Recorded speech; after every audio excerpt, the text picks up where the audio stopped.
Recently, the guy's name had been uttered very often in the school class due to his constant falling asleep. Today was no exception, and the teacher once again caught Lu Shen sleeping. The whole class laughed at him while the teacher got angry and reprimanded him about the upcoming exams. In order to get any kind of profession, one had to have a proper health status obtained originally at school. It was for this reason that the teacher was so angry at the guy who didn't even have a 1. His classmates couldn't stop making fun of Lu Sheng and told the teacher to ignore him because it was his choice. However, the teacher was still upset that the guy didn't even try, and he would have to live somehow after school. The bell rang and all the kids in the class began to noisily gather for recess. Liu Qi, one of Lu Shen's close friends, asked if his friend was worried about his eternal nightmares with monsters again. Lu Shen only silently sighed deeply and indulged in the memories of his recent dreams. He was once again dreaming of a dystopian apocalyptic world where there was not a soul around except monsters. He even thought that these nightmares would definitely drive him insane someday, since his health had already dropped significantly. His friend noticed Lu Shen's slumped face and tried to cheer him up, reminding him that they were just ordinary guys, not geniuses. He jumped up and invited his buddy to play a game of console, to which he was refused, arguing that he wanted to rest. Liu Qi was surprised by this response and even thought that his friend was sick, but Lu was determined to get a good night's sleep at home. At this moment, the other guys started calling Lu with them, waving their hands cheerfully. Liu Qi realized that his buddy wouldn't change his mind, and after saying goodbye to him, he headed off to his waiting company. Lu Shen also packed his things and went home, while concurrently pondering everything that was happening to him. He couldn't even think that when he returned from the dream world to reality, he would be thinking about some exams. The guy remembered about the upcoming math test and decided to get something when he got home. Lu Shen thought for a moment that the world from his dreams, which is completely contrary to everything in reality, is not so different. For a moment, he gazed at the large posters and stopped, thinking about something. Suddenly, he was almost hit by a strong woman carrying a bunch of heavy boxes above her head and shouted to be more careful on the roads. Lu Shen looked at her enthusiastically and thought that one day he would also like to become as strong as her. At this time, somewhere in one of the old houses in the alley, someone was gluing massage cushions on someone's back. The man was clenching his teeth slightly in pain and asking to give more gently, while the woman promised that she was already finishing. It was Lu Shen's parents who happily welcomed him home, wondering why he was back so early. The father, without waiting for an answer, asked if the boy was hungry because he would still be serving. After a moment, he added that since his sister hadn't come home yet, he could snack on an apple and wait for her for a full meal. Lu Shen suddenly asked his father why they still hadn't bought the blood circulation machine that all of his classmates already had. His father began to joke that he was still young and no disease would take him, and these massage cushions were just for prevention. A little digging under the table, he took something and said that he had a small gift. On the table were 2 vials of the latest healing powder from a charity clinic. The mother became excited and surprised and started asking her father if these were the same powders that were being touted on TV for $20,000. She was so excited because they were very beneficial to the students and they couldn't afford them on their own. Her mother was working at the market and said that she had just gotten a whole pig's head today, and such an event should be celebrated. Lu Shen stood there silently listening to his parents cheering each other on, not knowing what to say. His silence was destined to be interrupted because his mother inquired about his health status. They were so worried about it because the school was raising the scores for the exam and further study. Lu Shen didn't want to upset them on such a happy day for them, and simply replied that he knew and remembered everything. Just upon entering his room, he immediately cast a glance at the barbell and thought that he needed to urgently start improving his physical fitness. The guy quickly took the appropriate stance and began to do a warm-up, observing the correct breathing technique. He knew 24 body reconstruction techniques, but he didn't know how to successfully apply all of them. Today, he wanted to pay special attention to the radio gymnastics section, namely the 14th exercise. These techniques were developed from ancient yoga and judo and recommended by the International Martial Arts Union. They help beginners strengthen their bodies, and right now, Lu Shen had reached the 13th exercise. Their world had changed 300 years ago when monsters that changed the course of history began to emerge from cracks in the earth. Modern weapons had lost their relevance and humanity had to find new ways to fight back. At the same time, a genetic trait within humans was unlocked, after which human strength grew exponentially. As a consequence, their era, the era of martial arts, flourished. Despite all this progress, the problem with monsters unfortunately didn't go anywhere. It still threatened humanity with extinction, and everyday cities were destroyed under the onslaught of monsters, which did not bode well.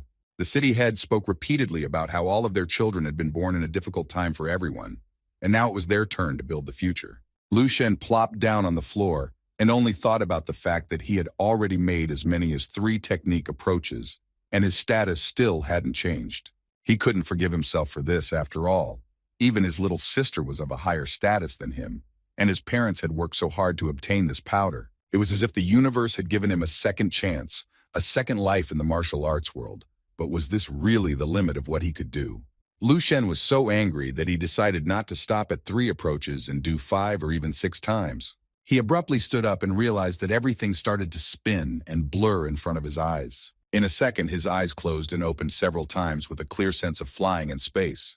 Lu Shen quickly realized that he was in that wasteland from his dreams, surrounded by skeletons and piles of bones. He started pinching himself to wake up, but nothing was happening, causing him to feel frightened and misunderstand what was happening. At some point, the guy felt strange sounds and someone's breathing behind him, and when he turned around, he saw a vicious zombie. The monster roared monstrously and pounced on Lu Shen, who, although he didn't expect such a thing, he was able to put up a defense in time. As long as he held the monster with red eyes at arm's length, he was able to see who it was.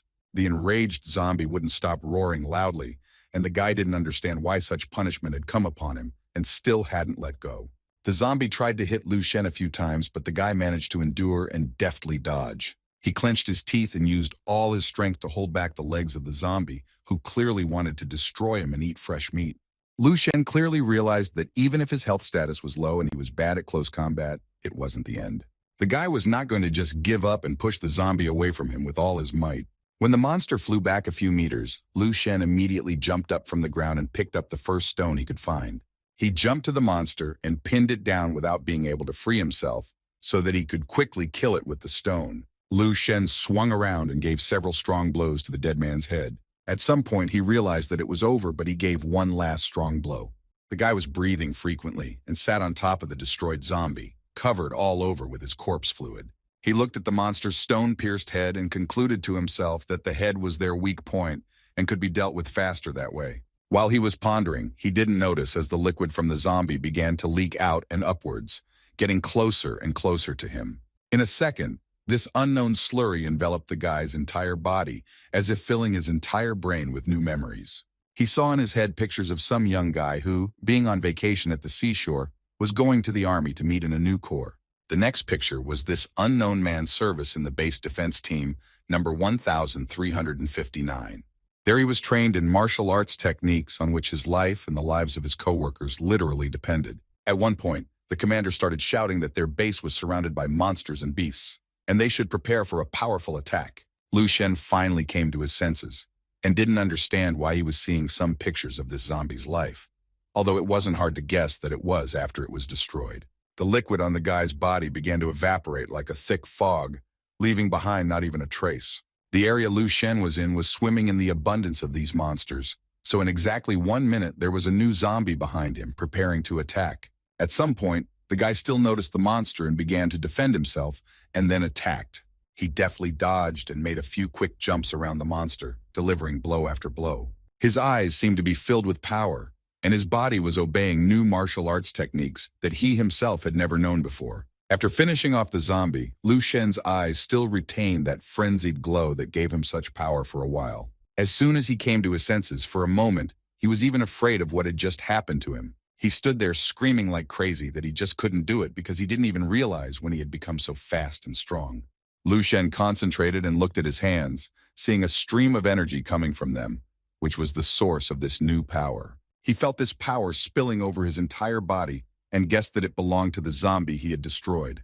The guy also realized that he had not only received the memories of that dead man, but also skills with the power. Despite all this, he still couldn't believe that he had just absorbed the life experience of a zombie, because in theory, this was impossible. A second later, Lu Shen exhaled deeply, realizing that this was just a dream, and in reality he was just an ordinary weak guy whose health status didn't even reach one. The guy walked on and decided that the terrain here was quite strange even for his inflamed mind, because everything looked quite realistic. He passed by the zombie he had finished off first and glimpsed the fragments of his memories again. Lu Shen stood as if hypnotized, remembering what he saw most vividly. The picture of the base 1359 defense team number appeared in front of him again and again. This base had already appeared in his first memories, and Lu decided he had to find it, as there was a chance he might find some information there about what was going on here. He felt that the memory absorption went better the second time than the first, especially from the zombies in military uniforms, so he decided to use that to improve his strength. The memories could also come in handy in the future to help him find the right places and mop up monsters better. While he was thinking about it, the clouds in the sky thickened, and something like a thunderstorm with lightning appeared, and the ground beneath his feet trembled. A sharp mist with wind appeared, and dizziness set in, knocking the guy off his feet. After a second, he seemed to fall heavily to the floor, holding on with his last strength. When he raised his head, he realized that he found himself in his room again, which meant he was awake. Lu Shen heard his sister calling him loudly from the hallway for dinner, resenting him for staying in bed so long. All wet as after a rainstorm, the guy opened the door and looked like a person who had just snapped out of a deep sleep.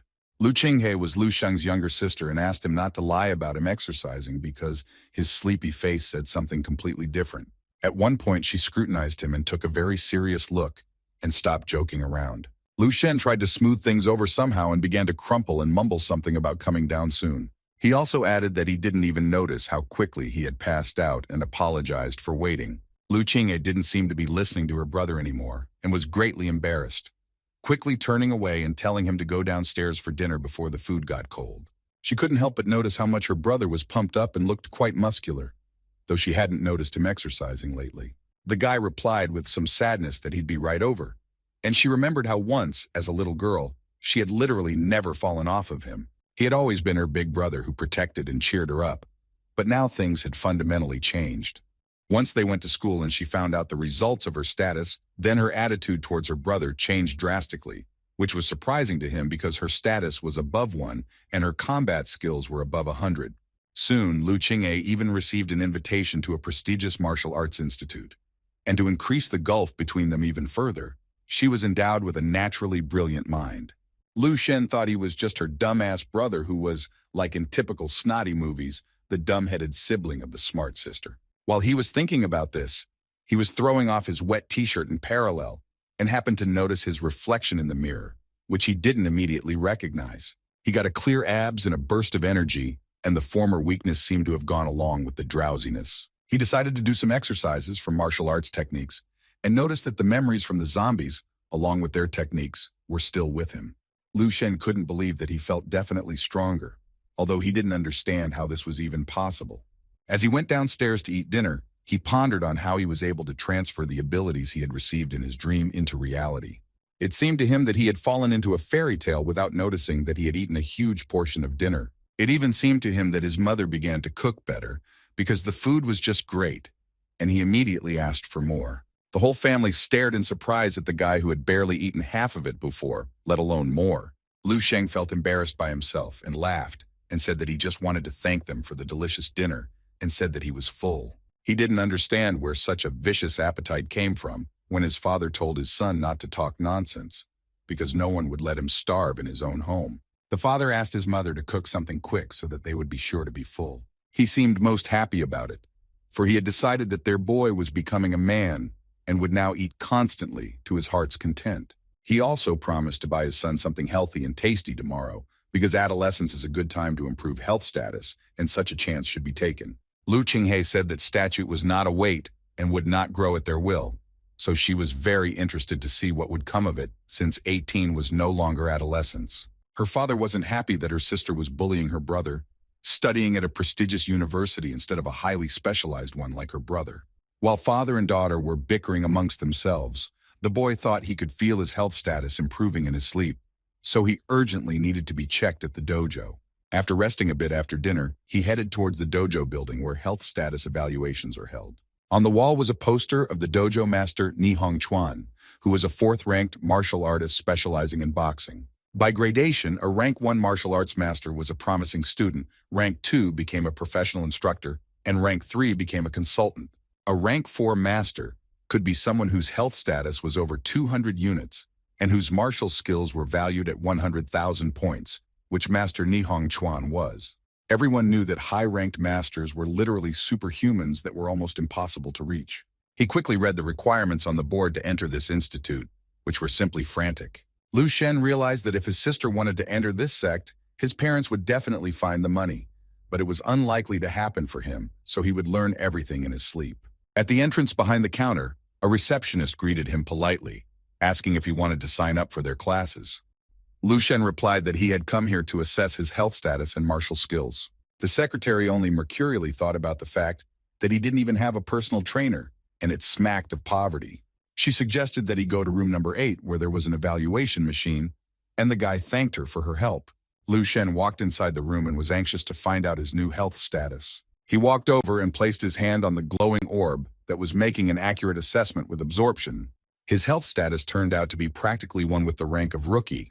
The guy was beyond excited, as the status had actually increased in just a matter of an hour, showing clear progress. He also realized that he had almost caught up with his little sister, and at this rate, he could quickly reach the rank of martial arts master. Next, Lu Shen decided to test his martial skills by approaching the next car. He took a fighting stance and thought about which technique to use best. The guy was determined that he would do well since he had already acquired the skills of destroying zombies. It was logical because those martial arts were carved into the subcortex of the destroyed monsters, and now he had them too. The guy did a small warm-up and swing for a punch, sensing the presence here of the spirits of the guys who had died once before turning into zombies. In the next second, he quickly moved on the assessment machine with a powerful attack. The machine began to boot up to more accurately determine the guy's combat power. Just a second later, the combat skill numbers on the machine's screen appeared at 113. Lu Shen could not believe his eyes, because this was a huge increase, and at this rate he would be able to reach great heights very soon. All these results were from an hour's sleep, and he couldn't wait to see what would happen after 8 or 9 hours of rest. He was sure that he could change dramatically overnight, but as soon as it was time to sleep, he couldn't sleep a wink. Lu Shen jumped up like crazy and started jumping on the bed, screaming that because of this stupid regimen, he couldn't sleep now. After looking at the clock, he decided that it was too early and he could practice a little bit, as sleep would come on its own after that. Lu really wanted to record the result of his new health status and started to exercise. The training started with the 13th exercise of radio gymnastics. While performing the technique, the guy noticed something quite strange and unusual. It was not like the exercises he had performed many times, but seemed like something completely new. It was as if the body itself was performing memorized movements that only the brain of a military man could remember. He recalled the images from his memories after the zombie slaying again, and began to guess what was going on. Those exercises were not his at all, but that zombie soldiers absorbed into him along with his memory. The lights were turned off in almost all of Lu Shen's house, except for a few rooms, including his, where the honed movements of the combat training could be seen. With each new strike, he could feel the blood in his veins boiling and he became stronger. He didn't feel weak and tired at all and decided to practice 200 more times. With each new movement, the guy felt the energy spilling over his entire body. At some point in the training, Lu Shen realized that it was not just about the exercises alone, and there was something else. There was a very important technique of proper breathing, which was closely monitored by the zombie soldier's commander when he was alive. The guy was experiencing an amazing sensation that was like practicing for a year or even several years. The realization suddenly came to him that his dreams were a valuable resource and a true treasure to him. A moment later, he thudded to the floor and felt a wild hunger that he had never felt before in his life. It was unbearable, and he couldn't even imagine that as his body grew, so would his need for food. Lu also clearly realized that he would not be able to live only on ordinary food, and there was a great need for pharmacological drugs. Unfortunately, his family's budget could not afford such luxury in the form of expensive drugs, and his growth could stop. At this point, the realization came that there was an urgent need to find money, and one option was to go on scholarship. At his school, Baihe's scholarship paid out a sum of 10,000. If he wanted to get it, he had to become much stronger and better. The next day at school, all the guys moved to the martial arts gym. In the school locker room, the guys were preparing for class, exchanging achievements and simple chatter. Lu Qi started to tell his friend that the day had started strangely since the teacher hadn't checked their IDs, which could mean pair fights that hadn't happened in a while. Lu Shen knew very well that he had to show off at any given opportunity, and purposely flashed his perfect abs, as if to hint that he was not wasting any time. His friend rushed to touch his biceps and triceps, wondering how he was able to bulk up so quickly. Lu Shen simply replied that he had exercised long and hard, adding that it was time to get a haircut. Liu Qi thought it was all about showing off in front of the girls, to which Lu replied that it was because of the upcoming exams, for which he needed to prepare well. To top it all off, the words about showing off didn't leave the guy's mind right away, and he decided to take advantage of it. He, more than anyone else, knew he had to take this chance. All the guys were already quickly gathering in the gym around the teacher for the start of class. The martial instructor, Jun Guo, began to say that today they were learning the martial techniques that they had previously discussed in class. Liu Qi whispered to his buddy how he had heard that their instructor was second rank and had fought monsters in the wasteland. The combat instructor had a scar on his right cheek, which he was rumored to have gotten just after fighting there. Lu Shen thought about the fact that the instructor had a second rank, and this was a great opportunity to prove himself. But still, he thought that the teacher's techniques were rather primitive and not refined enough. Although he was fluent in martial arts and did clear and complicated tricks, at the end of the demonstration, the martial instructor said that these were all the techniques they would learn today. He called Yan Yifei into the ring to demonstrate the exercises to everyone exactly after him.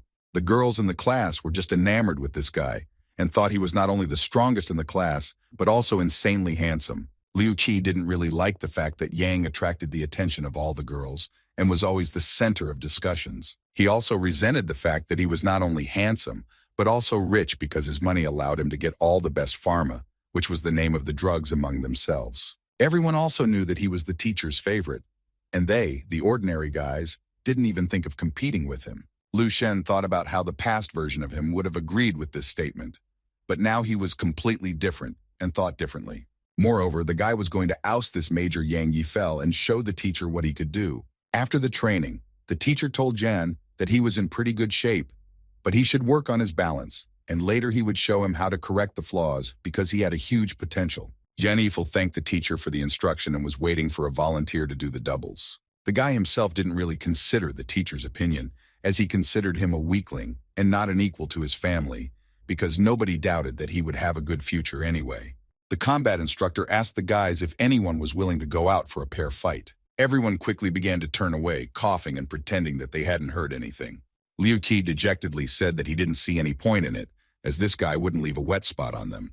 The teacher didn't like the fact that the guys looked away every time and hid their heads in the sand, because it was impossible to teach someone without his desire. The school only taught the basics, and one day the day would come when they would have to defend themselves, and only the strongest would pass the natural selection. He also knew that everyone thought Yan Yifei was his favorite, even though it wasn't true. Unexpectedly, he came across Lu Shen's gaze, which was very different from all the others. The teacher carefully looked into the very depths of the boy's eyes and saw something amazing. It seemed that Lu Shen's eyes belonged to someone who had undergone a severe trial in life. He thought about the fact that he didn't even know that there was such a guy in their class, and challenged him to a pair fight with Yang Yifei. Liu Qi had warned his friend beforehand to be careful and not to be too heroic since exams were coming up. Lu Shen stood up and cheerfully replied to his friend not to worry, as he had time to train properly. The martial instructor said that they had a time limit of 10 minutes and asked them to keep their own safety in mind. Lu Shen walked to the middle of the hall and stood in front of Yang Yifei as the teacher asked them all to memorize today's lesson. The boys prepared themselves and the teacher announced that the skill test was starting right now. He also noticed that there wasn't a drop of fear in Lu Shen's eyes and asked what his health status was the last time. The teacher was surprised to hear the guy's result and advised him to pay more attention to developing his strength, as it was considered the foundation of the basics. The martial instructor commanded for the fight to begin, and Yan Yifei grinned as he waited for his opponent to attack. He also advised the guy to keep his hands at head level because that was where he would attack. Lu Shen calmly listened to everything and asked his opponent to start the fight already, seeing how he swung. He remembered all of his teacher's instructions about keeping distance and watching his movements. He should also think about counterattacks and try to find a balance between the opponent's attack and offense, and use heavy blows to finish the fight. All of these were necessary to obtain the status of speed and power. Yan Yifei would rush in with a punch at his opponent, and was confident that the outcome of the fight was already a foregone conclusion, as the strongest would win. He desperately wanted weaklings like Lu Shen to lose in shame. All of the guy's judgments and assumptions were not destined to come true, as Lu Shen deftly dodged and immediately launched a powerful counterattack. A second before the blow, Yang Yifei could not believe that he saw a fist coming towards his face. Lu Shen attacked his opponent's haughty face with precision to give his best performance. Yang Yifei and his pea flew far back a few meters so fast that it seemed as if he was actually flying. From such an impact, the guy skidded right into the arms of his classmates, who were shocked at what was happening. The combat instructor immediately rushed towards the injured guy, as did everyone else. They whispered amongst themselves that Lu Shen had knocked out their best classmate with just one punch. Everyone looked at Lu and still couldn't believe that he had knocked out Yang in a couple seconds. Lu Shen himself seemed to have come out of some kind of trance and was trying to realize what had happened. He looked at his unconscious classmate and was as surprised as anyone else. The boy immediately rushed towards Yan to see how much damage had been done. The teacher shouted at the guys not to stand in a pole and immediately called the nurse over here. A short time later, the nurse called an ambulance, whose staff brought a stretcher and fixed a collar around the injured man's neck. As soon as the guy was taken to the hospital, Lu Shen approached Teacher Zhang and asked for a few minutes. He began to apologize for what had happened and clarified that he had simply miscalculated his strength. The martial instructor looked at the boy with a rather stern gaze, who was not at all clear on his reaction. A second later, he put his hand on the boy's shoulder and began to explain that injuries in martial arts were part and parcel, and let him not worry about his classmate as he would recover, asking him to follow him to his office to discuss something. Lu Shen agreed and said goodbye to his buddy, saying that he would go with the teacher for a few minutes. The classmates immediately started discussing what happened to this guy, and maybe he was on some substances, because it was simply impossible to master such power in such a short time. Liu Qi, like everyone else, knew the status of Yang, who was knocked out with a single blow, which meant that the status of Liu himself was much higher. The guy and the combat instructor finally came to his office to talk. At the entrance of the office, the guy saw a beautiful tree and a combat skill evaluation machine. He walked closer and told the teacher that he didn't know about his fascination with the bonsai tree. Teacher Jun replied that it was only a small hobby and everyone had their own secrets. At this moment, Ott turned around to the guy and looked at him enigmatically, expecting some kind of reaction. He once again inquired about his disciple's health status, which had to be below 1. Lu Shen immediately said that these were the results of the past testing, and it was completely different now. Just in case, the teacher asked if the boy was taking any banned substances to increase his status, as it was forbidden by the school's rules and could get him expelled. Lu Shen immediately started shouting that he wasn't doing anything like that and wasn't using anything illegal. He took out a box with an evaluation ball from the top drawer and suggested that the guy check his status right now. And if he used any illegal drugs, the ball would definitely show it.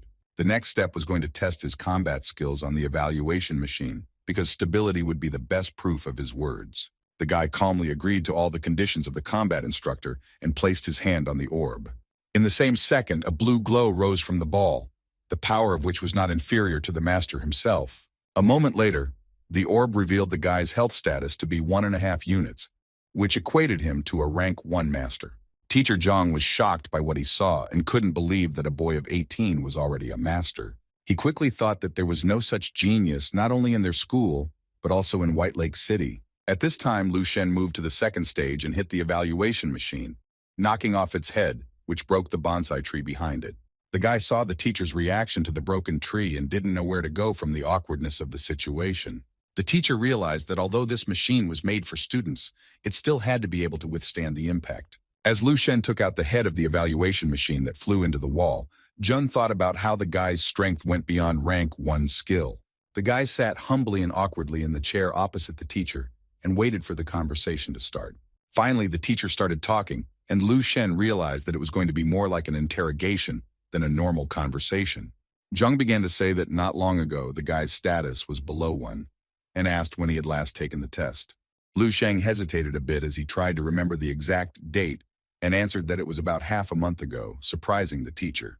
The martial instructor began to ask the guy how he was able to double his strength in such a short time, unless he was a blue blood or a famous master. Lu Shen laughed nervously and replied that he was just an ordinary guy and no one was training with him. He also clarified that the things about increasing his strength he preferred to keep secret. The teacher still couldn't understand how he managed to increase his strength so much, where the rank was obviously higher than the first rank. He also remembered that he had good performance at his age, but it took him 2 years of meditation to reach rank 2 and enroll in the military. Even all of that didn't compare to what he felt on the battlefield with the monsters. A human in front of them was nothing. Teacher Jun remembered one of his battles with a huge monster and knew that in the face of an unfathomable and uncontrollable force, humans were powerless.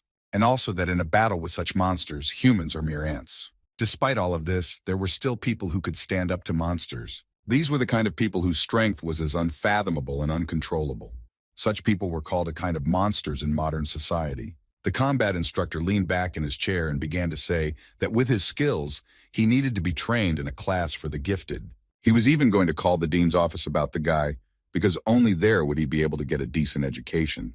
The boy knew that studying in his sleep was better than anywhere else and said that he intended to stay here. The teacher did not understand the refusal because this school will not be able to reveal all his talent. But in any case, he can always turn to him on any question. Lu Shen decided to take advantage of the situation and asked if he could get a scholarship and a more flexible schedule. The teacher realized that the guy needed time and money and promised to talk about the schedule with the dean's office and call the ministry for a scholarship. He also clarified that the request would take about 2 days to process and asked the boy not to waste time and to train hard. The martial instructor gave Lu Sheng his card to use until he received his scholarship. The boy knew that it was a black martial arts master card with a minimum of $100,000 on it, and his scholarship wouldn't be that much, so there was no need to spend it all at once. Teacher Zhang asked the boy to continue in the same spirit, so that in the future to glorify their school, and he in turn will help him in everything. He could not believe that in this God-forsaken place there was such a genius, who in his 18 years was already a master of the second rank, and decided to tell less about him to anyone to use it as a secret weapon in the state exam. He also realized that it wasn't just about the state exams, and they had finally found the guy. He wanted to call his superiors and report that there was a soldier ready to go outside. Meanwhile, at the store, someone was buying a nourishing orchid heart tonic, which was the newest product of the Rensen Medical Pavilion. The salesperson was telling them that this product was designed specifically for female masters, and it was currently priced at only $30,000. The mother bought her daughter a tonic and asked her to train hard to master the drink better, and the girl promised to take first place. Lu Shen looked at all this with regret, because his parents, even with their round-the-clock jobs, could not afford such preparations, and children from rich families got everything so easily. He also realized that his sister was a genius, and he was the ballast that was pulling her back and preventing her from developing and growing well. For some reason, it irritated him even himself that he in turn was only forever complaining about his worthlessness. At that moment, he realized that he was wasting his youth instead of acting and changing something. His buddy Liu Qi and his friend were just passing by and were discussing the release of a new game on the console. Lu Shen longed to see the amazing world of martial arts, but hid in these games because it was the only reminder of his past life. He was like an aquarium, hidden in his safe and secure world, but always dreamed of swimming out into the open ocean. It was a moment of enlightenment because now he realized that things were completely different. He went beyond his limits and saw the real world around him, once again having the opportunity to change his destiny. Lu Shen knew for sure that from today onwards he would act consciously, making as few mistakes as possible. In the past few days, he had gained tremendous combat experience and greatly increased his skills. He would finally be able to break the cycle of poverty and powerlessness, because all sorts of techniques now belonged to him. The boy remembered his teacher's words about knowing himself and realized that he had made a huge step forward. On the way, Better Shen went to the store and bought gifts for his family, promising to become stronger. In the dystopian apocalyptic world, zombies continuously attacked every living thing that came their way. They knew no fear, no fatigue, no regret, and simply walked into the unknown. Lu Shen, on the other hand, had a clear goal and plan of action regarding the monsters as he was about to become a great warrior. His technique was getting better and better each time, and he realized that he was raising his health status along with his fighting skills. In another fight with one of the monsters, the guy realized that the zombie was a master and used combat techniques. According to the zombie soldier's memories, base 1359 should be located ahead behind a bunch of monsters and fog, but there was nothing there but mountains. He only thought about the fact that he hadn't encountered any zombies in this area for a long time as the monsters ran at him. He overcame all of them in one dexterous dash and moved forward to the intended goal without stopping. While the guy ran, he did not even notice how he passed the mountains and reached his destination. In front of him, surrounded by a wall, was the same base, striking him with its scale. Lu Shen moved closer to the wall, which seemed simply huge up close, with an entire city behind it. He guessed that such a high wall was built for a reason, but in defense against monsters. There was nothing to do, and the guy went to look for a place where he could get to the base the fastest. Lu climbed into one of the broken places and began to look with amazement at the walls, which were at least 20 meters thick. He couldn't even imagine what kind of monster could break through such a scale of defense. This world was superior not only in all aspects of technology, but also in martial arts. And if such a powerful civilization had fallen at the hands of monsters, what awaited them? Lu noticed one building in the center that didn't look like the others and decided that it must be where the military base or command center was located. He walked a little closer and saw someone's silhouette in the broken window of the building. Looking closer, he He could clearly see some kind of creature inside. From all indications, it was clear that it was most likely a zombie, which is very old. As soon as the monster raised its gaze to the guy, he immediately felt a strong aura. At some point, he couldn't even stand on his feet and fell down, shocked by such energy. The fog and streams of flying power emanating from this zombie appeared in front of his eyes for a moment.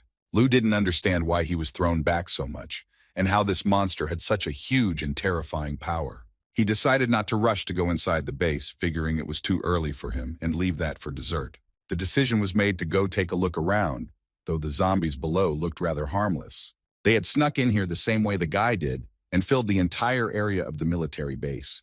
Lu Shen decided to start attacking incognito to take the advantage by the effect of surprise. Thus, he distracted the zombie standing in his way and quickly jumped to the right place. Hiding behind one of the fences, he hoped no one heard him and he could continue on his way. Once inside the premises, he saw a room that looked like a normal apartment.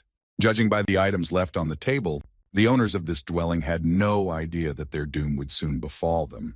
As Lu walked around and looked around, he noticed one familiar item on the table. It was something like their appraisal ball, only a different shape, but it still seemed to work. Lu Shen decided to check it out and put his hand on it, and in a second, everything lit up with a blue light and started rebooting from sleep mode. A projection of a girl appeared and greeted the Tianheng user politely. The guy was pleasantly delighted by what he saw, as they only had holograms in development. At this moment, it reached him that she was speaking the same language as him. Lu Shen even thought that it was some kind of high-tech automatic translation, because here the technology has gone far ahead. The girl began to say that she was a product of Tianheng technology, an embedded holographic artificial intelligence of the 16th generation Ellie, and was responsible for controlling the network server of this base. Guy was a little surprised at that statement and asked her to tell him what happened here. Ellie was eager to tell the story of what had happened, but the connection dropped several times. A minute later, everything normalized and many holographic images appeared. There was a detailed retelling of the history of the base with the attack on it and the search for survivors. Lu Shen also deducted that a council had been set up to discuss a further plan of action to deal with the monsters. He noticed that there was a rank 10 master present in the story and realized that they had the same gradation of masters as they did. It was even hard to imagine how unique these masters were in nature. At some point, the history book began to rapidly turn pages and stopped at one episode. Lu Shen saw a simply huge ferocious monster on the hologram. Next, he saw a large number of monsters attacking the base and its defense against them. He was amazed by the technology and martial arts of this world, which had reached unprecedented heights. Somehow, all this high level of martial skills turned out to be nothing in the end. All those huge, thick walls in the face of the monsters were unable to counteract anything.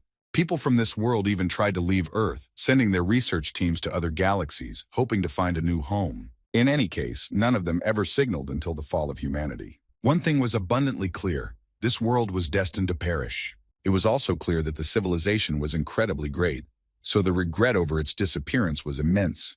Lu Shen sat down on the couch and asked Ellie to show him the history of this world. The holographic artificial intelligence happily launched a recreation of this world. Scrolls with records of their former battles and attempts to survive unfolded in front of the guy. Lu Shen became sad that such an advanced civilization could not cope with monsters, and hoped that their experience would help them avoid a similar fate. Here he read about the appearance of rifts in the world, through which unseen creatures from other planets and galaxies had made their way. Then he studied the information about the birth of the first world-famous martial artist and the fact that at the same time an alliance was created. The boy began to quickly read further, finding more and more similarities, and at some point it hit him. He was reading the history of his world, which meant that it wasn't two different universes, but some sort of future. It was clear now how Ellie knew his language, and the gradation of masters was exactly the same. Everything he saw here now was not the resolution of another world unknown to him. This was his world 10,000 years later, even though it looked like complete nonsense. He even thought it might be a parallel universe, immediately asking Ellie for information on specific people. A search with the name Lu Shen yielded 36 people in the system. The guy found the right year and place of birth and realized that it was indeed him. The screen said that he died as an ordinary citizen without rank at the age of 28. Lu decided to check one more thing and requested a specific date on the search engine. The system denied access, which required registration, which required him to provide his genetic material.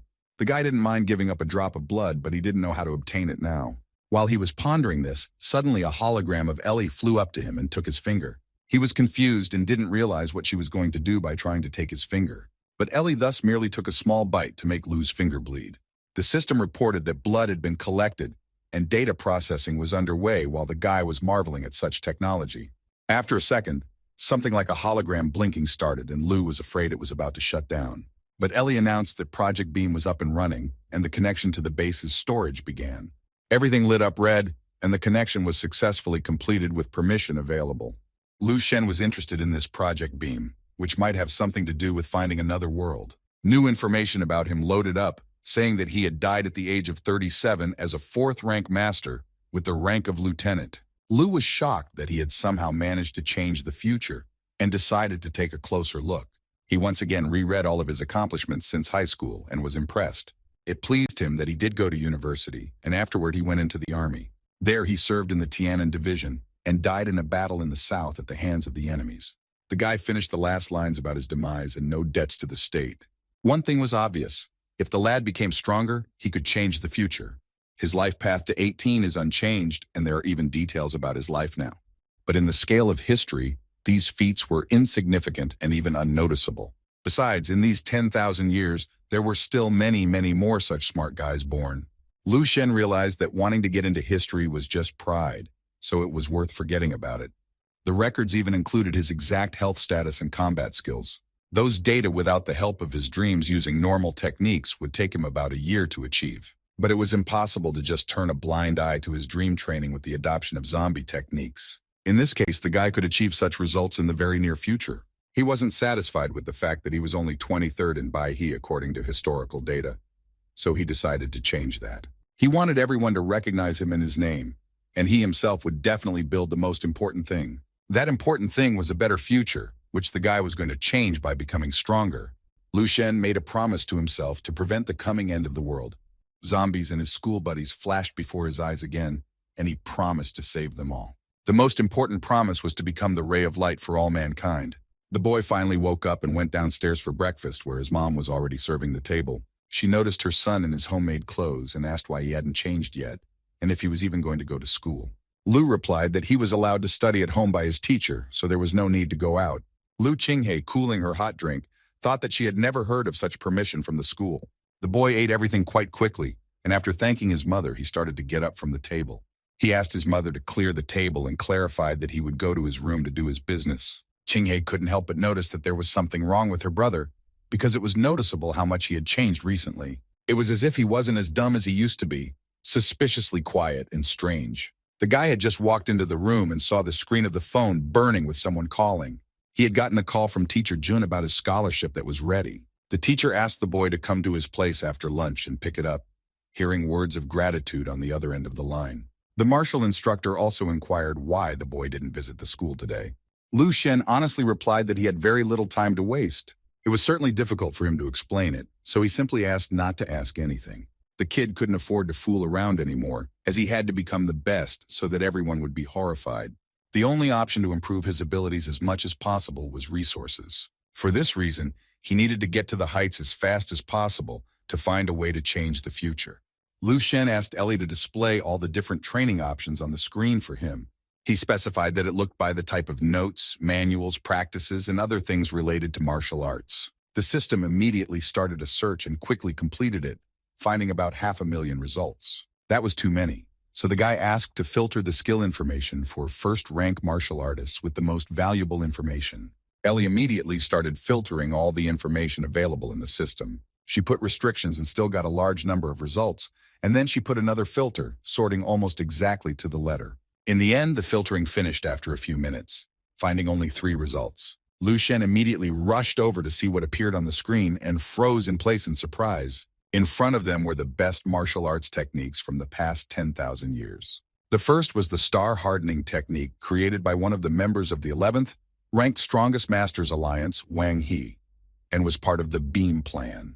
The second was the natural breathing technique, also created by Yang Yizhu, a member of the Alliance, and was part of the Beam Plan. And last but not least was the crystal vision created by Duan Yifeng from the same Ray Plan. Lu Shen was simply shocked to see that in front of him was the incredible legacy of the strongest rank 11 masters. It didn't even matter to him that this was just an introduction to the technique because it was already quite a lot. The most interesting thing was that they were all included in Project Beam, and most likely because the people at the top of the alliance knew about the fate ahead of them. People realized that they could do nothing and left behind the best they had learned in their lives in the hope that someone would come and continue their work, although they could hardly expect that it would not be their successor, but an ancient ancestor. According to the star-hardening technique, the human body is arranged like a miniature universe, for even if thoughts are lost, the spirit remains. The blood was purified and the body strengthened while perfecting the mind in every cell. The next step was to transform each cell into a star of infinite power. It felt like transforming the flowing blood into a river of stars, when everything inside completely changed to a star field. The density of the master's body reached an extreme level, and the defense and strength became unimaginably huge. One could feel the blood inside the body blazing like a star, or even an actual star stream. Lu Shen thought it was amazing, as the introductory practice was no different from ordinary morning exercises. But the health status with martial skills here increased a dozen or even hundreds of times. The next guy wanted to master the natural breathing technique he had chosen on the screen. The first part of the introduction of this technique was fire breathing, which could be obtained by maximizing concentration. The most real flames erupted around the guy, enveloping every inch of his body. It felt as if there were countless flames burning in his body. He felt the blood in his veins boil, and this was only the first breathing technique, and there are several more of this different nature. Next, the guy decided to try crystal vision to complete the top 3 martial skills. What Lu Shen had learned about it was that it clears thoughts and strengthens the mind, dealing with the most mysterious part of the practice, spiritual power. He wasn't exactly sure, but he decided that it was the one he needed to practice and proceeded to do it. It felt like the guy had gotten into his inner world, though it made sense since soul and consciousness were very important to the practice. Lu felt as if he was looking at himself from the outside and realized that a strong-spirited master was never subjected to useless thoughts. Combat power and cultivation speed far surpassed that of a martial artist with a weak will and many desires. It seemed very simple from the outside, but it was completely unclear how to play it out in life. He decided not to bother too much and thought that everything would eventually come with time. At that moment, he was thrown back into reality and felt very tired from these practices, as if he hadn't slept at all. A second later, he smelled some strange, pungent odor, deciding that he was sweating so much. He examined himself from top to bottom and noticed the stains of dirt and sweat, and even though everything happened in the dream, but the body in reality still showed it all in full. Lu Shen decided to take a bath, satisfied that all the practices combined had freed him from the negative energy. He felt that he was making great strides in his training and wanted to create his own pillory after receiving his scholarship. The guy was sure that his power would be legendary with his pills of the future, and he would overturn the entire pharmaceutical market. The next morning, Lu Shen decided to visit his Baihe Institute to visit a combat instructor. Teacher Zhang handed the guy a scholarship card and asked him to warn him in advance about his next visit. Lu thanked Teacher Zhang for everything and took the card, giving him his black card. The combat instructor said that if he was busy, he could go, but he had to show up for class at least once a week. He realized that he hadn't seen the guy for only a few days, but he already felt a huge gap between himself and him. Lu Shen really did emanate a strong energy and a stream of powerful force from Lu Shen. The guy walked along the city street and thought about the fact that he finally had money, and he had to urgently solve the issue of body nutrition. He had recipes from the future, and right now it was most effective to make his own supplements. Digging through the lucha base one last time, the guy found the recipe for what suited him best at the moment, and that was vitality serum and bone marrow pills. The simplest herbal concoctions required professional utensils, and a slight difference in heating and dosage could make a big difference in the results, so the guy needed a specially equipped place. Since his wallet was not rubber, it was not practical to buy everything himself, so it was possible to try to rent apothecary equipment. Lu visited the first pharmacy he could find, and when he asked, the owner just laughed and said that the produce department was the heart of any pharmacy. The owner thought the guy just wanted to know their secret prescriptions and told him that no one would ever let him inside in his life. He quickly kicked him out and slammed the doors right in his face, yelling at the guy to get out immediately. So Lu went around to 7 more pharmacies, and everywhere he heard the same thing, realizing that it was simply unrealistic to pull this off. He had already bought all the herbs he needed, and even with a stockpile to create a serum. There should have been about $30,000 on the scholarship card, but in fact there was almost 80, which was probably additional sponsorship. He was getting desperate and decided that if he still couldn't find a lab, he'd have to order something primitive off the internet and try to make something on it.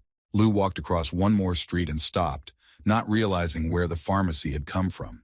He decided that the idea of opening his own place in a hellhole was a bit odd. The guy went inside and said hello, but no one answered him or even paid attention to him. Some weird guy was sitting behind the counter of the drugstore and was stuck on something on his phone. Lou started to say what he needed, but the salesman interrupted him abruptly and told him to choose what he needed and come over to pay for it. The guy also warned Lou that it would be impossible to run away and not pay because there were cameras everywhere. Lou didn't like this attitude because in other pharmacies, despite the rude behavior, he was at least interested in the purpose of the visit. But here he was not interested in him at all. He quickly looked at the guy's phone, seeing a photo of some girls there. Lu Shen immediately grabbed the phone and smashed it, finally managing to get his attention.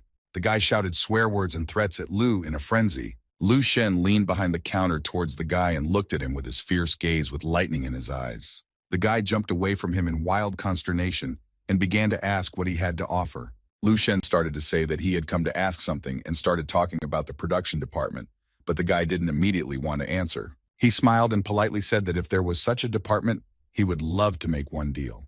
The salesman led Lu Shenyu inside the pharmacy down a long hallway and stopped at one of the iron doors. Before entering, he blocked the way and stopped the guy, letting him know that wasn't all.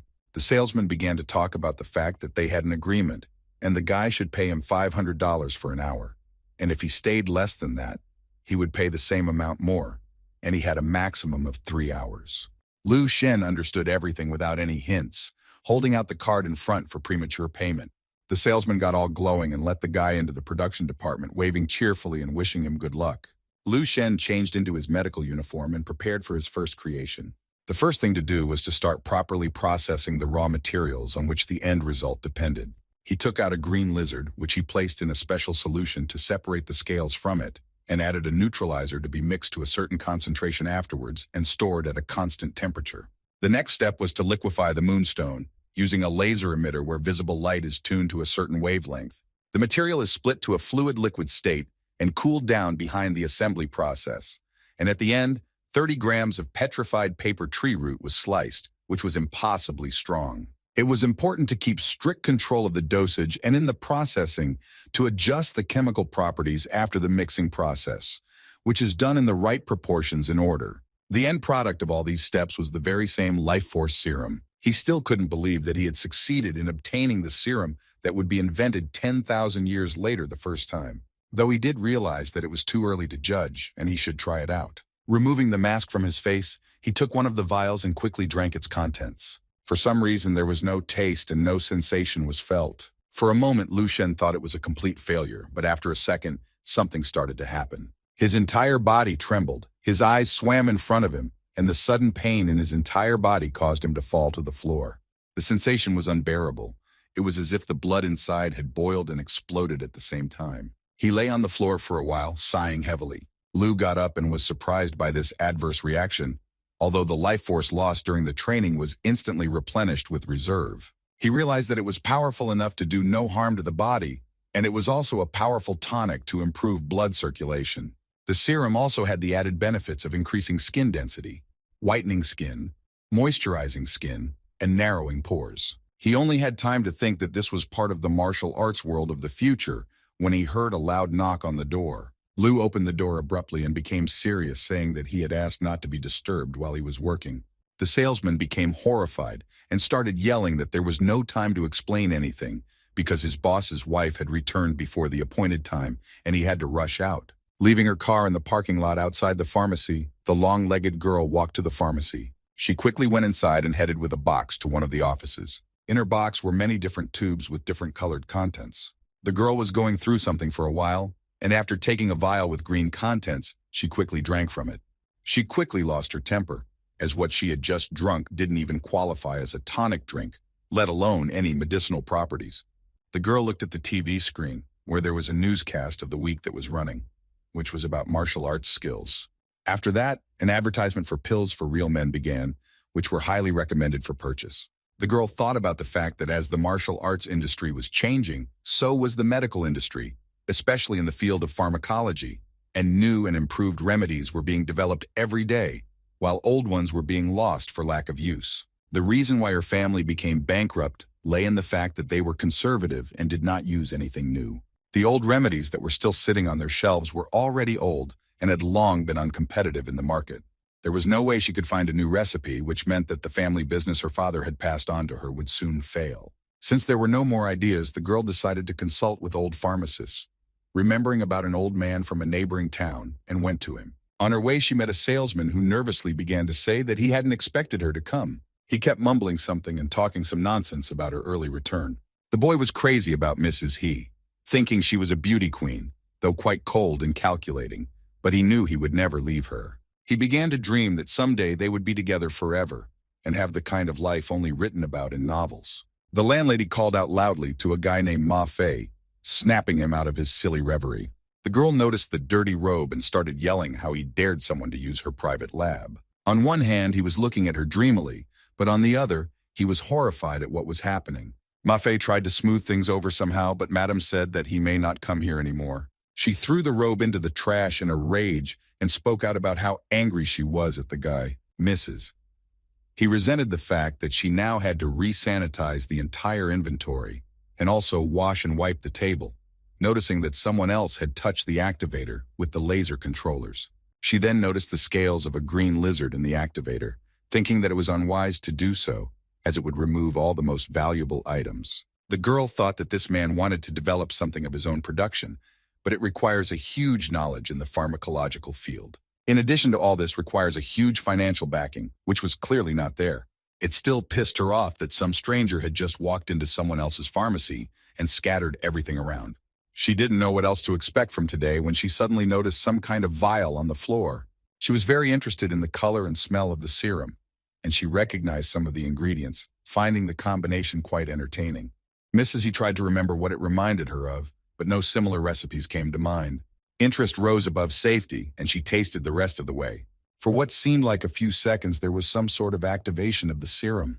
In just a moment, her mind was filled with incredible energy, and her body felt as if it had become stronger.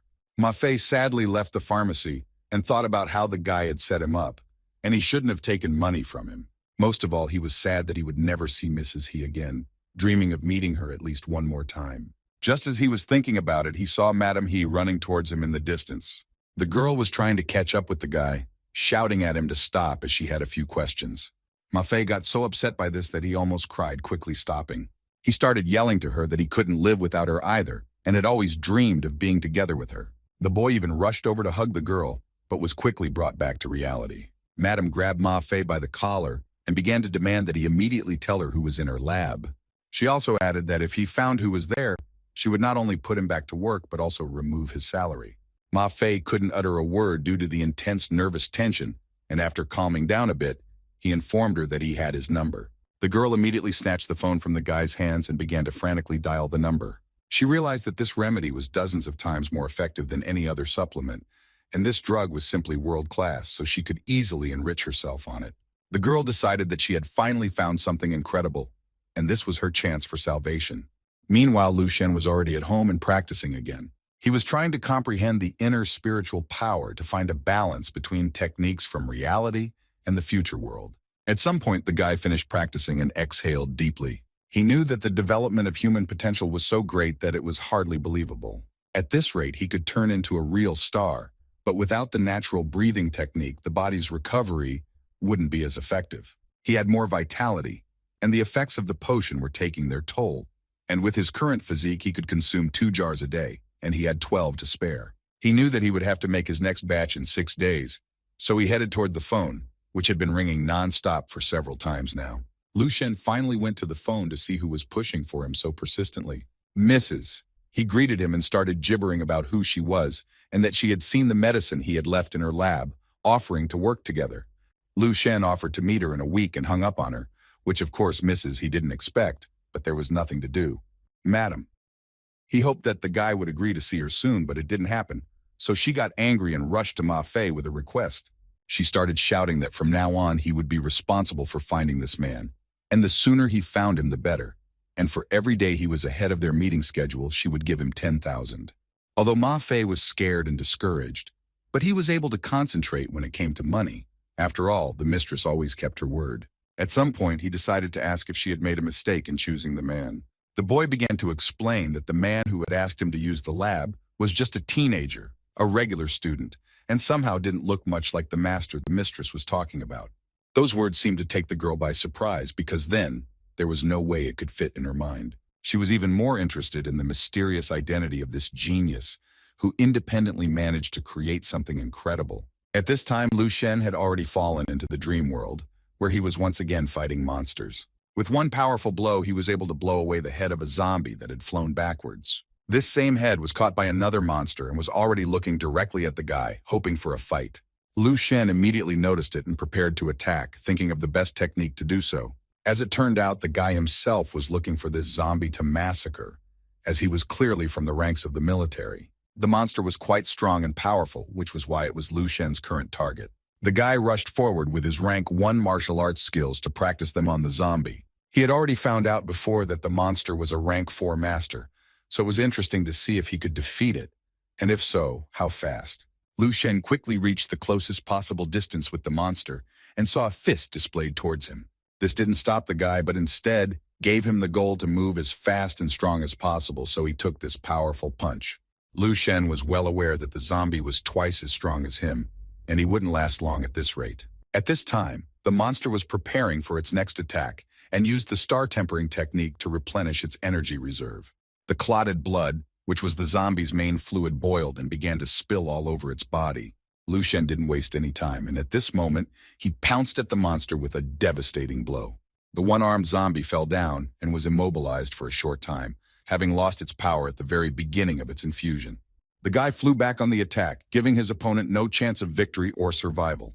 The final and crushing blow was delivered by the breathing technique, completely destroying the monster. In just a moment, the immobilized body of the zombie was already lying on the ground, searching for the last spirit with Lu Shen's energy absorption. It was even kind of ironic that this monster, a former soldier, had died in battle once again, defending his city. Lu Shen decided for himself that this was not just a monster to level up, but a hero who deserved respect. The guy paid tribute to the once fallen soldier and pronounced that the hero's soul was immortal. He also noticed that when he was alive, this soldier was no less than rank 5. It was evident even from his strong and huge arms alone, and if it wasn't for the lack of one arm and intelligence, he would have had to fight relying solely on his body's fighting instincts. Though even then the guy would have been defeated. He had been practicing star hardening, natural breathing, and crystal vision for almost a week now. And with the help of spiritual practices and the drug he had invented, he was able to advance far, and the absorbed knowledge of combat was also stinging. Using secret techniques of breathing and star tempering, he could unleash a force several dozens or even hundreds of times stronger than his normal one. Lu went farther away from the battle site and came across the habitat of a small pack of zombies. Everyone was, of course, preparing for battle, and the guy was no exception, taking hits from all sides at once. He used one new technique with the unification of all the techniques, which he called star power, flying apart for a few dozen meters and hitting absolutely everything in this radius. Lu Shen, after increasing his combat power, reappeared at the dojo center to evaluate his status and combat skills, where he was politely greeted by the girl behind the counter. The guy inquired if there was a spare room to use the strength evaluation machine. The girl coquettishly asked him what he was doing here, since he had an exam coming up and he couldn't increase his strength in a short period of time. Lu replied that he would increase his strength at least a little, but he thought that it took months or even years for ordinary students. And even the most elite schools assess strength once a month, to which the girl offered him a free room and wished him good luck. The guy knew for a fact that if he hadn't evolved so fast, he wouldn't have even come to test his strength to look at 0 results. He placed his hand on the glowing orb and received a health status result of 15.5 units, which was simply a huge progress and a surprise, as the numbers exceeded even a rank 2 martial artist. On the other hand, it was quite logical since he had used the best techniques of the future years with the most advanced tonic, and he was rather surprised if there wasn't such an increase. Next, he moved on to testing his combat skills on the evaluation machine. Lu hit the mannequin partway down the table in such a way that it seemed as if blue sparks flew from it. A second later, the result appeared on the evaluation machine's screen. The guy's combat skills equaled 3,137, which was a full 2 times higher than normal. Lu Shen thought about the fact that this was a very ordinary strike, and what could be if he put all his strength into it.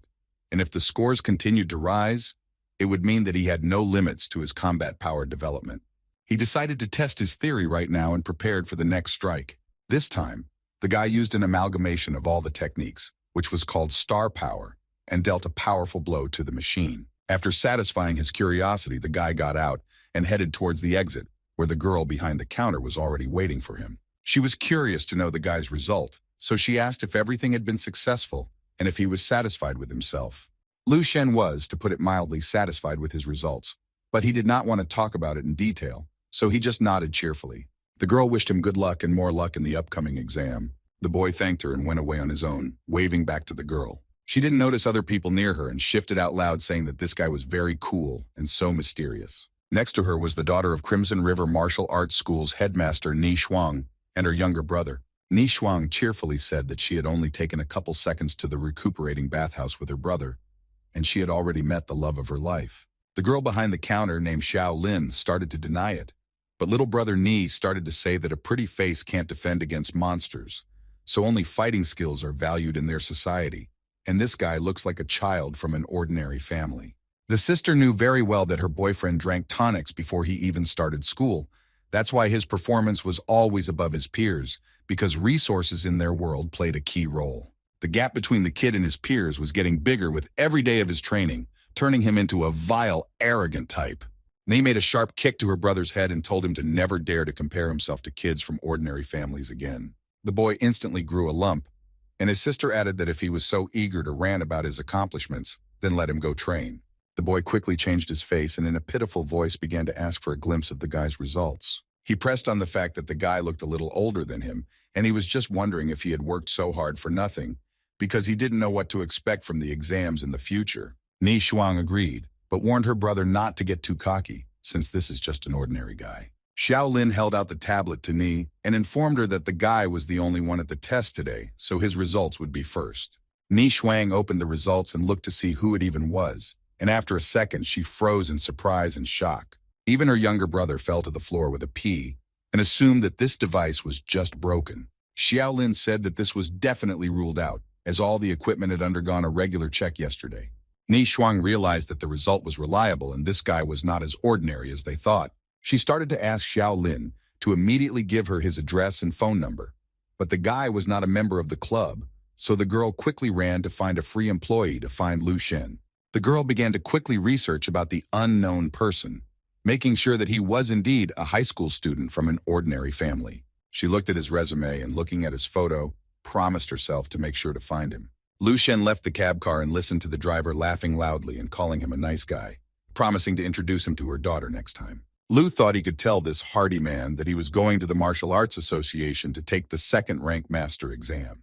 But in that case, there was a chance that the man would have thought the guy was in over his head and dropped him off at the nearest intersection. Right in front of the entrance, a guy jumped out in front of Lu's nose, shouting about how he had trained long and hard, and his combat skills still showed a score of less than 150, which was simply impossible. The guys standing nearby watching this picture were talking amongst themselves about how this association had the most accurate custom-made equipment, so there could be no mistakes there. Lu Shen liked what he heard about the association's precision equipment, as he had long wanted to test his real strength. The guy went to the receptionist and asked how he could take the martial arts master exam, and was given a form to fill out his details. After filling out the form, the girl sent him to a special room for the passing test, and Yadu left. Opening the door to the hall where everyone was filling out the forms, Lu Shen saw a huge crowd of people waiting for their turn. He didn't want to waste any time at all, and he was already thinking about what he could think of to speed up the whole process. Some guys noticed one beautiful girl and began to discuss how much she could be capable of since she showed up for the test. Opposite them stood a girl, not much older than them, but even in her posture there was confidence and strength. Lu noticed that most of the people in line were about 25 years old, and he was a snot compared to them, but the girl looked even younger. At that moment, a huge candidate showed up for the exam, not even able to fit through the doorway. He walked, and everyone gave way to him, although the bulky man politely asked them to move aside and even apologized. A married couple showed up for the exam to have the husband enter the path of a martial arts master, thus beginning a new phase in their lives. The bully gently pushed the man away to walk further forward, but it seemed like a strong push for the man.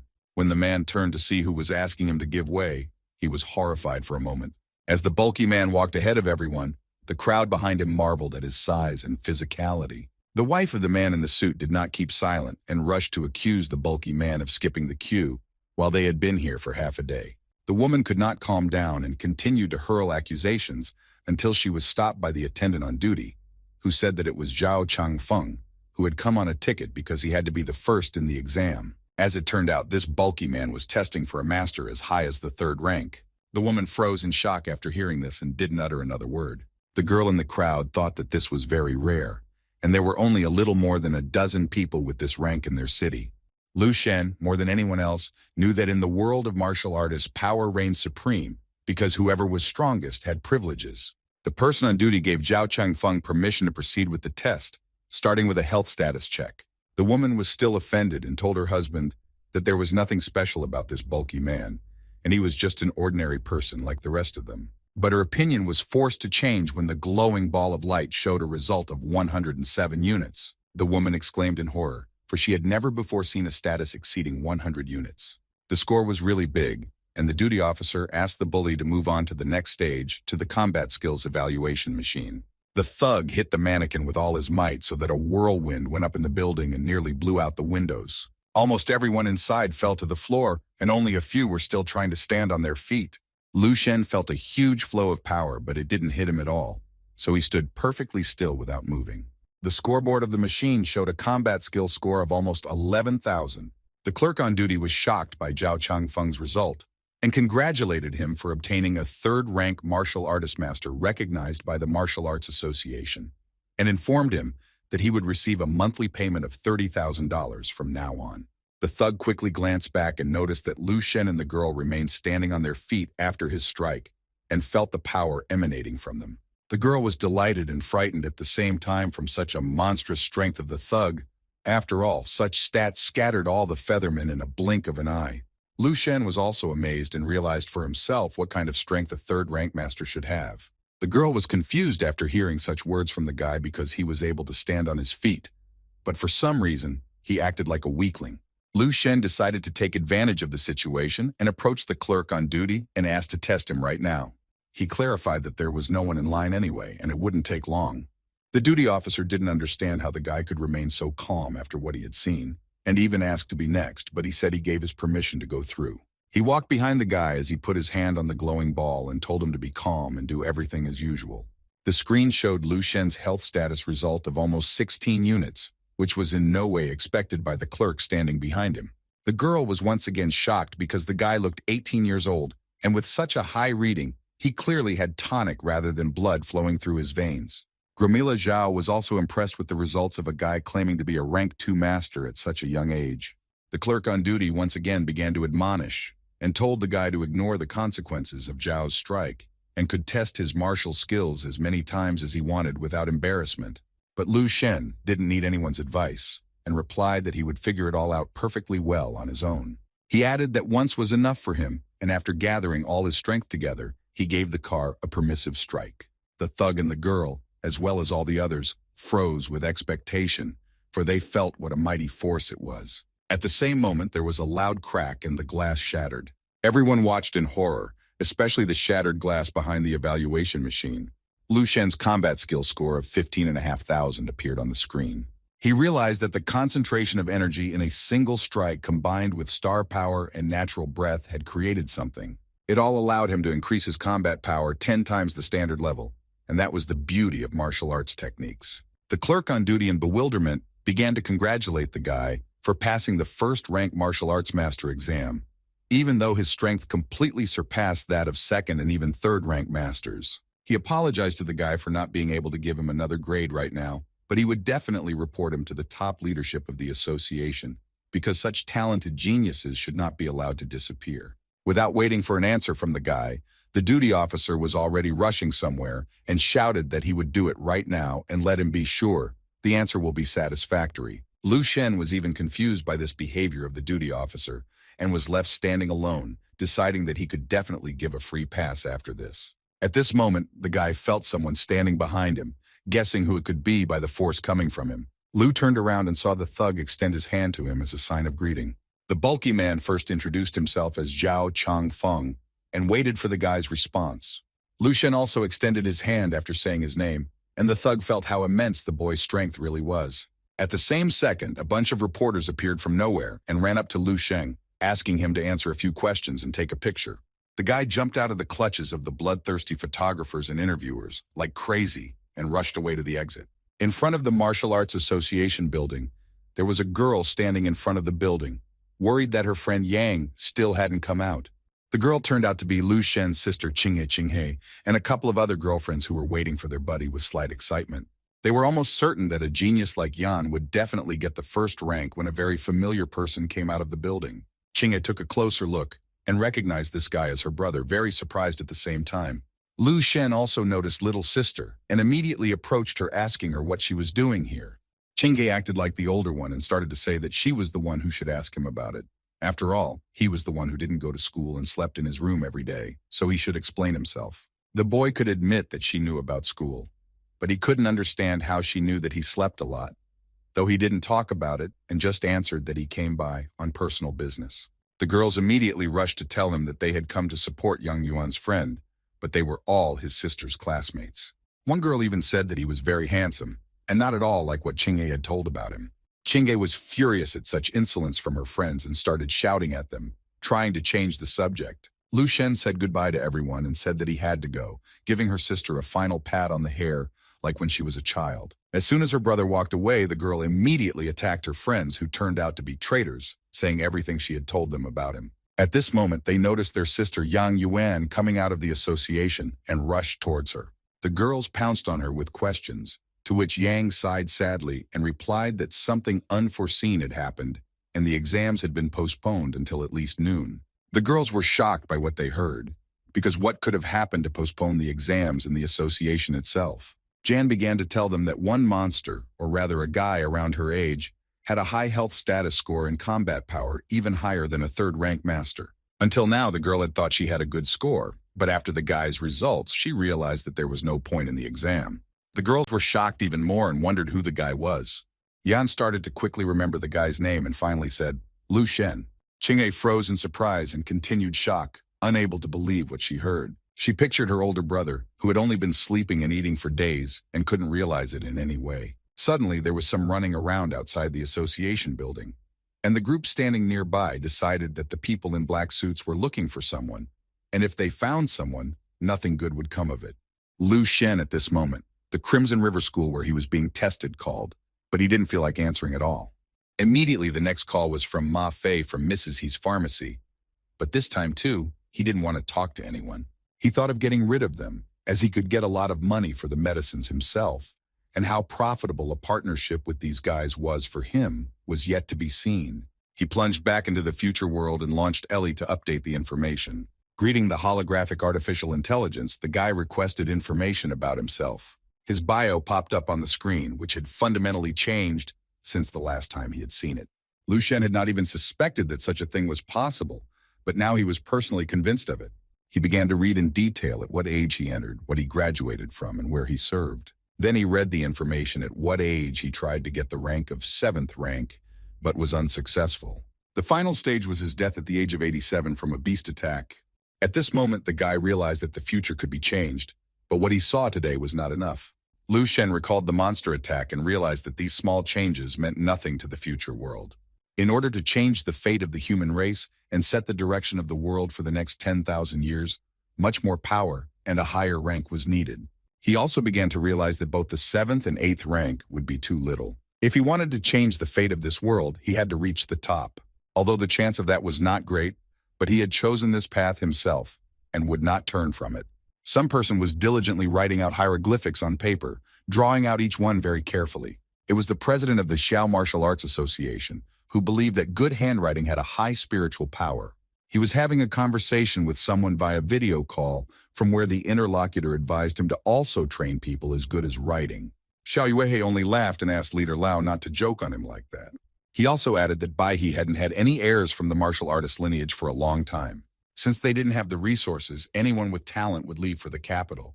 The president, unfortunately, had no way to influence this, and then the leader sternly addressed him. Lao informed him that very soon it would be time to open the training camp. It was a shame for them that with such a big organization they couldn't send anyone to it.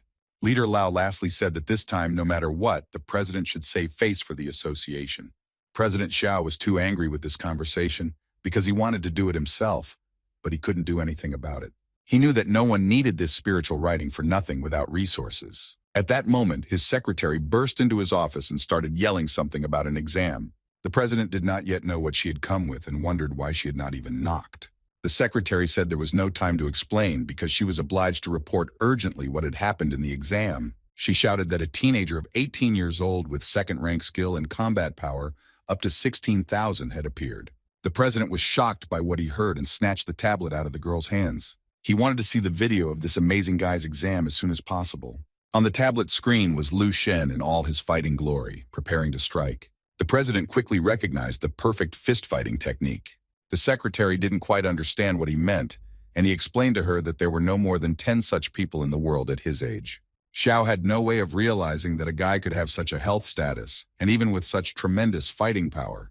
What shocked him the most was the information that the guy was a teenager from an ordinary family. He started shouting like crazy that it was definitely it, because there was no other explanation.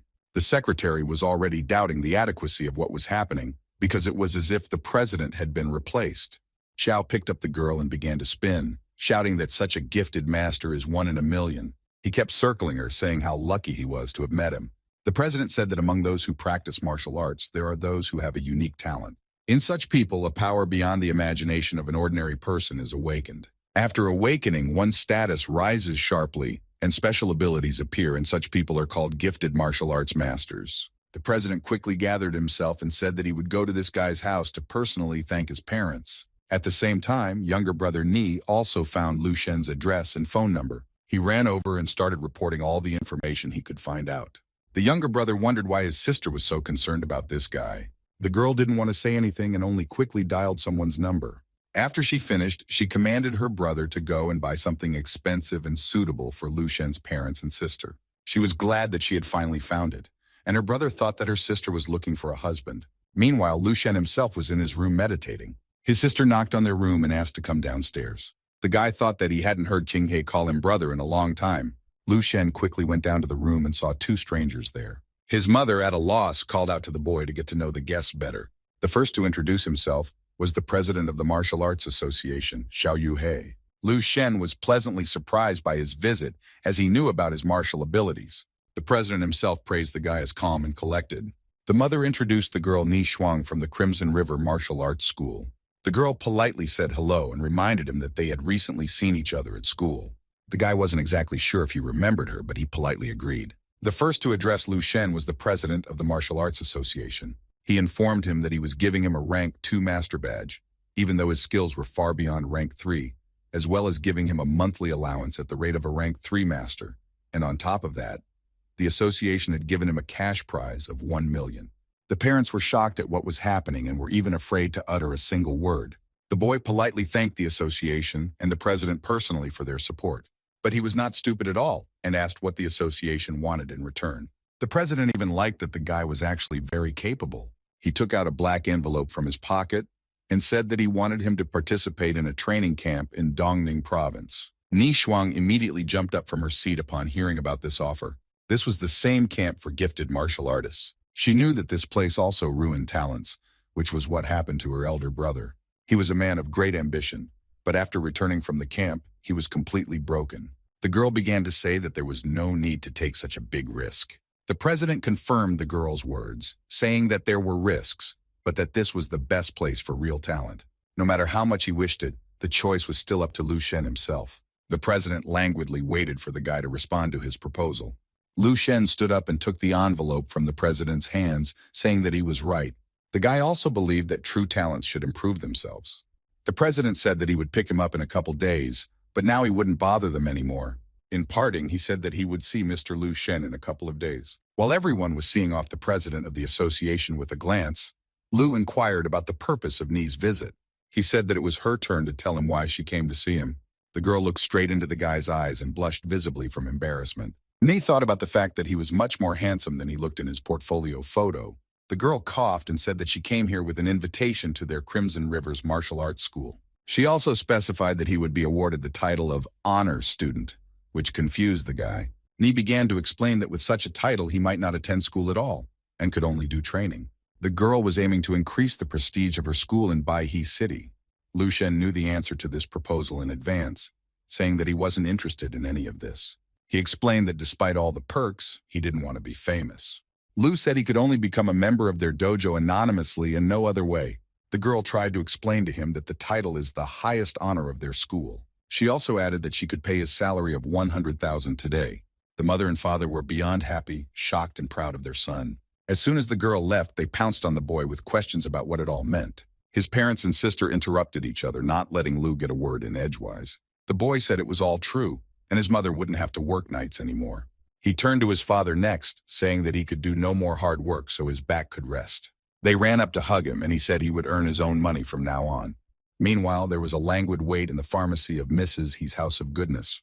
The pharmacy owner was nervously biting her fingernails and thinking about the fact that it had been over a week, and the guy still hadn't shown up. She'd reviewed the entire list of registered pharmacists, but still hadn't found anything. The tonic that Lu had made impressed her so much that she couldn't stop thinking about it. This drug outperformed most Tier 3 drugs. The most interesting thing was that the consumables for it were the most common and cheapest. Ma Fei walked into the pharmacy, and the madam began to nervously ask where he had been walking for so long. Ma Fei was scared and confused at the same time because he came with news. He swallowed his saliva nervously and informed the mistress that he had finally found the guy. Madam, he immediately jumped up and started asking about what he had found out. At this moment, the girl's screen was broadcasting from the last exam that Ma Fei had pointed out, saying that it was him. On the computer monitor, the latest news of Baihe City was streaming with a close-up of Lu Shen. Many interesting things were reported about him, including the fact that he was a student. Mrs. He was simply shocked by this statement, for she had no idea that he was just an ordinary teenager. Meanwhile, somewhere in the Shuhai forest where Mount Guhuhu stood and was usually sepulchral silent, something happened. Above the river by the mountain, a white dove was calmly and measuredly flying somewhere. The bird, accustomed to peace and quiet, stopped at the unexpected noise. Lu Shen rushed past it with the speed of lightning in an unknown direction. He mixed star power with the technique of practicing movements for acceleration, which he successfully achieved. All of this helped him reach a new level, and he called this speed cloud running. He came running to the edge of the cliff and stopped to admire the sunrise. The guy finally realized how natural breathing was actually used. With each breath, energy was drawn from the air, which simply served as a constant source of energy. At this time, there was a constant opening of the body's potential, and one could feel everything around him. He even felt that he could change everything existing between heaven and earth. His power thickly enveloped everything within a radius of a few dozen meters with a dense fog. He finally came out of the energy practices and realized that he had succeeded. His level had greatly increased and his star power had been refined. He had originally come to this mountain to gather pill materials, but he had gotten a great breakthrough in his training. The herb he collected had not yet been discovered as a valuable medicinal material in his era. The rest of the raw materials for the serum were waiting for him at the very foot of Guhu Mountain. He thought that now was a very convenient chance to test his cloud running. Lu Shen didn't even have time to accelerate before he reached the foot of the mountain in a second. The guy approached the merchant and said that he had ordered herbs from him and had come to pick them up. The merchant chuckled and replied that everything had been ready for a long time and was waiting for him. He began to list all the materials the boy needed. Lu was already holding out to the merchant the amount they had agreed on, but the merchant stopped him. The merchant began to say that now the raw materials had become more expensive, but that was not all. He said that the guy had to buy everything the merchant had at that time. Lu Shen did not agree on such a thing and asked him how much he should do it now.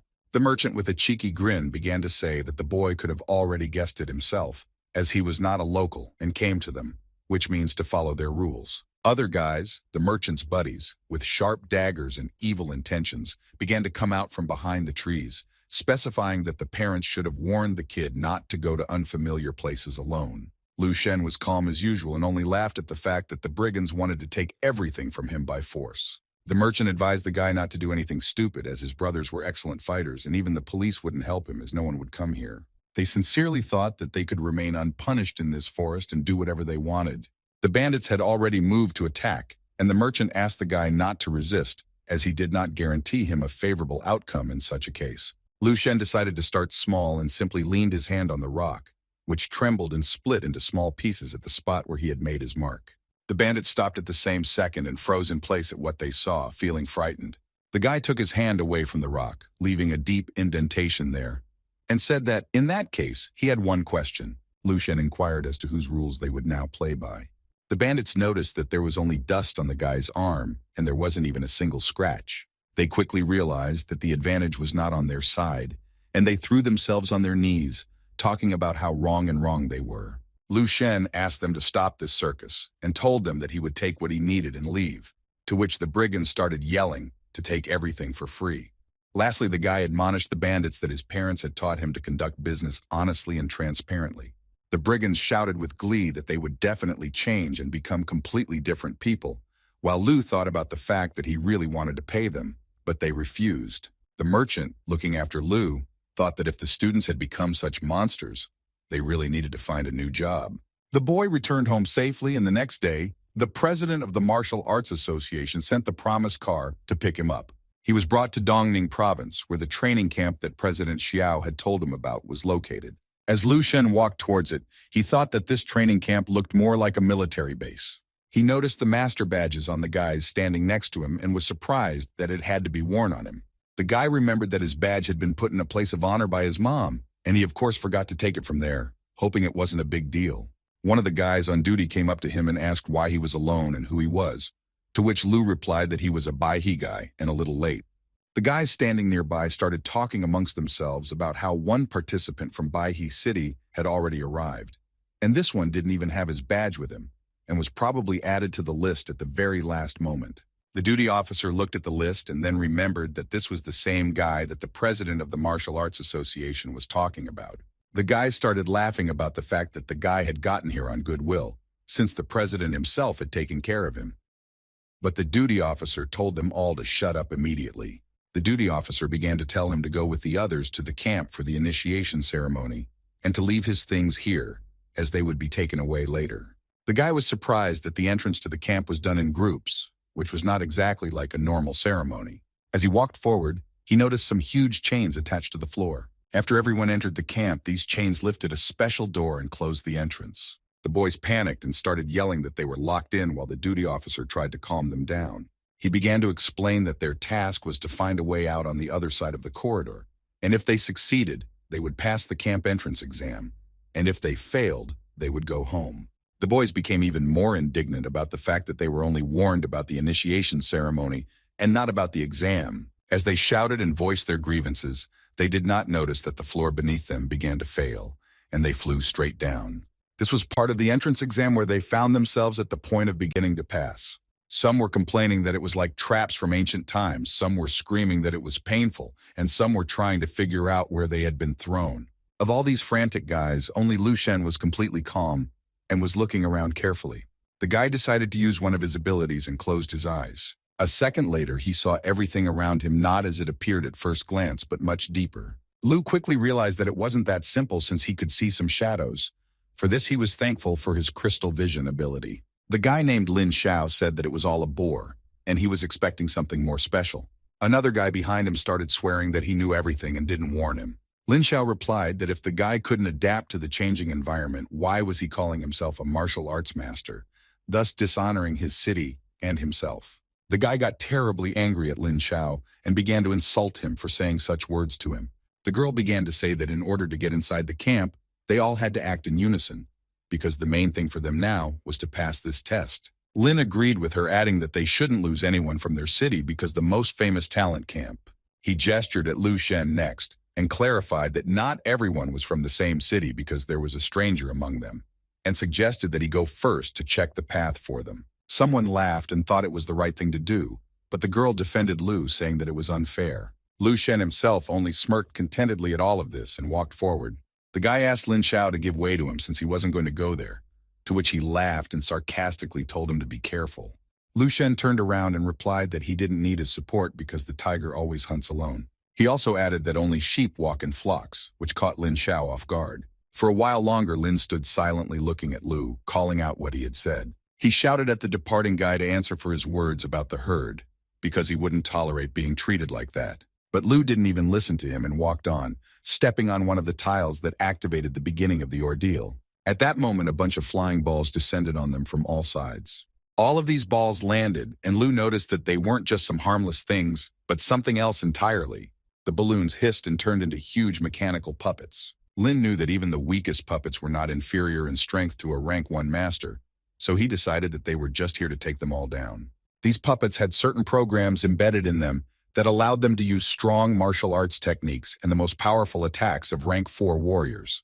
This was the first time Lu had seen such structures and thought that it was much more expensive to make one than to train a warrior to the 4th rank. Lin didn't understand why Lu didn't retreat, because the puppets would instantly activate and attack as soon as a person approached them. Everyone knew that these puppets were freakishly powerful, and even laughed at the fact that a guy who didn't even look like a rank 1 was trying to attack first.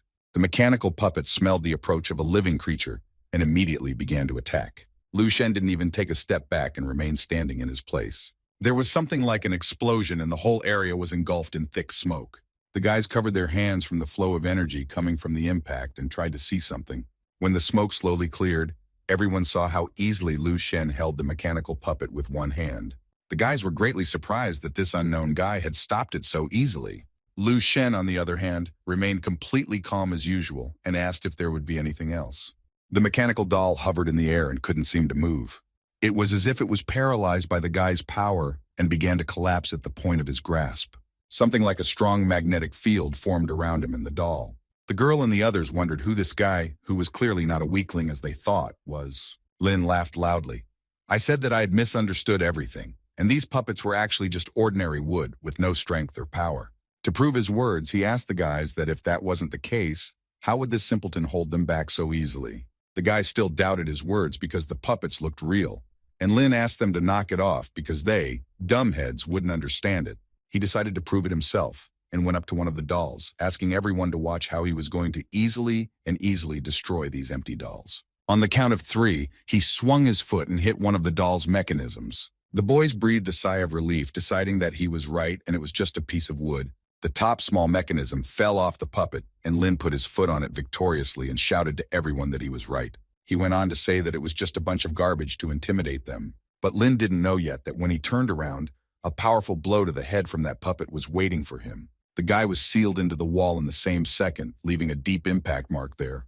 At that moment, he realized that it wasn't even a rank 1, but just a killing machine. The guys ran over to Lin Xiao and tried to quickly bring him to his senses.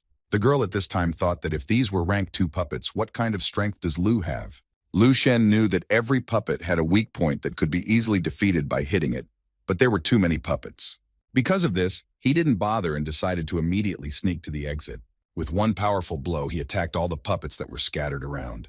The duty officer behind the wall did not understand why all the mechanical puppets were out of order at once. After all, they had just been put into use. While he was trying to figure out how this bunch of teenagers were able to break a bunch of rank 2 machines, Lu had already appeared before him.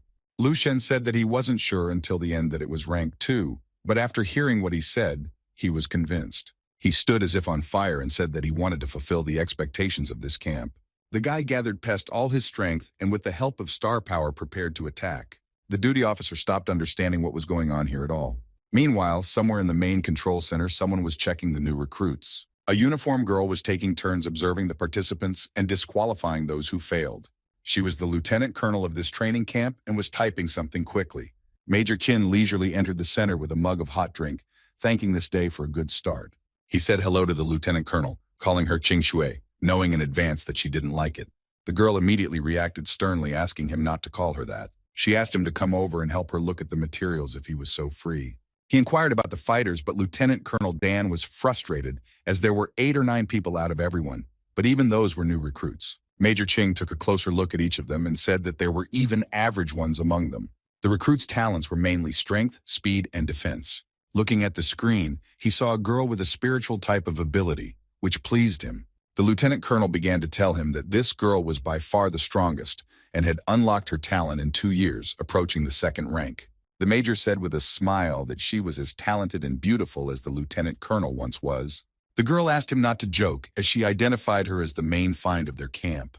The major decided to look at a few more fighters and said there were still some good options. He was calm and peaceful exactly until he saw something quite interesting on the screen. From surprise, he spilled his drink and started yelling that he couldn't believe his eyes. Lieutenant Colonel Dan couldn't stand it and brought everything up on the big screen to see exactly what had shocked the major. In one of the rooms, there was a battle between a mechanical doll and a participant. The huge doll attacked with a laser gaze, but was defeated by its opponent. A girl named Charlene, who the lieutenant colonel and major thought was the most capable, finished off the last puppet. She didn't understand why she still felt threatened if she had passed everything. but no one had yet come to check the test results. Suddenly, the doors at the end of the corridor in front of her opened, and she saw a strange sight. The men on duty in the control bay were tensely preparing for a counterattack with someone. The girl was curious as to why so many soldiers had arrived in one area and who they were expecting here. She heard the sound of battle and was even more interested, for there were few armed duty personnel worried about it.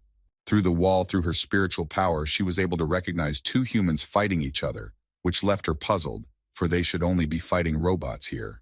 Even through the thick walls, Charlene was able to feel the strong energy from Lu Shen. For a moment, she could clearly see his face and cold gaze. What she saw scared the girl so much that she could barely stay on her feet. Everyone present in that compartment suddenly felt an energy field.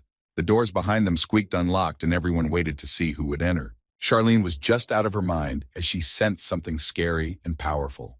The lieutenant colonel and the major entered the bay and began to question what was going on in there.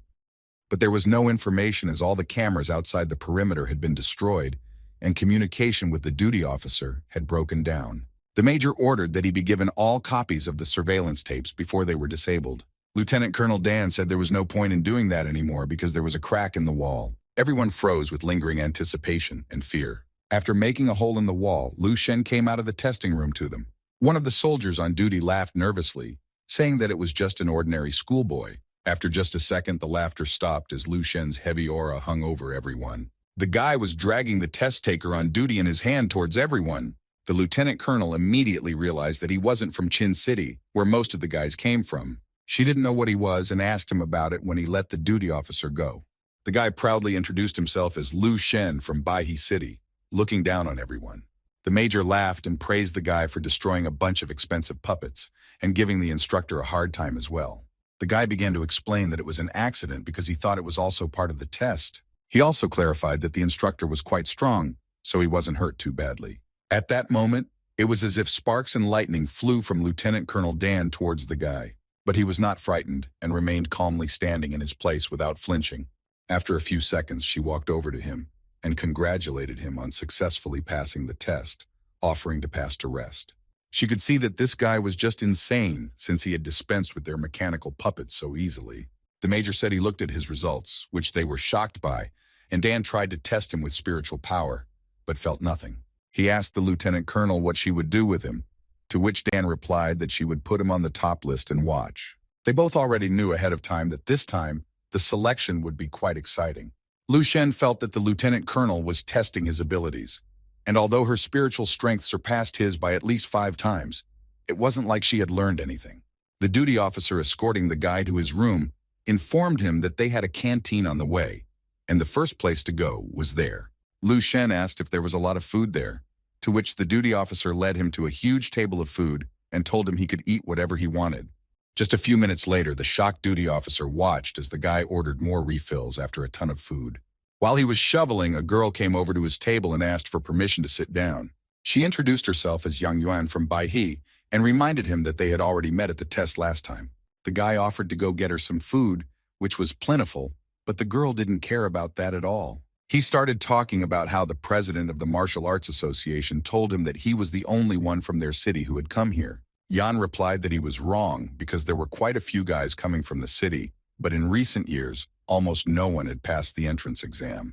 And even if they did pass onward, most of the guys left here for lack of points. Lu inquired about the points in question and learned that it was something that could be used to utilize the camp's resources. To use the training equipment, contact the designers, purchase medicine, and even lodging, they needed these goggles. Even what they ate in the dining hall would only be available for points in the next one, and so far there were only 3 people in the camp who had earned them.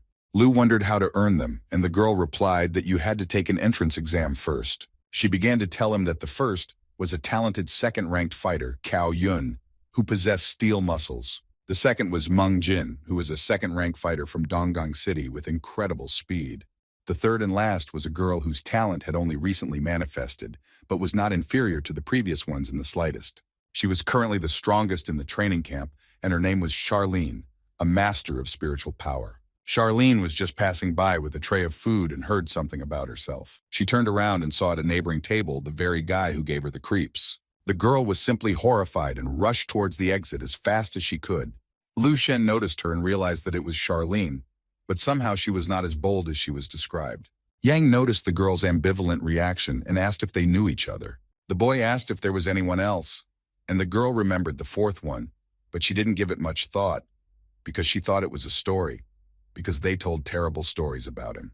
It was said that he had single-handedly handled a bunch of mechanical dolls and had also finished off an instructor. Jan said the man was clearly a monster or insane, to which Lu laughed and choked. Jan thought this camp was totally living up to its reputation, and although this guy had made a name for himself in their town, he was getting mouthed by the more talented guys here. She handed him a napkin and asked him not to worry about anything as she believed in him. The girl cheerfully said that with his talent and strength, he would surely become like those three. The boy coughed and took her napkin as the soldiers came for him. One of them began to read out that the kid had damaged 18 mechanical dolls and caused damage to the instructor. For these reasons, they had to have a certain conversation with him. The soldiers asked to follow them, and Lu Shen obediently stood up. He replied that he understood everything while everyone in the canteen was shocked by what was happening. The guy asked the soldiers with childish naivety if he could wrap up what he hadn't finished with him. The soldiers were a bit surprised and confused by such a request, but they allowed it. Lu Shen lastly apologized to Yang for disappearing so abruptly. The guys in the canteen began to talk about how the monster story was not a story at all. At this time, Yang immediately remembered all the insulting words she had said to him and was dumbfounded. Lu Shen appeared at the training camp's command control room to see the colonel. Dan began to talk about how the guy had ruined their 6-month budget with a couple of blows.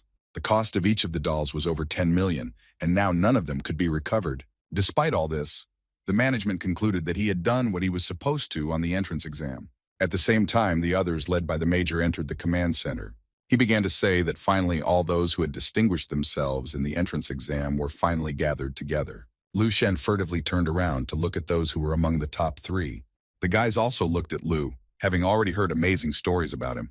The lieutenant colonel began to congratulate everyone on passing the entrance exam. She began to say that in their training camp, strength determines the amount of resources available, and they would receive their first points as a reward for passing the test the best. The points would be stored on a special card that she handed out to everyone. One of the guys remembered that it was the same golden card with 100 points that his teacher had told him about. The other guy was also happy to see that he had already made it to the top of the leaderboard. Charlene also knew that the card had a whole 100 points on it and decided that should be enough to get private lessons from the strongest master of telepathy. When they finally finished admiring their cards, they noticed that Lu Shen's card was white in color. Lu Shen began to look at the card that he hadn't heard of before, and even thought that there was nothing on it at all. On the back of the card were written the rules for using the glasses. He couldn't understand what all those numbers meant and decided that he wouldn't even have enough for dinner. The major laughed at him and explained that this card had 1,000 points on it thanks to the lieutenant colonel. The other guys were shocked to hear about Lu Shen's point count. Cao Yun with steely muscles grinned disgruntledly and started to say how wrong he was. He thought that this training camp was all about strength and connections didn't matter. The guy went on to say that he was a little saddened that he was so badly mistaken. Meng Jin said that he too was amazed by such connections, and Charlene shouted to everyone that they just didn't see what this guy had done. Cao didn't share the girl's enthusiasm and said that he was sure the guy had bribed the instructors and students. However, he still thought about what kind of strength this guy might have if he had just dealt with the mechanical puppets and the instructors so easily. He remembered again that in the training camp, resources were obtained by force. What that meant to him was that he had to show everyone how strong he was now. The major noticed the tension between the boys and wanted to intervene. Lieutenant Colonel Dan prevented him from doing so by gesturing to stop him. Lu Shen just calmly asked if the guy was sure of his assumptions. Chow menacingly told the guy to stop talking and promised to show him what true talent was today. He had already used his ability and reincarnated into a man of steel, shouting that one strike would be enough for him. Lu Shen had already known exactly how he would fight back all this time and summoned the power of the stars. After receiving one light slap on his opponent's forehead, Cao flew back into the wall in which he made a huge hole.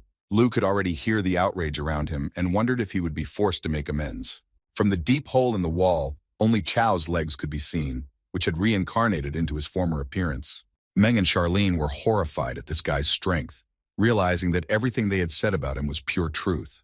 Major Qin was as delighted as the guys, and the lieutenant colonel looked at Lu enigmatically.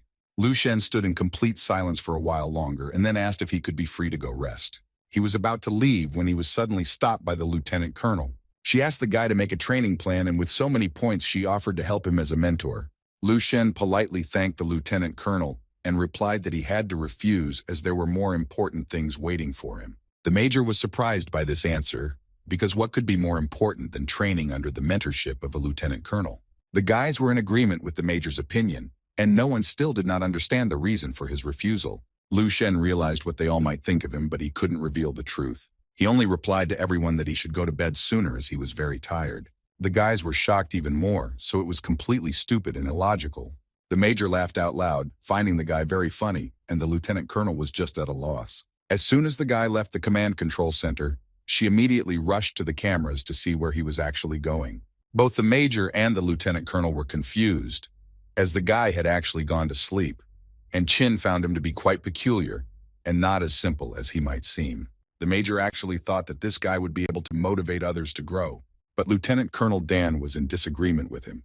Remembering the case of a fellow named Xiang Peng, Qin couldn't help but remember this incident as well, as just remembering it made him feel sick. Xiang Peng in the first set of training camp was simply a king, outshining everyone else. Dan knew that it was the power-type talents that had a great advantage in the early stages, because it was easy to fight with a huge combat power behind one's shoulders. Everything really mattered. Skills, speed, observation, logic, experience, technique, and tactics, as well as strength, and not just physical strength. Also important was all-round development while growing up, and the strength type would fade over time. It was for this reason that she was worried about Lu Shen's such tremendous strength. Lu Shen had already reached his room and immediately went to bed to defeat a couple more zombies. He fought one giant, defending himself from its powerful attacks with an energy field. The zombie flew around the guy from the other side and was about to deliver a powerful blow. Lu Shen, as always, managed to block the attack by deftly grabbing the monster's arm. The guy found a spear nearby and grabbed it, deciding to try to fight with it. He quickly jumped to the zombie and stuck the spear into the opponent's leg, winning a few seconds. At this moment, Lu Shen used a combination of his powers. Star Power flew into the zombie at an unexpected moment and crushed it. After destroying it, Lu thought that when he was alive, this zombie was probably a rank 6 master and was equal to the president of the Martial Arts Association, Xiao Yuehei, in terms of strength. He also knew that if he didn't block the attack by using all his strength, it wouldn't work. But for him, the priority right now was to increase his skill and combat experience. He was sure that this required not only strength but also all-round development, as Lieutenant Colonel Dan had said earlier. That was why he tried to learn as much experience from the future as possible. Limitless strength and flawlessness was his path in martial arts to the rank of a perfect master. Spiritual ability also played an important role, which unfortunately was still underdeveloped and only worked against zombies, so he wanted to improve it as soon as possible. Lu Shen clearly realized that in a fight with a real master, he would not succeed. The guy delved into his inner world again and tried to concentrate. He wanted to learn how to analyze spiritual powers and concentrate his spirit. Gathering his thoughts, he tried to get inside his mind again. The boy slowly reached deep into his inner energy, hoping to succeed. Lu did his best to do so, and he could be pushed back like he was struck by lightning. The guy himself, even in his sleep, experienced the strongest energy discharge from the spiritual force. His consciousness inside seemed to shatter into small shards like glass. After a couple of seconds, he came to his senses again and realized that he had finally succeeded. Lu summoned Ellie again and decided that he hadn't looked into his future in a long time. He wanted so badly to see if anything had changed there. He asked Ellie to open his bio for him, and his file appeared on the screen, changed by an order of magnitude. Lu Shen was very happy when he saw that he could still reach the 7th rank and many other things. He next asked Ellie to enter crystal vision, star tempering, and natural breath techniques into the search engine. The holographic screen immediately displayed detailed information about each of the techniques. He also realized that although he was limited to the 3rd rank, he could use other more advanced techniques. At that moment, the guy noticed some sort of scroll labeled Crystal Vision. Inside was an entire technique written entirely by a rank 11 master, included in Project Beam. This description was called Spiritual Vision Statements and was simply a priceless treasure in the world of martial arts. He could not imagine such a thing, because there was a reason why none of the martial artists knew about this skill, because it was designed specifically for spiritual masters. Speaking out contained more than just the skills of utilizing spiritual power and tactics. The main thing was that this practice was radically different from other spiritual sayings and scrolls. The essence of this utterance was using spiritual power to create a spiritual warrior body. One could recreate muscle fibers at the cellular and even genetic level for the sake of all-round development. The first step was in using spiritual power to strengthen the organs of the body, which allowed one to accelerate the power of skills in the body. He was able to increase his combat power, but here was the skill power was standing still, and so this was more timely than ever. Lu Shen realized that if he could deal with this, he would completely strengthen his body. Until today, the guy had underestimated martial arts that contained the wisdom of thousands of years. But today, he had memorized the name of the great master who had created this scroll. He was well aware that such talents were born once every millennium. Still, there was one thing that depressed him, despite all his successes: the irreversible collapse of civilization. The guy clearly realized that he would have to do a lot, and he had a long way to go. Every minute and second, or rather all of his time, he must spend on becoming stronger. Charlene was in the training room and was trying to increase her spiritual power. She was doing quite well considering the points she had gotten and the opportunities she had opened up. The girl was learning quite quickly and getting what she wanted. Her spiritual power grew with each meditation, and Charlene could feel it. The girl knew she shouldn't rely on luck alone, so she worked hard and persistently. During her training, someone entered the room and praised her for being a fast learner. It was Lieutenant Colonel Dan, praising the girl for being able to handle 3 star cones without interference, and she would soon learn to handle 6. 6 cones gave one the opportunity to reach the first step of spiritual master. Charlene bowed politely to the lieutenant colonel and thanked her for everything, to which Dan replied that it was all about her talent and diligence. Dan also clarified that despite all her success, there was a huge hole in the girl's spiritual will. She asked Charlene if anyone had left a spiritual mark on her. The girl was horrified at these words and nodded silently, remembering Lu Shen's gaze, and asked if there was any way to get rid of this problem.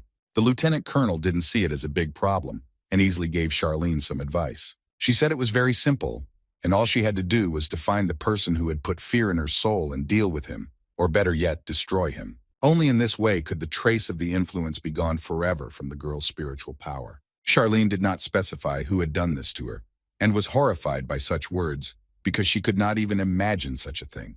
The lieutenant colonel did not understand why the girl was so frightened, for her powers were rapidly increasing and she saw no problem in accomplishing this. Charlene immediately remembered the recent rumors that said that the guy had recently had a crisis, and perhaps his strength hadn't increased. She pulled herself together at the same moment and thought that she might actually try to do it. On the way out of the training room, the lieutenant colonel had a major waiting for her, asking if everything had gone smoothly. Dan replied that it had gone well, but that the girl was too soft-hearted, to which the major cheerfully replied that not everyone was like her, and her character was not so bad compared to his charges. The lieutenant colonel also brought up the guy in the top 3, and said that she was able to teach him everything in 2 months. The major reported about Lu Sheng, who only slept for days, and the guards reported it after bringing him food, so he was hopeless. He reminded the lieutenant colonel of her saying that the guy could do whatever he wanted as long as he wasn't hurting any of them, and Dan decided that was a mistake. The major wondered if Lu Shen could still be the man to lead the others, and Dan realized she had to be careful with him. The lieutenant colonel shouted sternly for this guy to do whatever he wanted, while the major had to train Meng to make sure Charlene didn't beat him to a pulp during training. Meanwhile, Jan, who was working in one of the camp's cafeterias, stopped for a little break. Another girl was carrying dishes past her and offered to help, since she had been so helpful last time. The girls were envious of those who had already gotten 100 points on their cards this month, because they didn't have to count every penny, because they only had enough points for 2 days' food. Just in time, the girl asked Yang Yuan what Lu Shen from her city was doing, because they were rumored to be on good terms. Yang Yuan thought about it for a moment and sighed sadly, saying that she didn't know what he was doing now. She replied cheerfully, as she had heard that the boy had gone into a frenzy after arriving at the camp, and after that she had not heard a word from him. She had also heard that the guy was lying on the bed in his room all day long, and many people had already surpassed him in strength, which probably spoke of how the guy was very scared, because if he had known earlier that strength-type talents were fading so quickly, he wouldn't have flashed the light so as not to be embarrassed. Yang Yuan refused to believe this kind of rumor because she felt that Lu Shen was not like this at all. She didn't want to hear any more of this nonsense and told the girl that she still had a lot of work to do, but she would finish it all by herself, so she could go. Suddenly, someone shouted loudly and called everyone to the training room where Cao Yun was currently testing the quadruple gravity. The girl was excited to hear this, because the power quadrupled was simply incredible in terms of amplification speed, and remembered the last time she entered the room with twice the gravity and couldn't last more than 20 minutes there. She immediately grabbed Yang Yuan's hand and led her to rather look at such a breathtaking sight. Yang Yuan was only interested in what Lu Shen was actually doing right now. Lu Shen all this time was not just lying on the bed and resting, but gaining experience and powerful forces. Chow Yun, meanwhile, was in the gravity room and was struggling to stay on his feet. The instructor at the glass reported that the guy had already been there for 4 minutes, which was half a minute longer than last time. Chow Yun stood there for a bit longer and pressed the button to stop the training since he couldn't resist anymore. When he walked out, he was greeted by the rapturous looks of the other guys who were talking about how they couldn't even last 10 minutes in an ordinary gravity room. Chow Yun took the towel and felt like a true master at this moment, able to almost take over the entire world. He arrogantly thought about how he was now respected and feared by everyone, and was already thinking about what would happen when he completely overpowered the room with 4 times gravity. One of the guys ran up to Cow and started saying that he was about to overcome the 4-fold gravity and had already obtained the 3rd rank, so he didn't even know who could match him in the upcoming competition. Chow Yun had a severe aching headache after training, but he still inquired as to what state he was in right now. The boy quickly realized that he was talking about Lu Sheng and told the same thing that everyone knew. When they brought him food, the boy was always snoozing. They pictured him sweetly sleeping in a warm bed next to a mountain of dishes after eating the food, and began to resent him for how much longer they could behave like this. Chow Yun thought he was an insolent brat, and although he had been inferior to him in the beginning, the advantage was clearly on his side now, so there was no need to worry anymore. He was sure that Lu Shen had wasted a whole month in his points, so he would be kicked out before the test. The guy even compared himself to the sly turtle that had skillfully overtaken the sleeping rabbit, saying that now he would show him his true strength. While he was indulging in his reverie, he didn't notice how Lu Shen himself walked past him lightning fast forward to the gravity room. Lu Shen was already looking at the gravity resistance training room, which he thought looked pretty good. Chow Yun snidely laughed at the guy, saying that after a month of rest he finally deigned to show up and train, but it was too late. Lu Shen quickly checked his card account and was surprised that he had spent so many points on food, so he decided to set the time to stay in the room to 3 hours to begin with. The guy opted for 3 hours with twice the gravity, after which he had his points deducted from his card. He turned around and said that it had been a whole month and it was time to check his strength gains, to which Cow indignantly replied that he had spent the whole month in the dorm and there could be no gains. The system had already started the countdown to the start of the training, and Cow began to shout that you cannot just walk into the gravity room without even warming up. The guy ignored him and went inside, and the system recommended that the warrior use physical strength to deal with gravity. Chow caustically began to say that the gravity resistance room was no joke, and if he didn't do a proper warm-up to warm up his muscles, the external pressure could easily cause his internal organs to rupture and bleed, after which he would be immobilized. He had already hoped that Lu wouldn't be able to start the test properly, so his song was over. Everyone present quickly walked to the window of the room and stared at Lu Shen, for a moment deciding that the gravity system was malfunctioning. This was because the gravity had already started, and the guy remained standing still, thus showing no reaction. At some point, Lu Shen clenched his hands into fists, and everything around him shook violently. The guys behind the glass thought that an earthquake had started. Such was the strong recoil from the gravitational field. Chow Yun couldn't believe what he was seeing after all. The guy hadn't gone out for a single training session in a month, and he was doing so well there. The other guys also ran over to look at that most famous Lu Sheng. They watched with admiration and delight as the guy not only managed to stay on his feet, but also did various techniques. The guys didn't understand how he could perform dissecting blows in high gravity, while some couldn't just stand there quietly. Lu Shen himself felt a very unusual sensation in his entire body from the gravity field. He realized that he was doing quite well, and quickly walked over to the system to select a new mode. Chow Yun really hoped that the guy couldn't take it after all, and decided to stop the test. Suddenly, everyone felt some strange feeling of attraction and dorosia in their entire body and began to cry out in fright about what was going on here.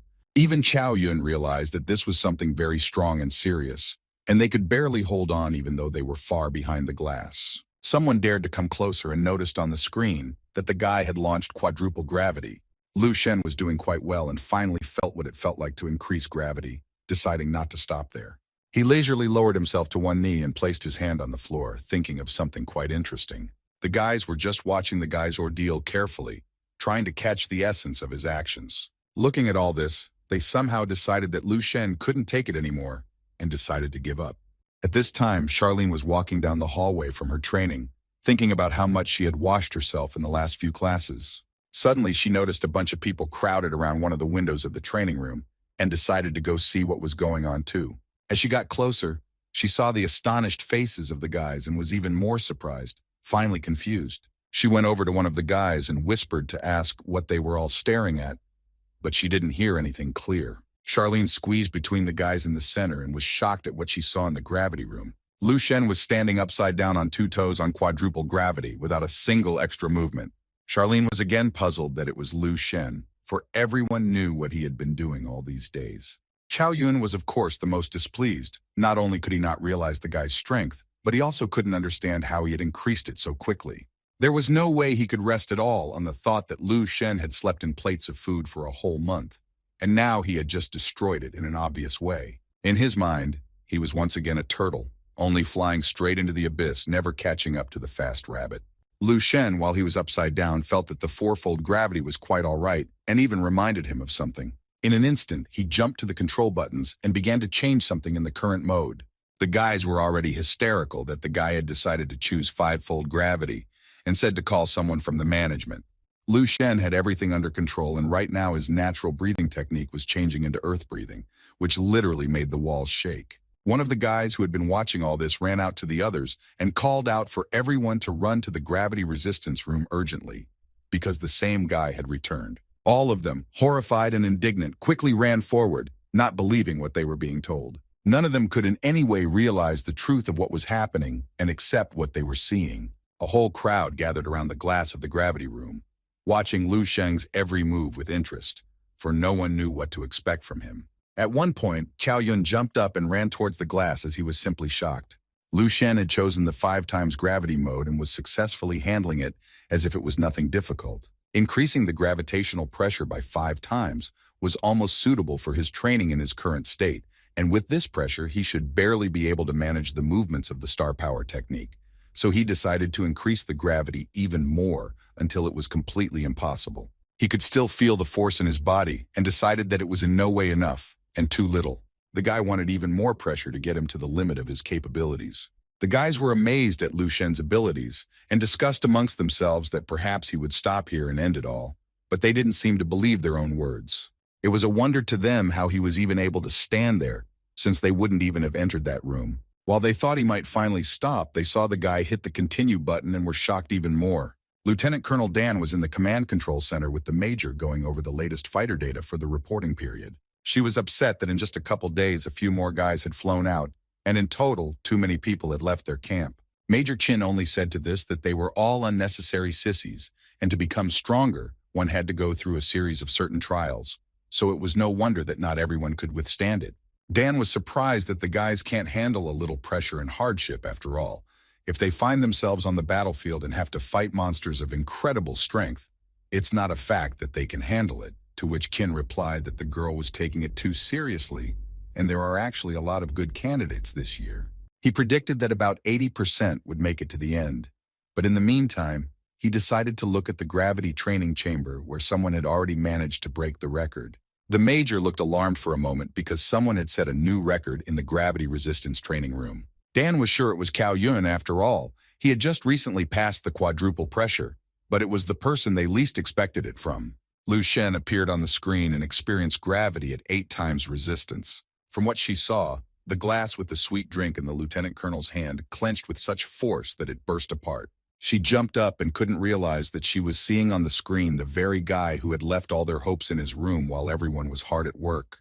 The major wondered what rank the guy was now, but Lieutenant Colonel Dan didn't seem to care much about that anymore. She scrutinized the screen and reported that this was exactly the guy they needed. Lu Shen in the gravity room was coping with their last strength and didn't even know how much longer he could last. He realized that with his current strength it was still too hard to cope with 8 times the pressure of gravity, and he felt that he was already at his limit. Despite the hardships, the guy wasn't going to give up and decided to try a new technique to try and endure some more. He felt as if his heart had split into separate cells for a moment. Each of these cells filled him with energy and strength, and something like electric lightning discharged throughout his body. Lu Shen felt his whole body filled with a new flow of energy and strength, and was ready to withstand the resistance for a little longer. The energy only went through his heart, and he was able to increase his strength by as much as 10%, and realized what a vision of spiritual insight was. Gathering for the next test, Lu Shen decided to test what his limit really was. The guys behind the glass didn't know what else to expect from the guy anymore, but they saw him move towards the mode system and even tensed up a bit because it was already 8 times resistance. Cao Yun threw himself on the floor and practically sobbed at what this guy was doing in the room, and even with such a strong gravity. He didn't want to believe that Lu Shen could actually be that strong, and even thought that he was up to something. Everyone saw the gravity in the training room change from 8 times to 9 times. Lu Shen fell to the floor from the pressure of gravity and struggled to maintain his strength. From such pressure, even the room was already barely standing, and a small dip had formed where the guy was lying. He could feel his bones literally cracking at the seams, and his blood seemed to be boiling throughout his body. He couldn't move even a millimeter, and all he could do was stay conscious. So when he felt the force of the 9-fold pressure, he realized that he couldn't handle something like this yet. At this point, Lu thought about who could change the future and prevent a tragic ending, thinking of several options such as someone practicing complex techniques or someone incredibly talented, or maybe no one with unlimited resources. While everyone behind the glass was holding on with their last strength and lying on the floor, the guy was still able to get to his feet after his thoughts. Charlene was one of the few who noticed this and no longer knew what this person could be capable of. Lu Shen was able to fully stand up and fight back the pressure of 9 times gravity. He was finishing the test and thought that his true strength had finally returned with him. After finishing the training, the guy headed towards the exit of the room, where a crowd of guys were already waiting for him. Lu Shen looked a little exhausted, but overall felt pretty good. At that moment, someone called his name, and the guy turned around at the call.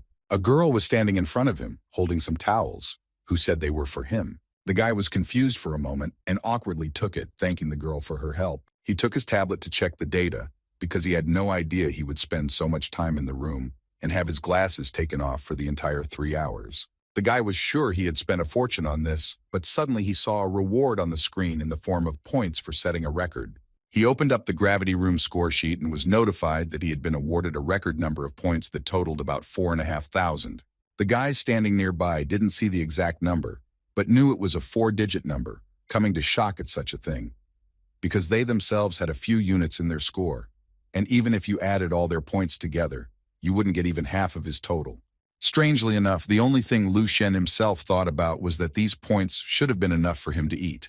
The guy didn't see the point of lingering here any longer and headed forward. Everyone looked at him as if he was an idol and decided that they should definitely follow him. Among everyone here was Yang, who could clearly feel the powerful aura emanating from the guy, although it was not surprising since he was able to reach 10 times gravity. It even seemed to her as if he was walking on his head and everything around him was losing its meaning. The guy really was like a tiger sneaking forward, leaving everyone behind. Yang's friend began to say that this guy was really a talent, as he was able to break Cao Yun's record and might have already reached the 4th rank. Yan didn't even realize how great this person's strength was, because instead of resting, he went to the movement practice room. At this time, one of the guys was just undergoing movement practice in a special room equipped with laser beams. He had increased his agility level and had almost completely passed the 2nd stage. The guy cheerfully thought about being cooler than a whole half of the warriors of the world. No doubt the difference between people was normal, but now there was a whole gulf between them and the rest. He was sure that everyone else looking at him was just dreaming. While he was mentally praising himself, he didn't notice that there wasn't a soul left behind the glass of the room. The guy wondered where everyone had disappeared from his view so suddenly and noticed a crowd nearby. He also noticed that the lieutenant colonel and major were also there with the others. The guy immediately ran up to the others and started asking what they were staring at. The guys replied who they were looking at, and the guy laughed, calling Lu Shen a soft pillow bum. Someone who was there with a disgruntled face wondered who he even was. At this moment, something incredible happened and everyone marveled loudly. All the cannons in the training room were activated at full power. This meant that the number of laser beams would be unlimited. Lu Shenya had already guessed that it would just be necessary to dodge all the beams. The difficulty was that it was impossible to predict the trajectory of all the cannon's shots. For someone it might have been a problem, but not for him. The cannons activated, and the guy with the speed of light deftly hid from all the beams. The guys behind the glass also knew about the unpredictability of the shots and were amazed at the sight. They weren't even sure if this was the first time Lu Shen had entered this room. The guy also learned that Lu Shen had broken the record in the gravity resistance room before. He fell to his knees and couldn't understand how he managed to be so strong. What had happened, that the difference between them in a second was simply unbelievable. Meanwhile, the lieutenant colonel also wondered if this was the guy's first time here. It was because his movements looked like he had been here before. It even seemed to the lieutenant colonel that the guy could anticipate gunshots. She carefully watched his every move as much as possible. At one point, she noticed a beam flying straight at him with no way to dodge. Dan was already sure that this was the end of it, but she was wrong again. Lu Shen was like an incredible warrior who could handle all challenges. He passed each shot of the laser cannon one after another without much difficulty. Lieutenant Colonel Dan decided to test something else by using her strength. The major noticed this and asked what she was going to do. The girl stopped and for some reason changed her mind to carry out what she had planned. Lu Shen, on the other hand, thought about how he felt his movements becoming more maneuverable. The system announced that the guy had passed the second level, and that was in just a couple minutes. The major remarked that the guy was completely relaxed, and his agility was close to flawless. The lieutenant colonel replied that she would see what he did next, and the major agreed with her. The system announced that the third level of dexterity and movement speed training was beginning. On the third level, in addition to laser beams, a bunch of solar balls flew at the guy. The guys were surprised at the difficulty of this level, as they had never seen it before. Lu Shen himself didn't seem to be ready for it, and even stumbled a bit. Despite this, he quickly pulled himself together and was already ready to pass. He could feel how hard it was already from the start, and the way to retreat was blocked, so he needed to add strength. In the very center of the room, the swords exploded upon contact with the laser beams. Lu Shen immediately moved forward towards the epicenter of events at a breakneck pace, intent on something. The major was amazed, as not all 4th and 5th ranked veterans were capable of such a thing, and he was only able to do such a thing by the age of 22. The lieutenant colonel sadly said that she got it out at 25, and she had a talent for speed from birth. Therefore, it was hard to believe that some 18-year-old brat could pull this off. Lu Shen could sense the increasing difficulty, and spiritual ability alone was not enough. The major also noted that this guy was not as simple as he looked at first glance. Lu Shen was almost hit by one of the laser beams and flinched for a moment. At this moment, he decided to use a natural breathing technique, namely wind. The guys watched in amazement as the guy had already passed more than half of the third level. In just a few seconds, the level was coming to an end, and the major realized that his speed was so fast that it was hard to just keep track of him. After another moment, the system announced that the third level was completely passed. The major admired the guy and said that after today's accomplishments, he definitely needed a rest. But the lieutenant colonel disagreed with him and replied that Lu Shen wanted to continue. The major was horrified by this, as he himself had just started to pass the 4th level. Dan, looking at Lu Shen, was pondering about something without changing her serious expression. Lu Shen was just finishing setting up the 4th level mode. He walked over and touched the sleeping laser explosive, which immediately activated. Along with it came the activation of the other explosives that connected with each other. Lu Shen guessed that all these devices formed something like a spider web together. The observers thought they were ready for anything, but were shocked again. The system announced that the guy had successfully started to pass the 4th level. Dozens or even hundreds of laser beams joined together with each other. The guy felt that his wind breath was already at its limit and something had to be done. At this moment, he switched to the star tempering technique, increasing his strength. His entire body lit up with a green glow and energy was spreading inside. Without hesitation, he channeled all of this power into the laser web around him. He felt time dragging on forever, and he remembered that this is called time perception. It was a spiritual ability that could qualitatively change spiritual power equal to the 3rd rank. All this meant that the guy had reached it, and the lieutenant colonel seemed to have realized it. They stood and watched as the glass in the training room began to shatter with a crackle. The lieutenant colonel playfully remarked that the guy appeared to be a master of spiritual powers. At this moment, Major Chin noticed Dan activating her power and was even startled. He saw her majestic power and started shouting that she was crazy. The lieutenant colonel was confident in her decision and replied that she just wanted to test it out. She sent her spiritual power forward to attack Lu Shen to test her theory. Lu Shen was already exhausted from passing the test, but everyone was able to notice the spirit flying at him. Only for a brief moment did he think about his actions, and after a second, he had no doubts about them. He responded with his spiritual power in response to the lieutenant colonel's spirit attack. The spirit whirled into a spiral and began to squeeze with incredible force. Lieutenant Colonel Dan felt a strong heaviness and could no longer resist. She informed everyone that Lu Shen turned out to really be a spiritual master, and his strength was not inferior to hers. At this moment, the guy realized how many rays there were in this room.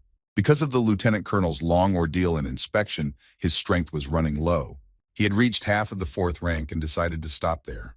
Lu Shen went to the center of the beams on his own and fell under their effects. The system showed his results and congratulated him on his high score. Everyone else was shocked by today and the seemingly ordinary student. Everyone was quietly calculating how much Lu Shen was surpassing them in strength. Lu Shen himself was thinking that there were still 3% of people who had surpassed him, and he urgently needed to become stronger.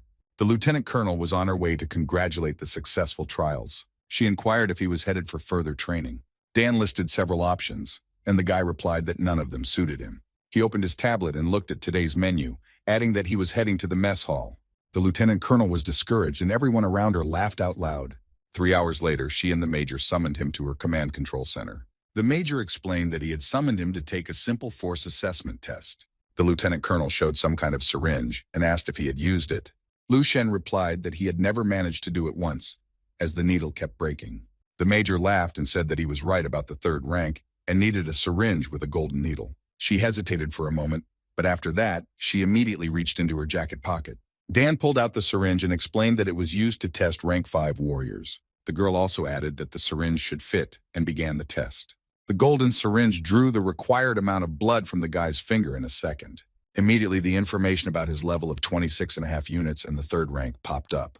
The lieutenant colonel said that she hadn't met a young warrior with such a rank in almost 10 years. The major suggested that he next test his combat power on the machine. Lu Shen happily agreed as he wanted to see his limit himself. Before making a strike, he recalled all of his learned techniques. The first was breath and fire, and then star quenching, after which he made a strike. The evaluation machine in a moment seemed to catch fire from such combat power. The results showed his power to be nearly 300,000, and his warrior rank was 4th. The major shuddered at the fact that his combat power was not inferior to a rank 5 warrior. He cheerfully informed the guy that he had practically passed the training camp and could do whatever he wanted. The lieutenant colonel wasn't done yet and asked Lu Shen to stay for a moment. Dan showed the energy crystal, which was a very ancient and precious crystal, and said that it was testing the spiritual power. The lieutenant colonel asked the guy to touch the crystal to determine his level. For an example, she herself showed how to do it, and instantly her results appeared. The major was surprised at such readings, and the lieutenant colonel clarified that she practiced every day. Dan placed the crystal on the table, and with a look, she told Lu Shen to place her hand on it. The major was already getting sarcastic about the fact that the guy might have strength equal to her. Lu Shen at this time looked like a spiritual god absorbing all of the crystal's energy. The lieutenant colonel knew what that could mean, but she couldn't realize it. The results showed that the guy was far superior in spiritual power to Dan. She was shocked that his spiritual power was 5 times higher than hers. The lieutenant colonel knew more than anyone how difficult it was to refine spiritual power, because it was equivalent to folding a stack of towels the thickness of a single coin. Dan still couldn't believe that the boy had managed to accomplish that in his 18 years. While she was thinking of what word to use to describe him, the major chimed in that the guy was infinitely cool. For that, he was hit on the head in the same second, but he didn't realize why. The major came to his senses, and the lieutenant colonel asked if Lu Shen had a spiritual teacher. The guy replied that he did, and that he had shown him special techniques to develop spiritual power. For a moment, she even exhaled, for she couldn't believe that he had learned everything on his own. She asked how long ago he had discovered his power, to which Lu replied that it was about 3 months ago. It seemed that no one in the room had expected that answer, so it was like a thunderclap. Dan repeated his words about 3 months with some trepidation and praised him for making such progress. She clarified that even if one were to go through all the masters in the Spirit Association over a couple decades, it would be impossible to recall a single person as talented. Lu was surprised that spiritual masters also had an association that was different from the Martial Arts Association. Despite the large population of their country, the awakening of such power was only 1%. Dan noticed the boy's puzzled face and assumed that his teacher had deliberately kept this information from him so as not to interfere with the training process, because that was the reason why the purity of the spiritual power was decreasing. The lieutenant colonel suggested the guy to join this association and took out her token, thanks to which they would know what to do with him there. Lu Shen reached for the token and clarified that he had never seen his teacher, and he was becoming more mysterious with each lesson. Dan assumed that his teacher was a good person who was eager to showcase his students' talent, even though he was hiding it. She realized that this was what the best of the best would do, but even she didn't know such a thing.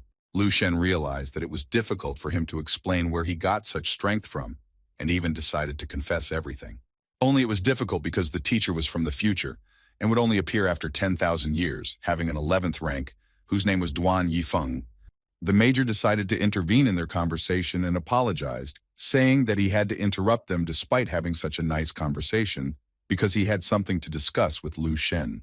He handed the guy a card with about 5 million in his account and said that he was the clear winner, although it wasn't the end of the training camp season yet, but it would be as a bonus to him for his exceptional breakthrough. Lu Shen was shocked at the said amount, and the lieutenant colonel clarified to make him grateful, because it was their allowable limit due to the fact that most of the expenses went to the trainees 3 meals a day.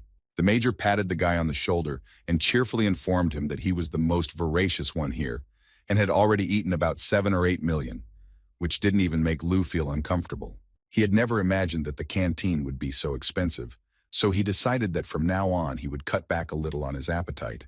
The lieutenant colonel went on to say that although the amount was not very large, it was enough to prove the sincerity of the Eastern military unit's intentions. Lu Shen took the map from the major's hands and scrutinizing it carefully, he guessed that this Eastern division definitely wanted something from him. Major Chin laughed and replied that the guy was very smart because it was partly true. Dan, however, was as resolute and serious as ever, and said that from now on, the boy should realize that with such talent, he would have to fight on the battlefield no matter what. She added just as sternly that without battles and blood, one could never become a true warrior. The major told her that the country and the association gave warriors a lot of support and privileges to be enjoyed, and sooner or later he would become one anyway, and they hoped that when it came to choosing a unit, they would be prioritized. He also added with a chuckle that they have one advantage.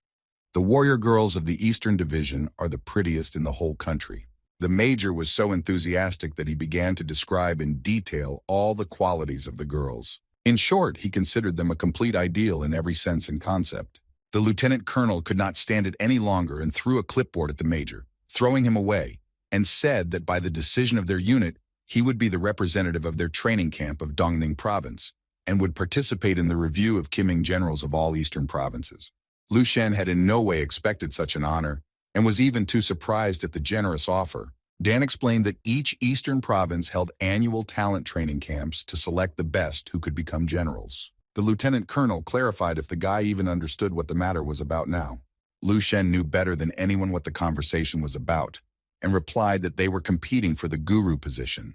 The major said that General Kiming was the elite of the future and a great talent, and that only one person was chosen every year from all the eastern provinces. He also added that being the chosen one was a very honorable title, and it was up to him whether to accept or not, to which the guy immediately replied in agreement.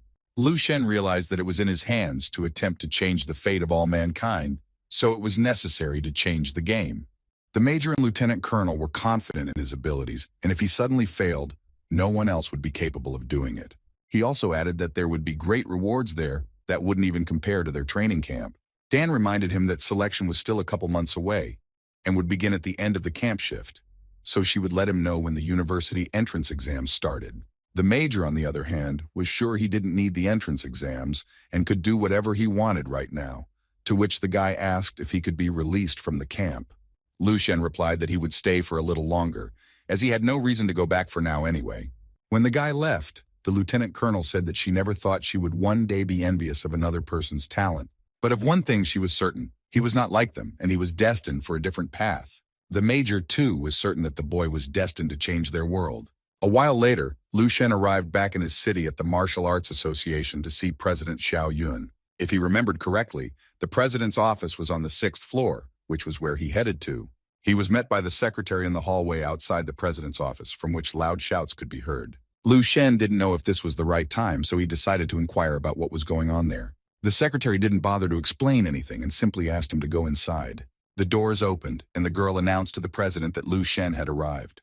There was a man sitting in the office with Xiao Yun, and at the sight of Lu Sheng, he began to shout if he was the genius that the president had been buzzing his ears about. The man jumped up and walked around the guy a few times, talking about how young he looked.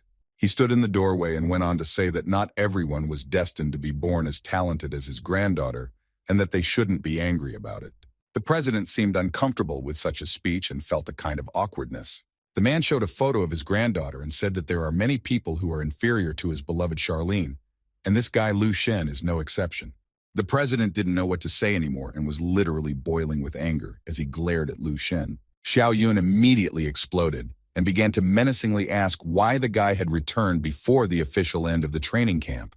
Lu Shen held out the envelope that Lieutenant Colonel Dan had given him as an explanation to the president. The man dubiously began to say that some document from the Dan family was unlikely to be of value in the Baihe Association. He pointed to some seal on the envelope and was sure that the guy had done some mischief and was now trying to blame it all on the president. The man was sure of what he was saying, but stayed to see what was in the envelope.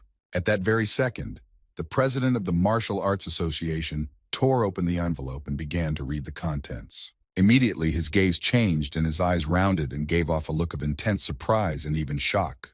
The man was still trying to scoff and asked the president not to get too nervous. The president didn't even pay attention to the annoying little man and asked Lu Shen when he managed to reach the third rank. The guy replied that it was about a month ago and Lieutenant Colonel Dan had personally arranged for him to be tested. He also added that the Eastern Military District had the right to award him the new rank, and all he needed from him was a seal and consent. Xiao Yun also learned that Lieutenant Colonel Dan was the representative of the Eastern District, and all that was required from himself was a seal, to which he happily agreed. The man immediately snatched the document and began to quickly study it, unable to believe his eyes. There was no limit to his insolence, as he began to say that the document was a forgery. The president snatched the document from him and told him that if he did not believe him, he could go away and that the document was real. For credibility, he pointed out on the document the huge steel seal of the Eastern District right in the center of the paper. The man started shouting that he didn't believe it because a guy who was kicked out of the training camp couldn't have that much fighting power and strength. Lu Shen was getting tired of listening to this hysterical nonsense from the stranger. He began to say that no one had kicked him out, although he could hardly believe it. The guy also added that the lieutenant colonel personally asked him to call and confirm receipt of the document with its authenticity. Present laughed and told the man that it was simply impossible not to believe it, and someone needs to be less suspicious. Everyone knew that Lieutenant Colonel Dan was called the genius of the military district, and since she had asked Xiao Yun to make the call, he would gladly do it. The president set up a huge screen for a video call, which Lieutenant Colonel Dan quickly connected to. She immediately inquired if the guy had arrived to see the president in Baihe City and received an instant greeting from him. The man began to realize that it was all true, because on the screen, he had indeed seen Lieutenant Colonel Dan. At that moment, Charlene appeared on the screen, recognizing her grandfather by his voice, and started asking what he was doing there. The lieutenant colonel got angry and ordered the girl to immediately go practice her spiritual power, because her workload for today had been increased tenfold. Xiao Yun decided to smooth things over somehow and began to say that he had received a document that he was already ready to approve. The lieutenant colonel replied that the president shouldn't procrastinate too long, because the guy would be the representative of the eastern provinces at the general's review in Dongning province. She also added that Lu Shen was the strongest in their training camp, and that was the reason why he shouldn't stay there anymore. The president of the Martial Arts Association was shocked by what he heard and only had words about the general's review in his mind. Charlene's grandfather was shocked just as much, but what hurt him more was that the guy was called the strongest in the camp. That very second, he realized who his granddaughter had told him so much about. The lieutenant colonel continued to mentor Charlene so that she could defeat Lu Shen, but the girl was sure that would never happen. The president said he understood and could end the conversation, but the lieutenant colonel asked to have a word with the boy, clarifying for him that she had found almost all the necessary ingredients for the spirit master's elixirs. Dan added that if anything else was needed, he could just send her the list. Lastly, she said that he needed to get recognized as a spiritual master as soon as possible so that he could make purchases on his own. As soon as the call disconnected, the president pounced on the guy asking when he had time to pass the spiritual master test. Lu Shen modestly replied that it was where they discovered his talent for spiritual powers. So the lieutenant colonel sent a letter of recommendation for testing to the Spiritual Master Association, to which the president was just overjoyed and said that he never doubted him. Charlene's grandfather was in the president's office the entire time and couldn't utter a word. They both left the association, and the president offered to call him a car, but the guy refused, to which Yao began to invite him to all sorts of breakfasts, lunches, and dinners. Lu Shen caught a cab and replied that in that case they had a deal. The cab driver noticed that the president of the association was too nice to the guy and asked what their relationship was. Lu Shen thought that if even the driver noticed it, the president was definitely enamored with him, but replied that it was just that Xiao was a good person. Suddenly, the cab driver abruptly slammed on the brakes and stopped, as there was something strange in their way. The signboard of Crimson River School was broken in half and was lying right in the middle of the road. Lu Shen got out of the car and looked at it for a while, trying to figure out what had happened. Meanwhile, in the school itself, something strange was going on involving a certain Lin Teshin, who said that he had come to discuss martial arts rather than business. He also said that he had come here specifically to give them a lesson. Nishuang stood with her father and said that it was unfair to take advantage of her father's injury and move here with a fourth rank. The father replied to the guy that he had already promised not to take any more disciples next year, and what more did he need? Lin said that he should have thought before making such a huge signboard. Father said he was always ready to defend his honor after all. That's what he came here for 20 years ago. He was all alone and was able to lay the foundation for his school. Father was confident that if he succeeded then, he would succeed now. Nai Shuang was very worried about her father and shouted at him to leave it all behind. Lin inquired if that 18-year-old kid was a student of their school. The girl immediately replied that she had repeatedly said that he was not their student and just came here occasionally. Lin menacingly kicked his foot and said that he didn't care about these little things as he wasn't interested in the details. He continued to shout that he was aware that the school had used this young man's name and poached half of the students from his school. Lin was certain that since they had ingratiated themselves with someone else's, they should be willing to be held accountable for it. Ni sternly replied that it was the students' own decision and no one had poached them here. Lin continued to threaten and inform them that if they were sure of that, he would flatten them into the school today. In that case, there would be nowhere for their boys to study, and they would return to his school. The girl was just furious at this guy's insolence and wanted to answer him. She said that she would fight him herself and find out everything. Lin only guffawed and said that he was somehow worried about breaking such a beautiful flower. His father strictly forbade it, because the rank of this guy was achieved by hard training, and even he with an injury is not a fact that he can cope with him, and she's certainly not to compete. The girl reminded him that she was also a rank 3 warrior, and even against such an opponent, the two of them would not lose. Lin pretended that he was not interested in this, and he had no time to listen to the family squabbles, so he would like to deal with it all as soon as possible. Ni sternly told the guy that they would fight right now, and she would make him carry their school's signboard through the streets of the city. Lin was already preparing to fight and noted that the girl was too sharp of tongue.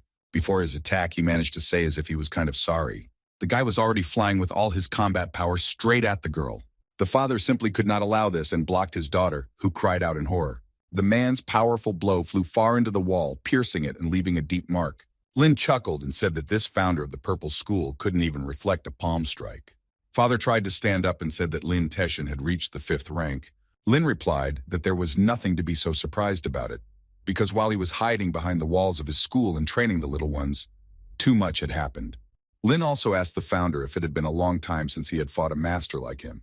The founder realized that he had no choice and said that if he wanted this school to close down, he would go to the association right now. He was going to submit his resignation and suspend the school for accepting students.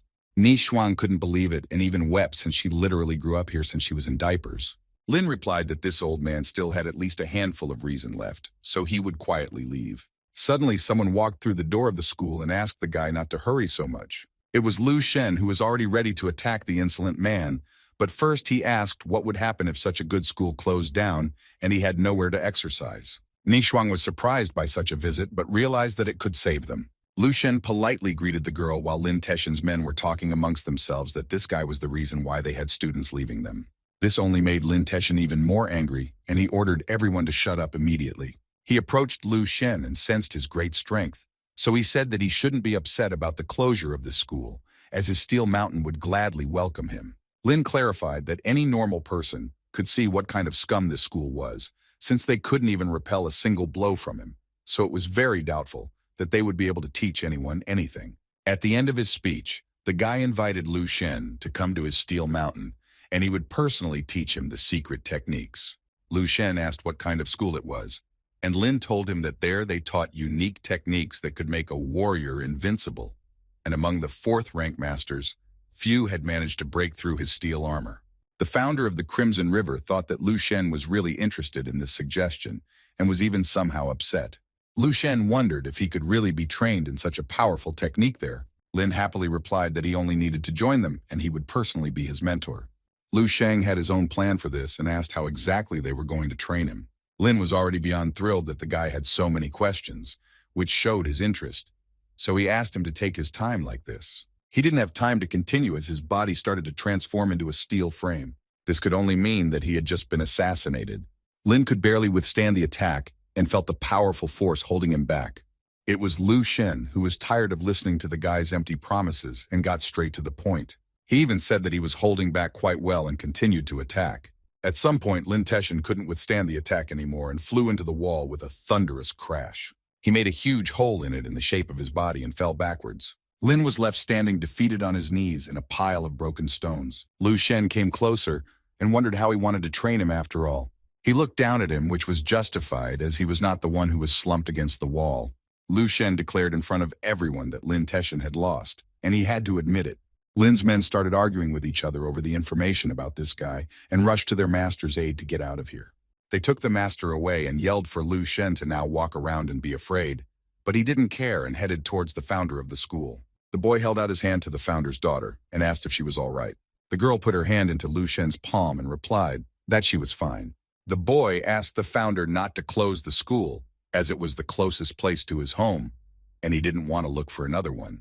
The founder immediately agreed and said that if the guy needed anything, he would be happy to help him.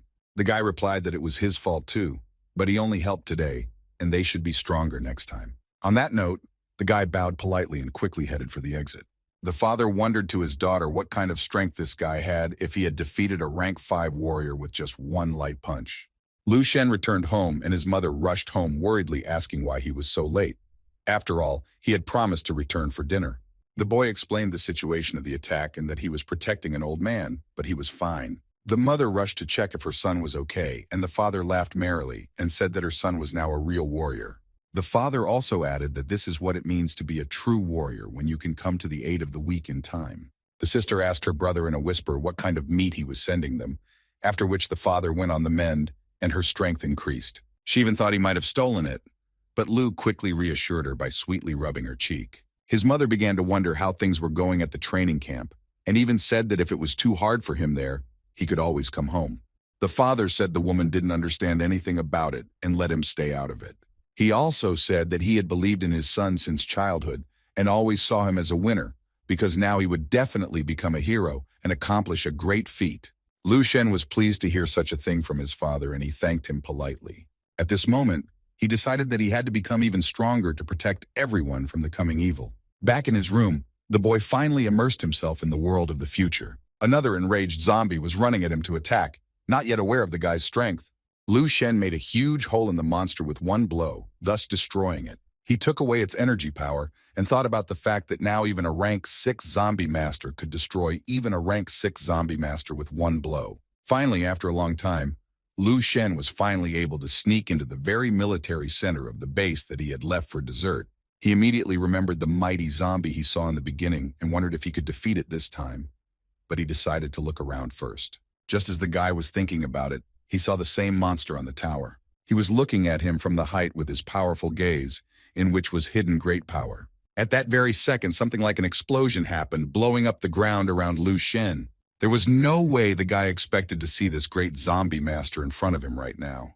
The zombie emerged from the rubble and walked surrounded by a bright glow from his endless power and energy. Lu felt that his energy was as solid as steel, and even his 6th rank couldn't compare to this great power, the power of a guru. He remembered that when one absorbed many martial skills at a time, there was an unquenchable desire to destroy everything one saw, and as long as he used crystal vision, he could deal with his inner aggression. Except now there was a special case where the guy didn't want to retreat at all, but rather adopt all of his combat power. Lu Shen decided to attack first, and used his wind breath and 6 times star power to attack. He quickly rushed towards his opponent, framed by a green glow.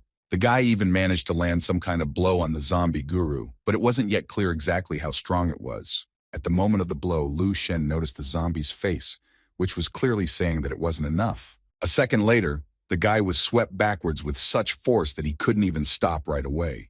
Lu was confused for a moment. After all, he had just used a huge force against this zombie, and he wasn't even hurt. And it seems that this is the power of a real guru. All this only encouraged the guy even more, and he invoked the breath of fire. Along with that, he decided to apply 10 times the power of the stars to solidify the result. A real heat began as rocks and pieces of earth flew around from this power. The bright flames of powerful energy were pitted against the legendary zombie guru's strength. For a moment, Lu Shen didn't even notice his opponent approaching and was shocked. Right behind his energy force shield stood a zombie without a single damage, surrounded by some kind of defense. The guy remembered rumors that gurus have a protective field that even the strongest bullets can't penetrate, and most likely this was it. Right in front of him at arm's length stood a zombie in his force field. One glance from the guru, Lu Shen's gaze sent him backwards again, only not as much anymore. When the guy stopped, he guessed that the monster wasn't even going to attack him. He was not satisfied with this scenario, because in this case, it was impossible to get close to him, and his attacks had not yielded any results, even though he had used almost all of his strength. But this zombie did not even take a step back, and even created a force field. Lu Shen realized that this zombie didn't even consider him as an opponent, and if he attacked, it was unlikely that he would be able to survive at all. Although they only had a difference of 1 rank, the gap was colossal because a whole gulf could be felt between them. He realized that he couldn't deal with him one-on-one right now, but there had to be some way. Lu Shen didn't know exactly how, but he was sure that he had to destroy the zombie and take away its battle memories. The guy became very angry, and at this moment he decided to rush into the attack, making several precise, powerful punches. In response, the zombie guru from his dome directed a stream of demolishing power at the guy. This time, Lu Shen managed to deftly recoil and even stand on his feet. He finally realized that even the defense of such a strong zombie was not perfect. He felt that his force field had weakened, and although it wasn't too noticeable, it was still a breakthrough. Thus, he had a chance, but it would only be possible after 1,000,000 such strikes, and his strength was running low. He realized that without the ability to constantly recover with the breathing technique, he wouldn't last long. Lu Shen was even thinking of retreating and trying again when he became stronger. Then the level 6 zombies would no longer be a problem. And then he remembered that he still hadn't used the spiritual power punch yet. He hadn't really practiced his spiritual techniques yet and was only using them as a supporting element. He couldn't even believe that he had forgotten that he was considered a strong rank 3 spiritual power master. Compared to martial arts skills, spiritual powers were much more powerful. The most important thing was to concentrate. Unfortunately, he couldn't concentrate all of his power into something like a sword yet, but what he had was not bad. The guy created something like a crystal flower and rushed with it to attack. The crystals crashed into the guru's protective dome with all their might and began to press down on him with their energy. At some point, Lu Shen noticed that there was an effect, albeit slow. He decided not to stop there and thought of something else. It became obvious to him that he needed to use as much spiritual power as possible to win. He tried to concentrate again and created another crystal flower, only much larger. In the same second, he launched it upwards at the first into the protective dome with the zombies. The long-awaited result on this impact finally appeared and the dome cracked. Lu Shen felt that it was still not enough and created another crystal. This time its size and power surpassed the previous ones by several times and was sent to the others. The power of all these crystals was simply incredible and could already slay several 6th or even 7th rank masters, but not gurus. The protective dome was still cracked, but it was still a complete shell, and Lu Shen didn't understand why it still hadn't broken through yet. He realized that he needed to increase and combine all his strength together and attack. The guy used his spiritual power together with his flame breath and 10 times the power of the stars to strike a perfect blow. The earth trembled, and everything around him felt as if it had been affected by a strong earthquake. Lu Shen at this moment only wished that the dome would break already, so he pushed one last time. After many attempts to break the zombie guru's defense, he still succeeded. The defense dome shattered, and the zombie was left standing there waiting for his opponent. Lu Shen was desperate to seize this sage's will, memory, and skills. It was for this reason that he landed his final crushing blow directly at his opponent. For a moment, it seemed to the guy that the zombie even smiled at him, as if thanking him for all of this. He looked straight into Lu Shen's eyes and honored him with all the experience he had accumulated over the years. Lu Shen himself was taken aback by this turn of events, and as soon as the zombie's power touched him, he plunged into his memories. Various images flashed through his mind, including Mr. Shi Shengning's initiation as a guru. Next was the memory when Shi Shengning had to let his family go to safety to stay to fight the monsters in the base. While his strength was flowing into him, he saw how the guru had to fight a rank 9 monster with incredible power. Just seeing it was enough to make his body tremble with fear, and although he had already become a guru with an unyielding will himself, he was still afraid. He had seen the warrior from the Eastern District defeat him with a single blow, taking hope for all of humanity. The guru managed to overpower the monster, but he could feel the coldness spilling over his body. He saw a new monster on the horizon and guessed that this was how the arrival of death was felt. Ishii knew that the Martial Arts Alliance had launched the Beam Project to create 12th rank warriors, and he was glad that people had a chance, which, unfortunately for him, was without his participation. There was no way Lu Shen could recover from such a flood of memories that were truly legendary. The volume of memories being absorbed was far greater than ever before. A martial arts master named Shi Shengning had lived his entire life by training alone. The guy realized that his martial techniques and combat experience now belonged to him. At this moment, he felt a rapid increase in combat power. The increase in strength was followed by an increase in power with the peak of the current rank, literally tearing the guy from the inside out. Lu Shen could finally feel the true limits of control. The name of a certain Wang He flashed in the zombie's memories as often as his wife and children. The guy knew very well that Wang He was the creator of the star tempering technique. He even thought that in 10,000 years, this master was one of the wisest on earth. This was the kind of person who could safely be called a true Oriental master. Even 7th rank Xu Shengning admired him and had most likely seen Wang. He used his attacking strike once. It was a strike of such power that martial artists couldn't even imagine such power. But for some reason, Lu couldn't find anything in his memories. He began to dig deeper and deeper, looking through just hundreds and even thousands of different pictures. At one point, he noticed some sort of glowing orb under his feet and reached for it. At that very second, he was sucked inside this ball of memories by a whirlwind. The guy dived inside Xi Shengning's mind and realized that this was one of the enemies that the guru had once faced. Even though he was already an outstanding warrior with extraordinary abilities, he was still scared to plunge into this darkness. He could only see Xi Shengning in the distance of this dark tunnel and could only guess what was there. In ancient mythology, the Golden Raven was the emperor's advisor and served as his eyes, while he himself was the viceroy of the sun. When the sky was swallowed up by the 10 suns, the rivers began to dry up and the earth cracked. The heat enveloped everything around and not a single living thing on earth survived. This was what Xu Shening devoted himself to, studying the skill with which he was trying to reach the 8th rank of martial arts. The name of this technique was Heaven of 10 Suns, representing a simply unbelievably immense strength. Lu Sheng felt like he had absorbed every last drop of this power. From this moment on, all of this legendary power belonged to him alone. After all this, the guy was pensively looking out the window at the city of the future. It seemed to him as if his spiritual powers had undergone some kind of change. At this moment, he felt the absorbed energy coming out and the way it spilled all over his body. Lu Shen once again tried to concentrate and combine all his strength with the guru's power. He finally succeeded, and the energy fused into one, becoming many times more powerful. He felt not in quantity, but in quality, his Milo increased very much. At this moment, Lu remembered that the basis of Charlene's power was air, from which she drew energy. With Lieutenant Colonel Dan, such a source was water, filling her to the brim. But for the guy himself, it was something like a glowing ball of metal. Although the form of this power was still not completely stable, but he could already feel it much better. Lu Shen tried to take another look at the force mixing, and was once again pleasantly surprised at such an incredible progress. He carefully lifted the power emanating from his hand closer to his face, and after scrutinizing it, he thought about how he would use it. Lu Shen didn't even notice, as he accidentally directed the power to one of the high-rises across the street and began to lift it, guessing that it was working through the power of thought, as if his spiritual power had increased tenfold. The guy realized that mere warriors couldn't even imagine such a thing, because he could clearly feel his body at a new stage of development. Now he was absolutely sure that even a small amount of spiritual power was able to easily deal with a warrior of the 3rd or even 4th rank. To top it all off, the guy was now able to recreate the Great Master's force field, and although it was at the initial level, the field itself was growing as his spiritual power increased.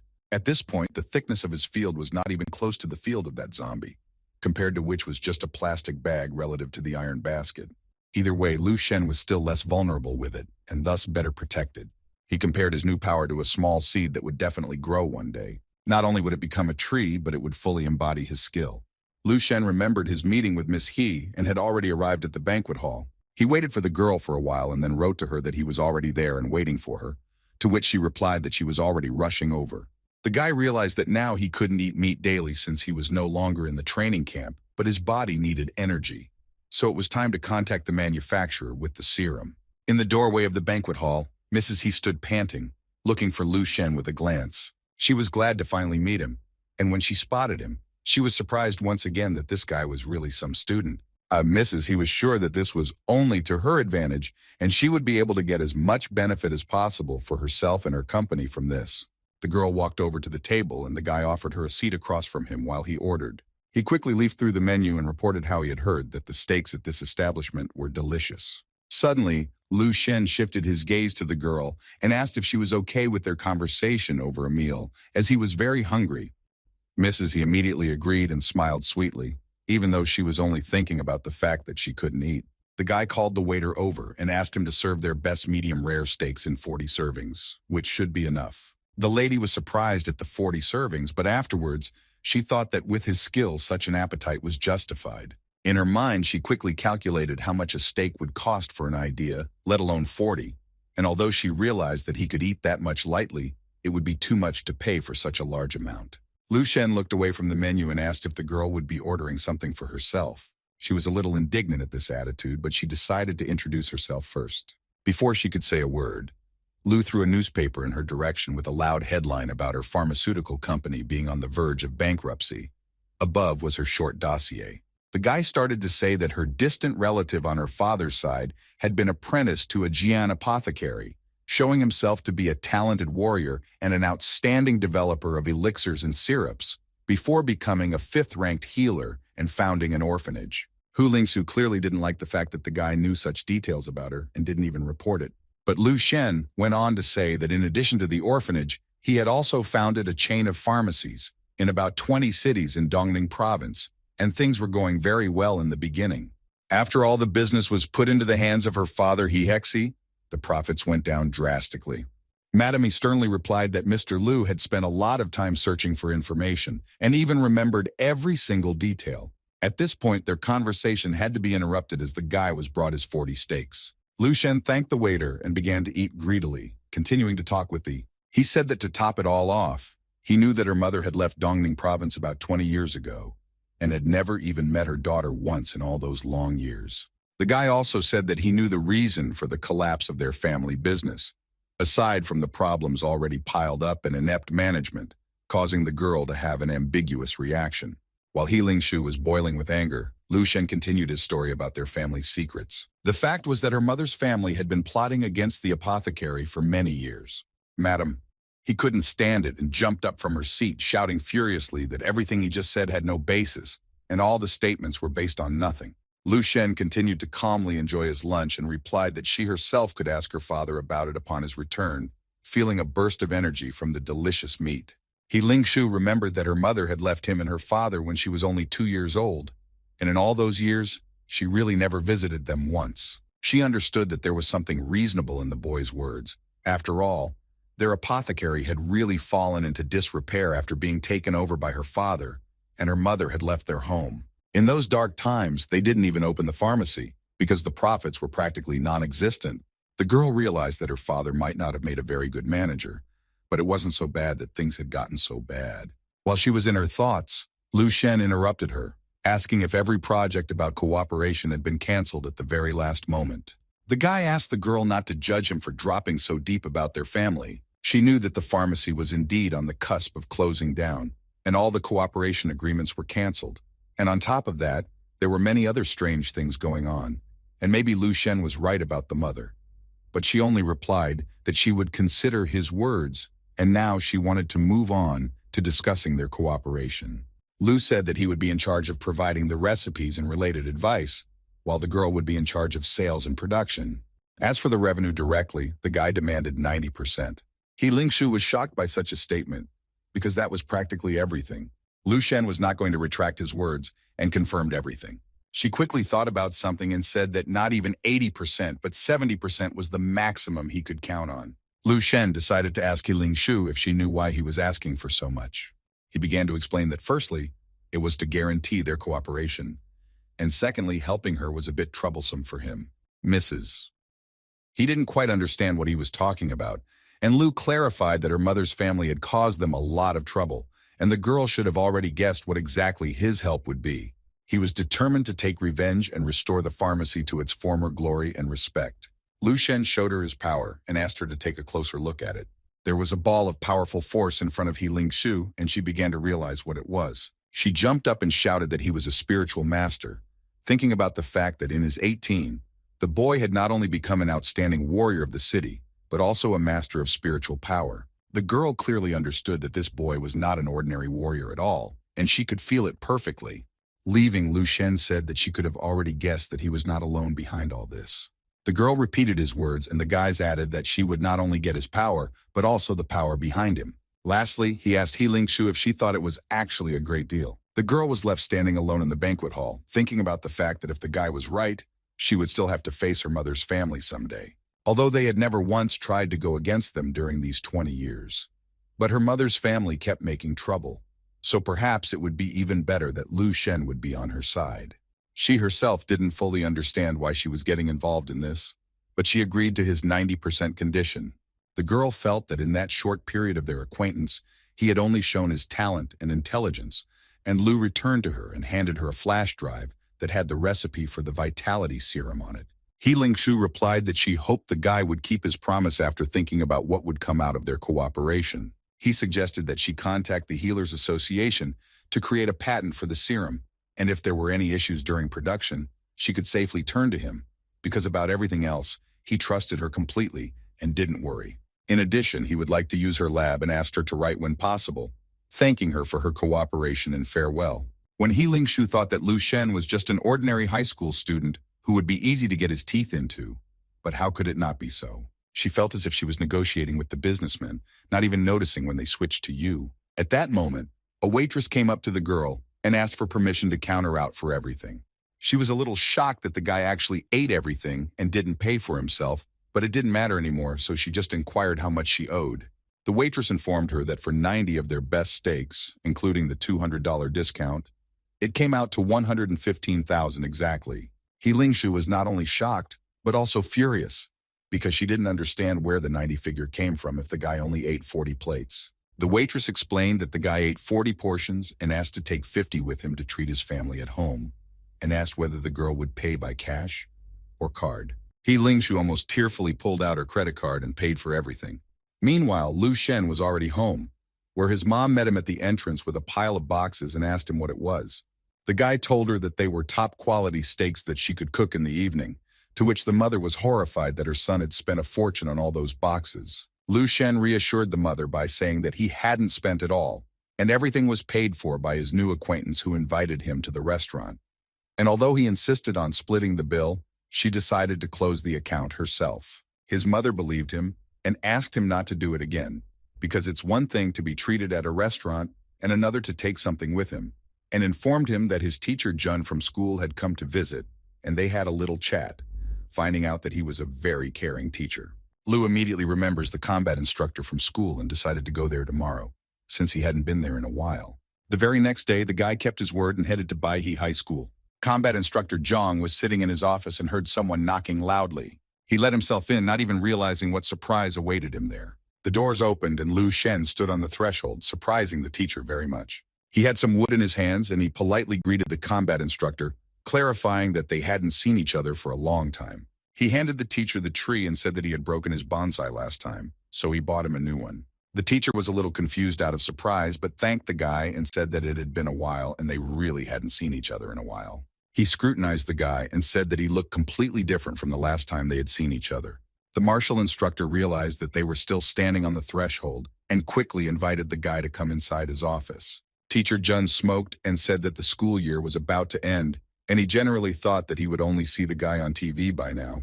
In the meantime, he asked if the boy had any plans for the future, since he had accomplished a lot. Lu Shen began to tell him that he had finished the training camp and was preparing for the Qiming General's Review, and after that he would have to go to the Association of Spiritual Masters and be tested. The teacher jumped at this information and asked several times in confusion about everything, and Lu replied that Lieutenant Colonel Dan from the training camp had recommended him and discovered his talent for spiritual powers. The combat instructor was simply blown away by such news and was proud that he had noticed this guy before anyone else. He was a little confused, but he began to tell the boy to keep going and to keep moving towards his goal, and he would help him in any way he could. The teacher proudly thought about what an incredible guy he had learned from him, and he would rather wait for his new accomplishments, because Lu Shen is definitely the hope not only of their school and city, but of all mankind. Lu Shen said goodbye to the combat instructor and headed to his once graduating class of the second group. There, the teacher talked about the need for courage and perseverance, and to strive for self-discovery, as well as to keep a clear mind even in the moment of excitement. He saw that most of the students were not listening to him at all and were minding their own business. The teacher started banging the table loudly and asked everyone to immediately listen to what he was saying. He asked them not to underestimate their cultural knowledge, even though many of them would be applying to a martial arts university. But that didn't mean they should fail their grades in this subject, because if he gave them a failing grade, they wouldn't be accepted anywhere. The teacher continued to admonish as the boys dreamed of a quicker end to the lesson. One of the guys asked his buddy to go to an internet cafe after class to complete some level. Liu Qi replied that he would have to do without it today, as he had signed up for extra classes before enrollment and would go straight to practice after school. The buddy was surprised to hear such words from his friend and said that he had changed a lot lately. The teacher could not stand it any longer and told both of them to stand up immeasurably because it was impossible to talk endlessly in lessons. He started shouting at them, saying that his words were very important, as he suddenly heard someone asking for permission to enter the classroom. Lu Shen appeared on the threshold and there was a sepulchral silence of surprise in the classroom. The guy politely greeted everyone, saying that he hadn't seen everyone for a long time. The guys immediately started talking amongst themselves about how high the guy had reached, and that even the president of the Martial Arts Association was on good terms with him. They kept saying that they wanted his autograph, that they had heard rumors that the head of the city wanted to match him with his daughter, and that he would soon become a guru. The teacher walked up to the boy in confusion and welcomed him into the walls of their school. Lu Shen asked if he could attend at least the last class, to which he received instant consent. The teacher asked all the students to quickly open their books and notebooks, but they were busy escorting Lu Shen's gaze to his seat. The teacher shouted to everyone with special joy and pride that they were continuing the class. Lu Shen sat down and even opened his study materials because no one had ever sat there since he left the school. The boys still couldn't believe that they were sitting in the same class with such a great warrior who was rumored to have already reached incredible heights. They could feel his strength not even a few dozen meters away, and how much the guy had changed. After some time, the lesson was over and the teacher thanked everyone for their attention. Lu Shen headed towards the exit and told all the guys that he wouldn't forget them, thanking them for their years of friendship. His arrival motivated the guys so much that they decided not to miss any more classes and to listen to the teacher attentively, as they wanted to achieve something in life, because they were in the same class with him for a reason. On the way out of class, Lu Shen hugged his old friend Liu Qi and wished him good luck in the upcoming exams, suggesting that they hang out together sometime if they had time. Liu Qi was confused but promised the guy to give his best. He also promised to definitely go to university to prove that he was also capable of something. Lu Sheng returned home and remembered that he had told He Ling to buy enough ingredients to make the vitality serum and bone marrow pills because they had a special effect on strengthening muscles and bones, the cost of which was not too much, and the amount was enough to reach the 4th rank. Now he wanted to pursue spiritual power weapons, but he had to pass the Spiritual Masters Association's examination to purchase the necessary items. Otherwise, he would have to go to Dan all the time. The guy entered some items into the search bar to look at their cost. The Infinity Blade and the Silver Soaring Shuttle were simply worth a fortune. He didn't even think that with 5 million in his account, he would feel somehow poor. Lu Shen began to estimate how much material was needed to create such a weapon, and realized that his money wouldn't even be enough for a fraction of it. He realized that to create a weapon with his immense spiritual power, he would need first-class iron, which he couldn't afford yet. The guy decided that he had no way out and needed to obtain everything on his own. At that moment, he remembered that he had gotten a map of the distribution of natural resources in the territory. He quickly looked through it and hoped that it would help him. He found on the map an unused high-metal mine nearby on Mount Yutu. Lu Shen was going to mine the unprocessed metals there and then take them to the forging master. But first he needed to go to the pharmacy to get some bone marrow pills.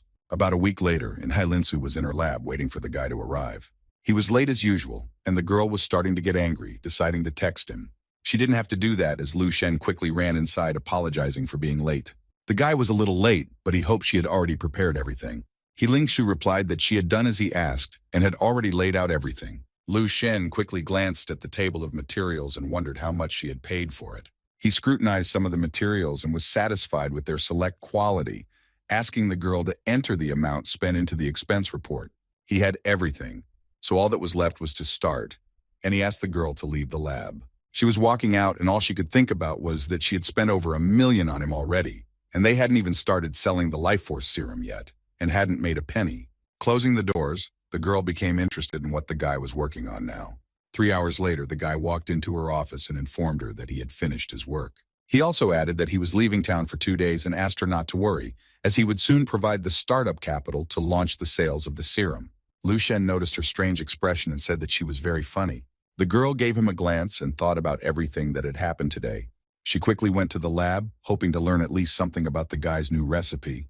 He Lingshu noticed the remnants of the new drug and test tubes on the table.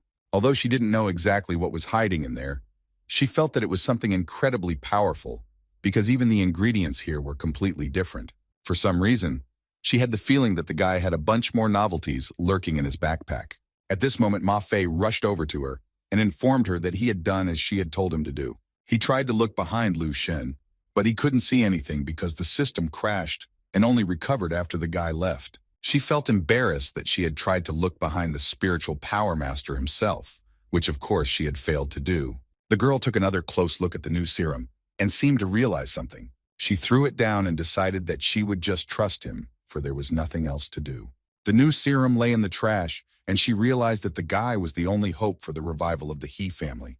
Meanwhile, the bus with the tourists and the tour guide had already arrived in Chuming City. The tour guide talked in colors about the beautiful scenery of this place, which is the pearl of Dongning province.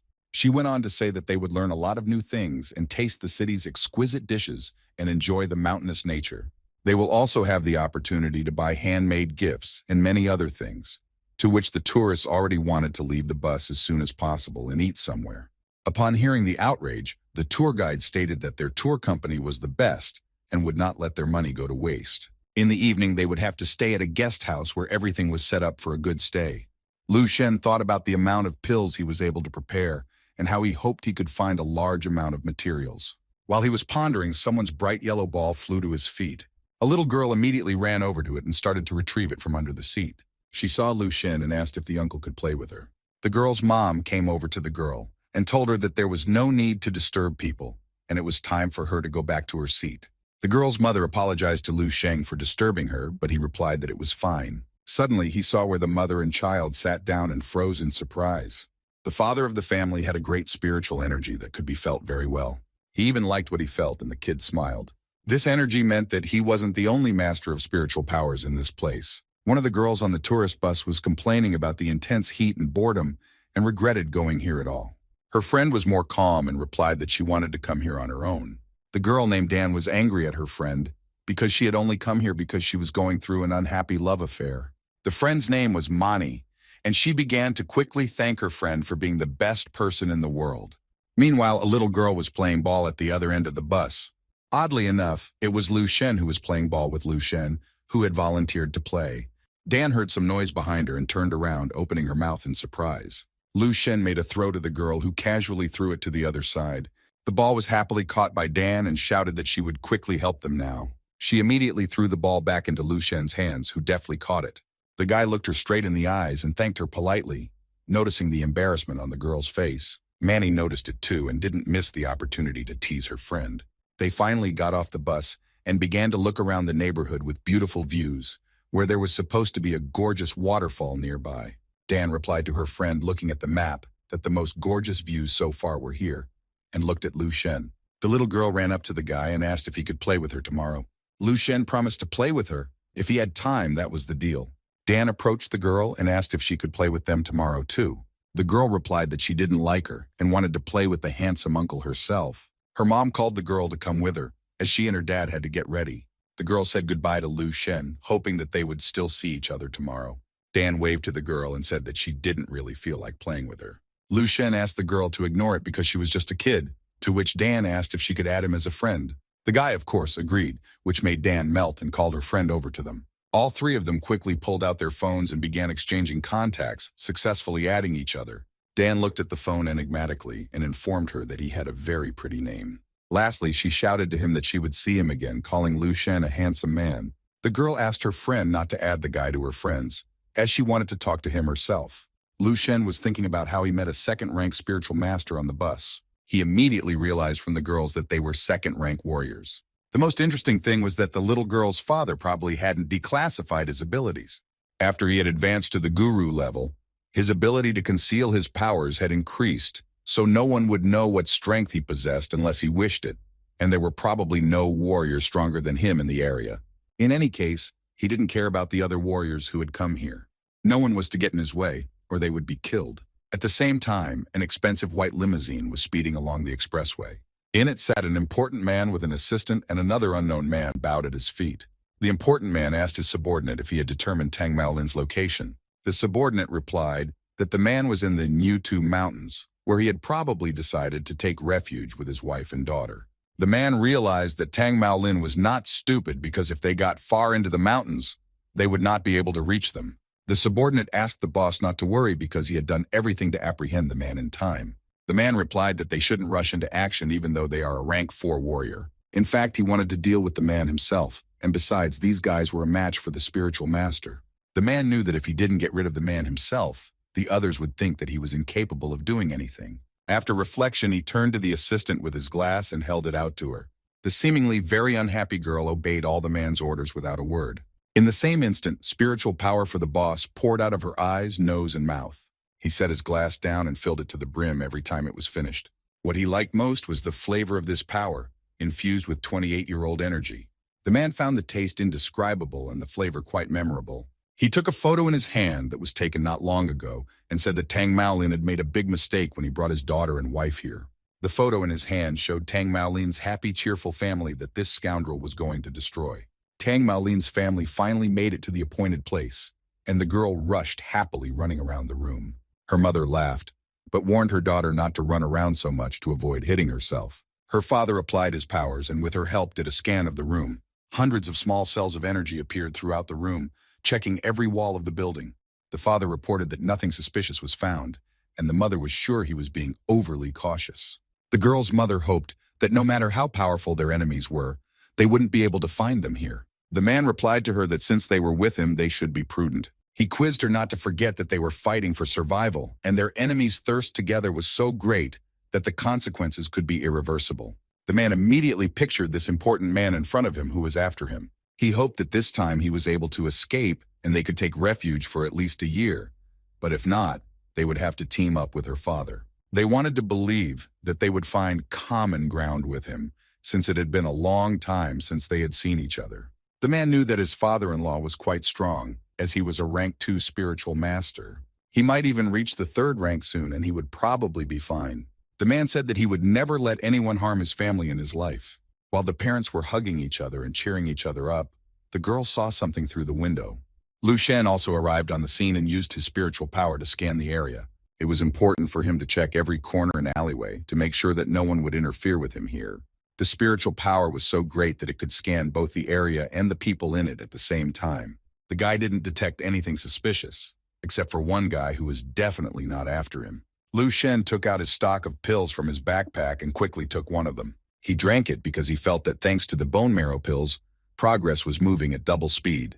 If this continued, in less than a month, he would be able to pass the first stage of becoming a golden body. With this, he would be able to generate his inner strength to become a rank 4 warrior. The guy heard the alert sound and took out his phone to check what came in.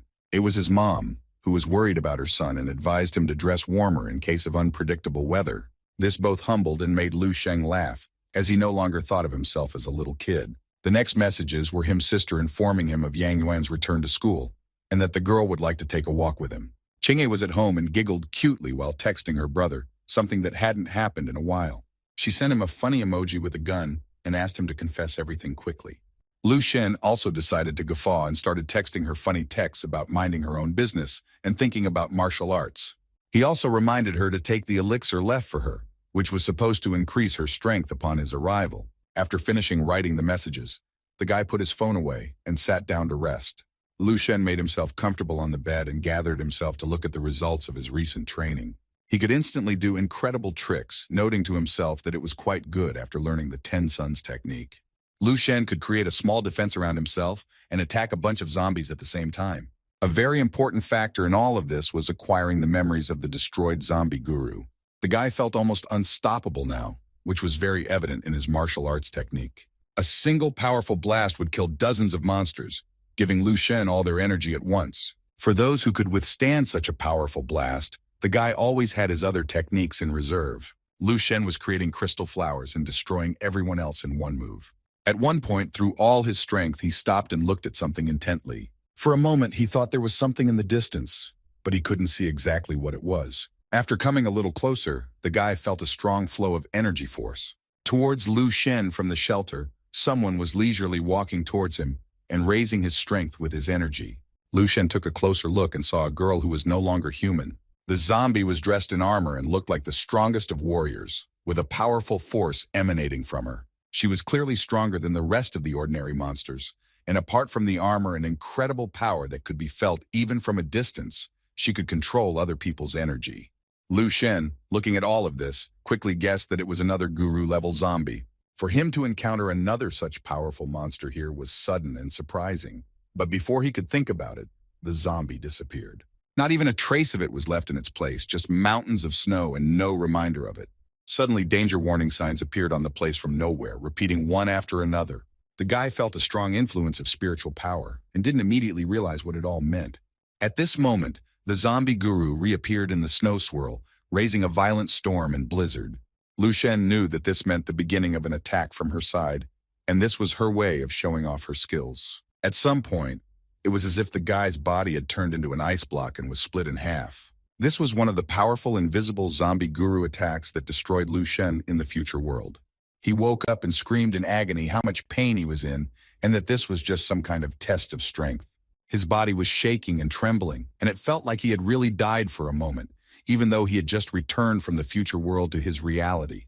The guy sat in the middle of the bed and coughed after what had happened, glad that it was just a dream and it wasn't real. In the event that all of this turned out to be reality, there would be an end to everything he had fought so desperately for. Lu Shen used spiritual powers to fight back, but it didn't help, and the attack power of this zombie guru was not comparable to those he had met before. He had always thought that his sleep training had always gone smoothly and without problems, and a couple of times, he had even entered the most dangerous areas, but he had been overconfident, thinking that even high-level zombies were nothing in front of him. In reality, it wasn't as simple as he thought, and that warrior was created by the blood of loss and the fire of rival attacks during the collapse of civilization. That zombie girl possessed such great strength that she was many times superior to Shi Shengning, and even a mere warrior was somehow hard to call her, because she was most likely an 8th-rank guru. Lu Shen thought that all those blocks of ice were the embodiment of her power, and he was even afraid of what would happen if he were to possess her. He began to analyze that if he attacked at full strength at once and relied on martial skills and techniques, he might be able to do something. Lu Shen was even contemplating whether he should try to do it again. He tried to immerse himself in the world of the future, but the attempt was unsuccessful. It was as if his head had been struck by a sharp blade again, and he decided that he couldn't enter the world because he had recently been destroyed there and needed time to recover. There was nothing to do because it was obvious that he couldn't do it today. At this time, he had already received a lot of messages on his phone from Danya, who had imposed with him to go for a walk, to have a snack, and just to talk. The guy sighed unhappily and was no longer happy that he had given her his number and added her as a friend. Anyway, it was still necessary to eat, so he decided to take a walk. Lu Shen decided not to go somewhere far away and stopped nearby at a local cafe. While he was choosing which table to sit down at, he heard someone calling him loudly. At the same time, the guy was called by a little girl who sat down to eat there with her family and Dan and his friend at the bar. Lu Shen didn't want to talk to anyone right now and just waved politely to everyone. Tang Miolin decided to see who his little daughter was waving so happily to. Lu Shen decided to choose the nearest table and quickly sat down to enjoy the silence. At that moment, Dan immediately came over to him and asked if she could sit at the table with him because the cafe was crowded. The guy felt a little awkward, but agreed and decided to ask if they had anything else to eat. The girls answered Lu Shen at the same time, except their answers were completely different. Dan looked angrily at her casual friend and clearly wanted to be here alone right now. Dan began to say that she had no appetite at all, and now she would love to have something to eat, to which her friend wryly pointed out that that was exactly what happened. The little girl asked her father if she could eat with that handsome uncle. Her mother asked why she wasn't sitting there, to which the girl replied that she wanted to chat with him. The father allowed the daughter to go only on the condition that she would not cause the guy any trouble. As the girl walked towards Lu Shenyu's table, her mother asked if it was a good idea to let her go alone to a stranger given their current situation. Tang replied that she herself had recently told him that he was overly cautious, but apparently she wasn't talking about him. He also added that he had scanned everything here, and there were only tourists in this area and no danger. Tang looked towards Lu Shen and said that this guy is not bad at all, and he can see that from his eyes.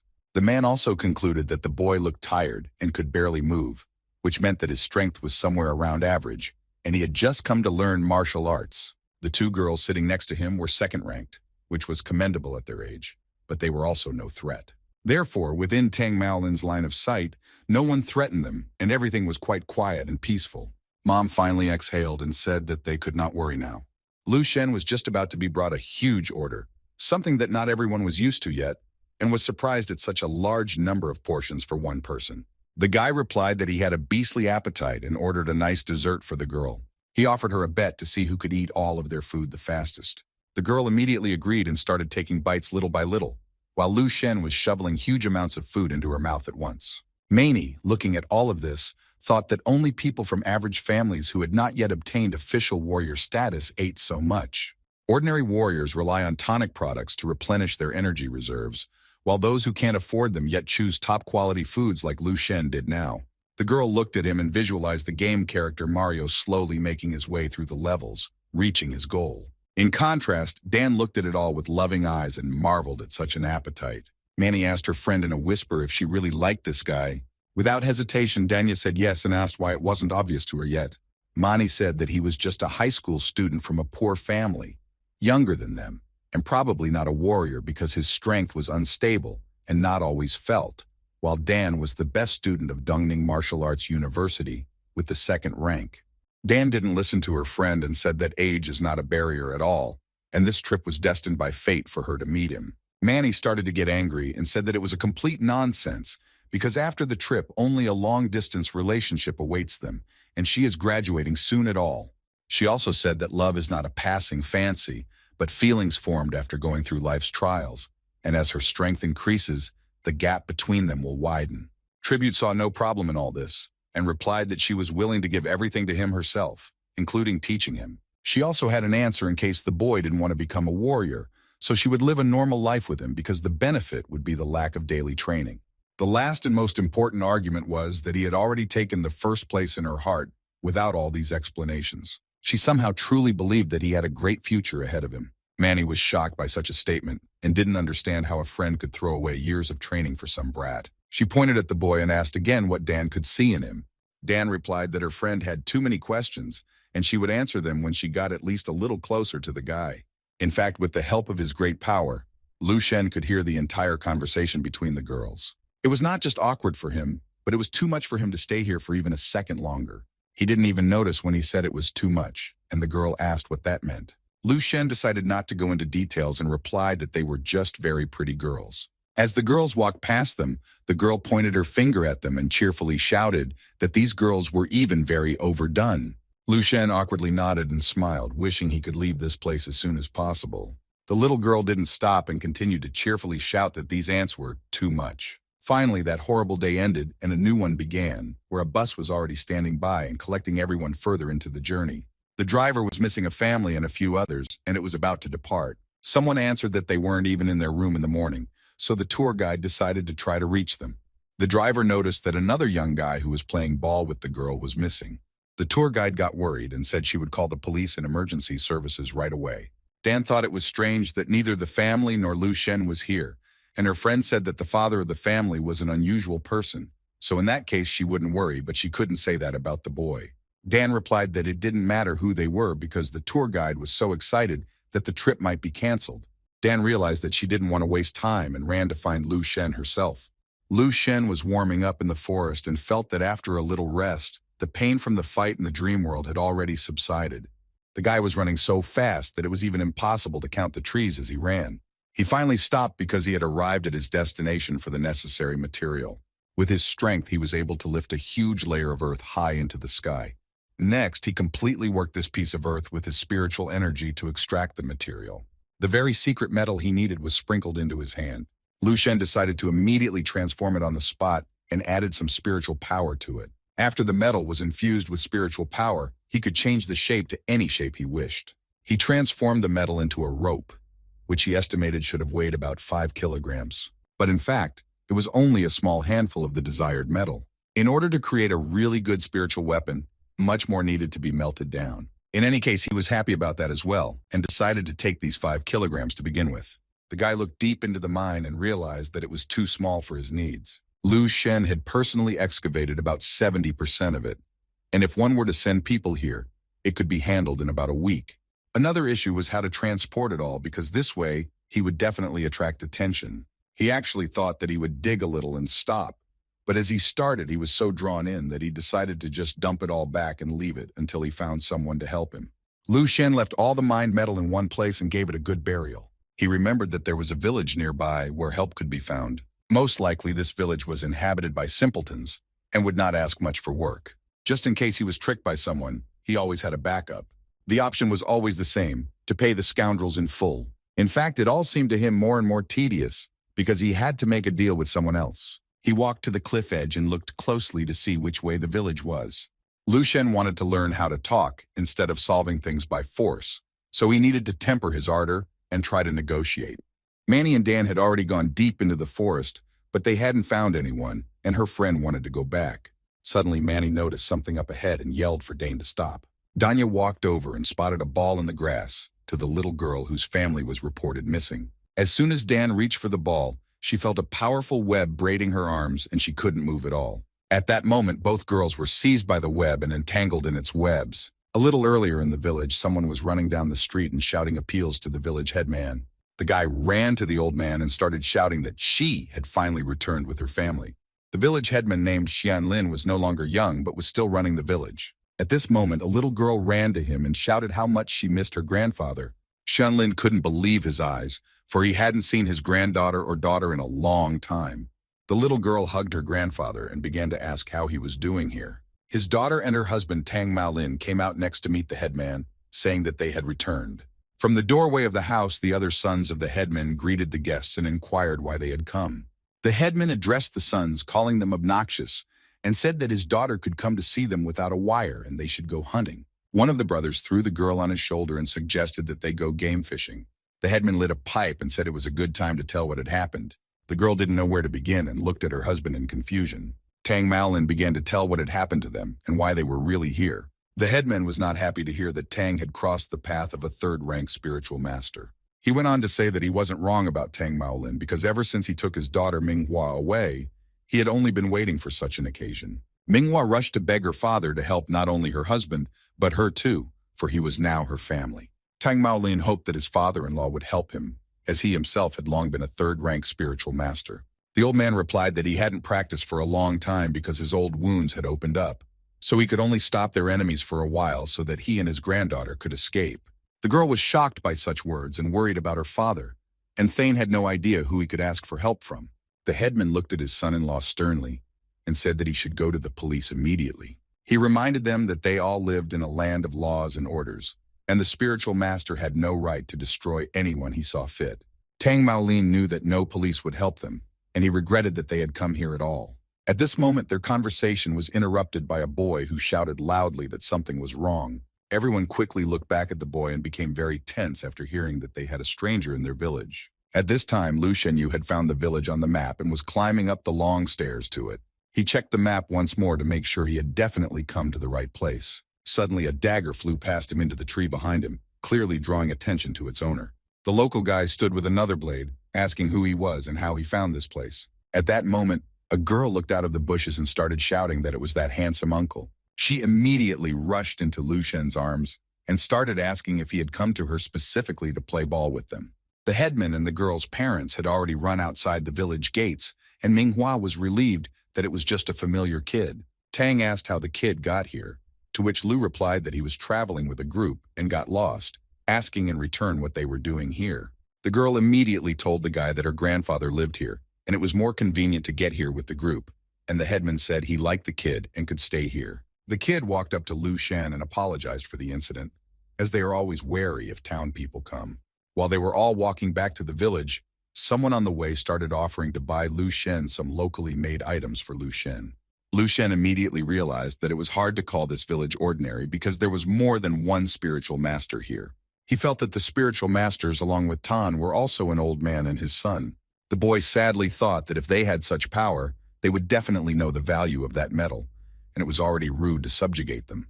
The little girl sadly told Lu Shen that they wouldn't be able to play ball now because she had lost it, but the boy suggested that she look for it together. At this moment, Lu Shen felt a strong energy from Dan and Mani, deciding that they might have actually gotten lost. He applied more force to find out for sure and realized that it was something else entirely.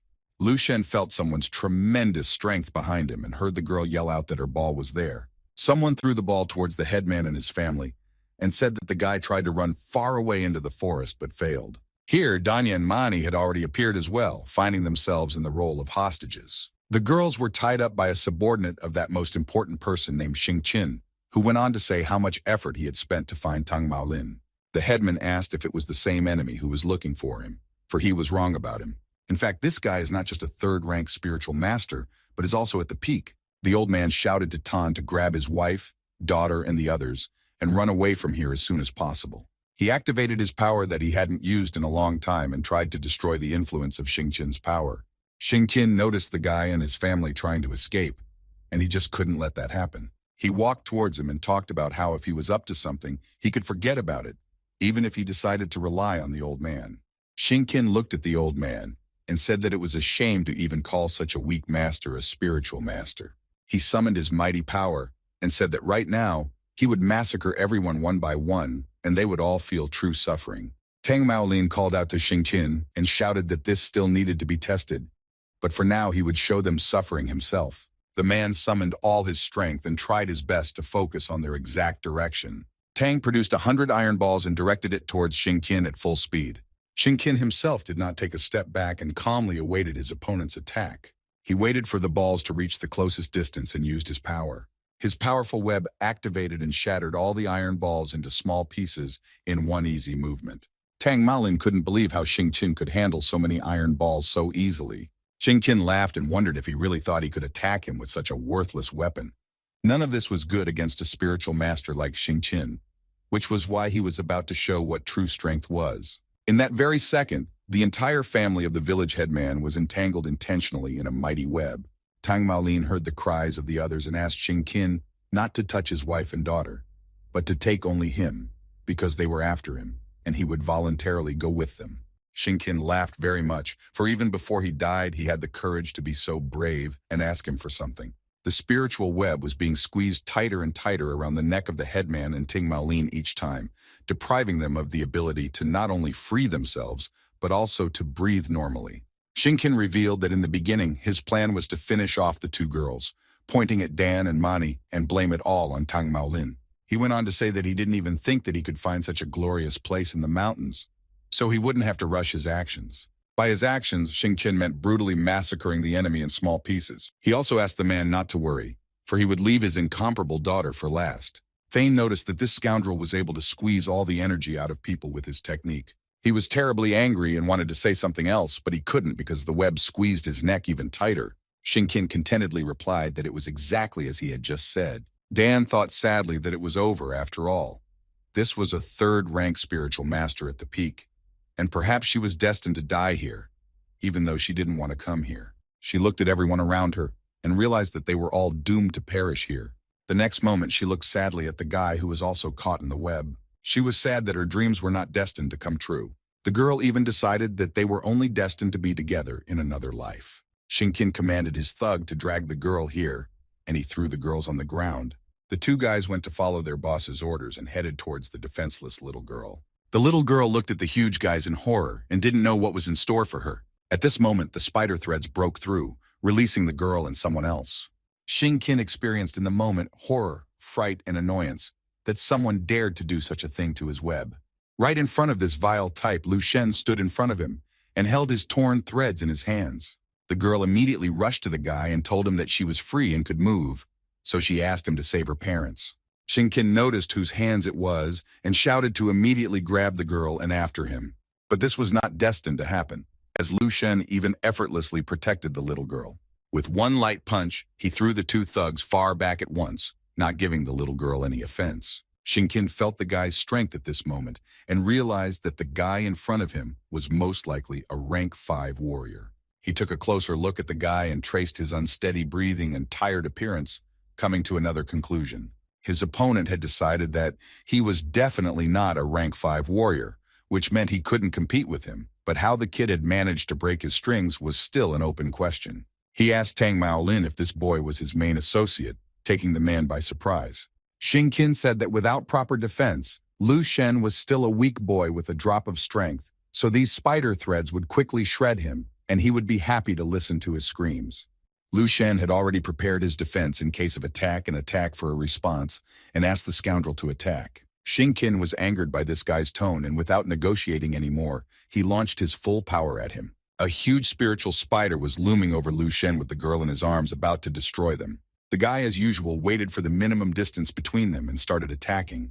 Manny was surprised that this kid was able to stop the strongest attack with one hand and couldn't even think about what this guy's true strength was. Xingqian thought roughly the same, because it was almost impossible, especially for someone like this brat. Lu Shen didn't stop there and continued to attack, squeezing and squeezing the spider threads harder and harder. He wove all the threads together and made them into something like a whip, which he used to grab his opponent, who was shocked that his own threads were not obeying him. Xingqian tried his best to disentangle himself from them, but he could not do so. He decided to go with his trump card and activated a special form of spiritual power to take everyone with him when he died. This special form turned him into a huge ball, enveloped in threads and spiritual energy. The headman also guessed what exactly this scoundrel was going to do, and decided that they definitely wouldn't survive. Dan looked at Lu Shen with hope in her eyes, and prayed that the guy would figure out a way for them to get out of this situation. Meanwhile, there wasn't much from Xingqian anymore, as it was more like one huge spiritual energy ball. Lu Shen and the girl had been protected all this time and was about to make the final move. He said that it was worth noting the fact that the spiritual power of this vile type was really negligible. At this moment, he directed a stream of his mighty power towards Xingqian and began to finish the job. Xingqian realized that he could no longer withstand such a strong flow of energy. Lu Shen noticed this and pushed even harder to not give his opponent any chance of survival. Xingqian shouted his last word and was annihilated by Lu Shen's tremendous flow of spiritual power. He rumbled to the ground in his special form before he could transform back into his human form, which was not his own. Lu Shen was done with it and lastly said that Xingqian was too stupid a name for such a warrior, although there was something that he still had to his liking while looking at the spider threads. Lu Shen thought about the fact that the threads were really not bad and released everyone else. He decided that they might come in handy in making secret metal spiritual weapons. The girl hugged the guy tightly and started thanking him for everything he had done for them, yelling about how cool he was. She was also very grateful to him for saving them, because who knows what would have happened if it wasn't for him. Tang Maolin was incredibly delighted by the guy's attack and powerful spiritual strength along with his father-in-law, who noticed that the guy was still quite young. The old man said that to possess combat power comparable to a rank 5, and to use techniques so skillfully, defeating a rank 3 spiritual master with ease could only be accomplished by a true warrior who had not been in the country for generations. Manny was shocked at where the ever-chewing guy suddenly got such strength from, while Dan mentally admired him once again. Tang was a bit confused and didn't even know how he could address the guy now, calling him Mr. and thanking him for saving him. Lu Shen replied that there was no need to thank him, as he had just removed one cheeky bug in their path. But there was one thing he could use their help with. Tang Maolin bowed politely and said that he would do his best. Already 3 hours later, Lu Shen was already sitting on a tourist bus and heading back home. Looking out the window of the bus, the guy thought that the island purpose of the trip had been achieved after all. Lu Shen had left everything related to the mine to Maolin after all. He had a second rank, which meant that he could use special channels to process metal. Now was a good time to confirm his spiritual power, but first, the expensive item acquired quite by chance on this trip could be appreciated. Manny couldn't stop thinking about the fact that if it wasn't for this guy, they might have died up there in the mountains. Dan asked where Lu Shen would be going now, hearing back that the guy was heading to the Spiritual Masters Association. The girl was wildly excited when she heard this, and said that they were going to this very city where the association was. Puzzled, Lu Shen asked if they were going back to the martial arts university. This question took Dan by surprise, as she had just made that up and didn't know what to answer. Manny decided to help her friend out and replied that Dan's family lived there, and she had promised to visit them. She just forgot about it. Lu Shen said that in that case, if he had any questions, he would definitely ask her. He had already seen her strange look and thought that she had fallen in love with him, given the previous conversations, but he didn't care about that at all, because there was a lot of work ahead. At that moment, Lu Shen's phone rang and Lieutenant Colonel Dan greeted him on the other end of the line. She said that they had decided to hold the general review earlier and she would pick him up, but the guy warned that he would be at the train station in Liangcheng City. All the guys safely left the tour bus at the appointed place. Lu Shen said that he had an urgent emergency and would be picked up now, so they were separated here on the way. The girl was discouraged by such a message and offered the guy to at least give him a ride. At that moment, a very cool, expensive car drove up to them. A girl named Wenho jumped out of the car and rushed to hug her friend, whom she missed terribly. In the driver's seat, a guy of not very pleasant appearance sat in the driver's seat, arrogantly beckoning to Dan. He greeted Dan and told her she looked even more beautiful. asking her to introduce him to her new friends. Dan asked without much enthusiasm what he was doing here. Dan introduced Manny to him as a classmate from Dongning University. She next introduced Lu Shen, whom she had met on a trip to the Newtu Mountains. Wenho immediately ran up to Manny and began to admire her rank and her studies at the university. The guy introduced himself as Cao Mingliang and offered to give everyone a ride to the city, showing them all the local sights along the way. Dan replied that it was simply impossible, as his car had seats for only 3 passengers. Wenho began to persuade her friend to go with them, unless she fell in love with this guy and does not want to leave them, which in this case is very stupid, because in their city, there are plenty of such handsome men. Chow answered for Dan, saying that their friend was just too kind and merciful. He took out some large bills from his wallet and offered them to Lu Shen for a cab. Dan was just mad with anger at such insolence on the part of the guys and started yelling at them. Lu Shen tried to calm the girl down and reminded her that he had his own business and would be picked up soon. Suddenly, a strong wind came up and all the guys looked up into the sky. Right above their heads in the air hovered a helicopter with a woman on board in a military uniform. It was Lieutenant Colonel Dan, who was telling the guy to hurry up because they couldn't land here. Dan only saw Lu Shen make a powerful jump toward the helicopter with incredible strength. The guy jumped to the ladder hanging down and hooked onto it to climb into the helicopter itself. The girls on the ground recognized the Eastern Military Unit helicopter and were shocked at what was happening. Lu Shen turned around and waved goodbye, saying that they would meet again sometime. The helicopter of the Eastern Military Unit quickly closed the entrance and was moving away back to the base from the train station. The guys watching all of this were delighted and even compared Lu Shen to a cool actor for pulling off such a cool stunt. Surprised as much as the others, Cao asked Dan where exactly her new acquaintance was from since he had such connections. At that moment, Dan came back to reality and looked at the annoying guy and decided not to go anywhere with him. She took Manny under her arm and led her back to the city, saying that she would call a cab for them. Cao looked questioningly at the departing girls and Wenho, who didn't know what to say to him in such a situation. Meanwhile, the helicopter flew quickly past the buildings to the desired destination. Lu Shen said that this was his first helicopter ride, and from there the city looked like an anthill. Lieutenant Colonel Dan asked if he liked this view, because if so, he could join their Eastern Division and fly like this often. Lu Shen decided to guffaw and replied that he had already thought they wanted to give him a helicopter. Dan said that it was a very good idea, and if he reached the rank of Major General of the unit, the command would definitely give him one of those. The girl thought about the fact that the guy had become even stronger, but it was very difficult to recognize it because he was hiding it intentionally. She suggested getting straight to the point, telling him how 3 days ago, the end of shifts in the gifted camps in all the eastern provinces had been announced, which meant that each of the camps had chosen a candidate. Judging from the available data, this year's performance of warriors had surpassed that of previous years. The major, meanwhile, was reviewing the candidates and said that he would love to be in Lu Shen's shoes and was even a little envious of him. He also revealed that about 80% of the candidates had incredible talents. If there is one strong warrior who has different elements to control, there is a spiritual master of the 2nd rank, and there are as many as 20 warriors of the 3rd rank. The most interesting part of all of this was the existence of only one rank 4 warrior.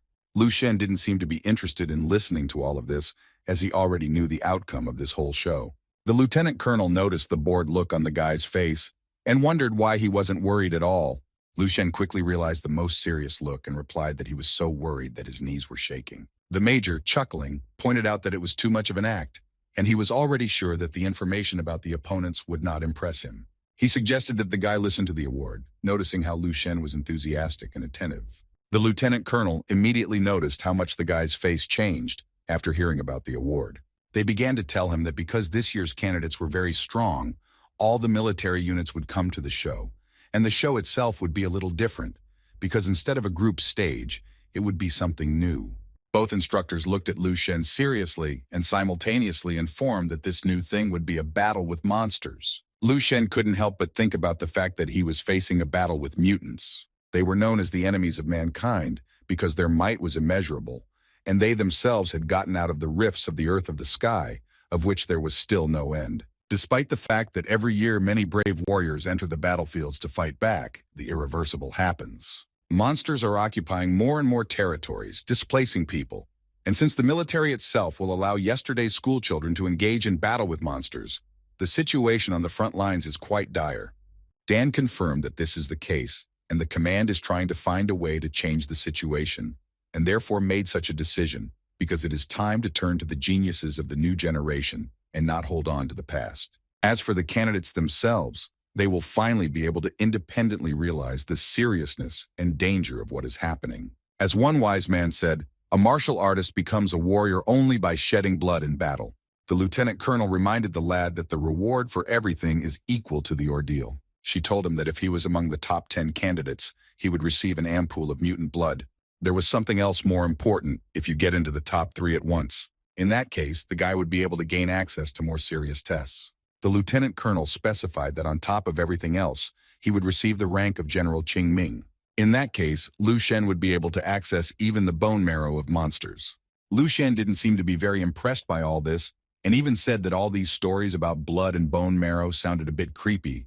The lieutenant colonel replied that it was a source of immense energy, like the wild beast meat he ate in the training camp, only much more effective. In fact, the monster's blood was overflowing with unexplored cells and elements. The monster's bone marrow contained cerebrospinal fluid that was collected by their scientists using special methods. The major said that the top 10 who would receive an ampoule of monster's blood would use it in quantities of no more than a few hundred milliliters.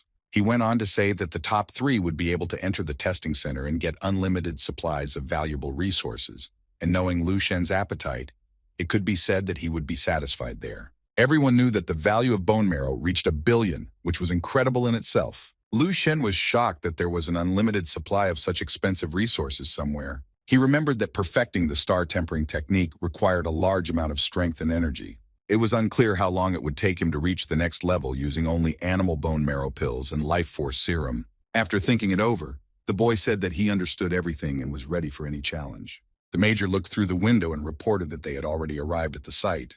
The helicopter was rapidly descending over the Eastern Military Unit. Major Qin couldn't resist asking if Lu Sheng was impressed by this view from above. The guy didn't answer anything after all. He had seen military bases much larger than this one in the future world. The scariest thing about it all was that even they had not managed to escape the clutches of bloodthirsty monsters in their time. The helicopter arrived at the unit's landing pad and Lu Shen went to rest. Dan, who was accompanying him, said goodbye that she would come to pick him up herself tomorrow. She also said that if he needed anything, there was a call button on the wall and that he needed to get a good rest today. Lu Shen didn't answer her anything, but was grateful for everything she was doing for him. The guy decided that now would be a good time to try his hand at fighting the zombie guru once more, and went to bed.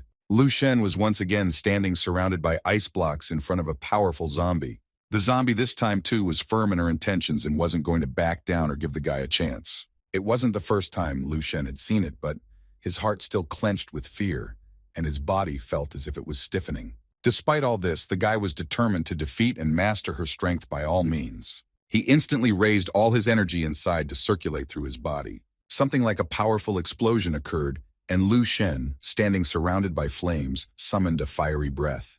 This wasn't all it took to overpower his opponent, so the guy quickly continued. Lu Shen used spiritual power by summoning the vision of spiritual insight. For combat power, he used a 10-fold star quench, possessing a mighty power. To conclude everything, he consolidated all his skills and abilities with the guru technique with the power of 10 suns. Opening his eyes, the guy saw an unstoppable zombie in front of him, attacking him with a single strike. Lu Shen felt a slight tingling sensation at first, followed by the sensation of red-hot iron spilling all over his body. He realized with annoyance that he had lost again, although this time he had at least managed to resist. After returning to reality, Lu Shen felt his battle techniques had been refined in battle, where each of them seemed to become smoother and easier to use. And the most important thing was that he was able to overcome the fear of death. And even after the defeat, he had peace of mind. While he was thinking about all of this, he didn't immediately hear the room being knocked on loudly for several minutes. The guy opened the door and Lieutenant Colonel Dan and Major Qin stood on the threshold, asking him if he had managed to get some sleep and rest. Lu Shen replied that it was a bit boring, to which Dan said that there was nothing to be done about it, since their unit was 100 kilometers away from the front line, and they were not much fun, and since the monsters emitted poisonous gas, their base was firmly sealed. Lieutenant Colonel Dan took a close look at the guy and noticed something strange. Lu Shen had already decided that he had gotten dirty or something, but Dan said that he looked just fine, unlike himself yesterday. It even seemed to her like he was enveloped in a different energy. Like yesterday, this guy was a raw jade in a pile of sand. Today, all the dirt had been removed, and he had taken the form of a polished, pure jade. Lu Shen thoughtfully suggested that he had become more handsome because, at his age, Young people were still growing, and perhaps that was why the instructors had such feelings, to which the major asked the guy not to make such a serious face because it was very funny. After exchanging a couple more phrases, Dan reminded everyone that it was already time for them to go. Major Chin asked Lu Sheng how confident he was in his victory this time, seriously speaking. The guy hesitated for a bit and replied that he didn't think it would be somehow very difficult. As they continued their conversation, Lieutenant Colonel Dan was met by someone in the hallway and struck up a small conversation. It was Commander Lin with his ward, saying how long it had been since they had seen each other, and he wouldn't even remember the last time. Dan replied that the commander was still just as annoying, and Lu Shen sensed a special tension between them. Next, the commander greeted Major Chin and asked why they had sent some bum to the review this time too. The major began to guffaw that he had asked the commander not to open his mouth before brushing his teeth so as not to spoil the air around him. He also inquired that perhaps a genius had emerged from his unit, but he certainly hadn't read about such a thing in the report.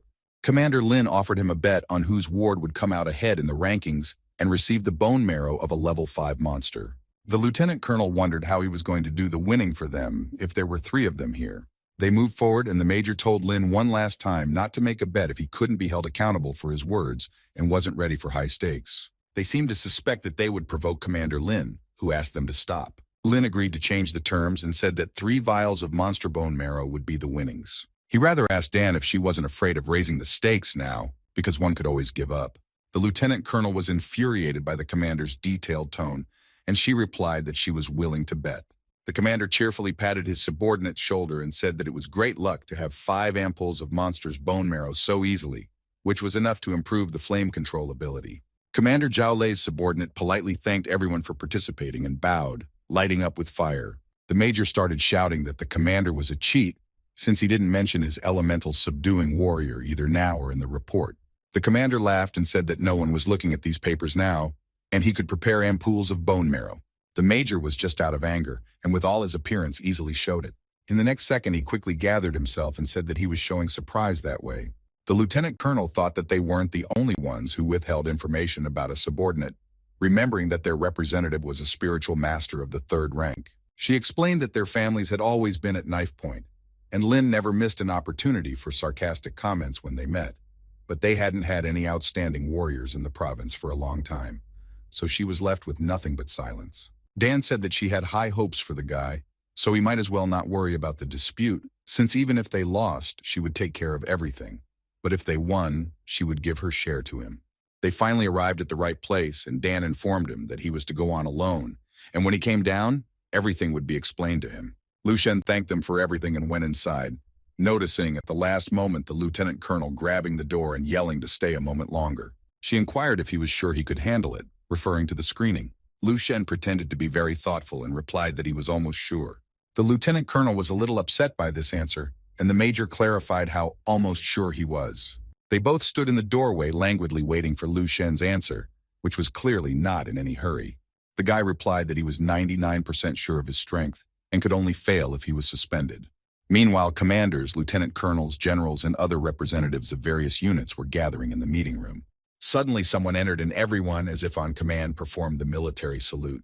Major General 7th Rank Guru, Yu Fei, entered the meeting room, greeting everyone in return and giving the command at ease. He asked if the representatives of all provinces had already arrived, to which Dan replied that they had, and the monster check had already been completed. Each participant enters the challenge lane from an individual passageway, where the task is to defeat all the monsters encountered along the way and finish first. Monsters of the following ranks were represented: 3 of the 2nd rank and 1 of the 3rd rank. There was also 1 of the 4th rank, and behind, and the last possible opponent. The rank of this mutant was close to rank 5, and it was a golden-eyed ape. Someone present resented the last opponent after all. This ape's combat power was the highest of all, and it would take 2 of their officers to overpower it, not to mention yesterday's schoolboys. The lieutenant colonel explained that there was only 1 strong opponent, and it wasn't necessary to defeat him alone, because becoming a general meant leading an army and facing a strong opponent, having the courage to gather all their power, so it wasn't about competition anymore. The Major General said that the Eastern Division guards the 2nd most important piece of territory in the country, and coincidentally the 2nd front among the most dangerous. Yet it has been ranked last in the national competition of military districts for several years in a row. If the strength of the best in the entire East isn't enough to fight monsters of this rank, then they have no business fighting and no future. Everyone present was a bit startled by this statement, as they didn't fully realize the gravity of the situation. The Major General ordered the start, wanting to see the talent of this year's participants as soon as possible. One of the contestants was already rushing through the narrow corridor of the labyrinth to the beginning of the trial. He was running and thinking that in recent years this was the strongest selection, and he was the hope of Haking Province. The guy had a high opinion of himself, so he hoped to become a major star. Out of nowhere, a huge monster of incredible strength jumped out at him. The guy didn't expect such a thing and got scared, quickly thinking out a plan for his next actions. There was a small problem in that the opponent was not going to wait for him and wanted to attack. The monster pounced like crazy on the guy, who realized that he could barely withstand the defense. As he fought back, he shouted to the monster that he was the strongest warrior here and would defeat him in no time. The guy was sure that he was close to victory and hoped that this was the end, not noticing that a new monster had appeared behind him. His destiny was sealed right there, and the Major General said that a man who won the showdown becomes a guiding star for the entire nation. So it wasn't enough to be just strong, but special. He commanded that the guy should be taken care of by the appropriate instructor and not let him get injured too much, asking to display those they had already marked as capable to see their progress. Next up was a representative from Dongji Province named Kun Qing, not even 18 years old yet. The girl was endowed with a powerful power such as subduing the elements. She was capable of controlling any electrical discharges. Currently wielded a rank 1 ability, but quite skillfully. Next was a contestant from Jiangzhou Province from the distant Zhaohaojun Province. He was a little over 18 and possessed a rank 3 martial arts ability. For the most part, he was a master of spiritual power, which he used more often than not. He had just recently passed the 2nd rank spiritual power mastery exam. Right now there was a representative from Shilin Province named Xingji on the screen.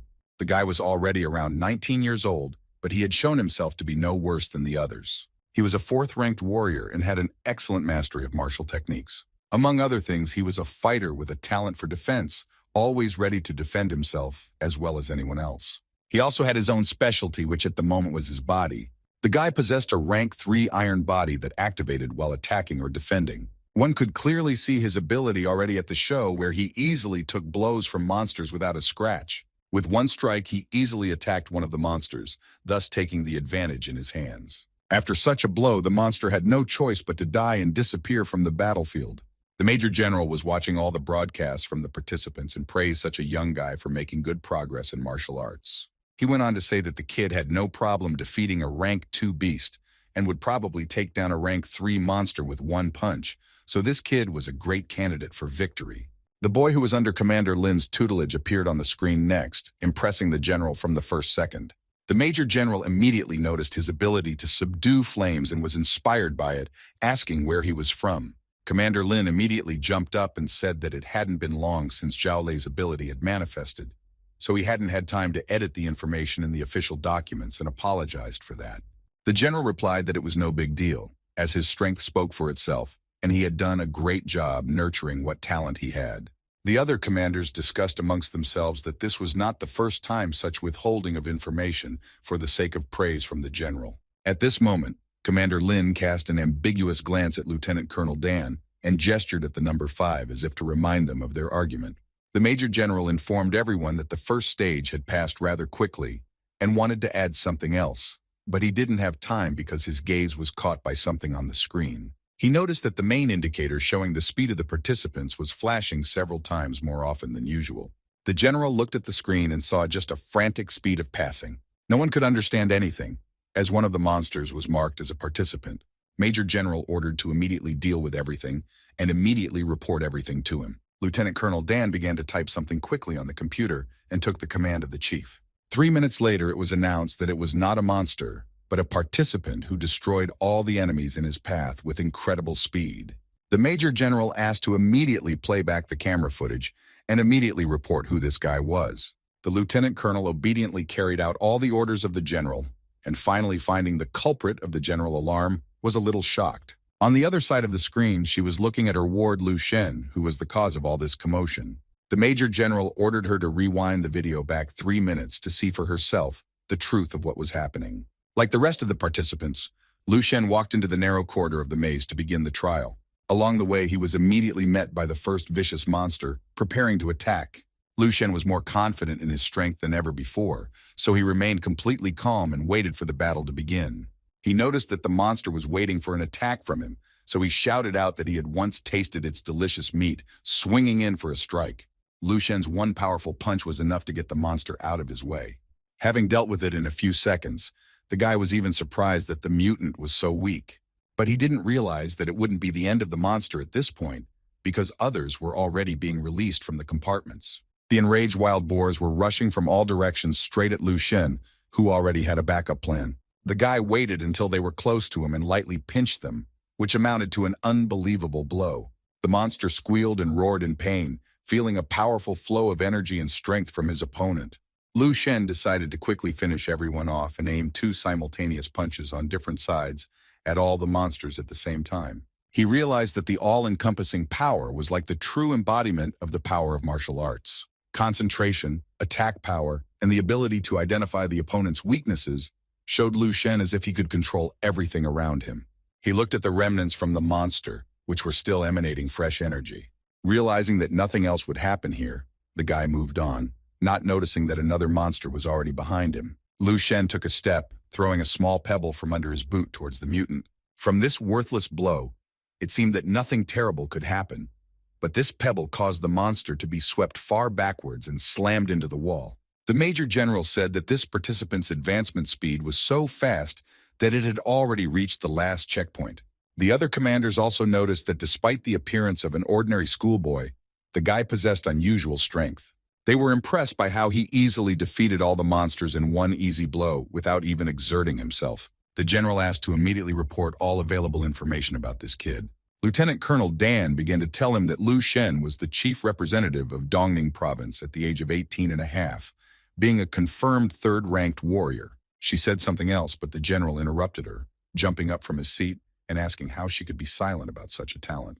Everyone began to say that there was nothing special about this guy, and he didn't even reach the 4th rank, but the general was of a different opinion. He shouted to everyone, how could they not notice that this guy had mastered at least 3 powerful battle techniques? The unit representatives present in the meeting room began to say that the guy looked too young for all these achievements, and even using tonics couldn't achieve such an effect. The general happily said that he had not met such a genius for many years, and he even thought that the world had not seen such talent for the last 100 years. He wanted to say something else, but he noticed something interesting on the screen and stopped talking. Lu Shen was moving further along the labyrinth when a new mutant was already after him. The guy, of course, couldn't help but feel that he was being followed, so he prepared himself for the next fight.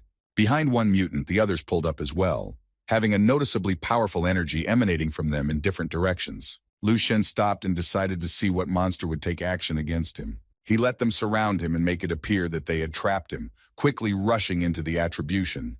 That wasn't meant to happen, because the guy had his own version of events on that score, and he simply wielded their power and stopped the mutants with an energy flow. He realized that the potential of the perfect martial art was much greater than he thought. Lu Shen grabbed one of the cheetah-like mutants by the neck with his bare hands and pinned it to the ground. He grabbed its fur tighter and raised it high above his head, about to strike it.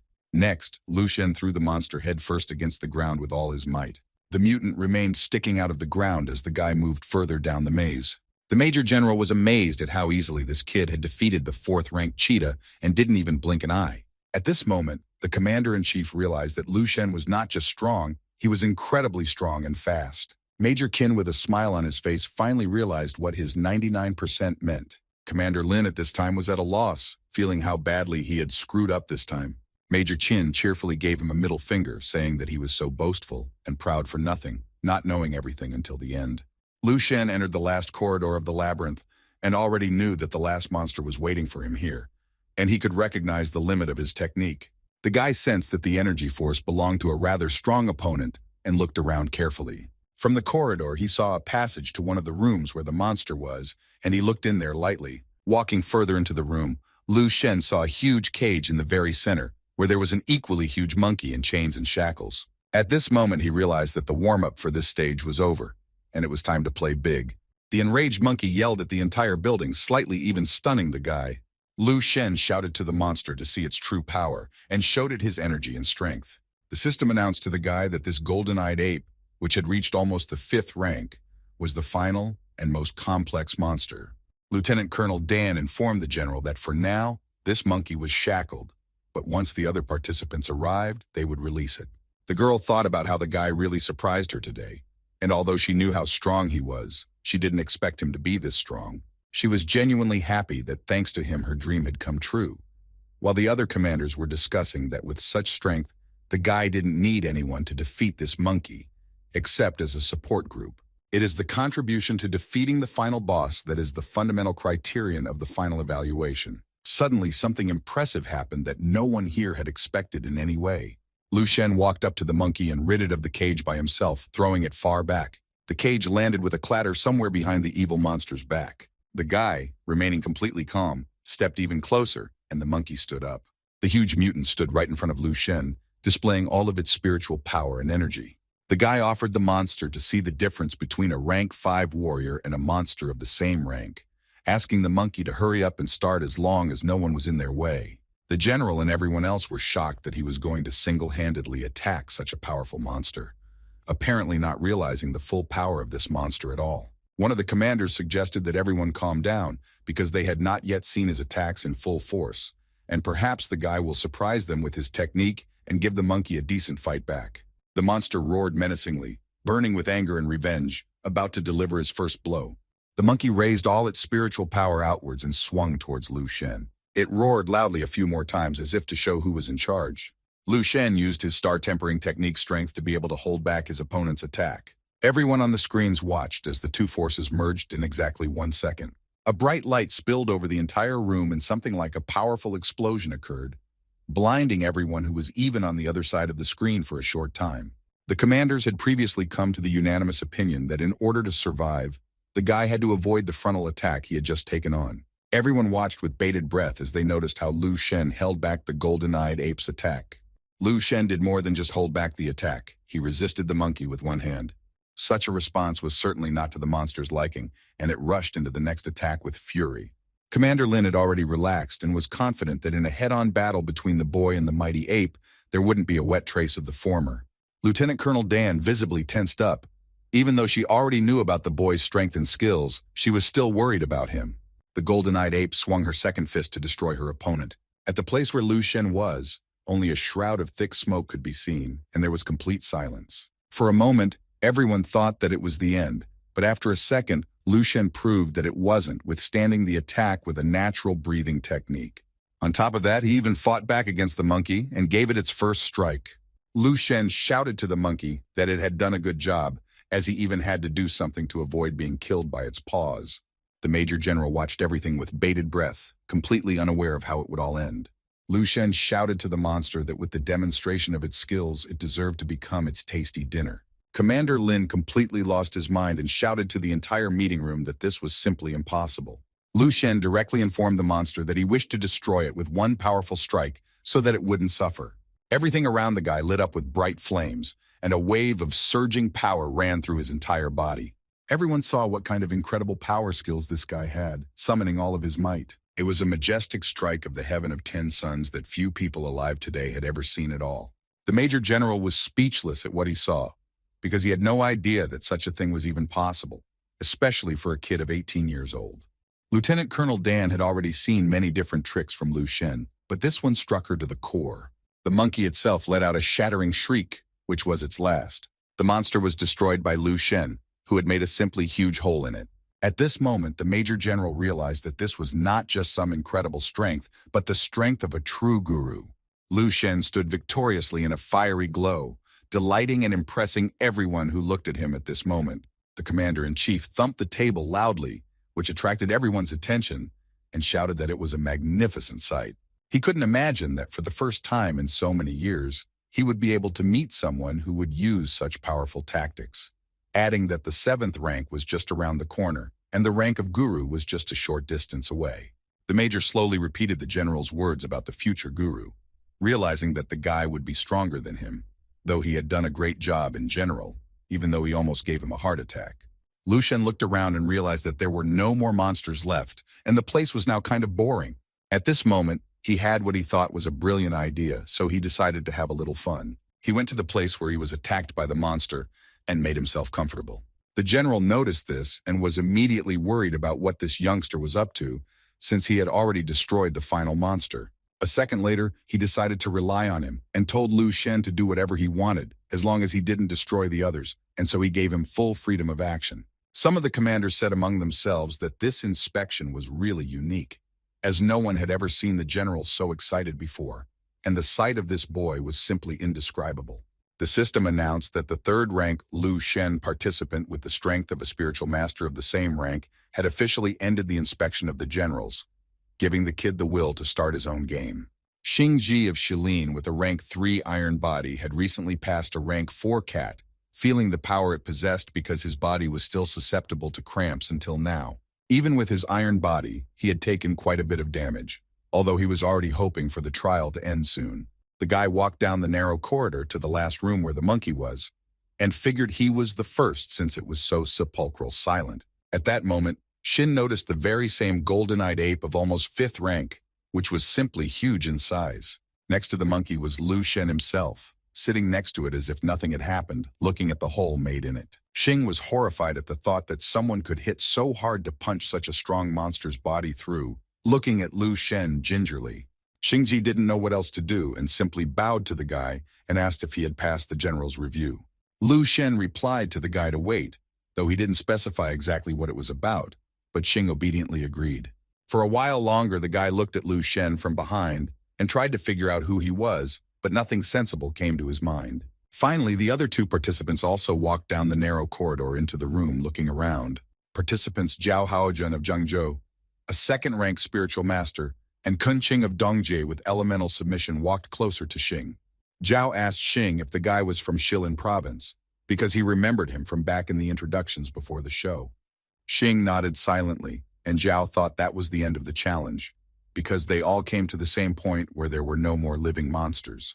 Kun Qing didn't seem to think so at all, and spotted their last opponent, keeping her eyes on him. She gestured at the golden-eyed ape and shouted to everyone that this was their last opponent, only something seemed off.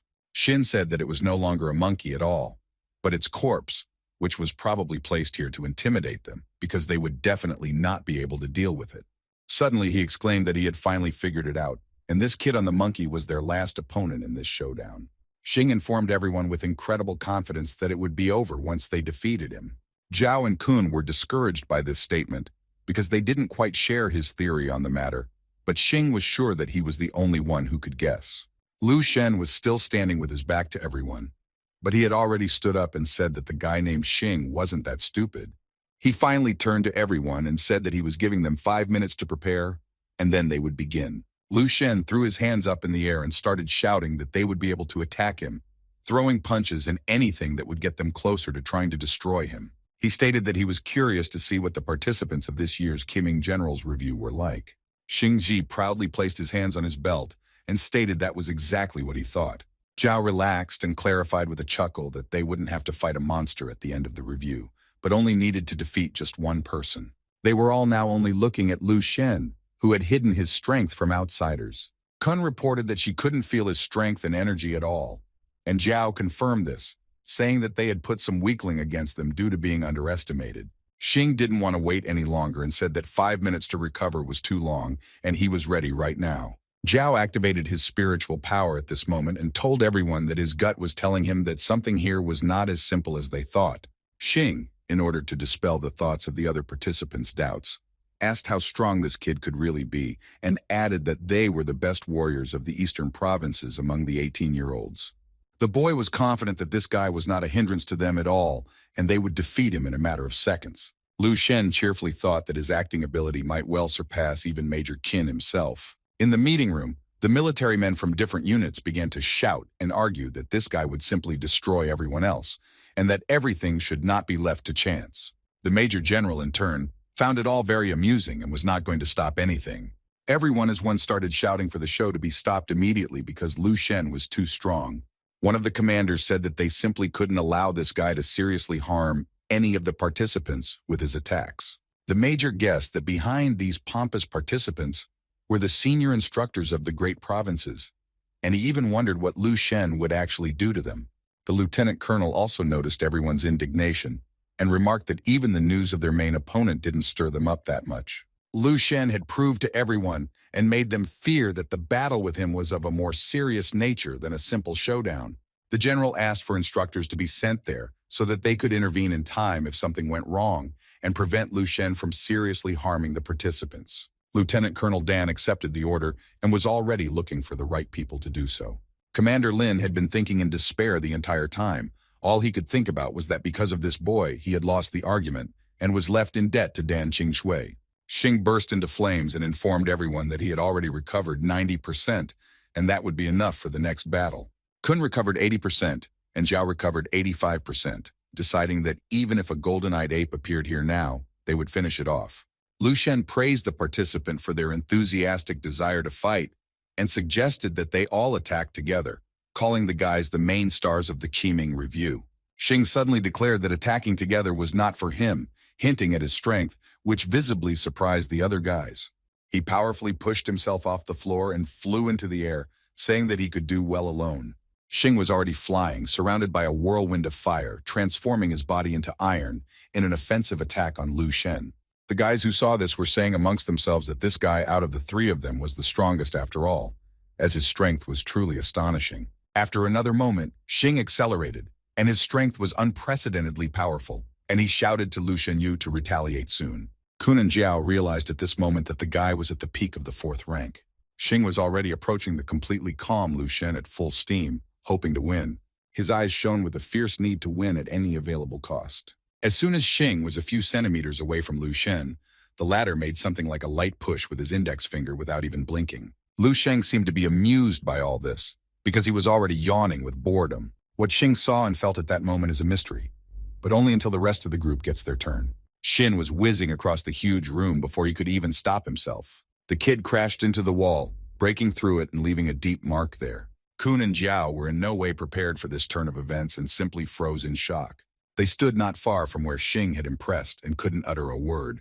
Lu Shen called them over and asked if they still wanted to try and attack him together. The participants still didn't dare to say or do anything, so they remained motionless in their seats. At the same second, Lu Shenyu lightning jumped off the monkey towards the guys. They didn't understand how he managed to defeat Xing with one punch. After all, he looked as young as them. While they were wondering where Lu Sheng got such terrifying strength from, he had already returned to his original position. Zhao told Kun about how he heard that some people take too many tonic elixirs to get stronger, which in turn leads to hormonal malfunctions, and that's why they still look young even at 40, and this guy is living proof of that.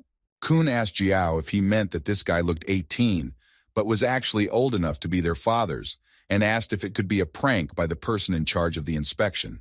Zhao replied that it was like that, and since the selection was being held among all provinces, the organizers would go to any lengths, though even he didn't think they would be up against a guy on steroids. Lu Shen thought for a moment that these two monsters had been brain damaged by the monsters since they had forgotten that he could hear them. He looked at them and clarified if they were done discussing his possible identity. Lu Shen suggested that they change the conditions of the passage slightly, and explained that if they made him take even one step back or blocked even one attack, they would pass the test. The guys didn't even know what to say because they could expect anything from him. At some point, they decided not to be silent anymore, and Kun was the first to be indignant. Zhao quickly joined her, shouting that if he took them for wimps at all, they were not. He immediately, without hesitation, let his energy flow, intertwining with Kun's lightning bolts in passing. Lu Shen was glad that things were finally moving and getting more interesting. Zhao thought about how this underdog would still regret messing with a second-ranked spiritual master and would suffer for underestimating him. He released all of his spiritual power, transforming its spiritual needles into Lu Shen, forming a kind of vortex of energy, hoping for a quick retribution. Lu Shen easily stopped all of the needles and fractured them without even getting out of breath. At that moment, Zhao realized that the guy wasn't as easy as he looked, and they wouldn't be able to defeat him quickly, if at all. He collapsed on the floor and was shocked to see that Lu Shen had repelled his spiritual needles with his bare hands. Lu Shen turned to the girl contentedly, saying that she was next and calling her a Pikachu. Kun immediately jumped up and summoned her electric discharges, striking Lu with them. She was even more angry that the guy had the liberty to call her a Pikachu. Before Kun even realized it, she had been grabbed firmly by Lu's arm, turning her attack for the time being. He explained to her that you can't be distracted during a fight, and asked why she hadn't been taught that. Kun didn't understand how the guy sensed the attack from her back. After all, having such a reaction was like being superhuman. Lu Shen looked into her eyes and asked her right now to attack with electricity, using her ability to the maximum. The girl looked at him with surprised eyes, and the guy clarified that if he was satisfied with the power of the attack, he might let her pass the test. Kun was angry again, though this time she was more serious and determined. She sent her full power at him, with electric lightning flashing every now and then in the light. Lu Shen seemed to be enjoying all of this, thinking that this was quite good. He could feel the discharges passing through his body, becoming part of the natural breathing technique. Lu Shen realized that he could also subdue and control lightning himself, despite it not being his ability. At some point, there was a powerful release of energy, and everything around him was flooded with bluish-white light. Kun couldn't see anything in front of her and was blinded by this glow, thinking that she had succeeded. Lu Shen analyzed the small stream of energy of the fourth lightning breath method in front of him. He informed the girl that she had a pretty good ability, or she was pretty good with it. Lu Shen approached Kun and informed her that she was doing well, and was passing this test and the review as a whole. The girl could not believe what she just heard, and for a while she just stood there with her mouth open in surprise. When she finally came to her senses, she couldn't contain her endless joy and pride that she had truly passed the Qiming General's review, being the only one of all who could do so. Kun jumped for joy and shouted that she was the strongest of all the eastern provinces, calling herself a martial arts genius and the truest talent. She recalled the instructor standing there, turning to Lu Shenyu, and thanked him for his recognition, clarifying that from now on, she would introduce herself to everyone as a Pikachu. Lu Shenyu replied that there was no need to be grateful, as she had proven herself. The rest of the participants came to their senses and could not believe that everything had ended so quickly before it had begun, and that their hours of labor had been in vain.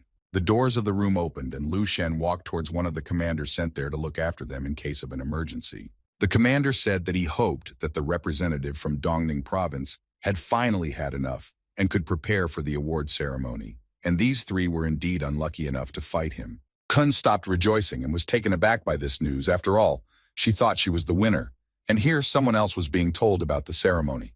Zhao and Xing were as surprised as the girl, but immediately guessed who this Lu Shen really was. The commander explained to them that they were wrong all this time, and this guy is just as much a participant of the show as they are. He just arrived in this room a few minutes earlier than them and decided to have some fun. He also defeated the final opponent in the form of a golden-eyed monkey with one punch and started waiting for them. The participants were shocked by such a statement from the commander, as they would never have even thought of such a thing. Kun was so impressed by this incident that she couldn't stand on her own too and fainted. Meanwhile, Commander Lin's member Zhao Lei attacked the cheetah-like beast and tried to finish it off. While he was dealing with it, he thought about why this rank 4 beast was causing so much trouble. Having finally gotten the upper hand on the monster, the guy was able to exhale in peace. He collapsed on the floor for a bit to rest and catch his breath after the exhausting battle. Zhao himself had not expected that fighting this monster would take so much strength and energy from him. On the other hand, he was proud of himself for being able to defeat a rank 4 beast by himself for the first time. It wasn't a rank 2 or even a rank 3 monster, so Zhao was at the peak of his excitement. Ano felt incredibly cool, hoping that all the instructor's jaws dropped after seeing this. At that moment, the commander ran in and interrogated the guy about his represented province. Zhao jumped up and replied that the instructor had scared him, but that was right, he was that Zhao Li. The commander asked the guy to wrap up as the review was over and informed to follow him. Zhao was beyond excited that the Qiming General's review was over, wanting to know his results as soon as possible. He began to ask if the first one had passed all the tests and would become the best general of all time. The commander was even confused by such statements and asked the guy not to dream of such a thing. After all, the review had ended half an hour ago. He went on to say that there was a reason why they hadn't stopped him earlier. At some point, the commander interrupted and said that it didn't matter at all because it had nothing to do with him. And after looking at his results, he reported 5th place. The guy literally fell out of breath from what he heard because he could not believe that he could be in 5th place. He thought he was a great and powerful warrior who had managed to defeat a rank 4 beast. The commander realized that comments would be unnecessary here and left it to the instructor. On the screen was Kun, telling the general and everyone else that she was very much looking forward to being granted access to the Monster Blood Lab. The Major General didn't hide his annoyance at how difficult he was finding it to communicate with little girls. One of the commanders in charge of Kun thanked the general for the opportunity in this showdown. Everyone knew that only the top 3 would get access to the lab, and Lu Shen was in 1st place. The 2nd place was unanimously placed by an iron guy named Xing, but the 3rd place was shared by Kun and Zhao. Most people were still leaning towards Zhao, as he was a spiritual master, while Commander Kun was tearfully hoping for her victory. Lu Shen returned to his lounge room and decided to recover a bit, although he thought there would be an award ceremony first. On the table, he noticed tonics that he had previously heard about how they helped him recover, but he wasn't sure if they would work for him as well. Opening one of the cans, Lu Shen took a few sips, feeling that the drink was quite refreshing, though perhaps useless. The guy drank the rest of the tonic and opened another one, frustrated that none of it was helping him. Finished with the tonics, Lu Shen plopped down on the bed and wondered how Healing Shu was doing with making the serum, and decided to contact her soon. In just a second, the guy felt in his entire body as if the discharges of millions of thousands of lightning bolts were joining together. He realized that the breath of lightning combines the best of fire and wind breath, increasing the speed and explosive power. This technique wasn't yet developed to its fullest potential, but even now it had a great balance to it.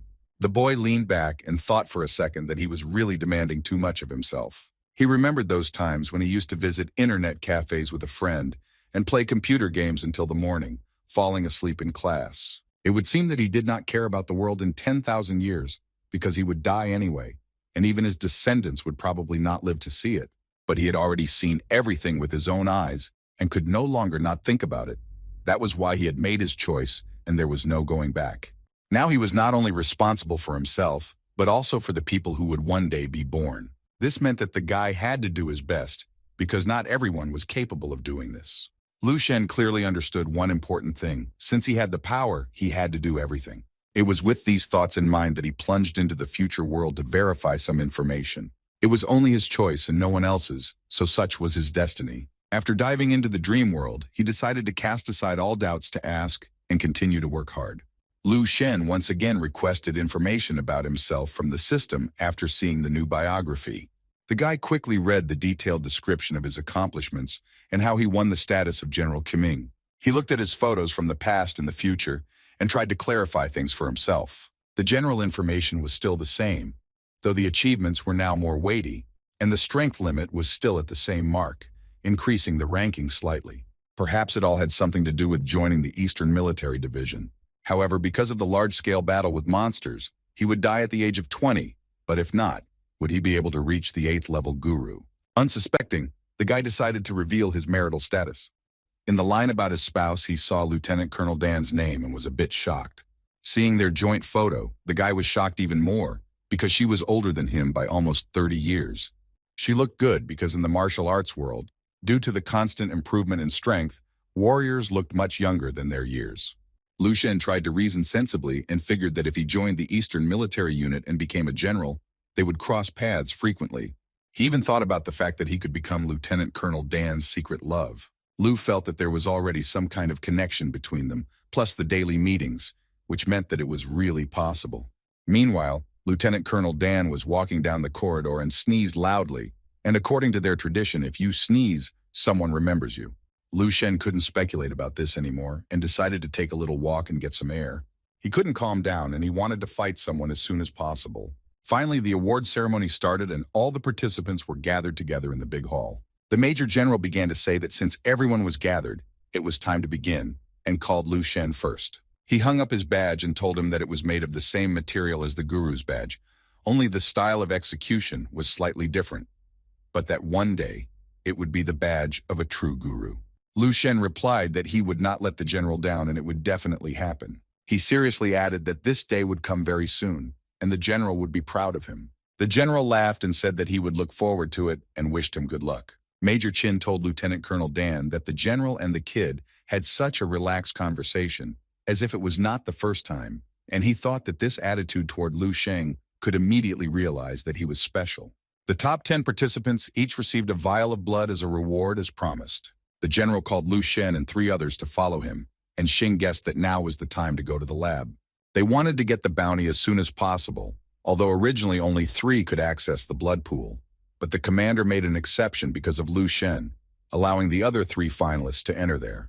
Zhao was infinitely saddened by the fact that someone would get so much monster blood while he only had a measly vial with him, and his commander had also lost the bet and was now in debt. Major General at the entrance to the storage bay asked if everything was ready for launch. He was answered with agreement and asked everyone to proceed inside the storage bay. The general stopped and said they had arrived, noticing the frozen surprise on the boys' faces. He stood next to the pods and told the 3 participants to change for the next dive. The guys began to undress as they walked and shouted excitedly that they were ready right now. Kun walked over to her capsule and read that there was level 5 monster blood inside and marveled. She wondered if she could really absorb it all, since it was thousands of times more than what was in some test tube. Without a second thought, the girl quickly lay down in the dive capsule and waited to be loaded. The general waited until all three had occupied their capsules and called Lu Shen to follow him into the bone marrow compartment. He, along with the lieutenant colonel and the boy, went inside the next compartment. The bay looked simply gorgeous with the bone remains of one of the huge monsters by a small pool. Lu Shen somehow asked without much surprise if this was the famous compartment and why the pool was only half full. The lieutenant colonel said that if he thought it wasn't enough, then let him think about the fact that it cost over $1.5 billion and maybe even more expensive.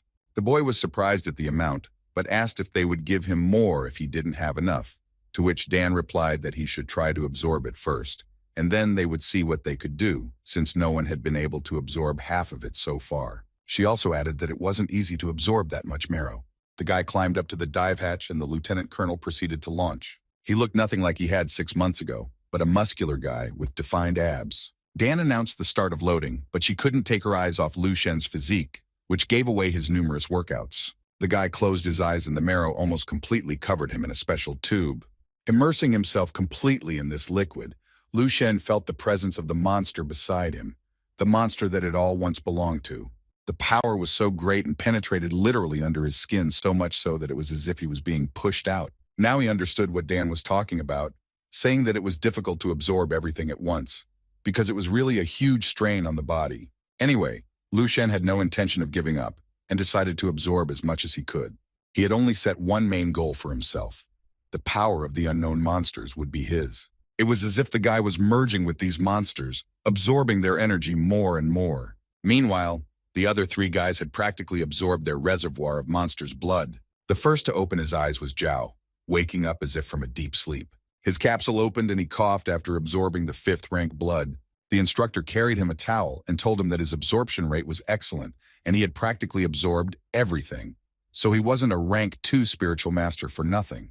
Zhao replied that the monster's blood was indeed beneficial, but he was a little regretful that he couldn't bring up more yet, asking how the others were doing. The instructor said that the guy woke up first, so it's unknown, but asked him not to be upset because he's a spiritual master and the guys rely on martial arts, so they're different. Zhao realized that the instructor was right, so he didn't reply anything, smiling. Next, Kun awakened, reporting that it was truly amazing. After absorbing that blood, she felt that she could immediately break through to the 4th rank of martial arts warrior, and her commander praised her for being able to absorb all the blood from the tank. After a few more minutes, Shin woke up and felt a strong burst of energy and strength. He said that it was indeed a worthy reward, and he felt he was just a little bit away from rank 5. The instructor told him that he was a true talent, as it took him less than a year to go from rank 4 to rank 5, while he himself had once taken 10 years. Zhao shouted to Xing that he hadn't even fully absorbed everything, and was already aiming for the 5th rank, as if to imply that it was a bit early for him. Xing did not reply to the guy, because he felt his strength and could decide when it would happen. The instructor decided to intervene in the altercation, clarifying that the guy had absorbed the entire tank, and it was extra. Zhao didn't seem to have expected such a turn of events, and couldn't hide his surprise that a guy of the same age as them was able to absorb a 3rd more monster blood. He said that he had underestimated this guy, but now he considered him a worthy opponent, and Kun added that although they were all considered geniuses, there was a huge gap between them. Unlike the other 2 guys, Shin himself was concerned with something else right now. Through the window, he saw the bone marrow compartment where the absorption was going on. The general watched the process closely, wondering if everything was going well. The lieutenant colonel replied that everything was going smoothly, but the consumption was going much faster than they had expected, and there was already 1 quadruple left. The general felt that even though Lu Shen stood out among his peers, he was still a child, and asked the men on duty to remember to pour the rest into the reserve tank when the boy ran out of strength. While the boy was in the capsule, there was some strange sound, as if a warning of something. The duty officer reported that things were bad for them because the kid had absorbed the reserve capsule, and that was about to empty. The absorption rate had dropped to near minimum because of the lack of bone marrow. The major general was shocked because when he became a guru himself, he could only absorb half of it. But he shouted to immediately bring more from the warehouse. He was getting more and more curious to see how much this guy could absorb. As time passed, Lu Shen absorbed everything that was brought to him without waking up. He felt that he could absorb even more and was quietly enjoying it. His star-hardening technique began to refresh with new skills and increased combat power. The absorption rate began to decrease again, and the amount of marrow decreased. The men on duty again brought an extra tank from the warehouse and quickly poured it into the pool. Again, some sort of alert sound began, and the absorption rate decreased. The duty officer informed the general that the reservoir was empty again and asked if more should be brought in.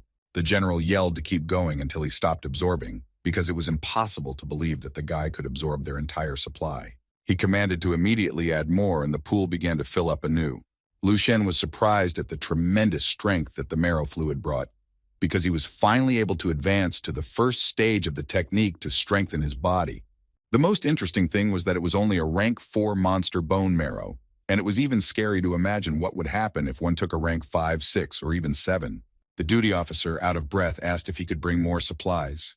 The general slumped to the floor in shock and didn't even know what to expect from this boy. He shouted to add more and didn't even know what to do with him if he refused to join their unit. Lu Shen felt a heat like red-hot lava spilling over his body. His bones felt as if they were covered in gold and glowed from within, as if it was an X-ray image. This kind of inner strength could indicate that he had now advanced to the 4th rank. This was very different from how the transition from mere brute physical strength to the next level was accomplished. His body had simply made an incredible breakthrough, and even his combat power had increased by leaps and bounds. Everyone saw Lu Shen finally stop the absorption, and there was a sort of bright flash. The general couldn't believe that this guy had drained all the bone marrow reserves of a rank 4 monster, because it couldn't all fit into one person. He and the lieutenant colonel waited for Lu Shen to return and were shocked. The capsule made a distinctive opening sound, and a thick golden-colored smoke billowed out. It was the vapor after absorption from which the guy finally came out. He stood in front of everyone in a golden-colored glow, as if he was some kind of divine being. Lu Shen quickly dressed himself and enjoyed the renewed strength and increased energy. The other 3 participants all looked at all of this with envy and wondered about one thing. Xing didn't understand why exactly Lu Shen had such powerful strength. There was more than just a chasm between them. Zhao, along with Kun, didn't say a word, but fully supported Xing's thoughts.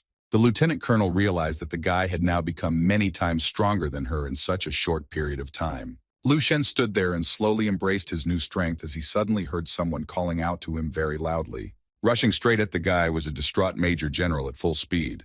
Lieutenant Colonel Dan was startled at the guy and yelled at him to stop immediately. It seemed that this only scared her, because Lu Shen, on the contrary, was full of strength and energy to fight back. Flames flared up in his hands and all over his body, giving away his true power. Lu Shen stood in a ring of fire, summoning all of his might outwards. The Major General decided to test what this kid was really worth. Everyone in the bone marrow storage compartment scattered as the General and Lu turned their strength against each other. Xing was impressed that he could watch the guru fight right now. Lu Shen sent out a wave of star tempering and increased his combat power on the way out. He shouted to the general that he was trying too hard. After all, he himself had only reached the 4th rank. The Major General laughed nervously when he heard him talk about the 4th rank. He said that the golden tone bones were already closer to guru, and he was even ashamed to say that in terms of energy, he had only advanced to the 4th rank. Lu Shen innocently nodded his shoulders and replied that it couldn't be helped, because that was just the way it was. The general said that he didn't care about those numbers, and after absorbing 15 billion worth of bone marrow from him, he just couldn't help but fight him. A second later, Lu Shen was already standing there in a complete mess, thinking about why the general needed to do all this, because obviously they were not rivals. Major Qin couldn't believe that Commander Yu, a 7th-rank guru, had decided to fight this kid. Everyone knew that the general's combat strength was at least 1 million. Anyway, no one could understand how Lu Shen managed to repel an attack of such power with such ease. Zhao nervously asked if they had really fought such a strong opponent, and added that he had never heard of such a worthy warrior participating in the showdown. The major said with admiration that this fellow was stronger than he was, and had not even passed a single examination yet, and he himself would be 28 this year. At that moment, it was as if he had an epiphany, and he shouted to everyone that they had forgotten about the single exam. Lieutenant Colonel Dan proudly announced that this time it was Lu Shen who should be on the pedestal. Xing looked at Lu Shen and clarified that, although he realized that he couldn't compare to him, he never thought that there was such a huge gap between them. Lu Shen was a rank 4 warrior, although his power was equivalent to a rank 6 peak, not to mention his strength grade, which was not even close to the rank of guru. In fact, it was already obvious to everyone that the guy was guaranteed to succeed, as he had already demonstrated his ambition well enough. Xing noted that even in terms of absorption, Lu Shen was far superior to him, and tried to understand why they were so far behind him. Lu Shen was a bit confused when he asked the general if he had really absorbed 15 billion worth of bone marrow, adding that it came out to be a bit much. The general replied that there was no need to be grateful because when the time came and he destroyed quite a few monsters on the battlefield, it would mean that the military unit's resources had not been wasted. Lu Shen said that he would definitely repay such investment in his development 100-fold. Besides, it was the duty of every warrior to destroy enemies. The major general replied that he now saw that the boy had all the makings of a real general. Lu Shen said nothing and just folded his hands in agreement, letting him know that he would not let him down. The general was just leaving and lastly said that the next time they see each other, the guy will probably already be a guru, so he is looking forward to it. Lieutenant Colonel Dan informed the lad that the Qiming General's review was officially over, and now it was time to start preparing for the unified exam. She asked which university he was going to attend, to which Better Shen asked which one she would recommend. Dan said that, with his current strength, he could choose any university in the country, and as for the Eastern District, it would be the best martial arts university in Dongning Province. And if he enrolled there, he would get more benefits and advantages since he lived there. Lu Shen knew that this university was also where Dan herself went to, who said that she would have advised him to go there even a month ago. She added that she had now changed her mind and thought it would be better for him to go to the capital. The capital was home to 7 of the strongest martial arts schools, and it was the glory and greatness of the country because the best of the best gathered there. Everyone around him knew that it was the true abode of strength and power. If he managed to prove himself, he would be able to join the capital's martial arts school, where with their resources and knowledge, it would be much easier to break through and become an 8th-rank guru. Just a short while ago, Lu Shen couldn't even think of studying at a martial school in his dreams. The lieutenant colonel explained that martial schools are at a completely different stage of development, and their strength is unimaginable. They have absolute power and are above military units and government agencies, and there are currently 3 people in the country who have reached the 9th rank thanks to battle schools, and they are called battle saints. The first of the 3 was a warrior Zhao Ji from the Jidao Martial School. Next, but not in terms of strength, was Tan Zhongyu, who had graduated from the Mingyu Martial School. And closing out the top 3 martial saints was Lin Zhenyue from the Anxing Martial School. Thanks to the Ray Plan, the guy had learned that the strongest warriors only possessed the 9th rank, which meant that these martial saints were at the top of the world. The lieutenant colonel also said that she certainly couldn't make such a decision for him, but his future would determine the fate of many and even much more than the martial saints. At this moment, Lu Shen visibly tensed up, for he didn't even think that Lieutenant Colonel Dan thought of his strength like this. He couldn't get the rank 9 data out of his head, even though he already possessed 3 rank 11 techniques and would be able to go far beyond just a martial saint in the future. The major was a bit discouraged that the guy was making such a statement. After all, he was still at rank 4 and already dreaming of superiority over saints. Although he realized that he could be wrong, because with Lu Shen's talents and techniques, one couldn't be sure of anything and anything could happen. Dan said that in the Eastern Martial Division, the strongest Supreme Commander had only reached the rank of an 8th rank guru, and there were no 9th rank battle saints at all. Lu Shen asked why, with only 1 rank difference, a military unit using its power and resources couldn't help one person break through. Major Qin walked towards them and replied to the guy that unfortunately, it was not that simple. The fact was that in order to elevate a warrior to the 8th rank, all the resources had already been exhausted. They have no idea how much more would be needed for a 9th rank warrior, because there was like a huge gap between 8th and 9th rank. Dan said that in order for them to have a 9th rank saint, the entire Eastern Martial Division needs to dream bigger. It was being the lieutenant colonel of the military division that she didn't want him to stay there, because that would increase the likelihood of him joining their ranks. In any case, their hopes shouldn't become some kind of obstacle for him because he has his own path, and it's up to him to decide which one. For reasons unknown, but it was at this moment that Lu Shen recalled from Future's biography their joint wedding photo. He sincerely thanked her from the bottom of his heart for everything she had done for him and repeated his words to the general that the duty of any warrior is to stand in defense of the country. Guy also added that he would always remember the incredible support of the Eastern Division. Lieutenant Colonel Dan seemed to be overjoyed to hear all this and became very embarrassed. Lu Shen couldn't hide his shyness in response either, and Major Qin noticed what was going on between the two of them. He became even more embarrassed and blushed in a flash, unable to believe his eyes. Dan informed Lu Shen that the review was over, and the final exams were still a couple days away, so he should hurry to the Spiritual Masters Association to take the exam so that he could use the internal network himself. Lu Shen replied in agreement and said that he was going there right now.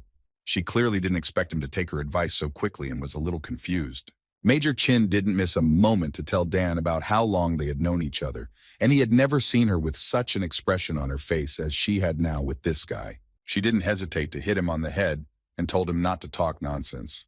Lieutenant Colonel Dan took quick steps away from the hall, out the door into the corridor. She stood and thought sadly about what the major had told her, for he was right about something. The very next day, a helicopter from the Eastern Military Unit was circling over Dongning Province. The lieutenant colonel asked the guy if he was sure he wanted to jump right here. Lu Shen replied in agreement without a shred of doubt, reasoning that there weren't many people in this area. Dan shouted that they could drop the rope ladder once they descended a bit. Lu Shen didn't even want to hear about it and immediately said that there was no need to do anything like that at all. He had already stood on the very edge of the helicopter and pushed down and waved goodbye to Dan. The lieutenant colonel immediately ran to the exit and looked down behind Lu Shen.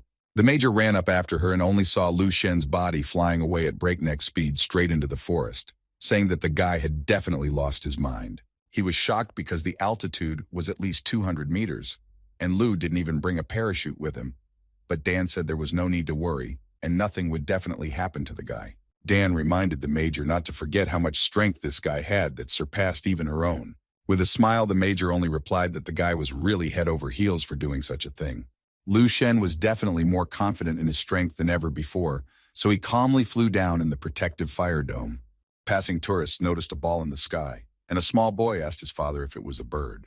The flames around Lu Shen got bigger and bigger as they approached the ground. The father replied to the boy that it wasn't a bird at all, but a man, and a rather strong man whose rank was clearly no lower than the 6th rank. Even perhaps he was already a guru. Lu Shen felt his body from his internal organs to his muscles, and bones had changed significantly, going far beyond the 4th rank, and it even seemed to him that he could easily compete with warriors of the 5th and 6th ranks. He compared himself to a drop of water that had fallen from a great height, capable of destroying a boulder. When Lu Shen finally landed, he felt that he could flatten everything around him. He left behind a huge footprint in the ground, and after looking around, he realized that he was in the very same Dongning province.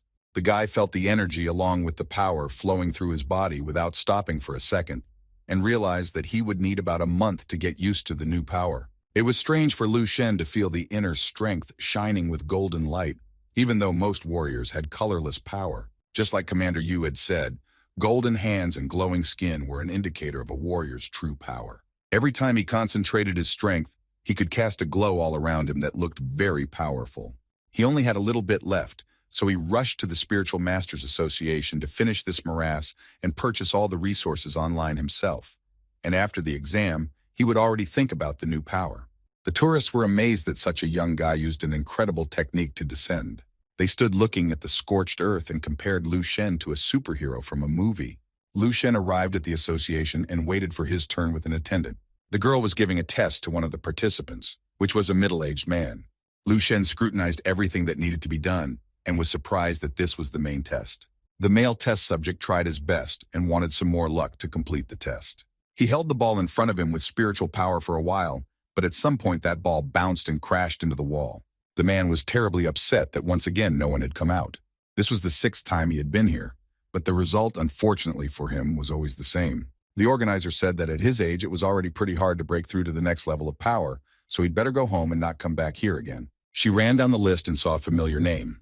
Looking up, she called out to the girl who was here for the 3rd time.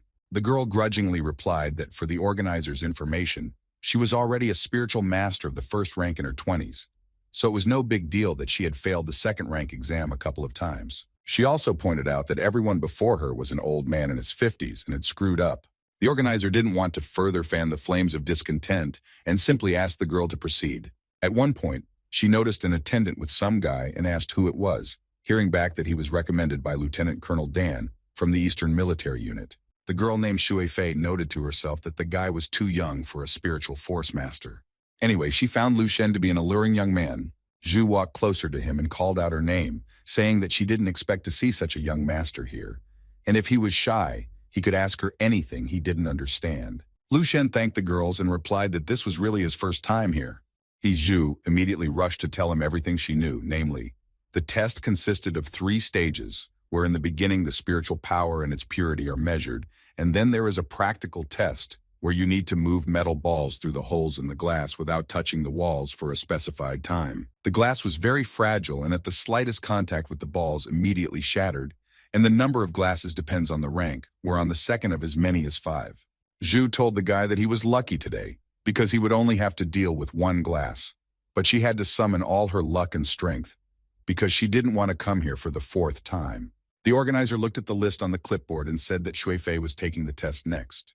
The girl walked over to the measuring device and placed her hand on it. The organizer read out her results displayed on the screen. Zhu was happy that the readings were suitable for the test, and the organizer suggested that she move on to the practical part. She proceeded to the passing area behind the girl where the glasses were located. The organizer explained that it was business as usual, giving 15 iron balls for 5 glass walls. There was only 20 seconds to do everything, which was usually always enough time for a well-prepared master to walk. The organizer announced the start and pressed start on the stopwatch as Shui's eyes lit up. Zhu quickly enough mastered the power and focused on the balls, moving them to the right panes. Lu Shen noticed that it wasn't as easy as it looked at first glance, and controlling 15 orbs at once was already a bit difficult for a second ranker. You had to control your energy as much as possible, otherwise the beads would just break the glass in one sloppy movement, and moreover, you had to manage in a short period of time, which added to the complexity of the test. At first glance, the girl looked focused and concentrated. She brought the iron balls to the first glass in the correct order. At this point, Zhu felt how much S and energy concentration alone took, not to mention caution. She mentally marked out a certain trajectory for herself and followed it precisely. In a second, she had already succeeded and the first glass had been passed. She gathered all her strength again and started to the next glass, bringing them to it as confidently as possible. In a couple of seconds, everything worked again, and the balls were outside the 2 panes of glass. Without slowing down, she led the iron beads through the next glass in the same way. She felt incredibly energized by the fact that everything was working and moved on to the 4th glass, preparing to become a rank 2 spiritual master very soon. Her dream was not destined to come true this time, as the organizer announced the end of time on the stopwatch.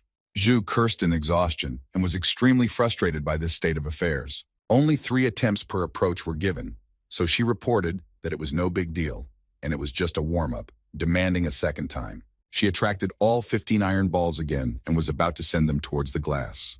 Lu Shen seemed to be amused by the snappier spectacle, and he even thought it was quite interesting. The organizer announced the start of the second attempt and pressed the stopwatch button. Immediately on cue, Shui concentrated as much as possible and summoned all of her spiritual power to full strength. In a matter of seconds, the first wall was successfully passed, and it was on to the second wall. Zhu exhaled deeply and tried to remain as calm and focused as possible. In a few more seconds, the second, third, and fourth walls were passed. In her mind, she was counting, and according to her data, there were 12 more seconds left, which she definitely had to make it. The girl leisurely guided carefully iron balls into the 5th and final glass wall. Unfortunately, one ball got out of control and didn't go into the right hole in the wall. Because she rushed at the very last moment, the wall was resolved with a crash. The girl collapsed to the floor in despair and realized that once again it had failed, and yet there was only one attempt left. The organizer asked if she would use the last attempt, to which Zhu replied that she didn't see the point, and apparently she wasn't ready to give up yet. Lu Shen watched her closely and realized that she was a capable master, so he said that she would do well. He clarified that she has enough strength, she's just doing it wrong, asking her to think hard and see the obvious. The confused Zhu didn't understand what he was talking about anymore, as she was sure of her failure.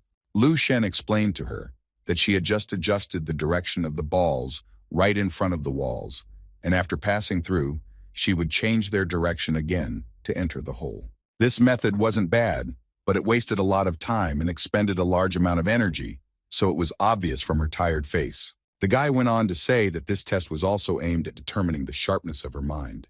This meant that one had to make up a complete path of passage at the very beginning, with each hole being a waypoint, connecting them in sequence. She would then be able to manage 15 beads by taking 15 routes. At the end of his speech, he asked if it was easier to do that, to which Zhu replied that it was very logical. The organizer also listened to everything and stated that the guy was quite clever, except that it wasn't easy to do it. She explained that only a couple of people in the whole time could make up so many paths in such a short time, because you still need to calculate the distances between holes, speed of movement, and many other things. Lu Shen replied that this was not true, because they were not ordinary people, but spiritual masters. He decided to show by example how it can be easily realized. The guy said he would only show her once, so she should watch carefully and memorize. The organizer was shocked when she saw that Lu Shen picked up all the available iron beads from the table. Lu Shen was as focused and calm as possible at the same time, and made up something amazing from the haphazard arrangement of the beads. The pile of iron beads was assembled in a certain sequence in the form of a huge cube, from which even chains were branching off to the glass. The beads began to fall with millimeter accuracy into the right holes in the glass and pass further.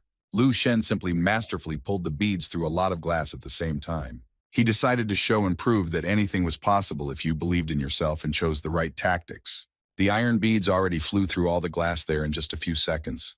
Lu Shen was quite standing and talking about how this was exactly what it was all about if one followed the plan. He asked the organizer how many seconds he managed in. She looked at the stopwatch with bated breath and couldn't immediately believe that she was seeing a value equal to 10 seconds. Lu Shen said that it was a pretty good result for the first time. He turned to Shui and asked if she had caught the gist of what was happening while she was only thinking about what an amazing master he was. The girl replied that it became much clearer after the visual example, but everything was not clear to her how such a thing was possible. She compared Lu Shen to the magician who was performing a number right in front of her. Zhu clarified that she could clearly see his every move, but she still couldn't understand exactly how he was doing it. The organizer said that in just 10 seconds, to pass a huge number of iron balls through thousands of holes in 10 walls was simply impossible to even imagine, let alone see. She ordered the attendant to immediately call the president of the association and say that the matter was urgent. Meanwhile, in the office of the head of the association, the president of the association shortened the time for a card game online. He didn't understand why being a fourth-rank spiritual master couldn't succeed in gambling. An attendant burst into the office, yelling for the president to look at his computer immediately. The president was completely calm and asked the attendant not to yell like that. Quickly looking at the video of Lu Shen, he even thought it might be fake. The attendant said it wasn't fake, and right now this guy was testing his spiritual power. On the screen was the organizer with Zhu watching the bright flash from Lu Shen's spiritual strength assessment. The president, biting his fingernails on his hands from sheer excitement, was at a loss to guess what this glow could be, and even so bright. The glow was from a strength estimation device that showed values far beyond anything possible for a guy arriving here for the first time, which was what both girls were so surprised about. Zhu speculated that the device might have broken. After all, the numbers were frighteningly high. But the organizer was definitely sure that the evaluating device was in good working order. The purity standard of the second-rank Spiritual Master Association is 1, and the fourth rank is 10, which is what their president has. She looked at the guy in front of her who looked like an ordinary high school student, not to mention how much younger than the president he was. It remained unclear how Lu Shen's strength could be so pure, because even in theory, it was quite difficult to imagine. While the girls were lost in speculation, at this moment, the president of the Spiritual Masters Association rushed into the evaluation hall, panting in his haste. He asked the girl organizer named Li to check the device again, obviously not believing in its performance either. The organizer replied that she had already checked everything twice and the device was as serviceable as ever, and had also tested 2 others where the result was accurate, but he could see for himself. Lu Shen noticed the concerned and worried looks of the people around him and wondered why they were so interested in the values on the device. The president felt awkward and asked the guy not to think anything bad about them because his results were so astounding that it was hard to believe. He even asked if the guy was a descendant of a 7th or 8th ranked great spiritual master, to which Lu Shen replied that he was just a simple guy from an ordinary family. The guy asked the president for a final practical test, but the head of the association didn't see any point in it because he had already passed everything and it would be troublesome to repeat. Lu Shen insisted on conducting and replied that it was fine and it was just an ordinary test without any hassle, taking possession of the iron beads.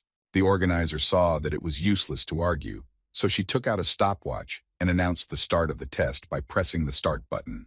Lu Shen picked up the balls in a long chain, calculating in his head the next trajectory to pass through the glass in the shortest possible time. He glanced at the stopwatch in parallel, confident that he could manage much faster.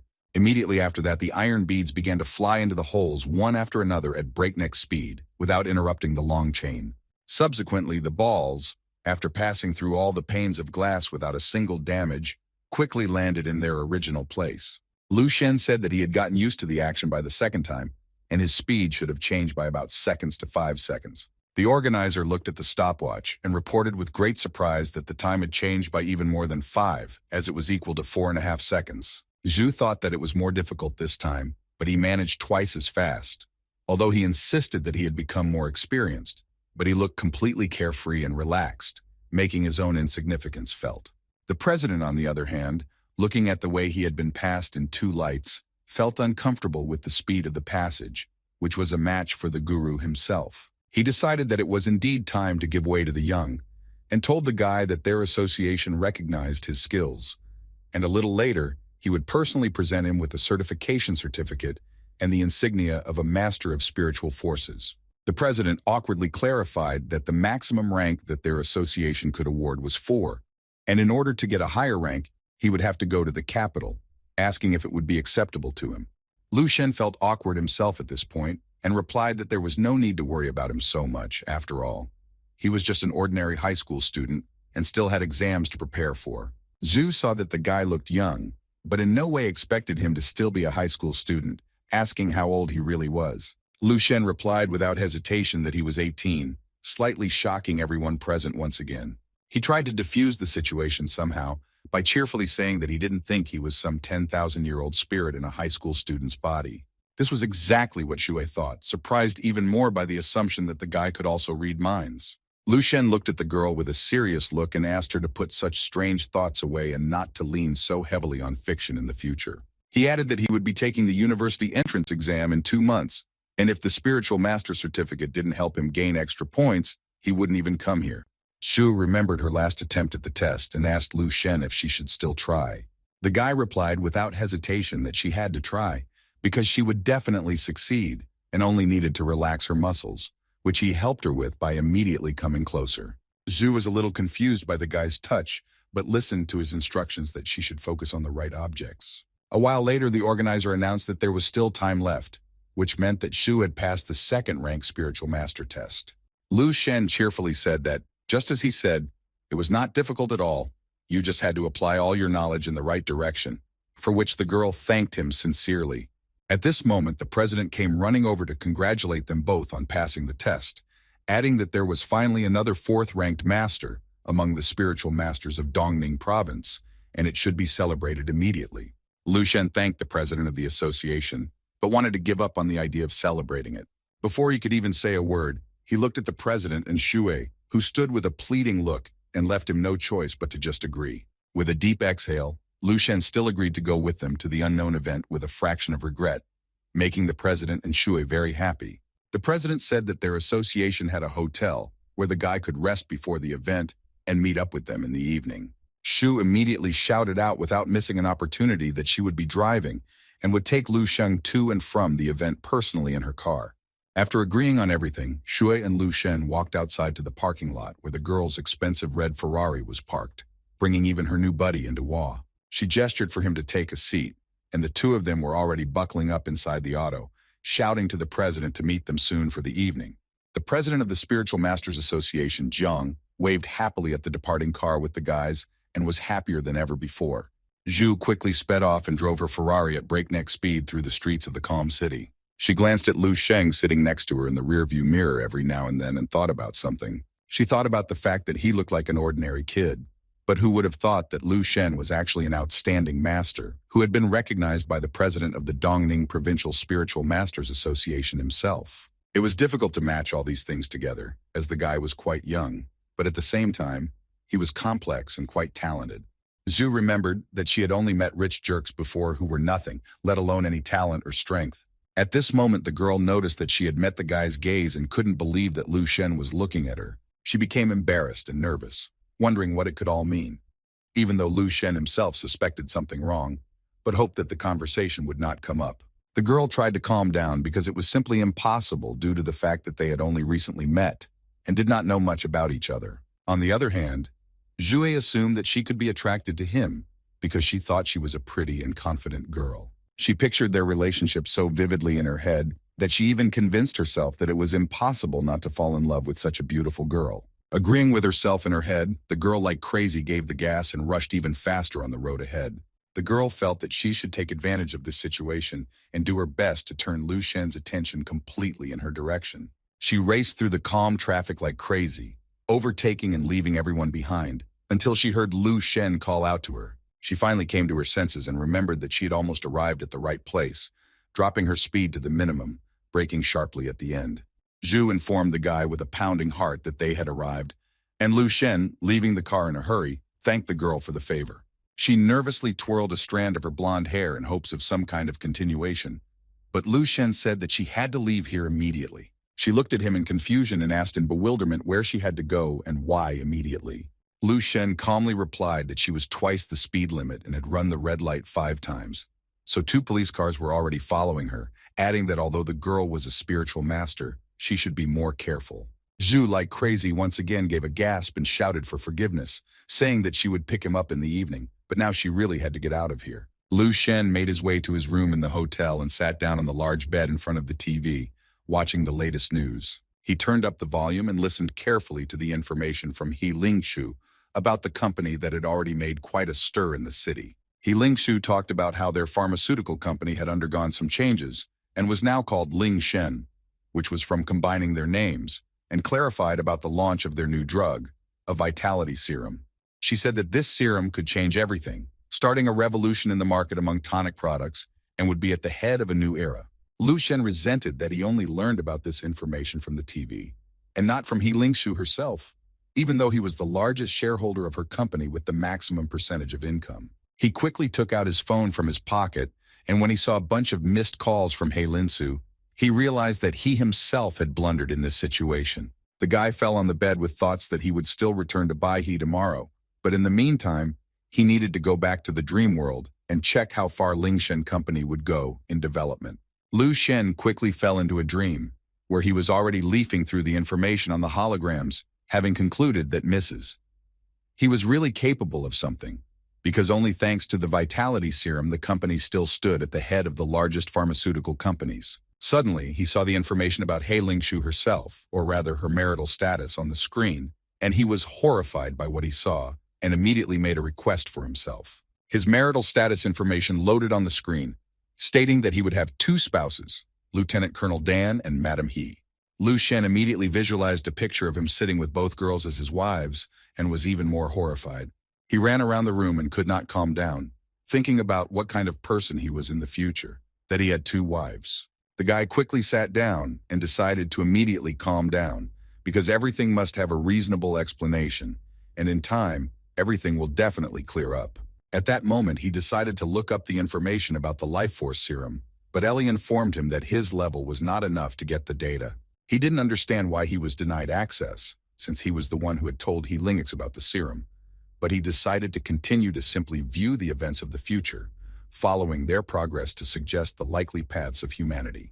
He quickly reviewed the available information about the future and noticed that he had delayed the catastrophe by 10 years, which had a huge effect of the serum on humanity's development.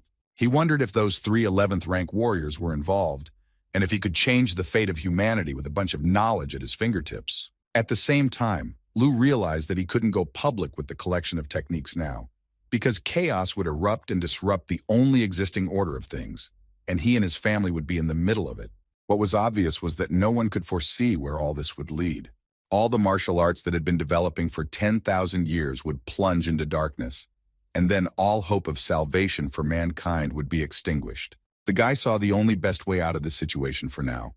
Wait for him to reach the rank of a certain power, because that way he would be able to control the whole situation to further spread the knowledge. He decided that this way even the weakest warrior would be able to contribute to their salvation. The salvation was not only for the entire human race, but also for the world as a whole, everything that surrounded them. Lu Shen had finished with the future world for today and was already standing at the mirror in his new suit, adjusting his jacket.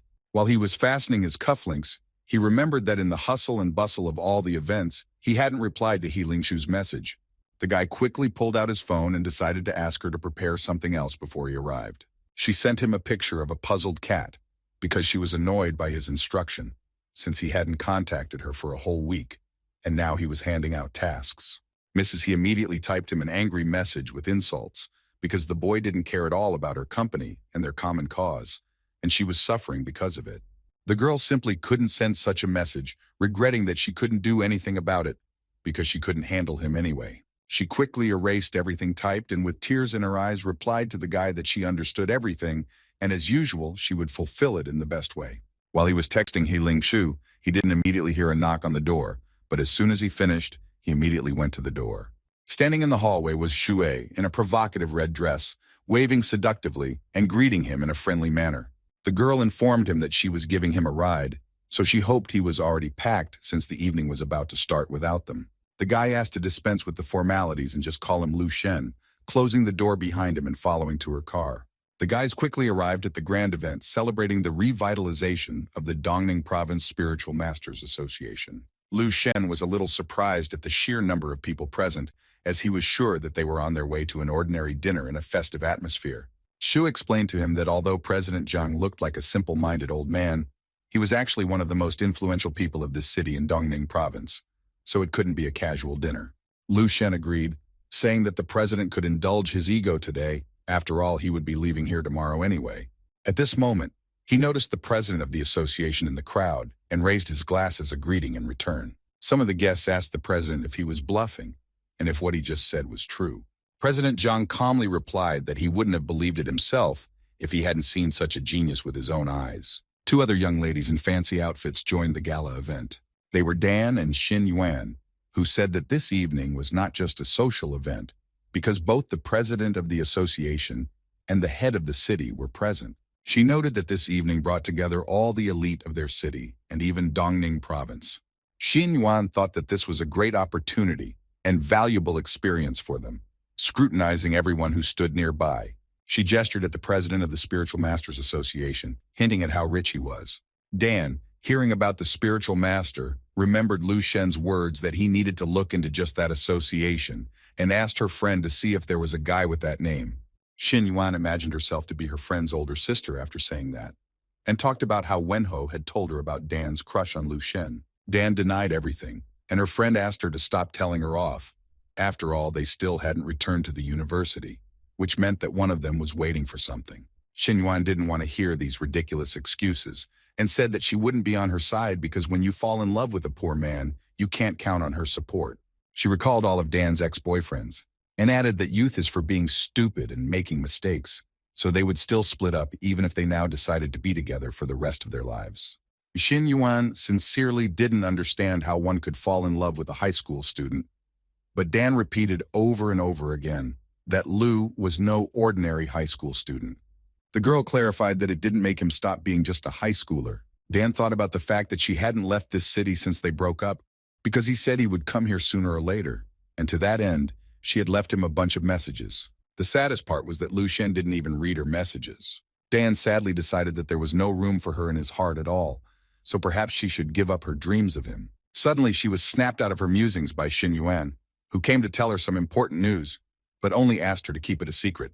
It turns out that the purpose of tonight was to welcome a new fourth-ranked spiritual master, whose strength is at the same level as President Zhang himself. She also added that this guy has set the entire province on its ear, and this is a great opportunity to gain greatness. Dan cheerfully inquired if this spiritual master would be a young guy. Xin Yuan replied that she had no idea, but judging from the fact that Mr. Zhang had only recently reached the fourth rank, this master shouldn't be much older than him. They quickly looked around, and Xin Yuan clarified that almost all the ladies here were around 40. Dan sadly said again that it wasn't him, which made her friend angry. Xin Yuan sternly and insistently asked her friend to forget about this young man, because tonight she had to take matters into her own hands. Because of all their acquaintances, they were the only ones who had managed to get to this evening. Her friend noticed that Dan did not listen to her at all, and called her again in the hope to make her understand. But Dan didn't want to listen to her friend's instructions, because in the crowd of strangers, she saw Lu Shen's silhouette. It was indeed Lu Shen, enjoying a smorgasbord of various dishes. With his side vision, the guy realized that someone was watching him and decided to look back. He looked in front of him and saw the familiar girls, deciding to wave to them as a greeting. Tribute had already told her friend to handle things here on her own somehow, because she had seen a friend, and it was time for her to go. She didn't hear Xin Yuan call out to her a few more times, and she didn't seem to see anyone or anything in front of her except Lu Shen. The girl stopped and smiled broadly, as she had been waiting for them to meet for a long time. At this moment, the annoying Zhui approached the guy from behind and unceremoniously hugged him. It was as if everything went black in front of her eyes, and she only saw this girl next to the guy from her dreams and thoughts. She couldn't move, trying to figure out the girl's identity and what could be connecting the two of them. Dan swallowed nervously and didn't want to believe that this could have been Lu Shen's lover. She realized that she had been spotted anyway, and it would be strange to continue standing here. Besides, there was no way to find out anything that way. The girl decided to act and walk towards him, waving cheerfully and telling Lu Shen that they hadn't seen each other for a long time. Lu Shen replied that he himself didn't expect such a meeting, as he didn't even think that the girl was still in the city. Dan moved closer to the guy and noticed that although they hadn't seen each other for a short period of time, the change in him was drastic. She felt like a huge obstacle had formed between them, or even worse, a chasm. At this moment, Zhu asked the guy in front of her who was in front of her, and Lu Shen introduced Dan as an old friend he had met about a month ago in the Niutu Mountains. Xin Yuan was just approaching them and asked her friend to introduce the people she was standing with. Dan introduced Lu Shen to her friend as the same guy she had told her about. Xin Yuan didn't immediately believe that this handsome man was the same guy she had heard so much about, but had imagined quite differently. She was no longer surprised why her friend had her eye on him, and she recognized the girl named Shui Fei beside him. Xin Yuan was sure that she had guessed the reason why some high school student had gotten into such a banquet by looking at Shui. She decided that Lu Shen, relying on his looks, wanted to rise at the expense of an influential girl.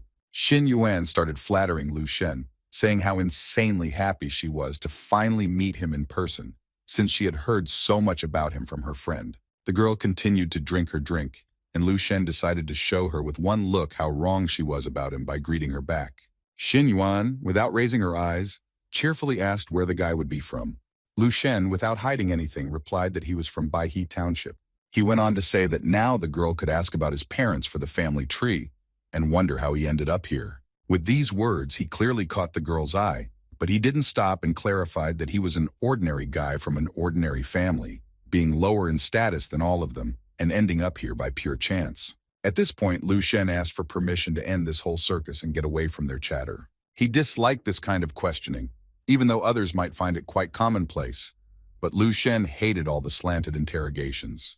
The guy had always considered his family to be the most precious thing he had in his life. It was for this reason that he would not forgive anyone who would speak ill of her.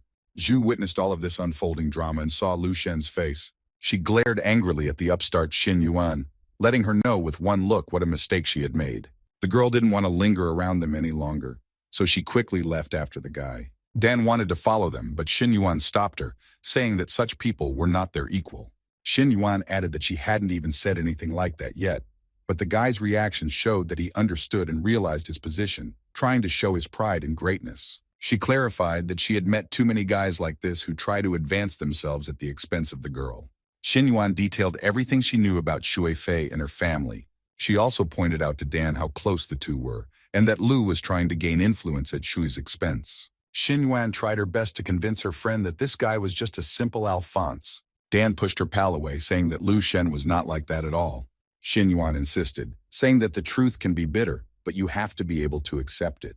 She said all this ostensibly to protect her dear friend from the likes of Lu Shen. Dan Yu stared after the departing guy and couldn't believe that it could be true. She remembered every moment she had spent with him and refused to accept her friend's words. The picture of saving the little girl and herself arose in her mind, and inside Lu Shen, she saw only pure radiance. This guy was a true hero, but in no way the Alphonse that Xin Yuan was talking about.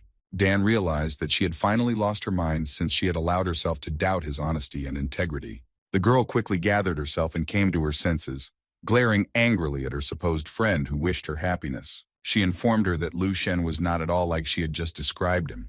Xin Yuan no longer knew what to expect from her friend and wondered what she was up to. At that moment, everyone noticed Association President Jiang standing in the center of the banquet hall. Xin asked her to put the unfortunate kid out of her mind right now and turn her full attention to the president and the new fourth-rank master. The president himself was walking towards Lu Shen with his companion to greet him.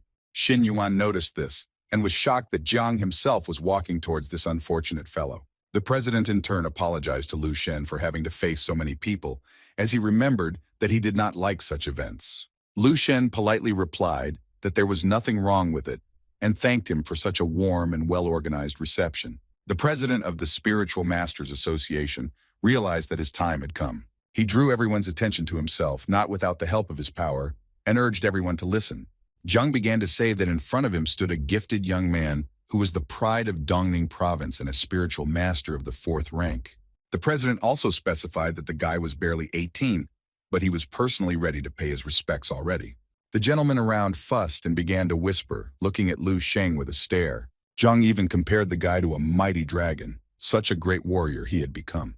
Xin Yuan collapsed to the floor from shock, in no way expecting such a turn of events. Dan cheerfully told her friend that Lu Shen was a true star. She could feel the glow of his great power pouring out from within him.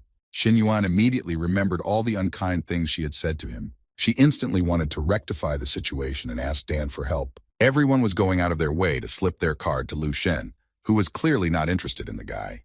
It was clear from the guy's look that he didn't want any of this. Dan replied to her friend that even she was powerless here, as the gulf between them was getting bigger and bigger. After the official part of the event was over, Lu Shen hailed a cab and left the evening. He asked the cab driver to take him to Baihe City, to his home. The guy was glad to finally get rid of the annoying society he had been so diligently avoiding all this time. He would rather sit alone with Mr. Jiang and discuss things in peace. Lu wanted to return home as soon as possible, because only loved ones in training could bring back his desire to live. After all, he remembered that he was an ordinary boy from an average family. His mom was very happy to see her son home and welcomed him happily. She called him rather to the table that was ready for dinner where his father and sister were sitting. The father and sister were happy to see Lu Shen at home and pounced on him with questions. Qingye immediately ran up and began to measure up to him, saying that his brother had gotten even taller. Lu Shen decided to guffaw and replied that it wasn't him, but that she had stooped. He decided it was a good time to personally evaluate her skills, recalling his words about her self-improvement in his absence. To add to her personal growth, her brother threatened to threaten a supply of tonics if she stopped trying. Mom ran up again and sat her son down at the table, setting him a full plate of delicious food. Lu asked his father if he was taking tonics and eating the meat that was in the refrigerator for him. His father replied that he complies clearly, but feels like he's 20 years younger. He worried that it was all very expensive, but the boy convinced him that it was a gift from an acquaintance from the pharmacy. Lu asked his parents not to neglect the use of tonics and to eat well when his mom asked about the exams. The boy replied that he wouldn't go anywhere until after the exams. He started asking for more, and his sister joked that he was taking her food, thus bringing the idol of the evening meal to their table. Lu Shen chewed and in the process, as if nothing had happened, informed everyone that since everyone was free today, it was a good time to see the new house. All the family members almost choked at this statement. After a while, the whole family was already looking at the new home. Lu Shen told everyone that he had bought the house through an acquaintance and asked if they liked it. His father was worried that it was too expensive and asked what was wrong with their apartment. Lu asked his father not to worry about anything, as he had participated in many competitions recently and had won a lot of prize money. The guy rather added that it was only a part of all the money, and there were about 10 million more assets. His mother almost fainted from such a statement, and his father asked him not to joke like that. Qingye was as surprised as the others that in just 2 months, her brother was able to win such a sum of money. Lu walked over and affectionately patted his little sister's hair, saying that he definitely didn't rob the bank, so there was nothing to worry about. He didn't expect any objections yet, and asked his parents to choose a convenient time to move here permanently. His father couldn't contain his admiration for what a wonderful son they had raised. Lu, meanwhile, called his sister to the training room in the house to test her strength.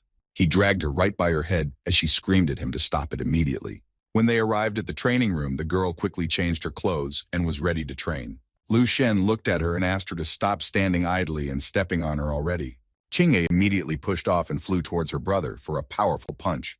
The girl menacingly flew with her attack towards her brother, hoping that she would be able to surprise him right now. Lu Shen showed with his entire appearance how much he didn't care about the fact that he was just a few centimeters away from being hit. He abruptly grabbed her leg and asked her to make him stumble if she was Lu Shen's sister after all. Qingye replied that she didn't understand how it could be done if he grabbed her leg. She didn't like the guy comparing them after all. Their ranks were like heaven and earth. While the girl thought Lu was mocking her, he asked her to come upstairs to show her one technique. He said that it had helped him a lot in his time, which made his sister quite interested. Lu didn't understand how her emotions could change so quickly. She was roaring a few seconds ago, and now she was shining like the sun. The boy asked her to promise him that she would do exactly as he told her. Qingye agreed even though she knew that everyone was distrustful of him. On one hand, she could understand why this was the case after all. He was just an ordinary high school student just yesterday. But Qingye couldn't help but notice how her brother was changing with each new day. Everyone thought that he had suddenly had an epiphany, but only she was sure that it wasn't that simple. She considered her predisposition for martial arts superior, so with his secret techniques, she could take the bar high.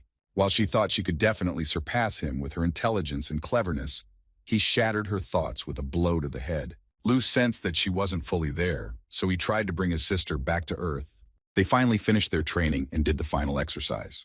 Ching'e thundered down on the floor and said that she was very tired. Lu Shen crouched down beside her and asked his sister if she felt any progress in her body already. At this moment, the girl rubbed her cheeks and really felt a surge of strength and energy. She began to ask what kind of practice it was, for although it didn't feel like a drastic change, it felt as if Ching'e had become twice as strong.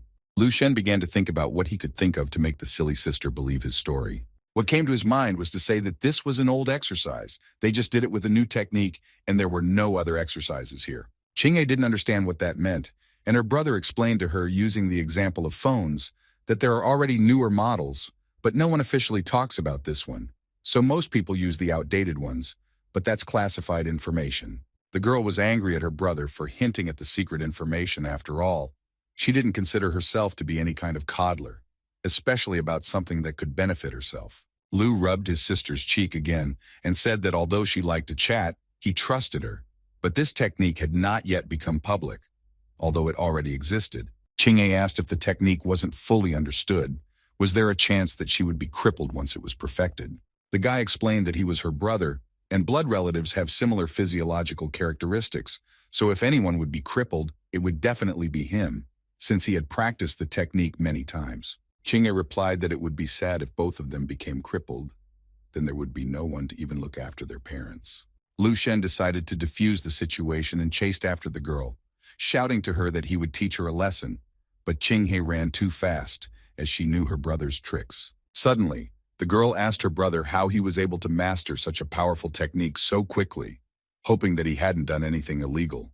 Lu immediately replied that this was complete nonsense, and asked in return if her brother could be a bad person. Ching'e asked to let her go, as her brother had her down on the ground and pinned her down, denying her the ability to move, so she said that if he didn't let her go, he would definitely be a criminal. Lu finally released his sister from his grip and sat down next to her while the girl tried to catch her breath. The sister wondered if the guy himself would get away with sharing such a classified technique with her. Lu decided to get ahead of himself and answered that he didn't know why he did it, because he was told not to tell anyone about it, otherwise the whole family would be in big trouble. Ching'e was frightened and asked why he had taught her this technique, and then Lu Shen went with the trump card and said that he could not otherwise, because she was his little sister. He asked her to just keep it a secret, because if no one finds out, everything will be fine, and also reminded her not to tell anyone about it.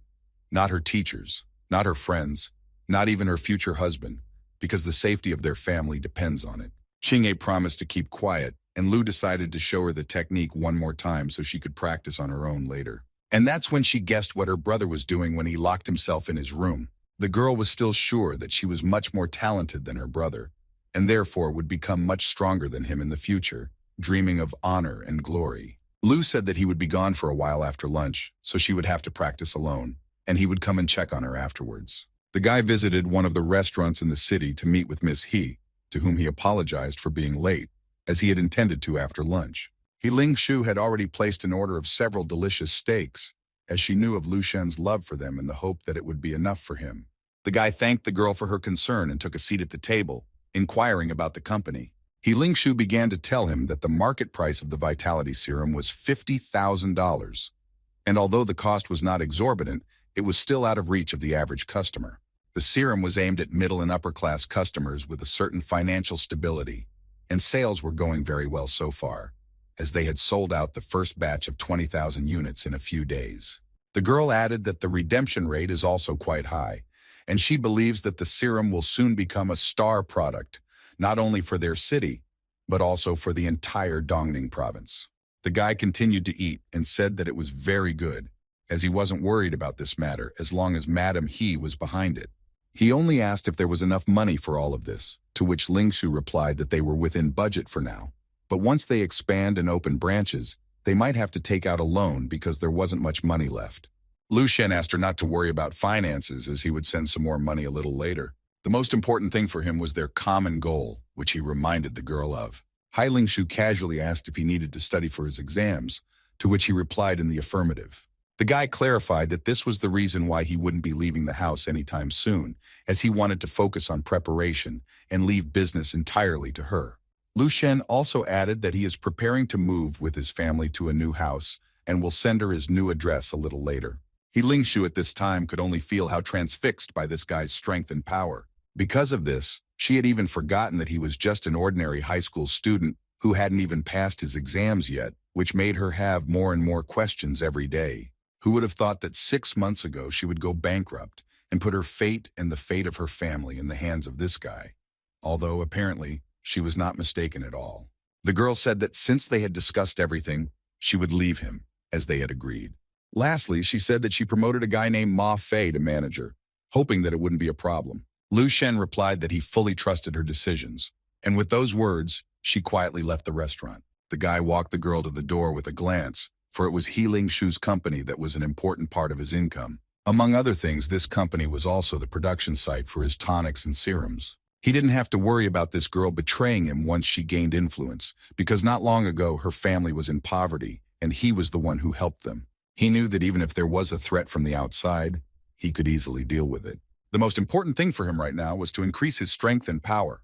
It was also important to stock up on spiritual weapons and create the infinite blade, but not to forget to refine his star-tempering techniques. Lu Shen immediately thought of the zombie guru girl, as he wanted to be prepared for his next encounter with her. This time he wanted to not only avoid getting injured, but he also wanted to defeat her.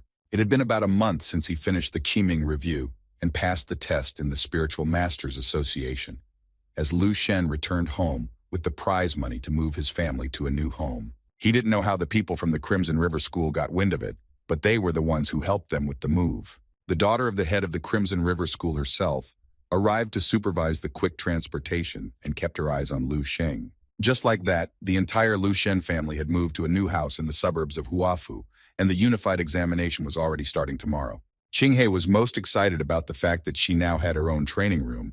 Her parents, on the other hand, were preparing gifts for their new neighbors and were going to deliver them soon. Lu Shen heard about his parents' gift-giving scheme and asked to go around the neighborhood with them. His father and mother didn't want to bother the boy and asked him to rest before tomorrow as he needed to gain strength. He also added that he now felt like he had never felt before, and his physical condition was at the peak of rank 4. Lu Shen went to bed and was sure that his strength was already enough to advance to the 5th rank, but he had been delaying the breakthrough due to the constant tempering of his internal energy, so that the golden glow flowing throughout his body would become stronger. Right now, he was close to completing the 3rd stage of tempering, so he was doing everything he could to get it over with. To do so, Lu Shen once again immersed himself into the future world for another attempt to fight the zombie guru. The guy went out to look for her, applying his fire-hardening power to avoid encountering ice blocks. At some point, the flames stopped and equaled the ice field that could only belong to one monster here. Lu Shen finally met it again, but this time was more prepared than usual. The zombie guru was calm and cold as per her custom, not creating any obstacles or unnecessary movements. The guy was almost certainly sure that today would decide everything, and directed a stream of firepower at the zombie, meeting a return chilling blow to his soul and body. He had already applied the star hardening enhanced by 20 times, so this was the best moment to attack in close combat. The guy landed a powerful blow on the zombie guru's face, briefly stopping her attack. The girl guru quickly gathered herself and swung her foot and attacked Lu Shen with such force that he was thrown as far away from her face as possible. The guy didn't give up, and in the moment of his flight, he was able to stop and direct a flaming blast at the guru, who sent an ice jet in response. Lu Shen decided to apply a joint breathing technique and thus speed up his attacks. With the 2nd stage of fire breath, the guy created fireballs capable of exploding from the slightest impact. Combining all this, he applied some sort of defense and flew straight at the guru. The guy knew that on top of all this, he could channel all his power into a huge explosion, which he was about to do. The zombie guru defended herself effortlessly, and it even made her laugh for some reason. Lu Len could no longer attack with firepower and summoned another element, weaving together with ice energy into a single spiral. Lu Shen himself also descended down the same spiral, happy that he was still alive and giving a decent fight back to the enemy. He looked at the zombies and thought only about how in such a short period of time became able not only to repel attacks, but also to stay on his feet. Lu considered the fact that he had been destroyed in the blink of an eye last time, and he could feel himself getting stronger and more confident. He wondered wildly if he would become invincible if he achieved complete mastery of all the techniques. The boy decided to use several techniques at the same time to have the maximum advantage. Lu was determined, even though he realized that he still couldn't defeat her, but after the single exam he would no longer be limited to only rank 4. He only wanted to continue learning the strongest techniques and skills to break the shackles holding him back. Only by hoping for this did the guy know that he could take her power away permanently. He also knew that in order to fight the one who subdues ice, he would have to be determined. To top it all off, the guy himself was now with his weapon in possession of a rank 4 spiritual power. Lu Shen had spent a fabulous amount of money to create this weapon, so he was confident that it was flawless. He used all the metal mined from the Nutu Mountains to make one tiny plate. The guy had given a lot of his hard-earned money for the damn iron, but he was sure that it was definitely worth it. On the other hand, all his regrets were a reminder of how much it had taken him to produce this precious item. Although in 10,000 years of martial arts, spiritual masters were still considered elite skilled warriors, Lu Shen had only been able to master one dissecting strike in the previous month. It was a devastating technique called the Guru Dissecting Strike. If a rank 5 guy would be able to defeat it at rank 5, what would happen when he became stronger or finally obtained a more powerful blade or attack? The zombie guru's battle tactics were astonishing, and a mere martial artist would not be able to deal with it. And it was also hard to deal with her in close combat. Lu Shen decided to try out his not yet fully developed but already very effective blades. For some inexplicable reason, his endless blades could not get close to his opponent.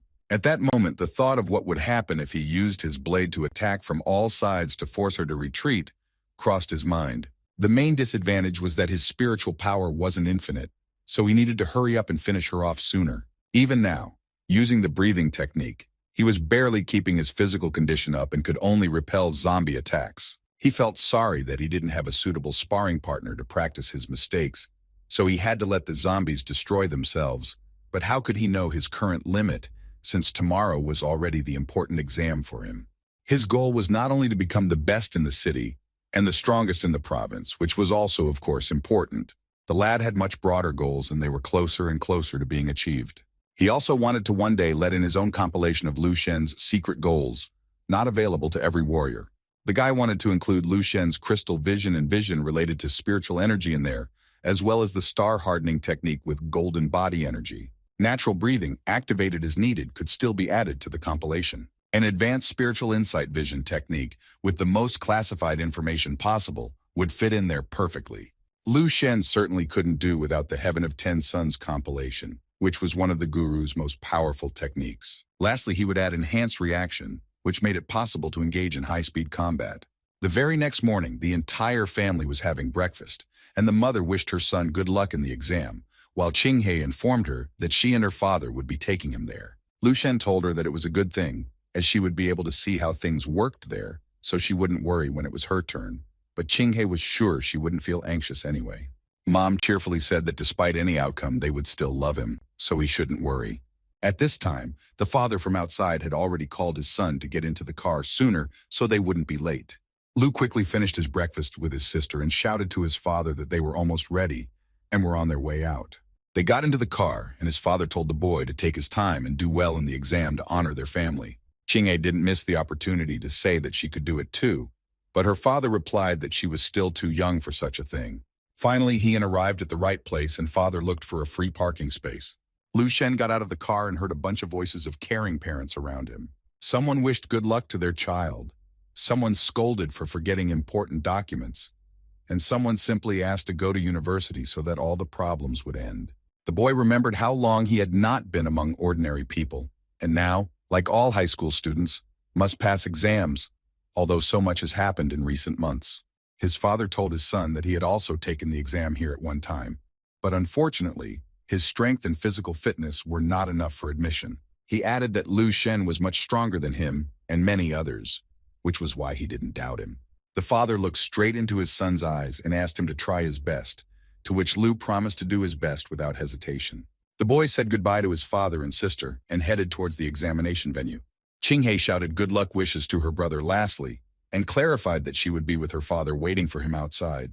A bunch of high school students were already standing inside, and the examiners announced that the annual Unified Martial Arts exam was starting right now. At the very beginning, they said that they would test their strength and martial training test, starting to announce the numbers of the participants. The guys with the announced numbers took turns going inside the room where the test was being held. One of the examiners noticed something strange and couldn't help but make a remark. He shouted that everyone should immediately get back in line instead of standing in a crowd behind one guy. Some guy reported in horror that he wouldn't dare to step forward because as soon as he approached the contestant in front of him, meaning Lu Shen, he would immediately be trembling.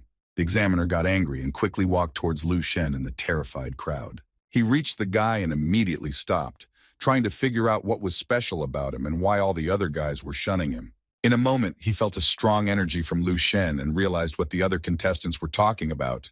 The examiner felt like pulses ran through his body, and it was as if a warrior with incredible strength and combat power was standing next to him. Lu Shen's glance made it seem as if he was not a human at all, but a wild beast. Everything inside of him was screaming about the approaching danger in the form of some unknown monster. The examiner was a little scared himself, but he tried not to show it. So after coughing, he said that there was nothing to be done, so Lu Shen would go to the test alone.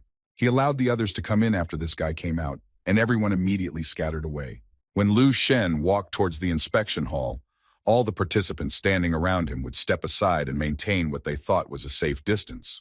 Lu Shen himself walked forward cheerfully and with a smile on his face, thinking it was all strange, but he didn't argue with anyone. As soon as the guy went inside, he heard someone shouting that he had not taken anything and swore to the last man. Lu Shen didn't immediately realize what was going on here and walked closer to the table. The examiners were dragging one of the contestants under their arms who kept yelling at the top of his voice that he just drank some chicken soup at home, which his grandfather said would just give him strength. The other examiner said he had asked him to tell the truth about what he had eaten and drank in the last 2 days, but now it was too late, and the kid was banned from taking the exams for the next 3 years. The kid was still yelling that it was all an accident and he didn't mean for it to happen like that. The examiner sullenly exhaled and said that he was disappointed in today's youth because this guy could not pass anything in this life with such success, because none of the martial arts universities would agree to accept him. Lu Sheng, who was already prepared, was announced as the next one to prepare for the tests. The examiner asked the guy to come closer, and he complied without delay. The two examiners standing on opposite sides of the guy felt something incredible that they had never experienced before.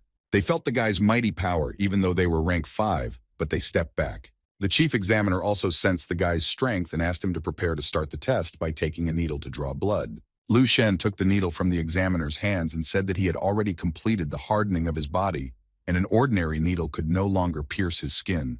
The examiners weren't just surprised, they were shocked at such a statement. They took out a special instrument case and decided to take out a needle for high-ranked masters. Lu Shen walked over to them, and taking all the needles from the box in his hand, informed them that they were just wasting their time with this. To make them believe him, he shoved all the needles into his other hand with a sharp movement of his hand and added that nothing would work. The needles fell down like wilted flowers, and the men were shocked even more, thinking that this guy must definitely be made of steel and should probably be reported upstairs. One of the examiners still dared to ask the guy to take a combat ability test first. Lu Shen didn't mind in the slightest and cheerfully agreed, walking over to the evaluation machine. Just at this time, one of the contestants was testing his combat skills with a strong punch. The guy was completely focused on the punch and gave the evaluation machine one of his best attacks. He saw his scores on the screen pass 100 units and shouted that he had a good chance of getting into Dongning Martial Arts University. The attendant on duty saw Examiner Zhang and wondered what he was doing here, since they hadn't gotten the next student's strength test results yet. Mr. Zhang whispered something in the ear of the duty officer, who shouted in shock that such a thing was simply impossible. He asked the duty officer if they could replace this evaluation machine with a more powerful one, as it might not be able to handle the next candidate. The duty officer replied that there was no need to do so, as this was their strongest machine, capable of withstanding up to 990,000 units. So even a rank 6 warrior wouldn't hurt it, unless this kid was a guru. The attendant on duty called Lu Shen from the line to pass to the evaluation machine for testing. The kid slowly walked towards the clerk, who had already regretted all his words about the strongest evaluation machine and the 6th-ranked warrior. The duty officer felt in front of him just incredible power and strength, which smelled something terrible and unknown, and was even afraid to move. Lu Shen politely said hello and gave his name with the order number of the participant from Baihei City. The clerk on duty changed his face in an instant, and in a quiet, trembling voice told Lu Shen to proceed to the evaluation machine seat. Everyone took their seats and waited for it to start while the duty officer checked some documents. The duty officer asked the guy if he was ready for the combat ability test to begin, to which Lu asked for 1 minute. The next thing the duty officer saw was such an amazing sight that he would likely remember it for the rest of his life. Lu Shen summoned a vision of spiritual insight with maximum concentration of strength and energy to accurately test his martial skills. From it, at the same second, such a powerful stream of golden glow appeared that it was simply impossible to stand nearby. The attendant on duty shouted in horror, "How could this be possible? It was just an ordinary schoolboy," although it was hard to tell under the circumstances. Lu Shen, on the other hand, decided that the release of concentrated force was too weak and he should try harder. The guy wanted to achieve perfect mastery, or rather its first form. In order to do so, he did not hesitate to apply star hardening and amplification by 20 times. What the duty officer and the examiner saw that day would forever remain in their memories as the most incredible day of taking the exams. Lu Shen was using the guru technique and was generally trying to put together perfect mastery power for the first time. He himself was curious to see what would come out of it, and he wanted to see what he had achieved with all his efforts by connecting the power of the 10 suns at the end. 5 minutes before everything happened in the main testing building, someone had made their decisive move in the board game. Xu Yaodong was the person in charge of the unified examination in Baihei City and was also the head of the Shuhai City Martial Arts Association, making his winning move to Mr. Liu. Mr. Liu was the head of Baihei's education department, saying that President Xu was too good at what he did and it was useless to play with him. Xu laughed out loud and replied that he simply could not play such a simple game badly, when a secretary ran into the office and, panting, said that a situation had occurred that required his immediate intervention.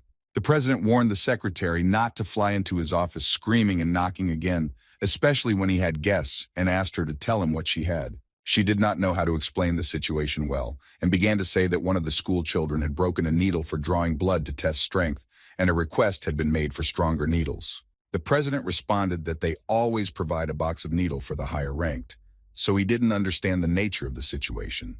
The secretary faltered and began to mumble that these needles were broken as well, when Mr. Xu broke one of the playing pieces, from what he heard. He visibly tensed up and decided to clarify whether all the needles were broken and exactly the ones that belonged to the high rank. President Xu ordered the secretary to immediately bring a special needle from the control room and provide the data about this schoolboy that she had already brought to him. He, together with Mr. Liu, immediately rushed to review all the available information about this high school student. The first thing the president paid attention to was what city this kid happened to be from. He extended his hand in congratulations to Head Liu, who thanked Fate and Mr. Xiao of the Baihei Association for the celebration on their street as well. The president was a little confused as to why Mr. Liu was not surprised at all, to which the latter replied that the result was quite expected. Mr. Liu, the head of the education department, also talked about the recent annual Qiming General's annual showdown, which this schoolboy had also won. And besides, the Baihei Martial Arts Association had been watching him for a long time. The president was surprised that he still hadn't heard anything about a guy with such incredible strength. He suggested that Head Liu go to see the guy as soon as possible, because it would be a big waste not to meet him in person, and who knows if such an opportunity would ever present itself again. They were just about to go there when something strange happened that made everything around them change its location. Everything around them went dark for a while and then went back to the previous one, and after a moment it was as if lightning and sparks fell from their eyes. Neither the president nor the head of the education department could stand on their feet as the ground beneath them shook and floated. Mr. Liu cried out in panic, wondering if it was an earthquake, but the president was sure that there was a powerful energy release somewhere nearby. The two of them quickly realized that just at the location of the release was the battle power evaluation site where Lu Shen was just standing. Not that the evaluation machine was broken. It flew far backwards, making a huge trench-like mark in the ground and leaving a huge crack in the wall. The duty officer fell from his chair, and the examiner could not utter another word after what he had seen. A device that could withstand a warrior at the peak of the 6th rank had broken with a single blow. Did Lu Shen's strike really have a strength and power exceeding 990,000 units? At this moment, the president rushed into the combat power verification site and sternly asked what was going on here. The duty officer literally rushed to President Xu in tears and began to thank him for coming here. He began to frantically point his finger at Lu Shen and, stammering and trembling, said that this guy had the strength of the guru himself. Lu Shen himself was surprised by these words and stared at everyone present in bewilderment. The president immediately asked all the other exam participants to immediately leave the room and wait outside. He ordered the duty officer and the examiner to go right away to get the new equipment to test the guru's strength. President Xu only thought about the power that lurked in the boy's one punch, and that this day would definitely go down in history because the boy was too young. Mr. Liu asked Lu Shen not to worry about the damage to the property, as no one would ask him to compensate because it was not his fault. He only asked the boy to prepare well for another exam and felt the breath of a strong warrior from the boy, who was just a schoolboy of 18 years old yesterday. An hour later, the examiner informed the president that the new equipment had been delivered to the room. Before the test began, Mr. Shu suggested that Lu Sheng start by testing his blood to determine his strength. He brought with him a special puncture device and personally approached the lad.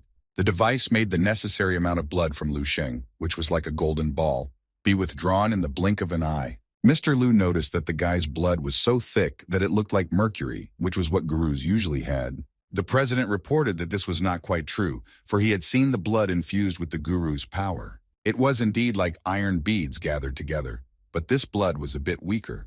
But Mr. Liu was surprised to see such a thing from an 18-year-old boy, even so. They put the fence fixture into a special tripod to measure the strength. Mr. Liu was horrified to inform everyone that the strength exceeded 1,200 units, which was equal to the 6th rank. And in all of Baihe, or even Dongning province, they had not seen such a result.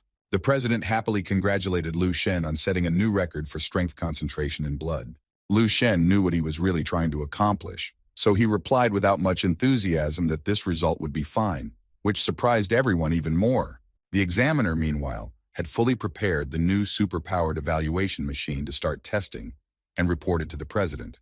President Shu said that they would not delay in testing Lu Shen's combat power and would start right away. This Guru combat power testing apparatus was practically brand new, and few people in Baihe had the strength to put it to good use, but they had assembled it for such a youngster today. Lu Shen walked over to the evaluation machine and summoned all of his power for the next strike. He combined star tempering and the power of the 10 suns, raising a ring of flame around him. The president, without a doubt, accurately recognized the guru power that he himself had been striving for so many years, and couldn't believe that some 18-year-old boy possessed it. Mr. Liu also noticed that the boy was just a little short of the 7th rank and the title of young guru. Meanwhile, Lu Shen had just made a swipe at the apparatus, which left a scorched handprint. Lu Shen was still under the golden glow and was satisfied with today's results. On the evaluation machine, the guy's combat strength result appeared, equal to 1,300,000 units. Mr. Liu said that his combat power had already reached the right level, although it was slightly short of the guru rank, which the president himself thought was strange. Mr. Shu suggested that the guy use his true strength, since he already possessed the strength of a guru. Head Liu agreed and suggested that the guy should really test himself again. Lu Shen replied that he hadn't even reached the 5th rank yet, so he couldn't develop his true power to the end. Mr. Liu was quite surprised by this statement, as he could be practically a 7th rank guru in terms of power. The president congratulated Lu Sheng on the fact that Baihe City had a new protector of the future, like a dragon of their time. The head of the education department really liked this comparison, and he happily started shouting that this guy was a real dragon. He ordered the examiner to immediately inform the president of the Martial Arts Association and the Eastern Martial Division. Finally, all of this was somewhat resolved, and Lu Shen happily greeted his father in the parking lot.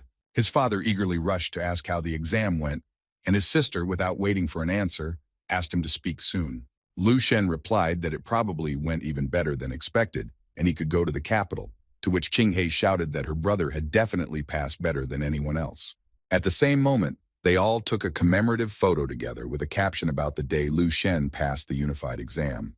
Lu Shen went to the future world after everything and was already looking at the updated information about himself, which said that he had become a major general. He read the detailed information about his achievements and all the ranks throughout his life. The strangest fact among all was the presence of as many as 5 of the same, which didn't interest him at all. What pleased him the most was that he was able to reach the 8th rank of guru. Since he now had a new level, he had more access to new techniques and skills. The new level of access allowed him to cover the star tempering technique from the 4th to 6th rank, being the word direct path to becoming a guru. This technique not only contributed to the 2nd step of the golden physique, but also unlocked a special skill. He had already visualized himself on the path of intertwining all the powerful techniques available to him. Luckily for him, Guru Shu Shengning was a fan of the strongest rank 11 master Wang He, who had created the star tempering technique, because it was through his strength that Lu Sheng would be easier for Lu Sheng to learn new techniques. The guy finally felt that the path of becoming a guru was beginning, and it was necessary to accumulate strength and pump up skills step by step. Xu Shengning, who had created the Ten Suns battle technique, and the great 11th ranked warrior of the future Wang. He kept him on his toes. It seemed that each of them had attained the same guru combat power, but things were not so clear-cut. Lu Shen realized to himself that his own path would be a little different as well. In order to become like Wang He or even stronger, one would need to take the initial goal of reaching the 12th rank to complete what he had failed to do in his time. The guy decided to take the 3 techniques of the 13th rank as a basis after all. For 10,000 years, the martial arts civilization has paved the way for him, so he can't just give up. Lu Shen was determined to go forward and not give up in order to create his future. It had already been 5 days since the final exam, and the father and daughter were hanging new lanterns around the house. The father cheerfully said that the exam results were about to come in, and they were all going to have a nice celebration together. Their neighbor noticed them hanging the lanterns and thought something good had happened, but his wife didn't think so, saying that nothing good had happened since they moved in. The woman added that the house had apparently been sold for a pittance, since it had been bought by such ragged people with poor people written all over their faces, and they had wanted to visit as soon as they moved in. She said that this morning she had seen their new neighbor picking up oranges scattered on the road in the middle of the day, and she was disgusted to think about it. The man tried to calm down his wife, saying that nothing could be done now, and they were their neighbors after all, so there was no need to be so harsh and rude, which the woman did not like very much. Suddenly she heard some loud noise and beeping, deciding that it was the nasty neighbor taking revenge on her like that. The woman was sure it was because the neighbor had seen her crushing a couple of his oranges, but her husband noticed a car with familiar license plates near the neighbor's house. He took a closer look at the license plate and recognized it as the distinctive Oriental plate that belonged to the provincial governor's car. The man knew that for the governor to show up in person, there had to be a good reason, like announcing a student who was the best in an exam, which was just the same time. And maybe that student was this guy from Bai who lived in the same neighborhood as them. His wife immediately said that there was an urgent need to find out who he had appeared for, and that this was a great opportunity to make connections. Her father asked Chingy what was going on and why there was an entire motorcade at their gate, but she didn't know. The entire family, except for Lu Shen himself, walked up to the car and waited for the man who had come to visit them to get out. An honorable gentleman got out of the car and apologized for such a sudden visit. It was the governor of Dongning Province, Xia Pingnan, who was a martial arts guru, who asked if an outstanding warrior named Lu Shen was living here. The whole family was wildly shocked and even horrified at the way the governor had named their boy, for it meant he was the best in the province. The woman next door was just ready to fall under the ground that the best was the offspring of these scum. She began to blame herself and realized what a fatal mistake she had made when she had neglected their company and communication in general. Lu Shen himself was in his room at this time practicing some techniques. He needed to cleanse his tissues and skin as he had begun to strengthen his body again after gaining access to the new techniques. He got up and started to get dressed when he heard the sound of an alert on his phone on the nightstand. The guy quickly opened a correspondence with King He, who sent him a bunch of pictures and messages, saying that he had become the best in the province and the governor himself had come to visit. Lu Shen was quite surprised that the governor had personally visited their home. He decided to use his spiritual power and see who and what kind of people were there. The guy started scanning the room where their uninvited guests were to see who to deal with. The energy felt quite strong to match the president of the Xiao Association, and next to him was someone equally strong, around the 6th rank. But in between the two of them was someone whose strength was blazing, and the difference even compared to 6th rank warriors was simply enormous. This was when Lu Shen realized that this was the mighty strength of a true guru. Governor Xia sensed the guy's strength before everyone even saw Lu Shen descending towards them, and said that their hero had finally woken up. Everyone turned towards the stairs at the same second, and saw Lu Shen walking towards them there. The guy was already in his usual clothes and apologized to everyone for waiting. The governor was happy to finally see this guy in person. After all, he was so young but already possessed such powerful strength. Mr. Xia noticed that the boy was indeed enveloped by a golden glow and couldn't even believe that such a great warrior was born into such a simple family. His father decided to break the awkward silence and began to introduce his son to Dongning Xia Pingnan, the governor of Dongning Province and the president of the Martial Arts Association, whom he was already familiar with. Lu Shen immediately walked over to the governor and greeted him with a friendly handshake. President Xiao began to say that first of all, they had come here to congratulate him as Lu Shen had become the best, not only in the province but also in the whole country this year. Lu asked if the results were already in, to which Mr. Xiao replied that the calculations had been completed, but the results had not been announced publicly yet. But it was already clear that this guy had taken first place even without the extra points for all the achievements. After all the updates, the points would be a record high, so Governor Xia had traveled here as soon as he got the news so that he could see the guy in person as soon as possible and present him with an award with a solemn announcement that he was the pride of Dongning Province. The award was a prize money of 50 million, as well as a huge apartment in the center of the province, which the governor himself considered not such a great luxury, but from the bottom of his heart. The governor said that since the guy was a rank 6, he could choose any university in the country. Lu Shen said that he had already decided and wanted to go to one of the capital's martial arts universities. The governor thought so for some reason and said that he had some invitations for the guy. Mr. Xia placed a few envelopes on the table and clarified that there were invitations from all 7 of the capital's universities, but he wouldn't say anything else. After all, the choice was up to the guy. Qing'e was shocked once again that her brother was invited by the strongest universities in the country and he could choose anyone as if he was in some movie. Lu Shen just stared at all the envelopes in silence for a while and thought about something. At one point, he took and shuffled all the envelopes to make a random choice. The governor was a little surprised but didn't say anything when the guy pulled out one of the envelopes and announced that he was picking this one. The envelope had an invitation from the 7th Capital University written on it. Governor Xia was somehow sure that Lu Shenyu would take some time to carefully consider his choice, but it turned out to be quite different. Each of the 7 universities is rich in history, and although the 7th one can't boast of great successes, the faculty there is no worse than the others, so he will have to prepare a lot and acquire new weapons. Mr. Xia handed the guy his card and said that when he needed to choose a weapon, he would just have to contact him, and he would choose a quality weapon no lower than the 6th rank as a gift from him personally. Lu Shen knew that it wouldn't be a cheap item, but it would be indecent to refuse the provincial governor, so he should just accept and thank him for it, which he did. The governor said that, in that case, they had done everything they had planned, and once again apologized for the sudden visit and congratulated Lu Shen with wishes for future success. Everyone went out to see the guests off, waving goodbye, and his father said that today was an important day for their family. They had such an important person visiting them and also wishing them good luck, so they urgently needed to go to the store to buy groceries to celebrate such an event in the evening. Meanwhile, someone in the semi-darkness was reading a dossier with detailed information about Lu Sheng. His interlocutor inquired what the person was so surprised about and what he was holding. Grandmaster Tang Zhongyu said that perhaps this year would be an unusual year. A few days later, Lu Shengya celebrated his graduation with his classmates from his previous school. The whole family came to the airport to say goodbye to their favorite son and brother before leaving.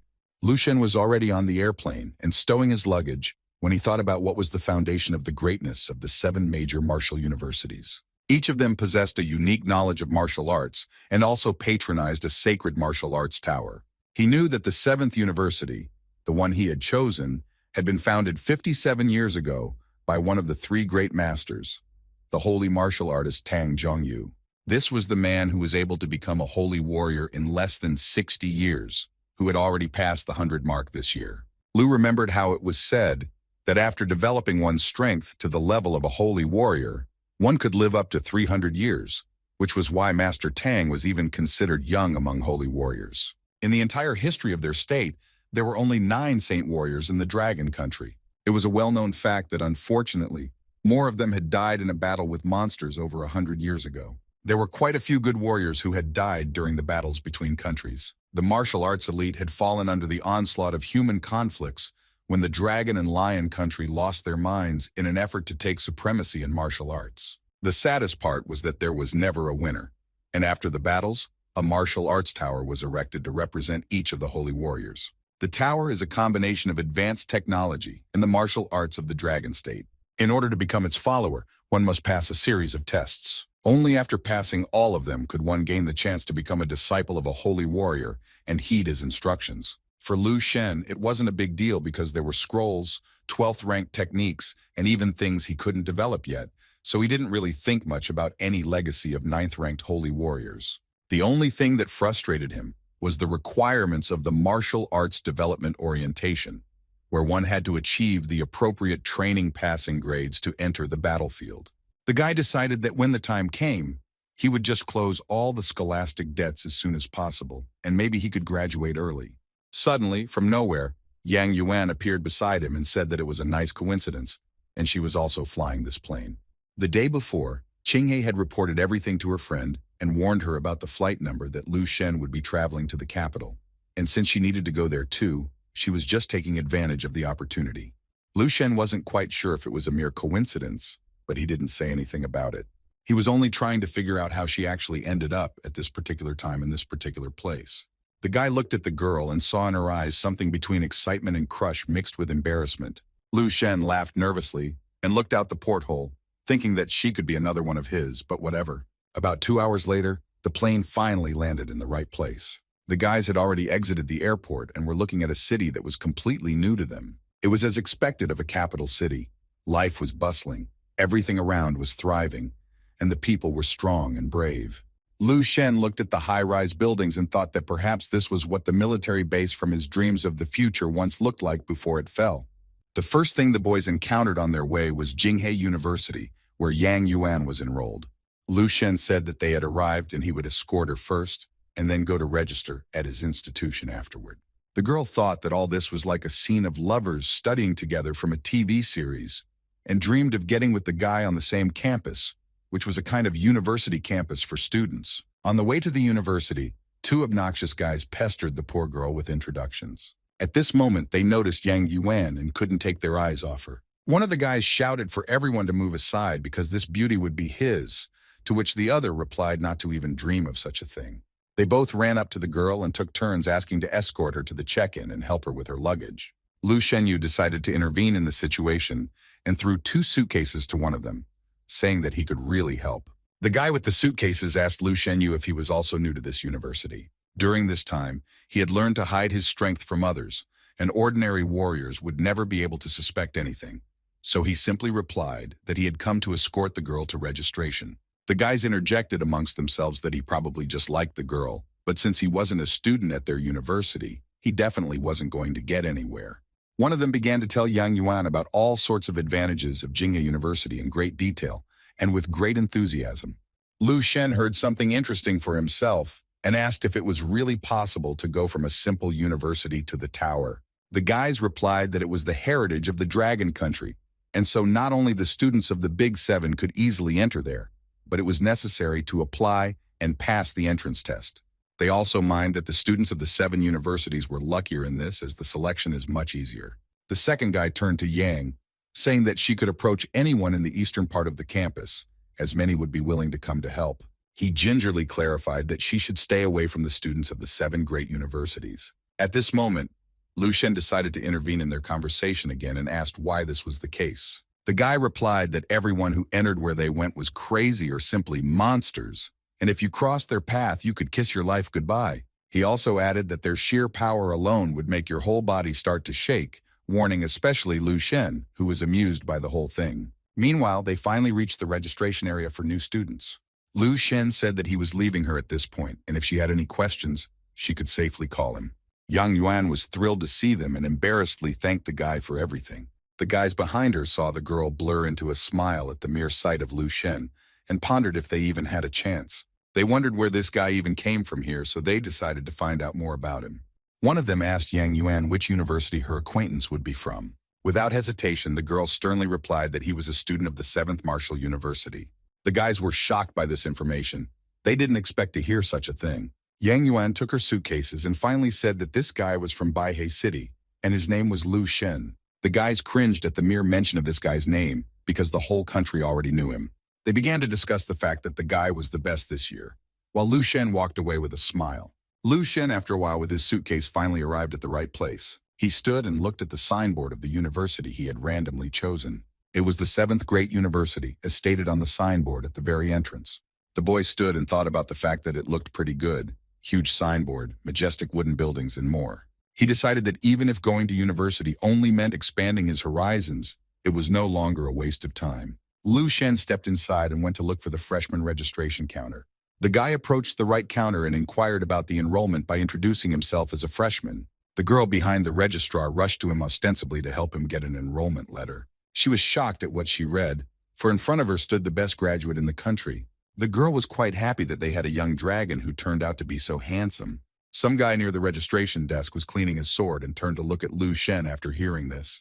Suddenly, some bright flash appeared on the counter, attracting everyone's attention.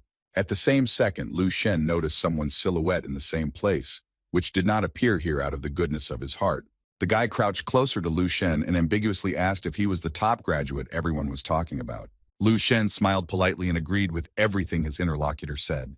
A protruding energy and strength appeared on the stranger's face, which spoke of something unkind. He swung his sword at Lu Shen with all his might, cleaving the air with a trail of fire. Lu Shen didn't even raise an eyebrow at this provocation and remained motionless in the same place. The guy noticed this, and as if to determine something for himself, he stopped at the last moment. He pointed Lu Shen's sword in the direction of where to go before the signs to get to the dormitory.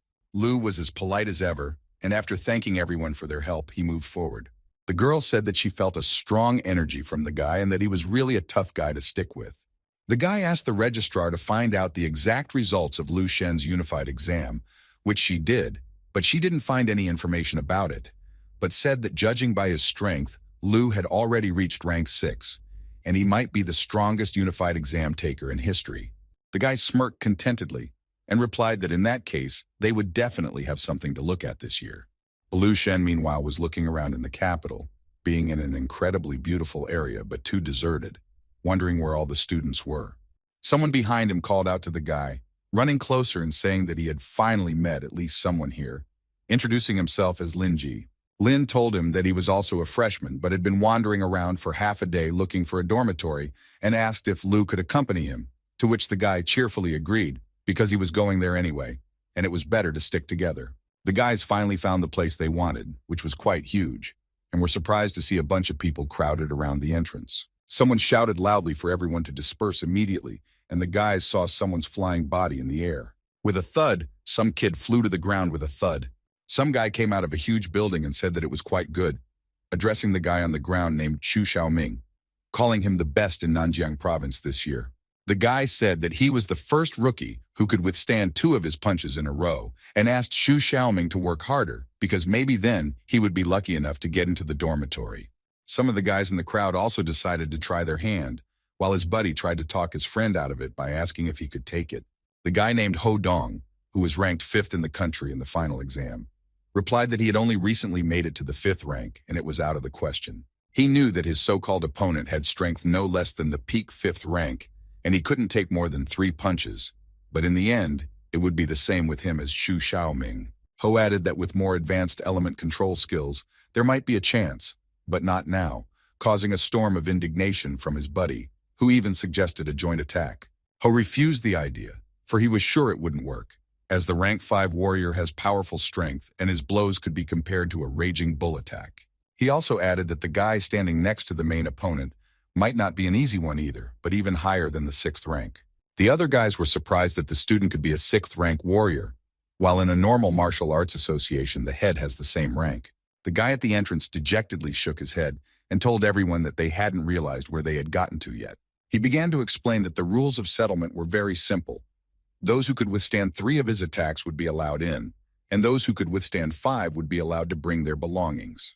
The boy also added that he was aware that each of them was the pride of their city and stood out among their peers, but here praise and reward was not worth a dime.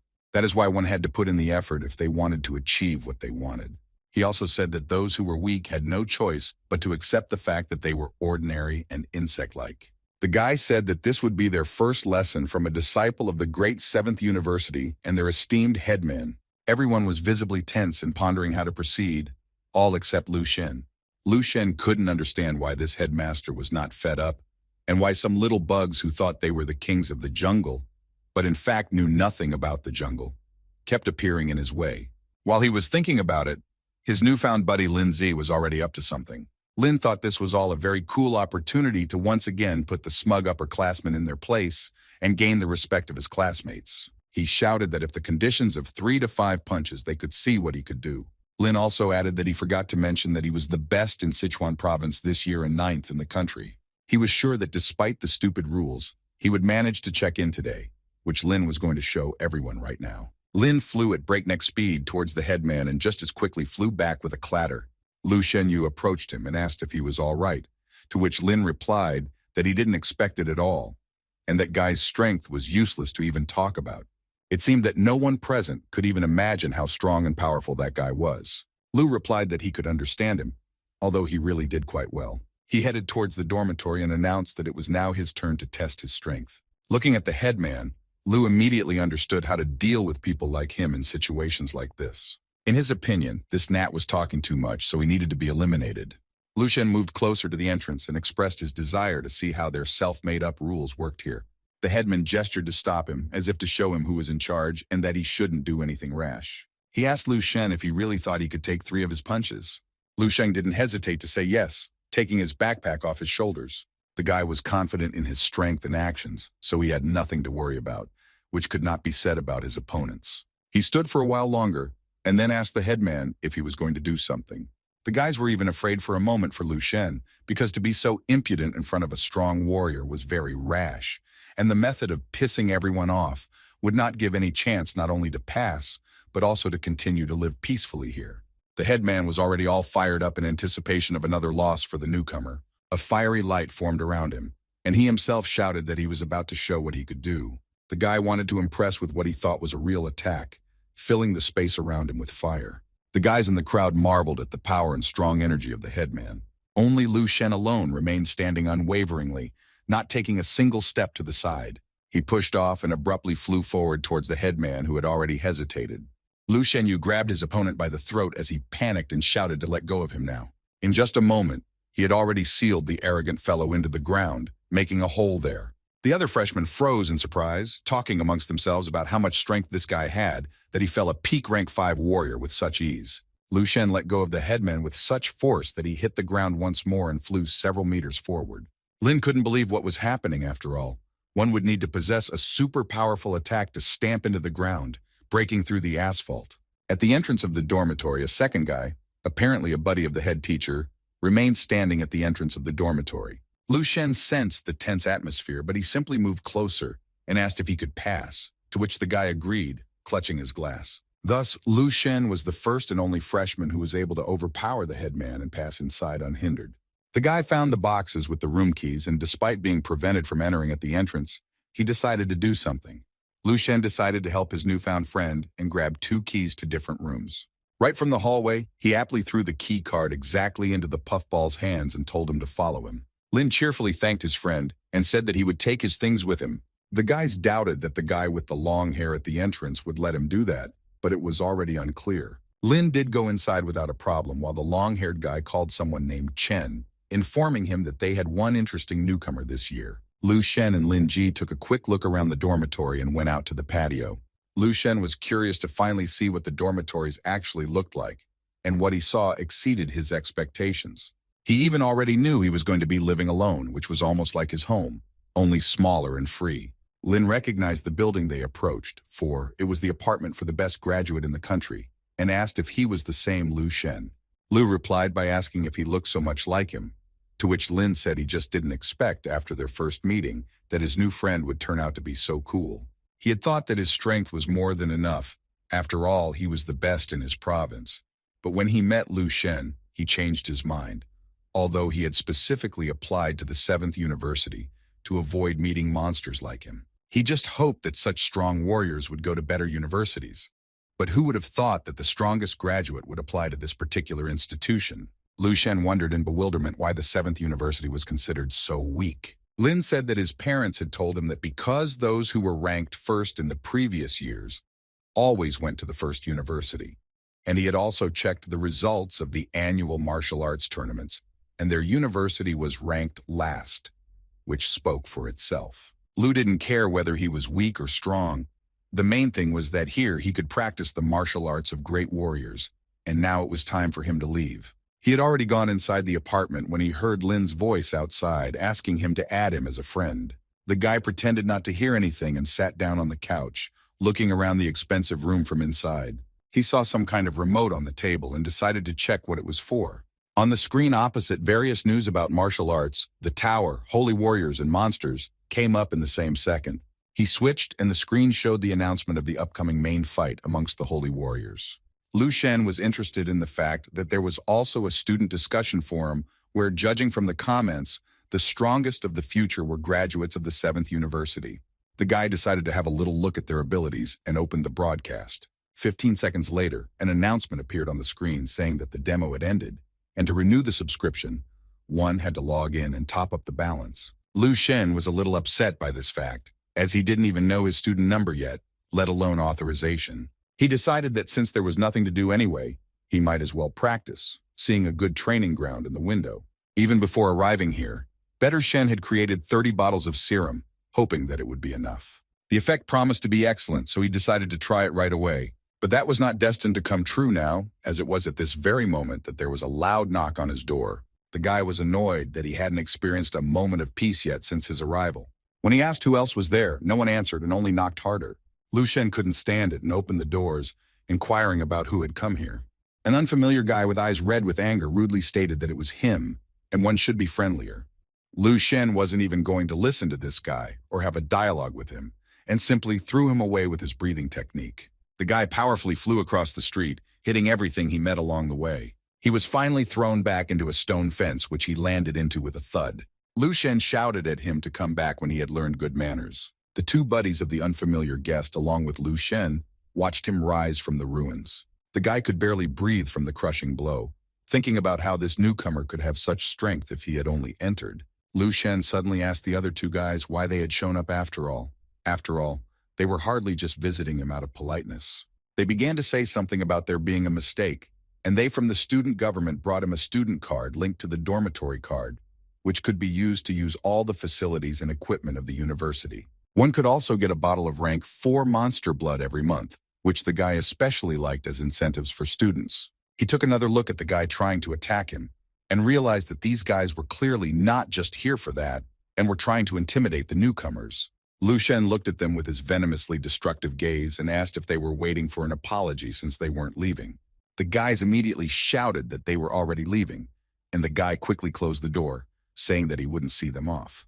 The unknown guy was angry at being beaten up by the rookie, but none of his comrades were going to take revenge on Lu Shen with him. He said that he had never received such damage before, not even from a level 6 monster, let alone from the university grounds. Suddenly they heard the door ajar, and Lu Shen inquired that if they were still here, they might want a refill.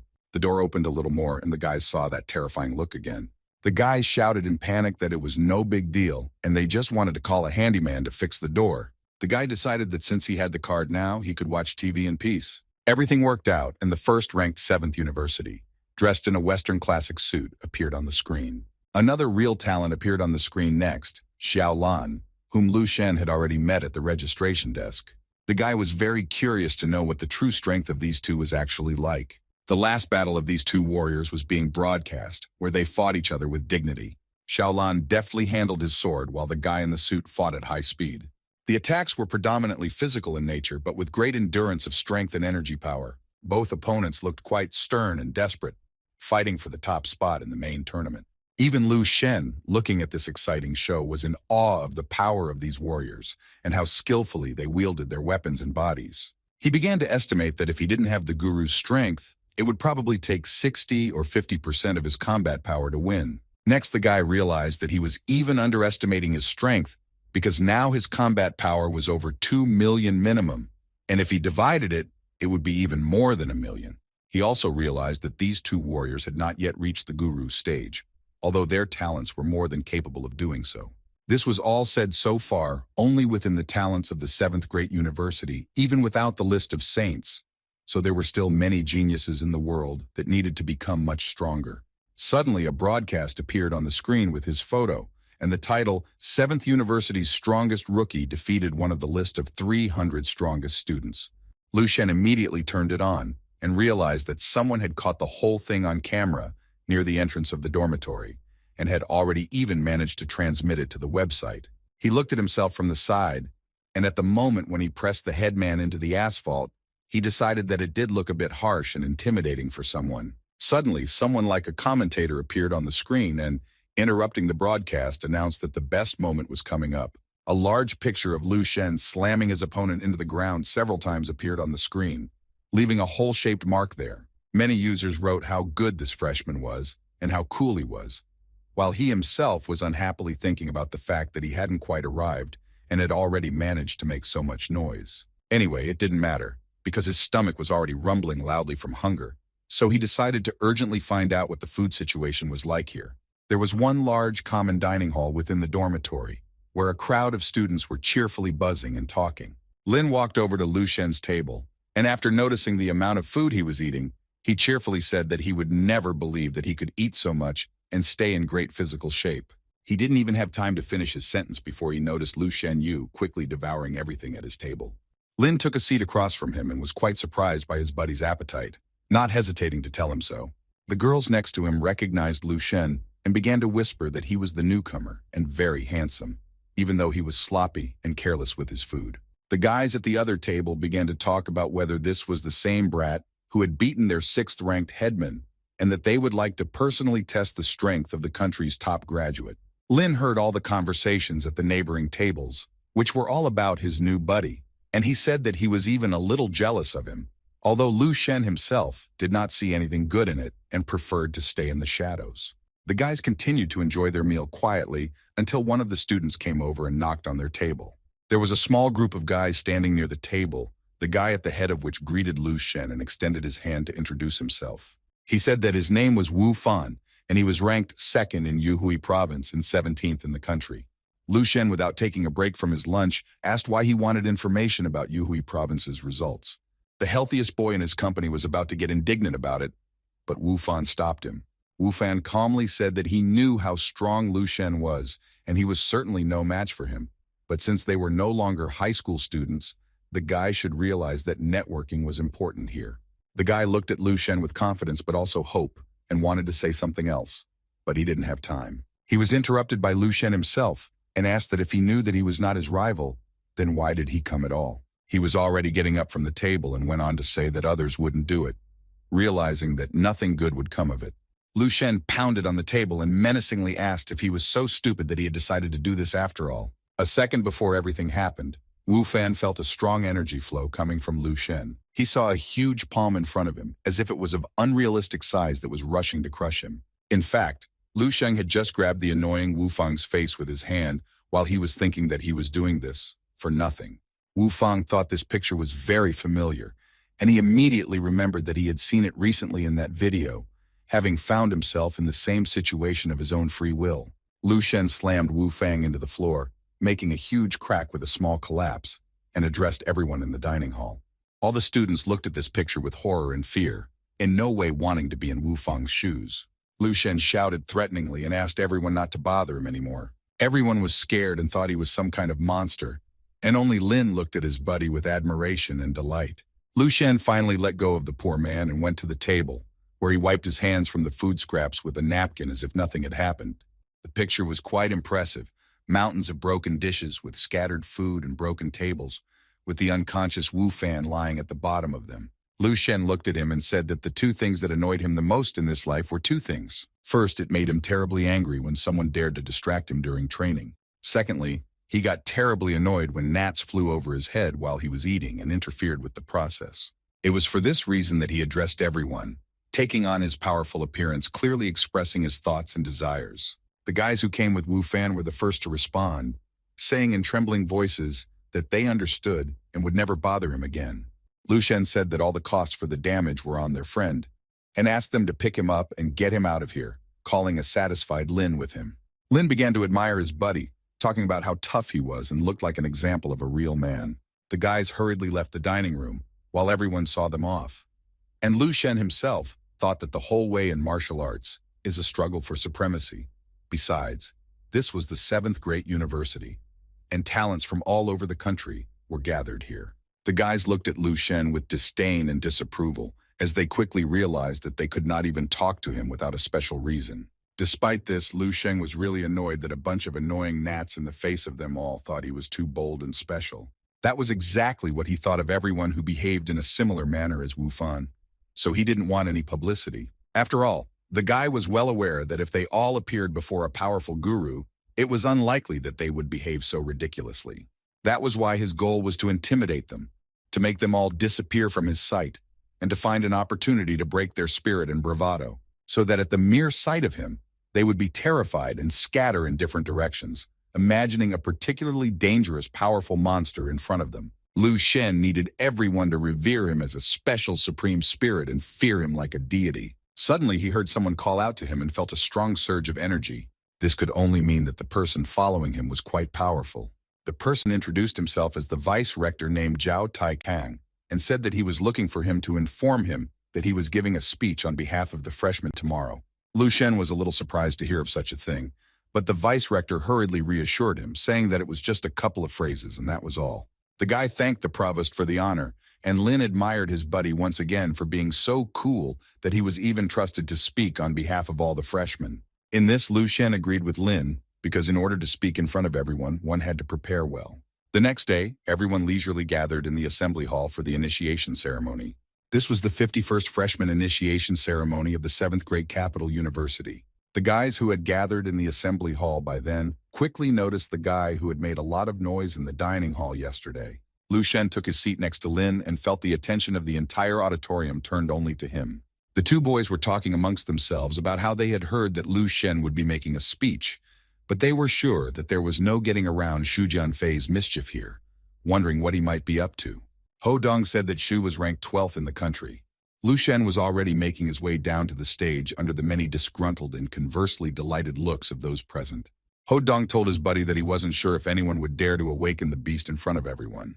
Besides, Lu Shen was not so easy to harm, which Ho Dong himself also felt, sensing a huge gap between himself and him. None of the guys discussing him had any idea that he could hear everything. The vice-rector opened the ceremony by welcoming all the new students of the great 7th Martial Arts University. He said something about the new year bringing new hopes and dreams, but no one cared about that, so everyone was busy doing their own things. Lu Shen also found it impossible to listen to this nonsense because the people at the top were always saying the same thing year after year, like a copycat. Next, the vice-rector invited Lu Shen, who had become the best graduate in the country this year, to the stage with a welcoming speech, taking the first place. While the provost finished speaking, Lu Shen had a chance to look around at all the students from the stage. At this moment, he noticed that the guy literally accompanying him on his way here started shouting out some nonsense. Lu Shen took note of this, but didn't do anything about it since he still wanted to give a speech. The provost shouted for everyone to be quiet, asking the guy if he was ready to start. Lu Shen replied contentedly that he had been preparing all day and was confident that he would do well. The provost was slightly surprised that the guy was so responsible for such a simple task and had been preparing for it all day, thinking that the guy's talent wasn't just in martial arts. Lu Shen finally took his seat at the counter and was about to start speaking. Before he did so, he gave everyone another piercing glance as if to hint one last time that it would be better not to interrupt him. Some guys were discussing among themselves what this freshman was going to say, but in any case, it was important for them not to miss the right moment. The guy started off by introducing himself and saying that he was aware of what a lot of people didn't like about the place. He went on to say that he would give everyone an opportunity for that very reason. The students were taken aback by such a statement, and they began to get lost in speculation as to what kind of opportunity he wanted to offer them. Lu Shen menacingly announced that he was giving any student the right to fight him right now. After a moment more, he added that he would even allow everyone to attack together at the same time. Everyone could see that Lu Shen himself was already ready to attack, and asked no one to keep him waiting for long, calling everyone bugs. The guys who had prepared some kind of ambush for Lu Shen were furious that their plan was going to fail. The vice-chancellor himself was speechless and froze in surprise, not knowing what to do in such a situation. He sincerely didn't understand why such an amateurish plan was necessary, and what was in this guy's head if he was proposing such a thing at the ceremony. Lin Jia, as always, was delighted by his buddy's awesomeness and couldn't even find the right words to describe his delight. Lu Shen tried to anger everyone and bring out their emotions by saying that they were all just trash, since they were unable to take advantage of such an opportunity.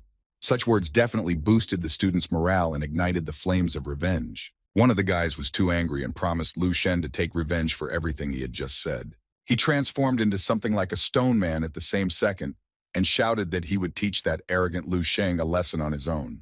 The guy shouted to Lu Shen that he didn't think he was invincible because they hadn't seen such bragging in a long time, especially among the newcomers. A flirtatious blonde girl stood up and said that she wouldn't mind testing the strength of the best in the country. Du did not know what to do, because if he refused, everyone would think that he was afraid, but it was unlikely to end well. He had no choice but to just bravely accept the challenge and agree to this adventure. Most of the students were determined, though they didn't have much choice. The guys stood and looked at Lu Shen, lost in speculation as to whether it was okay to step in already or if he would be the first. Lu Shen summoned the power of the 10 suns, and the whole place was engulfed in a fiery glow as he asked everyone to attack. Meanwhile, someone from the rectory ran into the assembly hall and started asking what was even going on here. The provost seemed to have already relented and was even interested, replying that everything was fine, and they would just observe everything for now. Lin thought that he couldn't leave Brother Lu, because no matter how strong he was, he couldn't overpower the crowd, so at worst, he himself would be beaten up. But there was no way he would back down. Lu Shen began to say that he had originally considered all of them cowards and dogs, and did not even think that anyone would have the courage to attack. Now, however, things had changed, and he himself was already curious to see what they were capable of. He wanted to test what this bunch of students were really like, so he filled the entire hall with powerful star-tempering energy and fire breath. Lu Shen made an energy ball ejection towards one of the willing students. It was that stone guy, and Lu Shen said that he would be the first one. The guy didn't even have time to realize anything before a crushing blow flew towards him, causing great damage. He felt Lu Shen's great strength and didn't understand why even one attack was so hard to withstand. Lu sent this kid to the back of the hall with a slight movement of his hand. On the way, some daredevil jumped on him, attacking from his foot in hopes of a moment of surprise. Lu caught his opponent's leg with animal agility and said that he was too weak for such tricks. After that, he tossed the guy over his shoulder and pushed him to the floor between the rows with a P. At that moment, Lu felt someone directing an unrelenting stream of fire at him, but not strong enough to do any damage. One of the guys created something like a huge fireball and attacked Lu Shen with it. The guy was sure that no matter how strong his opponent was, there was no way he could withstand the fire attack. Through the flaming cloud, one could see someone's hand going on the offensive. It was Lu Shen, calmly coming out of the fire attack without a scratch and fighting back against the attacker. He replied to the guy that the elemental power was indeed great because it slightly scorched his clothes. Despite being completely focused on this guy, Lu didn't let a single extraneous blow pass by his attention. He quickly deflected backwards from a lightning-flying attack apparently addressed to him. A rather powerful energy stream flew between him and his current opponent. It was a blonde girl who wanted to compete with Lu Shen, who had noted to herself that it was quite good to perform defense and offense at the same time. But in this case, she would use her speed to slash him. The girl was pleased with herself and rushed towards the guy with a blade and wind breath attack. She didn't even notice Lu Shen stealthily sneaking up behind her and grabbing her leg, throwing her aside. The girl flew to the end of the assembly hall as fast as she ran to attack. One of the spiritual masters watching Lu Shen decided to use his full strength to the fullest. He was sure that his opponent would never be able to withstand. After all, everyone knew how powerful the spiritual masters were. Lu Shen was hit directly in the back by several consecutive punches, one after another. The guy with spiritual power was almost certain that he had succeeded. He was the only one who could defeat Lu Shen himself. Lu Shen, on the other hand, stood calmly at the same time, taking the blows of all his crystals. He easily took them all out and wondered who dared to tickle him, and even from the back. He turned all those crystals against their own master, who in desperation guessed that Lu was also a master of spiritual powers. The guy almost went to the other world out of fear, but Lu Shen only nailed him to the wall with those crystals. Ho Dong realized that their opponent was too strong and needed to start acting together before they were disarmed all by themselves. He called out to the other guys to rally against Lu Shen, who felt a coalescing energy behind him. This was a common thing for him, as he was well aware that none of them here were his equals. The guy once again combined his star hardening with his breathing technique to deal with all of them at once. Within a second, there was an explosion of sorts, and everyone within a 10 to 20 meter radius scattered to different corners. Lu Shen stood in front of the guys and informed them that they were indeed just weaklings. He clarified that he wouldn't leave them even the slightest chance to win because they didn't deserve it. The man from the rector's office was shocked by what was happening and didn't understand how such a thing was even allowed at the initiation ceremony.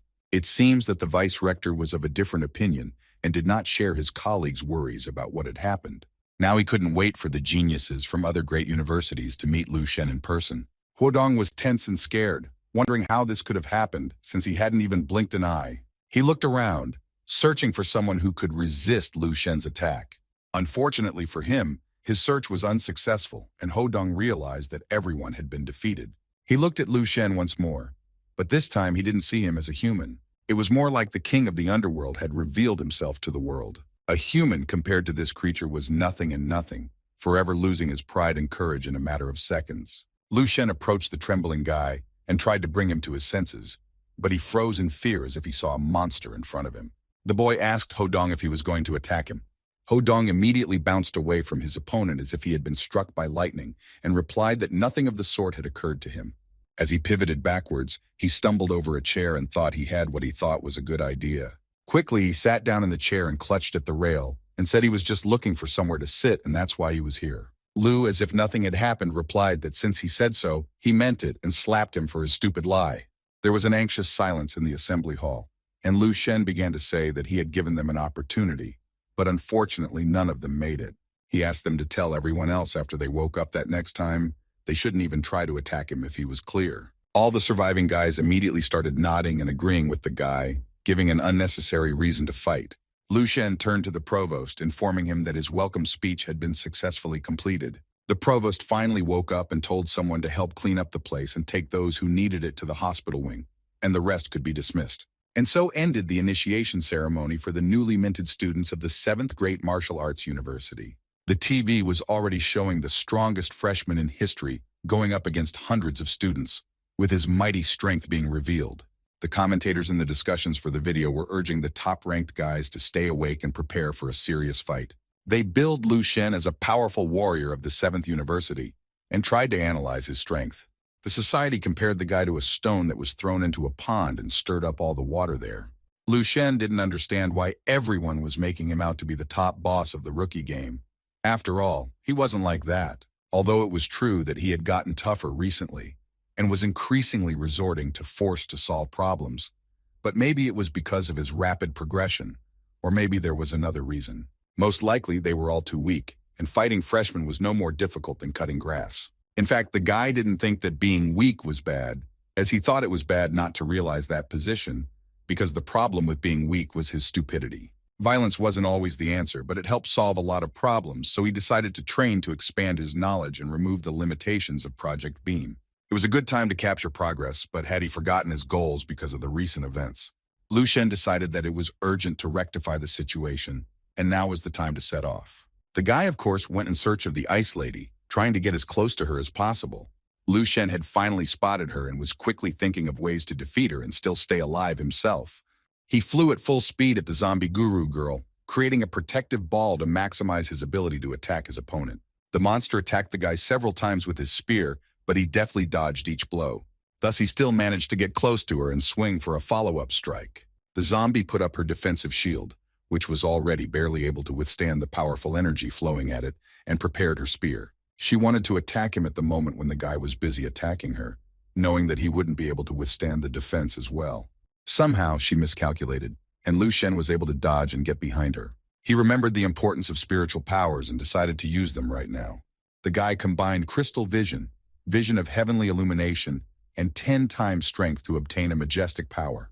Lu Shen made a dissecting strike, stripping the monster of its arm and hoped that it was definitely finished, but it was too soon. The arm fell off with a crack, and in the same second, sharp ice spikes began to grow in its place. The zombie guru even fell to the ground as something incredibly strong and horrible grew out of the ice spikes in the place of her arm. From the monster's tearing shriek, one could tell that it was not giving her any pleasure.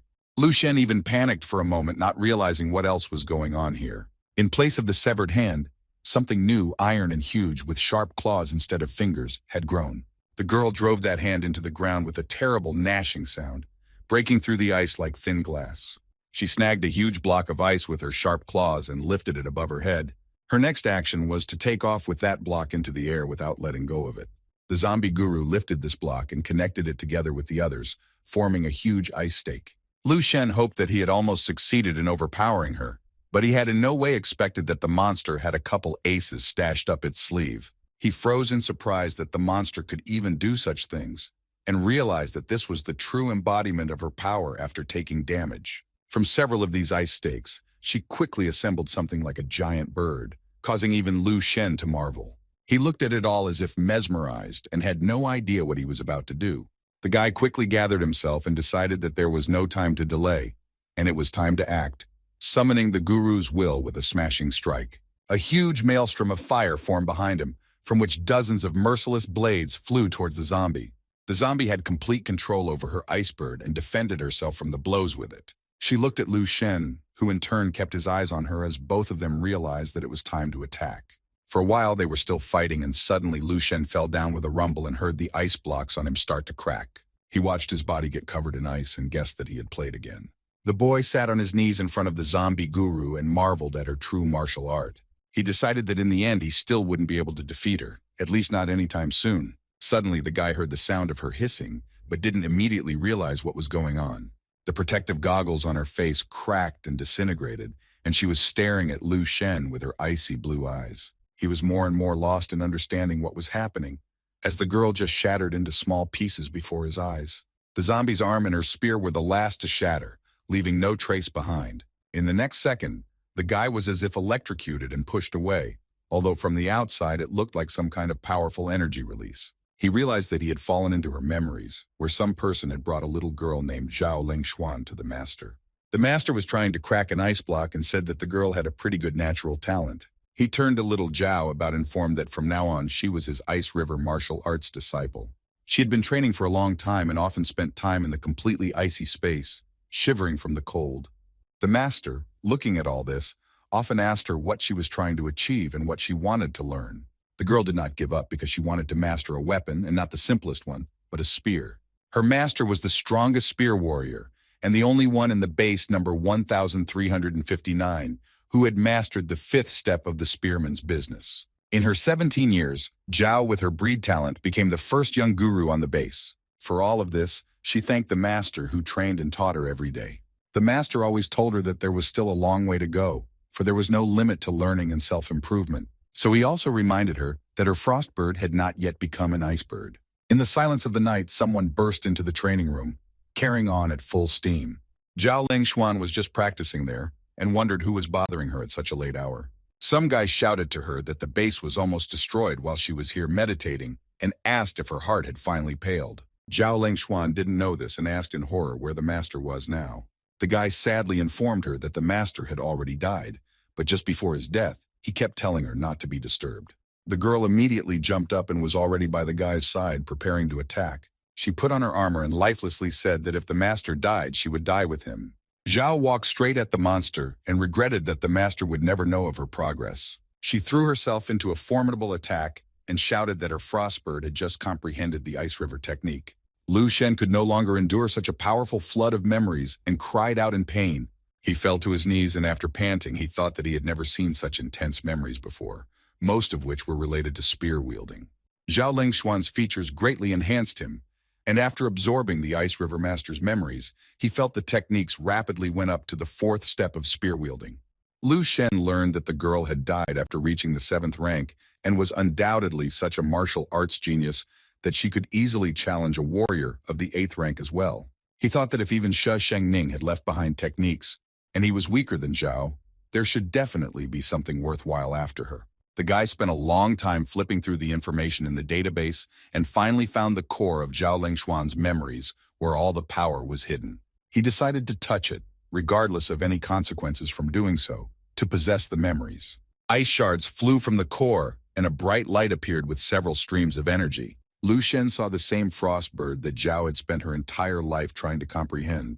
It was as if he had reincarnated into her and became the owner of her spear, just as she herself had once learned to wield it. The guy completely grabbed the spear and performed several techniques in Zhao Lingshuan's image. He saw the icebird and decided that this spear needed a loud name. The spear capable of slaying a guru was called the Frostbird Halberd. Lu Shen returned to the dream world the next day and began to study something in detail. He found information about the master and Zhao Lingshuan, which said that he was rank 9, and his new weapon had very powerful characteristics. The guy knew that by performing 3 rank 11 techniques at the same time, his body was at its limit, and in the end, his combat abilities were not yet that advanced after all. This was all only comprehended after 10,000 years. Lu Shen realized that it required a lot of effort and long training, so he needed to perfectly master the skills of the strongest warriors by simply defeating them. The guy set the following goal for himself: to find Master Shi Linghe by all means. In the next moment, he realized that it was still too difficult for him, because in the center of the base, in addition to him, may be many strong opponents, and he was not ready for it. So he postponed this trip until next time. At some point, his body trembled and a sharp pain appeared in his chest. Lu Shen felt the will of the guru within him contradicting everything else. He tried using the crystal vision technique to realize what was happening. It was as if the guy had delved into his inner world and realized what the cause was lurking. Lu Shen saw that Guru Zhao Lingxuan's will was ice while Xu Shengning's will was fire, and since the two elements were incompatible, his body resisted accordingly. He looked at all of this and wondered what he should do in this situation. The elements seemed to be tearing him from the inside out one by one from the overabundance of opposite energies of each. While the guy was looking at all of this from the side, he heard some strange sound, then a cracking sound. It was the stone form inside the crystal vision technique that was able to not only absorb the guru's will, but also keep him alive. He thought that if he could fully develop this stone form into a human form, the will of several gurus could be absorbed without any restrictions. At this moment, he realized that his guru's will would become stronger by binding together the skills of multiple strong masters, and he would have a completely new martial art to move towards step by step. Lin walked down the street with Lu Sheng and talked about how his brother was now in everyone's ears. And even the upperclassmen would want him for company. He also reminded them that today was the day to decide on the main direction of the cold weapon training, specifying that whatever Lu chose, he would follow him. Lu Shen had completely forgotten about this, and out of surprise, he stopped to think about it for a bit. He replied to his buddy that he was going to study a spear, to which Lin cheerfully said that he too wanted some manly and cool weapon like a spear or a blade. Lu asked his buddy if he was sure he wanted to go down the same path with him, though he wasn't sure if they would cross paths often. The boys finally arrived for their first classes in the martial arts class. Lu Shen proudly walked inside first, followed by Lin. All the other guys in the classroom immediately noticed him and focused all their attention on him, holding their breath in fear and terror. Lu Sheng took a seat right in front of Hodong, who was immediately trembling at the mere sight of him. Ever since the day of the initiation ceremony, Hodong had felt despairing and powerless. A couple of times he even dreamed that he was in deep water and could not come out. At that moment nothing helped and only coldness enveloped him, and afterwards he woke up in a cold sweat and jumped up again and again. He couldn't understand if it was him who was so scared to play, or if it was actually one particular person who was scaring him.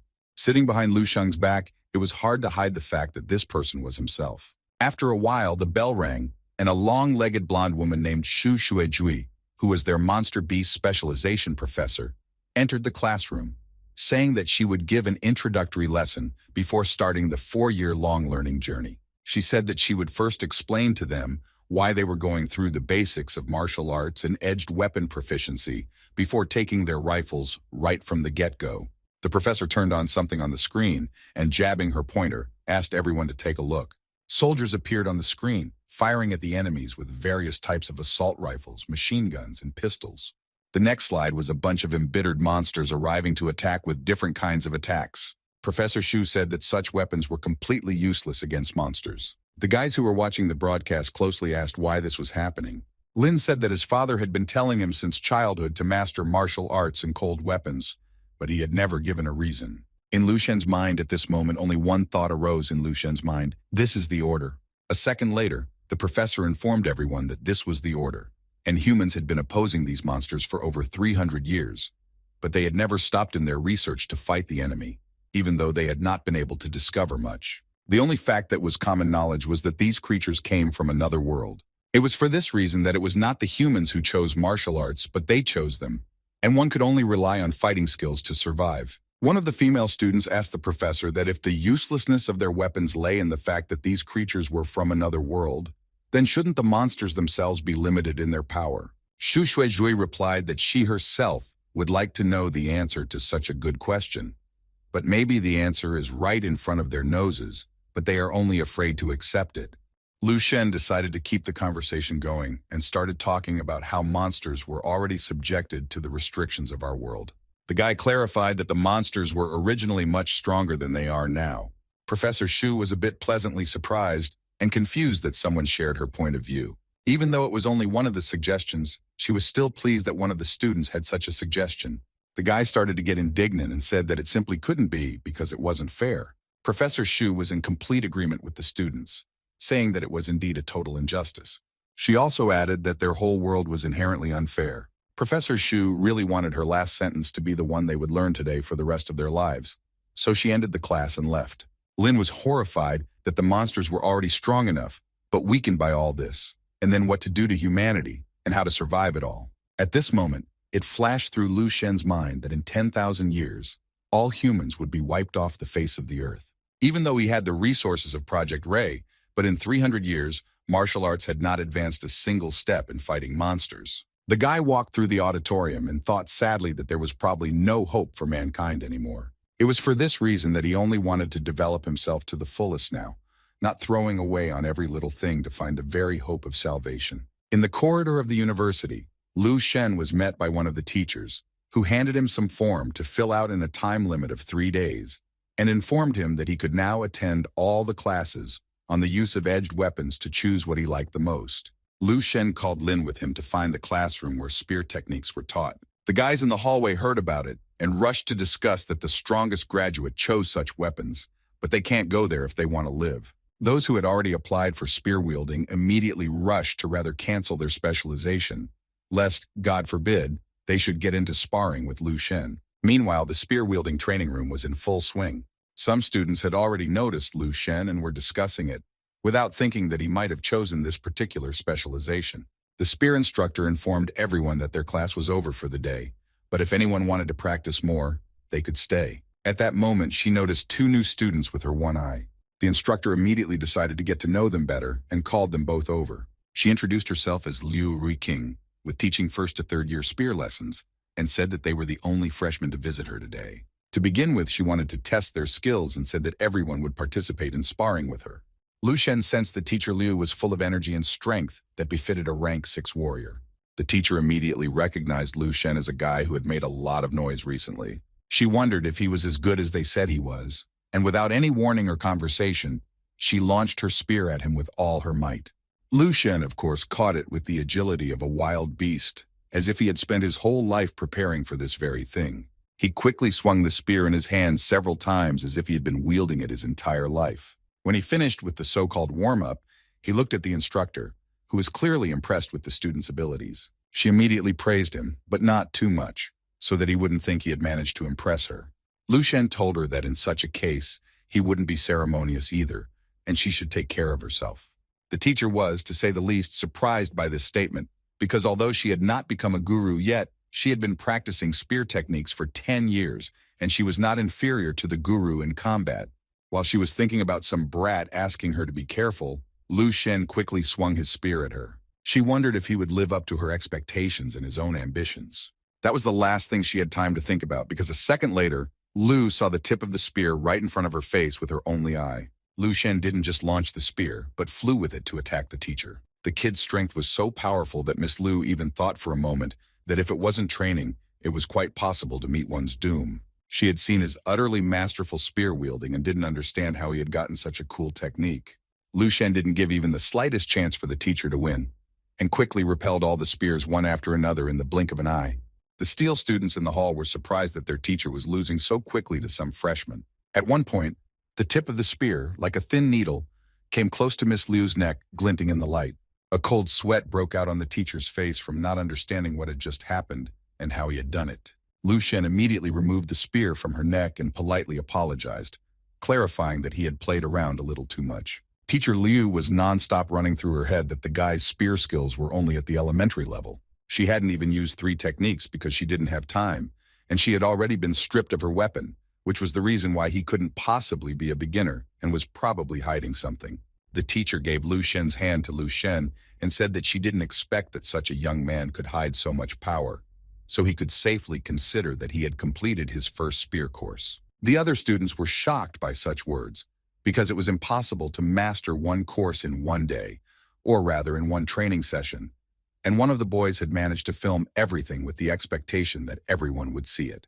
The teacher told Lu that he had already mastered the theory, but he lacked experience in real combat, and she felt that he had not yet spilled blood, so she sent him to the Student Mission Distribution Center. But he could also go to the temple to hone his skills. Lu Shen placed the spear in the floor so that it left a hole and thanked Teacher Liu for everything. She replied that other than all that, she didn't even have anything to say, because he had completed the entire first course on the first day. And this was the first time she had encountered something like this in so many years of work, while she herself had spent half her life working towards it. Lin finally realized what his buddy meant when he said that they would rarely see each other, because he was so cool that he was ahead of everyone else. Lu Shen told Lin that he would go to the student center first, and he should train hard so that he could meet up next time in his free time. As Lu Shen left the training room, the instructor, as well as all the students there, thought that this guy was a real monster. Meanwhile, in the student distribution center, two guys were having a conversation about preparing a first aid kit with dry rations and stuff. The girl they were talking to replied that it wasn't necessary since they wouldn't be going into the wilderness, but the guy insisted, certain that they would have to be there. At this time, Lu Shen had just entered the center, wanting to see what this mission center was all about. He walked down a long hallway until he came across a bulletin board where missions were mostly about catching suspects. The guy was a little upset that he'd have to catch some fugitive criminals instead of fighting monsters. Some guy heard Lu Shen's indignation, guessing that it was a freshman, and explained that such missions were published in the morning because missions with monsters appeared in the afternoon and all the others in the evening. Now Lu Shen was now clear, and he was already thinking about what he would do in the near future. He looked at the bulletin board for a while longer, and afterwards, with the help of spiritual power, he chose one of the missions. The paper with the explanation immediately fell into his hands, and Lu began to read in detail what he would have to do. The guy sitting next to him at the computer couldn't stand it and said that it was a purple mission that belonged to the AA level. Lu Shen didn't say anything back to him, and he decided that the guy simply didn't know the complexities of the missions and was probably just mistaken. Lu Shen quickly read the contents of the mission and said that it probably wasn't suitable for him. The guy at the computer chuckled contentedly and thought that he was right after all. After a second, he was surprised to see that Lu Shen had plucked a few dozen more similar missions off the board. Lu Shen quickly looked through them all and grudgingly asked the kid if they had anything harder. The kid didn't tolerate this attitude and shouted that if he showed up here to make a mess, he warned him that he would file a complaint and his training credits would be taken off. Lu Shen was genuinely surprised and asked what he had done wrong. After all, this was the mission issue window. The guy replied that in order to complete a mission of this level, he had to take a course in cold weapon proficiency, as well as wielding immense combat power, so it was unlikely that some green freshman would pull something like this off. Lu Shen, without further ado, threw some sort of distinctive badge at the guy. The guy was a little startled and already surprised as he realized that it wasn't just some decoration. He took the badge closer and saw that it was a 6th-rank warrior badge issued by the Dongning Province Martial Arts Association. The guy trembled, turned pale, and cold sweat appeared on his face, but he still asked if this badge was actually his. Lu Shen angrily clenched his fists and asked if he happened to want to test it on himself personally. The guy only gently pushed the token away and quietly said that he still needed a cold weapon course. Lu Shen replied that just an hour ago, his spear technique instructor, Teacher Liu, had confirmed the completion of the first training course. And very soon this information would be added to the system, but he could find out for himself. The boy trembled even more and, stuttering, asked Lu Shen for his student ID card to register in the system. He clarified that for an A-level or higher mission, one had to apply for approval from the university authorities because they couldn't just take them. The guy didn't even have time to finish speaking before some kind of card flew into him. He found out that the person in front of him was the very Lu Shen that everyone was talking about. Lu Shen could no longer tolerate this mess of papers, and in his martial appearance, he asked the guy who was scared to death how long he had to wait. The guy who had fallen to the floor froze and almost cried at how powerful Lu Shen's aura was, but he dared to say that he would let him know as soon as the results were announced. He bowed low and asked Mr. Lu Shen to take his documents. Lu Shen took everything, and on his way out, he thought about how strange this guy was. But he didn't care as he was going to eat and then go to the temple to explore. At the same time, Hodong's first training with edged weapons was taking place. The teacher told the boy that this was the first time he had ever seen a man so skillfully handle a blade that he had never picked up before in his life. Hodong thanked the teacher, and the other students began to whisper that this guy was lying because he had no calluses on his hands at all, and such skills required a lot of practice. Hodong only thought contentedly that no one knew about his talent for controlling metal yet, so naturally he was familiar with cold weapons, because every warrior who could subdue metal would be a master of cold weapons. He could feel the breath of the blade in his hand, and although Lu Shen was not beside him, he was sure that such a guy could not achieve such a thing. While he was flying in his dreams, the students started shouting to each other to rather enter the student portal because something incredible was there. They quickly pulled out their phones, and on the screen was Lu Shen, who had completed his first year of spear wielding in just 20 minutes, disarming his teacher in the process. Hodong, of course, heard all of this and fell to the floor with a clatter, startling the teacher. The teacher immediately began to ask what was wrong with him, to which Hodong tearfully informed him that he wished to transfer. A guy named Yixuan was practicing in the courtyard of the University Buddhist Temple. His sword swings were precise and sharp, and his gaze was filled with awareness for every movement. At the end of his training, he made a couple of powerful blows, thus shattering a small stone rock. The girl watching him broke into applause and said that his late fall smashing kick was even more powerful. She also added that if Xiaolan challenged him again, he would defeat him in less than 100 attacks. Yixuan, whose duel Lu Shen had watched earlier in the main tournament, replied that Xiaolan was already a defeated warrior, and he had long ceased to be a desirable opponent for him. His target for today was a couple of guys from the top 10 of 7th Saint University, because only they could be worthy opponents. The girl replied that with his current strength, he had a good chance of slaying them all at once. The guy wasn't completely sure of this, because he hadn't formed his will of a martial arts guru yet, so the chance wasn't there yet. The girl had said that the huge gap between the 6th and 7th rank had ruined many, and it took a long time to learn one's true nature. And being a guru wasn't easy, and it was probably a matter of luck rather than talent. Yixuan saw the sense in her words and decided that perhaps his time had not yet come. The girl remembered that she hadn't shown him until now the video that was published today with the rookie. The video was of Lu Shen, who hadn't even been with them for a month yet and had previously become the strongest senior in the country. And in his first class on wielding cold weapons, he had immediately graduated the entire first year. But that was probably just luck. Yixuan couldn't believe his eyes. After all, Teacher Lu was one of the strongest instructors and was already in the middle of the elementary stage. So even if she was careless, this simply couldn't happen. He quickly realized that this rookie Lu Shen was strong, and his spear technique had already reached the beginning stage, and was maybe even at the peak, and he might be about to move on to the next one. The girl laughed at Yixuan, saying that Mr. Perfect seemed to experience fear and excitement at the sight of this rookie. Yixuan asked her if she thought that he had spent 4 years in the 7th university for nothing, because wielding a spear was one thing, but actual combat was quite another, so not everyone could be an opponent for him. Anyway, he realized that this Lu Shen was a dark horse and perhaps they would meet soon. Meanwhile, Lu Shen was calmly walking to his apartment until someone called out to him. It was some deliveryman, one of whom asked him to sign for receiving a gift from Governor Xia. The guy politely thanked all the guys for their work and used his strength to help lift the heavy box. He couldn't wait to find out what was in it, so he immediately opened it, where in a fiery glow was a gift from Xia Pingnan in the form of a spear.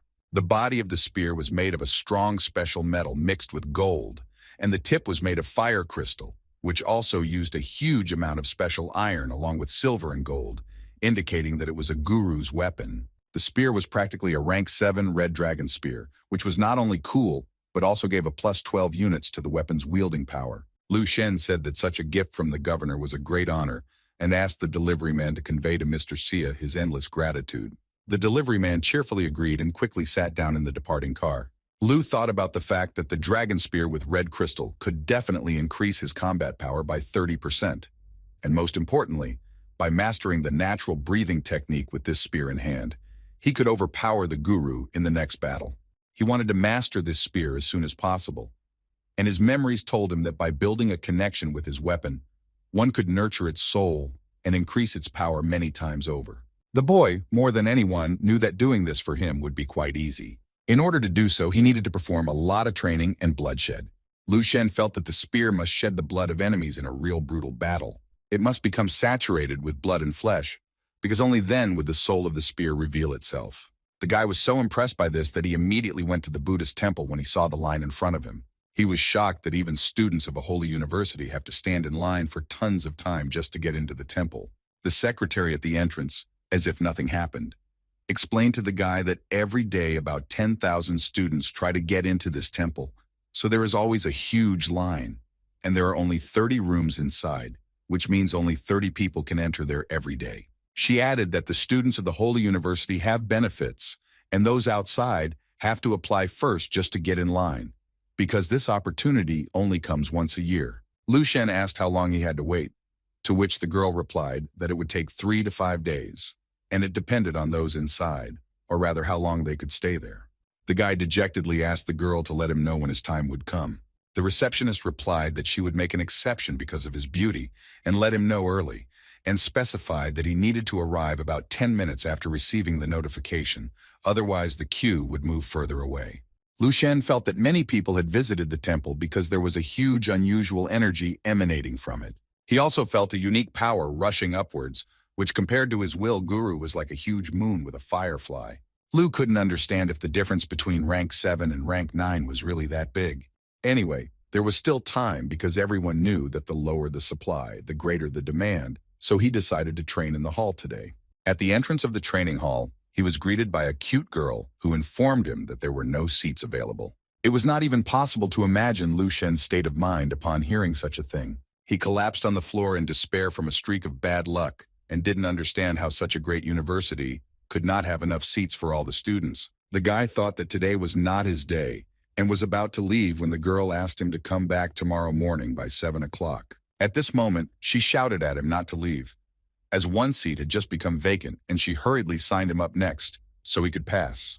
Lu Shen asked if she knew him by chance, to which the girl replied that the whole university already knew him thanks to the portal. The guy thanked her for her help, and the girl informed him that he had training room number 8, which was the 4th room on the left. When he left, the girl wondered why everyone was attacking him and calling him a demon, because he was actually very nice and polite. She was quite curious as to what the strength of the strongest graduate in the country actually was. She didn't know if this was the first time he was going to their training hall and how long it would take him to get there. Meanwhile, Lu Shen had already taken out a spear from the special box and clutched it tightly in his hand. The guy quickly made a few dexterous movements and got into a full-blown training session. A couple minutes before, he had walked in the indicated direction in search of the 8th hall. After locating the right room, the guy found himself at a huge door, immediately stepping inside. Lu Sheng thought this room looked quite similar to the training room in the talent camp, so the principal here must have been the same. He saw a control panel next to him on the wall, where he had to set the training mode. Lu Shen immediately walked over and began to press the buttons to select the desired mode. The system announced that the first phase of the cold weapon training was starting right now and asked him to get ready. He gripped his spear tighter and prepared himself for the training by doing a couple of warm-up moves. Just at this moment, he was ready to begin the full-fledged training of wielding a cold weapon. At the same second, metal balls simultaneously flew out from all the walls. They rushed straight at Lu Shen at breakneck speed, thus increasing his speed and agility. In a matter of seconds, the guy simply cut all the balls with lightning speed. The metal hemispheres whistled and flew to the ground after being hit. Lu Shen began to guess that it couldn't be that simple. The system announced that the first stage training was 20% complete. The guy couldn't understand what was wrong after all. This meant that he had been defeated. The system alerted him that it was forbidden to use anything other than pure physical strength during the training session, including elemental mastery techniques, force amplification, and so on. He decided that it was because the point of training cold weapons was lost when strength enhancement was used, so only physical abilities should be used to hone skills. There was nothing to do, so Lu Shen immediately requested for a repeat of the training. The metal balls immediately headed towards the guy again at breakneck speed. He tried to start without using any of the forbidden techniques. He was doing quite well, so he continued to destroy the balls at the same pace. After a few seconds, Lu Shen deftly quickly landed with his spear on the floor. He couldn't even think that it would make him sweat so much, but he decided that the first stage was complete. Before he could think about it, the next batch of metal balls flew at him even faster. Lu Shen didn't realize and was even angry that the new stage had started so quickly. As soon as he touched one of the balls, he immediately realized that they weren't the same metal balls as before, because these ones flew away too easily from a single swing of the spear. It was as if time had stopped, and he noticed that they were wooden balls. Lu Shen quickly realized that he needed to use different techniques, and the training was aimed at fully developing his mastery of the weapon. If they were wooden balls, he needed to change the speed and direction of the strike. This was similar to what was described in ancient martial arts scriptures. Now it was the opposite. The lighter the target, the easier it was for the air currents to affect it. Having finished with the wooden balls, he was at a loss to guess what would come next. Plastic balls or something simpler. Suddenly, even for him, it wasn't balls at all, but golden feathers. Lu Shen seemed to have expected something else, but not such a simplification. He looked at the feathers and realized that his theory about simplification was completely accurate. He already had his own tactics ready to go. He quickly pushed his spear into the area of the largest cluster of feathers. The spear flew in a spinning spiral style, knocking down many feathers in its path at once. With the next step, he flew after his cold weapon, grabbing it tighter. With a quick strike, he finished off the remaining feathers, leaving not a single one on the training field. The defeated feathers gently slid down as Lu Shen stood up to take a breather. At this moment, he felt a strong surge of energy and strength surging along with the spear. Lu Shen realized that in the couple of hours he had spent in this training hall, His comprehension of the red crystal dragon spear had greatly improved, and if this continued, it wouldn't take much time for him to fully master it and nurture the soul spear. This training room opened his eyes, though it started with iron balls and ended with weightless feathers, which was simply amazing. Cold weapons turned out to be not so easy to control, because not only could he not use extra skill, but every muscle had to manage to be controlled, and without hard training this was impossible to achieve. Even he, who was proficient in four-step spear techniques, wasn't far from defeat. This time he was able to feel all the weak and unstable parts of his body. His martial arts foundation was now stronger, and he could feel everything coming into motion, as if he was on the cusp of a new stage. At some point, Lu Shen realized that the new stage of training still hadn't started. The system announced that all 5 stages of this training room's training had been completed. He was not at all prepared for this turn of events. After all, he wanted to train some more. There was nothing to do, so he packed his things and left. Now the guy wanted to train every day until he became invulnerable. Some girl was standing at the check-in area asking if there was a room available. She was frustrated because she had come here for the 3rd day in a row. At that moment, she noticed a guy coming out of the training room and got excited. The girl behind the counter informed her that the room was free and she could take it. The girl ran for joy to the 8th training room, with thoughts that her hour had finally come. She found the right room quickly enough and immediately entered it. What she saw there more than surprised her. The girl was in shock. Everywhere was a mess, and there were piles of recycled material as if it were in a dumpster. There was no limit to the girl's indignation, for she had waited so long for this moment. She realized that the guy in front of her hadn't even bothered to clean up after himself, so she called trash control with annoyance. A cleaning machine started rolling out of the lower sections of the walls at the same second. The robotic machine announced that it was now starting the cleanup, so everyone present should use caution. The girl was surprised that such a small training room could be such a dump. She found the remnants of feathers and wood and imagined that the guy had almost set up an amusement camp here. It dawned on her at that moment, nothing but edged weapons could be brought into the training room. That meant that something amazing had happened here in just a couple hours and rushed to the control system. She was wildly shocked, because completing the 5th stage of training had not yet happened to any student of the great universities. The girl remembered that the guy didn't look any older than her. But then how could he have strength to match the guru? She decided to check something quickly in the system, but she didn't have time because she was electrocuted.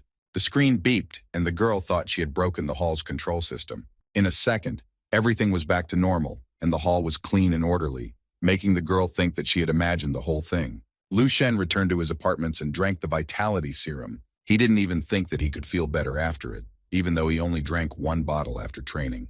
The guy did some smooth movements from the star hardening technique to consolidate the effect. Toward the end, he finished everything with meditation exercises and exhaled deeply. This time, everything went perfectly, as his golden body form had doubled in strength, and he could clearly feel his body hardening in a completely different way, as if a new round of energy had awakened after the training. At this rate, completing the 2nd stage of the golden body would take half as long as he had anticipated, and he might even be able to complete it before officially becoming a guru. The following days were similar to the previous days, and every morning Lu Shen practiced the star-quenching technique right at dawn. After the morning ritual, the guy would go to the university for his classes, which were mostly monster studies. Every day after lunch, he checked the queue at the sacred Buddhist temple, where he usually got rejected for free seats. Then there was cold weapon training with repeatedly going through all 5 stages, and in the evening repeated practice of the techniques of star hardening, natural breathing, and crystal vision to the point of exhaustion. A week later, all 5 stages of training with cold weapons were finally completed. In just a week, Lu Shen's strength had tripled, and his combat power had increased by leaps and bounds.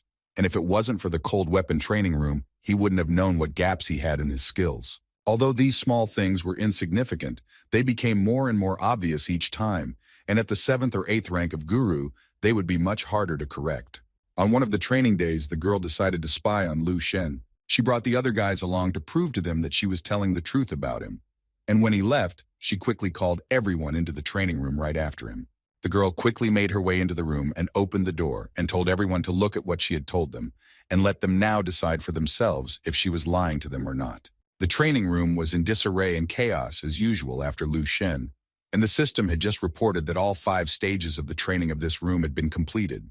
The guys ran around the training hall in shock and gathered the scraps of everything that was left after the guy, talking about taking a photo of everything right away and posting it on the uni forum. None of them had any idea where the feathers even came from or how to train with them, and the girl replied to them that she had already sent all the photos, but they had filed a complaint against her for it because they realized it was photoshopped. She repeated her words again about this guy completing all 5 stages of training every day, even though no one believed her before. And one of the guys asked if this Lu Shen could have more strength than the first guy in the rankings named Chen Yixuan. The girl replied with a chuckle that he didn't understand at all what it meant to pass all 5 stages, because Lu Shen's cold weapon mastery should already be at the 2nd stage of control. She was sure that he needed to master and obey the will of the gurus, and now they might as well consider him invincible. As for the top 10 senior ranking and the top 10 of the 7th university, all of them were no match for him. The guys couldn't just forget it all, but they didn't understand what to do with this information because it was quite difficult to carry the burden of such information without being able to share it. The girl suggested that everyone pretend to be unaware to begin with, because eventually, Lu Shen's consistent behavior would lead him to the point where he wouldn't be able to hide his true strength from the public for long. She also had a hunch that Lu Shen wouldn't be ceremonious and fiddling around for long. Lu Shen, meanwhile, spent his free time practicing with his spear. He had finally received a message from the Buddhist temple that it was his turn and he had to report there within 10 minutes, but he was sure he could do a couple of things on the way. At the same moment, another message came in, saying that his AA mission request had been approved, and since the mission was urgent, he needed to report to the distribution center immediately, which made the guy very angry. Unfortunately, he couldn't bifurcate, so he chose to go to the center, since next time it might not be given at all, and he would go to the temple in a week. This time he decided to choose the mission and went to the student distribution center. Each of the 7 great universities had its own sacred Buddhist temple, usually used by students for training to hone their skills, for these were their privileges. However, students could come to the sacred temples of more than just their own universities, and if someone set a record in someone else's tower, the university would forfeit the right to use their sacred tower for a whole year. The secretary at the temple entrance, without looking up, asked some guy if he had signed up and if he had an application form. On the application form, she saw the mark of the 4th great university and was startled. The guy's name was Miao Renxiong, who, according to the secretary's reaction, was known in the university territories by many people. The guy cheerfully confirmed the girl's assumptions, saying that he was the 6th strongest among all the great universities and came to visit them. Meanwhile, Lu Shen paid a visit to a cafe nearby called Yanhei. He ordered a bunch of food as usual, especially the huge, juicy burgers he adored so much.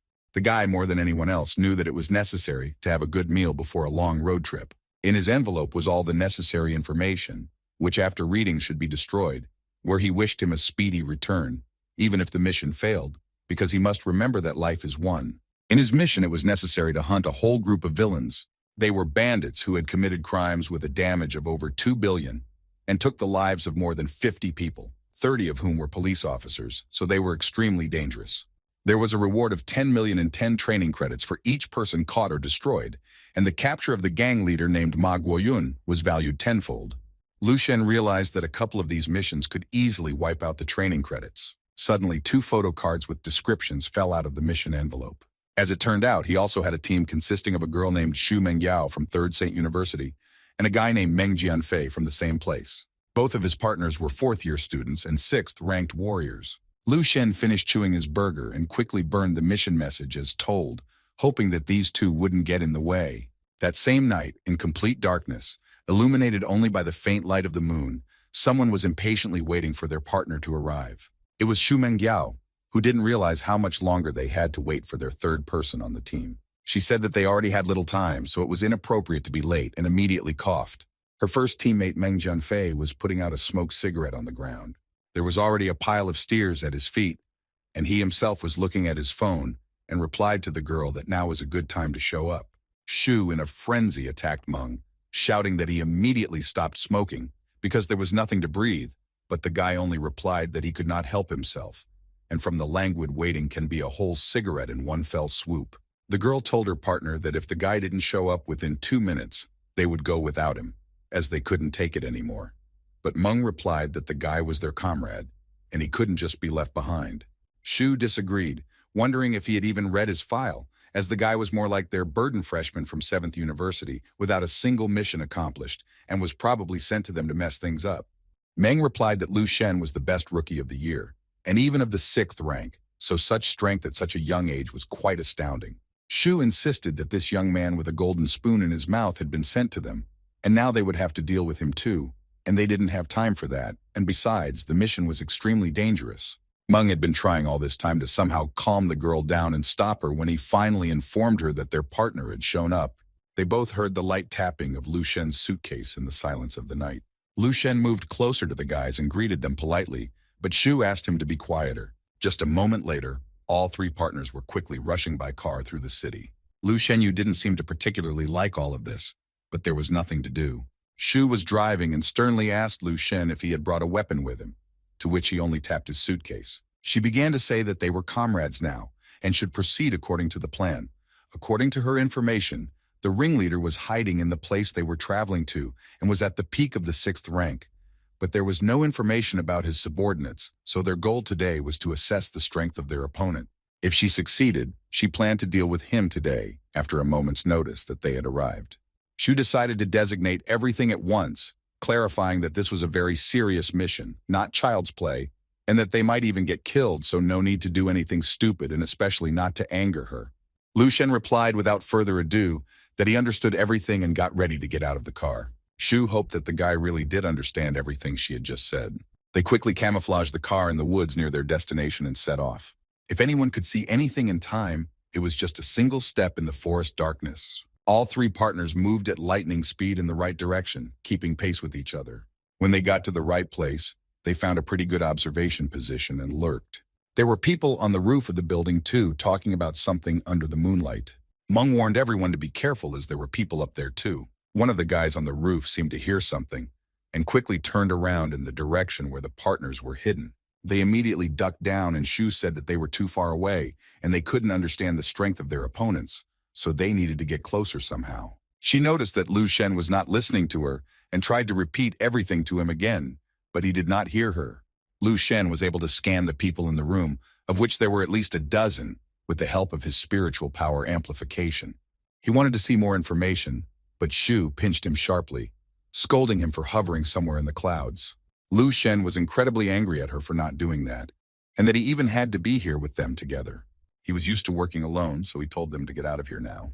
The guy realized that it would certainly be a bit difficult to manage alone, but doable, so he would do so. Shu felt that she was getting very nervous, but did not understand why this was happening, deciding that it was because it was the first time she was going through a mission of AA complexity, and even with a newcomer.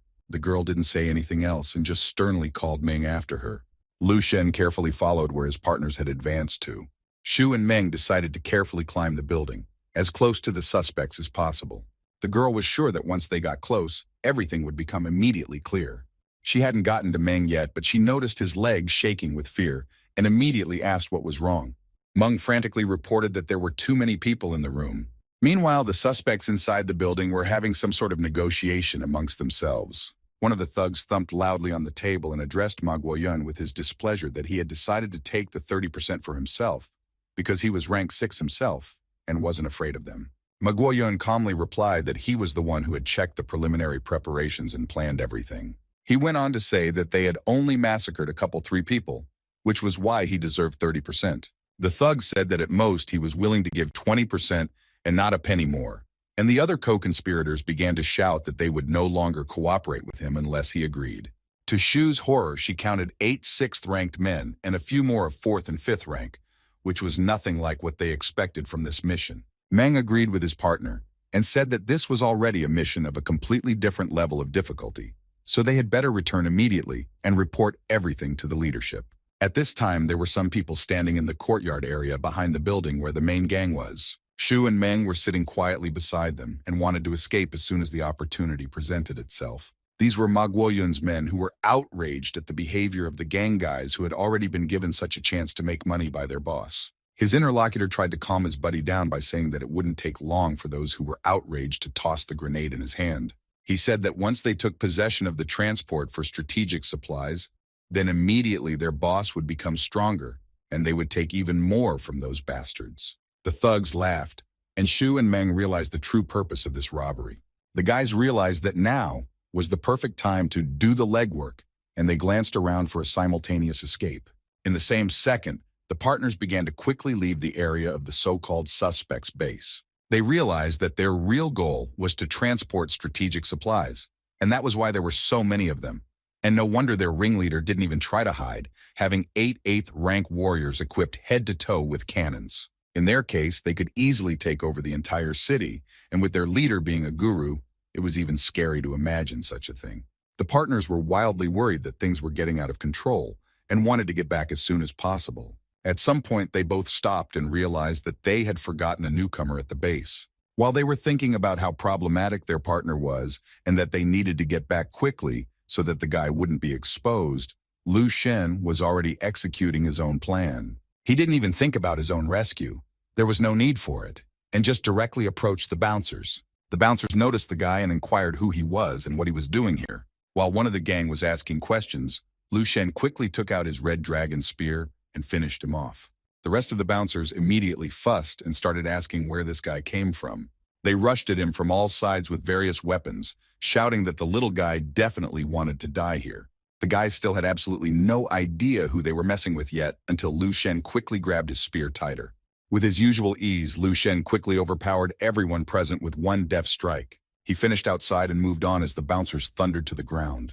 The guy quickly figured out in his head that there were 8 rank 6 people here, including 2 already at peak, as well as a couple of rank 4 and 5. While he was thinking that if he had known earlier that the AA level mission was so easy, he wouldn't have hidden for so long, one of the bouncers grabbed his leg and started mumbling that he needed to report to the boss urgently. Lu Shen didn't listen to this for long, and with a sharp kick, he disconnected the dork. He wanted this rascal to shut up and stop talking nonsense. Lu Shen quickly looked around and realized that there was no one left alive. The lust for destruction had been accumulating in him for so long that it had almost faded away. And this was most likely due to the fact that he had destroyed an endless number of zombies in the dream world, as well as absorbed too many bloody memories along with the identities of the dead. Most of them were full of anger and a craving for violence that somehow imprinted itself on him. It was for this reason that he had dealt with these guys with ease and without regret, and he wasn't going to stop. He knew that justice might be delayed, but sooner or later it would be done, and so it was time to do it. 5 minutes ago, there had been a heated argument in the building about how each of them wanted 20%. Everyone was resenting each other for not knowing who wanted a share equal to the bosses, practically getting into a fight. Ma Guoyun could no longer tolerate such behavior from his subordinates and loudly addressed everyone. One of the guys who were arguing noticed the obvious anger on the boss's face and trembled. The next second, he was already flying into the wall with the boss in his powerful attack. He fell to his knees and twisted in pain, coughing and cursing everything and everyone in the world. The bouncer shouted to Ma Guoyun that he didn't deserve to be treated like this and was only trying to divide everything fairly. Ma Guoyun reiterated that he had personally made the plan and gathered all of them, and he was also stronger than them all, which was why he was the one to decide the division. He shouted to everyone that if anyone had any objections or grievances, they were free to leave as he would not hold or stop them. The bandits didn't want to leave empty-handed, but they didn't really want to make peace either. But there was nothing to do, so after some thought, they spoke up. One of them began to say that Ma's brother was telling the truth, and they were all here for profit, asking everyone if it was worth the hassle for a few pennies. He looked at the boss with a face that had a huge solid burn in place of his left half, and asked if he was right in what he just said. The other guys started to get indignant and asked what he was saying, since a whole fleet of cars is a lot of money. The burn guy replied that it might be true for 6th rank warriors, but not for gurus, pointing with a gesture to the boss, to whom it was all like a drop in the ocean. The bouncers all freaked out as one and didn't want to deal with the guru, quickly apologizing for everything and clarifying that they completely relied on Ma Guoyun's decision, who could also tell them such happy news. The burn guy moved closer to the boss and patted him on the shoulder, saying that he believed that Ma Guoyun would make a great guru rank warrior. He gave the boss a light and whispered in his ear that if he wanted to become stronger, so would he, including 30%. Ma Guoyun agreed without hesitation, but he knew what a brazen bastard this guy was, because he was the only one among all who could compete with him in terms of strength, because he is not only a warrior at the peak of the 6th rank, but also possesses the elements. It was said that this guy used to be a talented warrior, but after the fire killed his entire family, he took the slippery slope and now his hobby is to burn people alive. So he is famous for his toughness among the bandits. Just as Ma Guoyun began to say that if there were no objections, they would distribute the proceeds as follows, someone knocked loudly on the door. Ma Guoyun asked everyone not to worry, as he thought it was the police, and said that they would deal with everyone now and move to another place. One of the bandits replied that they would handle it in a couple seconds, so none of them were worried. He added that right now he was out of his mind with anger and was eager for bloodshed. The bouncer didn't even make it to the door before he flew off to the other side of the room from a heavy blow. The next moment, a sharp spear flew into the building and stuck into the ground. A moment later, Lu Shen himself entered the building with clouds of dust flying around him. The burned guy couldn't believe that this was all the work of some green youth and thought that it was probably some kind of trap. Lu Shen, without further explanation, went straight to the point and said that they had 2 minutes, showing the appropriate gesture. He further added that if they value their lives, they had better run right now. No one could even imagine that some youngster would break into a major gang building and threaten them. Lu Shen stood motionless in the center of the room and waited for anyone present to choose the right decision. Someone behind the kid's back asked who he even was and what he was doing here. It was the scarred girl from the gang, who shouted that the youngster hadn't grown up to such company yet and let him quickly admit who was there with him. Ma Guoyan also noticed the youngster no matter how he looked at it, but immediately suspected something. The scarred girl, without waiting for an answer, rushed to attack with words that the guy was finished. Lu Shen, of course, was not going to take anyone's blow and easily deflected the enemy's sword. He managed to deftly twist and hit her with his spear to kill her so that she flew back into the wall with a trail of fire. The other suspects were shocked by this, after all. The girl had a rank 6, but she was defeated by some boy in the blink of an eye. They quickly realized that something was definitely wrong with him, and he was actually not as simple as he seemed. Ma Guoyun immediately ordered everyone to immediately calm down and not fight this guy head-on. He quickly realized that the weapon in Lu Shen's hands was most likely a guru-level weapon, which was as strong as a small squad. It seemed that all the bandits heard was about the expensive guru weapons that could be fished for a lot of money. They, despite their boss's warning, all pounced on the guy together, offering to give them his toy. The bandits flew at Lu Shen in full force and said that they would teach him how to use that wand properly. They didn't know that they had the wrong guy, and they would soon regret everything they said and did. Lu Shen flew quickly through everyone and was the first to slay the bandit who was talking nonsense the most. The thug fell to the floor with a clatter and everyone present froze in surprise. They were genuinely surprised and didn't understand what kind of beast it was that could so easily deal with a rank 6 warrior. Lu Shen was already literally burning with anger and asked who would be next, but he didn't wait for an answer and said that he would go first in that case. To begin with, he decided to use the wind-breathing technique that had been tested by several battles. Lu Shen flew past all the bandits with lightning speed, destroying them in a single zigzag motion. The burn guy realized in horror that this guy was 1 foot away from the title of guru, because such movements and such breathing could only be that of a great warrior. He quickly realized it was time to make his feet and rushed away from the building in hopes of escaping safely. This was not to be, as Lu Shen noticed him immediately and rushed after him, shouting that escape was unlikely. The burned guy stopped and turned around with a ball of flame in his hands, saying that he wasn't going to run away at all. He sent the guy straight to hell and unleashed a powerful fire attack against him, for which he was famous for his cruelty. Everything around him was ablaze with fire, and nothing could be seen that could survive such an attack. The burned guy laughed loudly and hysterically and said that he had destroyed everything and left nothing behind. Suddenly, he stopped laughing and froze in surprise because he heard a voice asking him if this fluff he was calling fire. The powerful flame that Lu Shen had created appeared in front of the bandit and filled all the available space. There was almost nothing to see, and only Lu Shen's hand made it clear what a great warrior he was and what he was capable of. Through the captivity of this fire, the guy managed to take advantage of the moment of surprise and hit the bandit with his spiritual power. The bandit with a burn at this moment experienced something like a strong lightning strike and was still convulsing for a while. From the outside, it was a terrifying sight that made even Ma Guoyan's hair stand on end. Ma Guoyan immediately realized that this guy had the muscles and bones of a 6th-ranked warrior, like metal that was hard to melt even at high temperatures. This only confirmed the fact that his flames were much more powerful than they looked. Lu Shen looked at Ma Guoyan contentedly and wondered what kind of doom he would choose for himself. Meanwhile, partners Shu and Meng lurked outside the building so as not to be caught and thought of a plan of further action. As soon as they looked out, they didn't realize what had happened here, because the lifeless bodies of the bandits were lying everywhere. Meng immediately guessed that it was their newcomer and praised him for it, but Shu was still skeptical, saying that it was just a bunch of petty bandits. The girl herself was lost in speculation as to whether this kid had really gone in alone. She decided that she had to check it out, so she called Man into the building. At the entrance, the girl warned her partner to get ready to attack at any moment. They were greeted by another mountain of lifeless bodies, but much larger than the one in the courtyard. They were both shocked by what they saw, and Meng compared it to a real battlefield.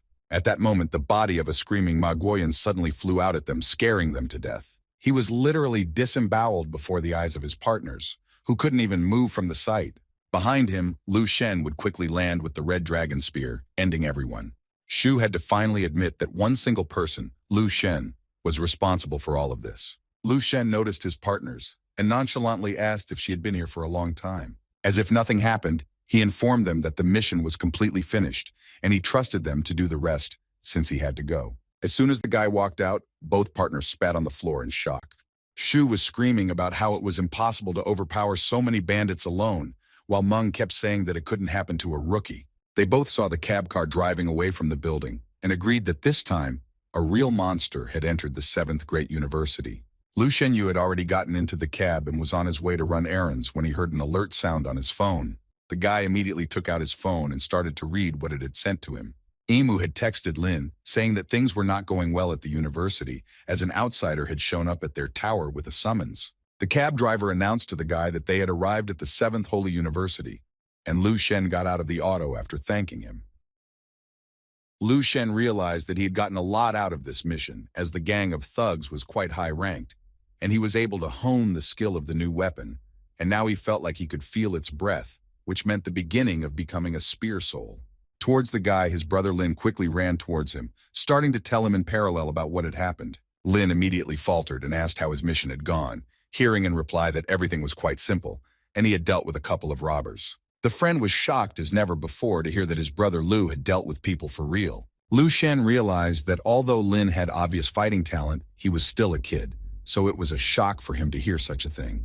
To which he added in his defense that the people were really bad. Lin lit up at the idea of taking a similar mission himself and finishing off a couple of villains, asking with interest what it was like. He didn't even let his buddy answer anything, shouting about justice and world peace, while Lu Shen thought that this kid was a bit crazy after all. Some students ran nearby and shouted that even Xiaolan himself couldn't protect the tower, and did this mean that the dignity of the sacred university would be trampled? Lu Shen asked what happened to the tower, and Lin told him that the 6th-ranked strongest named Miao Zhenxiang from the 4th University had encroached on their tower. Lu Shen was unaware of some sort of ranking of the strongest, and Lin explained that the strongest warriors of the 7 great universities were there. Their university also had such a ranking where Chen Yixuan was ranked 1st, and Xiaolan was ranked 2nd.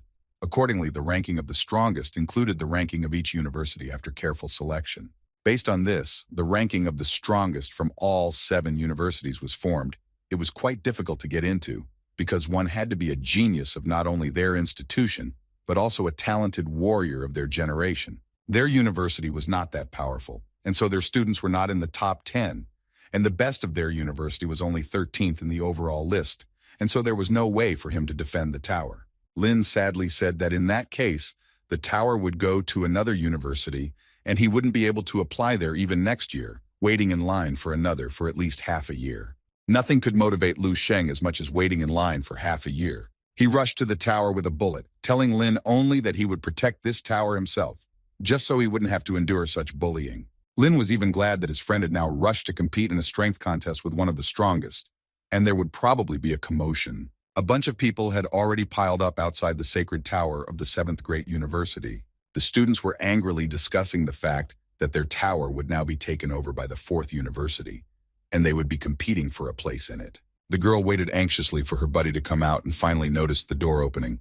It was Chen Yixuan, who had lost to the 6th-ranked strongest, coming out. Everyone was sure that they were definitely finished now, since this guy was the strongest in their university. They looked at the ranking of the sacred tower with horror, where Miao Renxiang had beaten Chen Yixuan's result. The students quickly reviewed all the results once more and realized that they couldn't hold the tower. Yixuan thought with annoyance that in 4 years at the university, he should have learned how to perfectly pass the tower test. He realized that he was still very much inferior in strength to his opponent and didn't know what to do next. Some guys in the crowd started saying that the 7th University would finally get what it deserved and end up at the bottom because it had always been unusually arrogant. They clarified that this institution would finally realize its true place, as they suddenly felt someone pushing them. All the guys standing nearby were scattered in different directions from the powerful flow of spiritual power. Lu Shen was walking straight towards the tower leisurely, fully determined to reclaim the tower of his university. The students, upon seeing him, began to whisper that he was the strongest senior of the year, who had recently become quite popular among the students. They were surprised that he was also a spiritual master, and assumed that he had come here to be tested in the tower. The two guys only laughed at this, for some freshmen didn't seem like something they could hope to save the tower. It would take too much training and luck for a green freshman to defeat the sixth among the strongest in the rankings of the 7 universities. Lu Shen walked inside the tower and went to the secretary, asking if there was now no line. The secretary remembered the newcomer and asked if he really wanted to try to last longer than the others. She didn't wait for an answer and said that there really wasn't a queue, and this sixth from the rankings had broken all their records anyway. Lu Shenyu turned to the upset girl and asked her not to worry. He added that he would handle everything, and that guy had already lost. A bunch of panting boys ran up to the red-haired girl and reported in despair that they hadn't found him. One of the girls reported that she had learned that he had gone right now on an AA mission. The red-haired girl was beyond distraught, for only this guy could save their university from disgrace and the tower from being taken over. The girl asked who they were talking about, but the red-haired girl didn't want to reveal any secrets, so she told her that even some rookie Lu Shen had gone to fight for the tower. The red-haired girl immediately cheered up and froze in place, for he was exactly what she needed. She immediately pounced on her interlocutor, asking her if she had heard about Lu Shen and if he had definitely gone to the tower. The girl was confused and even a little scared, but she replied that she had definitely gotten it right, and it was easy to check because the rating board had been updated. Yes, the ranking board a second ago, Lu Shen's name appeared, who had only taken up the cause. The redhead was beyond excited and ecstatic, for she was one of the few who knew his true strength. The girl was jumping with happiness and shouted loudly that now everything would be perfect and they would definitely be saved. Her interlocutor couldn't stand it and asked if this freshman was so good at being himself, and the redhead even had tears from the excess of emotion and felt like a proud big sister. Lu Shenyu was explained everything at the entrance and was escorted to the strength testing room. The boy went inside the room that he had been waiting in line for a long time, and now he was finally able to visit it in person. It all reminded him of some kind of simulation game, where the instructions were that he had to put on a helmet to start the test and could use the contents of the bag if necessary. After learning all the rules, Lu Shen made himself comfortable in the game chair and put on the helmet. It seemed as if not even a second had passed before he found himself in a completely different world. The guy shuddered with surprise and looked around carefully. He didn't quite realize where he found himself, but this place, though with slight differences, was quite similar to his dream world with a future. In that case, the principle of operation was kind of clear to him, and if in his dream world he felt sorry for all those zombies he had defeated, then here his opponent was not a zombie at all. To be more precise, he had only one opponent in the sacred tower. It was a clear jade warrior named Tang Zhongyu who Lu Shen had to deal with. The guy was quite curious to finally find out what he was really like, this sacred tower warrior. While Lu Shen was thinking about something, the clear jade warrior had already taken a fighting stance and prepared himself. Before he could even realize what was happening, Tang Zhongyu powerfully pushed off the ground and rushed towards him. In just a moment, a warrior slashed out at Lu Shen at full speed, launching a powerful attack at him. For a moment, it was as if time had slowed down, and Lu Shen was able to quickly gather himself and assess the situation. He quickly threw the clear jade warrior backwards and felt that he was about second rank in strength. His strike was like a light breeze blowing on him. Anyway, Lu Shen was not going to do any favors because of this and said that if he dared to attack, then let him retaliate in a fair manner. The guy prepared himself and sent a natural breathing technique towards his opponent. There was a bright explosion at Tang's place from which small shards of jade stone could be seen flying out. Lu Shen saw Tang Zhongyu literally crumble in a matter of seconds before his eyes from this attack. The guy didn't understand why everything happened so quickly, but he guessed that this was definitely not the end of the fight. Behind him, it was as if his spiritual energy had risen up and poured out in a stream onto the spot where Tang had been standing earlier. Lu Shen wondered what was even going on here when he saw a powerful concentration of spiritual power and the clear jade warrior's power merging together. The clear jade warrior Tang managed to absorb Lu Shen's spiritual power with an attack and became his new version. It seemed to Lu Shen that his opponent had become even bigger and stronger, which was not without reason, and there was probably more to it than it seemed at first glance. He didn't even have time to react when Tang Zhongyu rushed at him in another attack. Next, Tang launched a melee strike, and Lu Shen realized how this sacred tower really worked. The guy quickly twisted in the air, and with one powerful strike, he destroyed this version of the clear jade warrior as well. After that, Lu Shen froze in place and felt another burst of spiritual energy being released. From it, a new version of Tang Zhongyu rejoiced again, just like last time, stronger and more powerful. Lu Shen pondered for a bit and got ahead of himself that his opponent was not reflecting his attacks, but taking his spiritual power with every strike. He used to think that the tower would test his fighting and mental abilities, but he couldn't imagine that all this time, the great martial arts tower was absorbing spiritual energy, gathering the will of the warriors. This so-called device was maintained by this kind of peculiar recharging, each time taking a tiny bit of spiritual energy from everyone who had been here before in order to create new opponents. In so much time, the sacred tower had certainly gathered much more than it needed and concentrated the warriors' powerful will. It was now clear to Lu Sheng why the 7th Sacred University had so few students enrolling every year. The other 6 great towers had been in existence for longer. Accordingly, the martial arts warriors' will was accumulating snowballs. Tang Zhongyu was the founder of the 7th Great Martial Arts University and was the only remaining martial arts saint, responsible for the core activities of all 7 great institutions. Lu Shen wasted no time and rushed towards his opponent in another attack. He knew that if he broke the record of the martial arts tower, he could gain Tang Zhongyu's audience and even become his successor. If all of Lu Shen's calculations were correct, then it was exactly the same here as in his dream world. The guy guessed that his dream world was probably also created with the will of a great martial arts warrior, but it was still worse in the tower. In 10,000 years, there would be many great warriors, combining their wills together to create an entire spiritual world. Lu Shen destroyed and attacked the Clear Jade Warrior several more times, repeating this cycle time after time. At one point, Tang Zhongyu was reborn at a new stage with a weapon in his hands, which meant that he was definitely over 20. From this, it implied that the guy was definitely a university student and possessed a rank 5 rank no less. Lu Shen still dealt with his opponent with the same ease and realized that it was still not the same and quite weak. Next was a rebirth in the form of a rank 6 warrior, who Lu defeated just as quickly as all the previous times in just one strike. The absorption of Lu Shen's spiritual energy continued on, which meant that the form would be restored to its final form. In the next rebirth, Tanu was already a little over 30 with a peak of rank 6, where he was a masterful blade wielder and one of the first gurus of his time. Lu Shen remembered how it was said that warrior Tan was a late bloomer, but after the rank of guru, he swung with an arrow. Therefore, he became a special object of interest to the guy who decided to test the strength of one of the first gurus of his time. At this point, they were both rank 6, and Lu Shen decided to start with pure physical strength without the use of a spear. Meanwhile, on the ranking board, Miao Zhenshu was slowly climbing higher and higher. The girls looking at all this did not know where to go, because this was the highest result in history, and if this guy goes on like this, they were definitely doomed.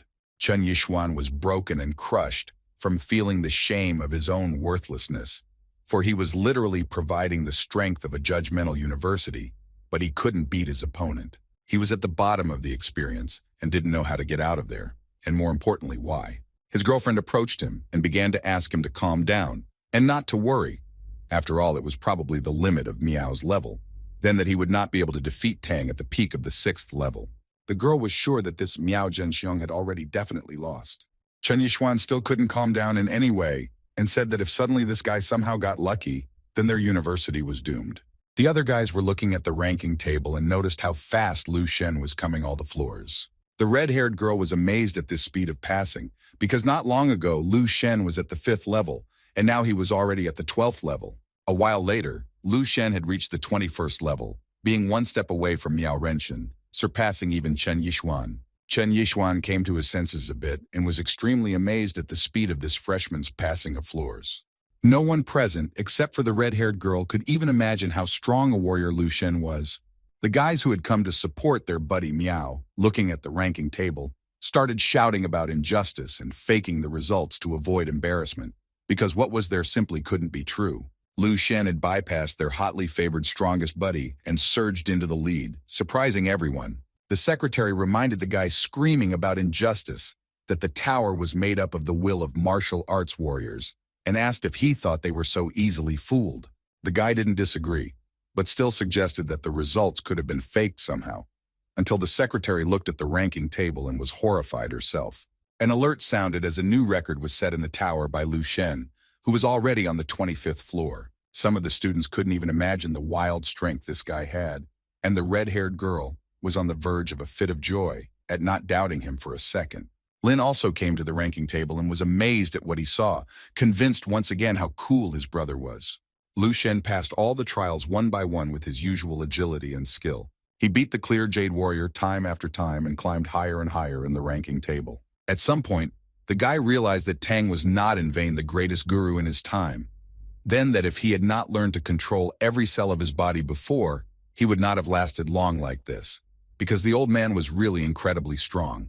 Suddenly, Lu Shen's spiritual power began to come out with a very strong output. It was as if he had plunged headfirst into a space filled with pain and suffering. Lu Shen realized that the toll of the last stage was too high, and if another student were in his place, he would have long been exhausted from taking in so much spiritual power. The guy was already looking forward to his next opponent, many times greater than all of his previous forms combined. This time, he would have to fight a full-fledged guru named Tang Zhongyu. The clear Jade Warrior was emanating an incredibly powerful force and energy that made it hard to even just stand on his feet. Lu Shenyu saw that Marshal Saint Tang Zhongyu was now a 42-year-old guru, where he had once fought alone against 8 gurus, ending the battle in a draw. All of this was quite good, and Du Shen was already eager to see how this stage would end. He looked at Tang Zhongyu and was lost in speculation as to which of the two of them would be the winner. Undoubtedly, the guy wanted to emerge victorious like never before, and he was going to burn Tan into ashes. Today, he decided to use his body to the fullest with all his combat power to fight the 9th-ranked guru. Lu Shen flew towards his opponent with a powerful punch full of fire breath and knew that everything would be decided now. At this moment, Tang Zhongyu raised his sharp sword upwards, cleaving the air. Lu Shen's eyes flashed with the reflection of the magnificent sword, and droplets of sweat appeared on his face. Tang Zhongyu delivered a crushing blow to Lu Shen, blinding the entire empty space for a while. He walked closer to where his opponent was earlier and saw a huge crack in the ground. In the dissipating shroud of thick smoke, the unwavering Lu Shen stood above the cracked earth with his arms crossed in defense. The fellow was delighted by his opponent's strike, as his strength and fiery breath shattered, and for a moment, he even thought that Tang would cut him in half. This was truly what Lu Shen had longed for all this time, and wondered if he would be able to destroy him. Lu Shen decided for himself that on the verge of life and death, his might and strength would make him even stronger. He activated the second form of perfect martial art with full body control. Next, the guy used the solar storm to become even stronger. Tang Zhongyu was a majestic warrior, which was only evident from his smooth and measured but very precise movements. He was incredibly strong, which was readable in his eyes, and was cleaving the air with his sword several times per second. Tang Zhongyu prepared to deliver the final and decisive blow to Lu Shen. Lu Shen himself didn't stand back and just wait for the attack, and rushed straight into the thick of it head first. He knew that the star tempering technique gathered all the power in one point, like holding a star in his hands and feeling the tips of each of his fingers. Lu Shen powerfully swung with the practice of star tempering and solar storm towards his opponent. Meanwhile, in the provost's office, a man sat quietly going through what papers he had. At one point, a very interesting document fell into the hands of the provost. It was Lu Shen's mission report with a single spear, stating the massacre of 8 rank 6 warriors, including 2 at peak with elemental control talents, and after mentioning that the battlefield had turned into ashes. The AA-level mission training credits were upgraded in difficulty to AAA level, and there was also a 10,000-word handwritten thank you letter from the Yanhe City police chief himself. The provost didn't even think that this guy could be such a headache, although he had brought quite a few surprises. It was impossible to believe that the first-year Lu Shen had such fighting power and invincible fighting spirit. This kind of talent and strength required special attention from the heads of the university, which was exactly what the vice-chancellor was about to report. He didn't have time to do so as the secretary rushed in and started shouting that something urgent had happened in the sacred tower. The vice-rector said that there was no need to make such a noise, because if the results had been updated and the competition for the tower had been created many years ago, then if they lost, let them report to the 4th university themselves, as it was no longer of interest to him. The secretary from the tower did not understand why the vice-chancellor was talking about the 4th university. The girl added that Lu Shen had just broken the historical record of the martial arts tower and had now reached the 26th floor. She didn't have time to say another word, as the vice-chancellor flew straight into the window with a bullet, shattering it into tiny shards. The students, noticing some sort of glow in the sky, were surprised, as if aliens had flown in front of them. They quickly realized it was a guru, But they didn't think it would be all the vice-rectors of the university. As the vice-chancellor flew there, he thought about what else they could expect from this Lu Shen in the future.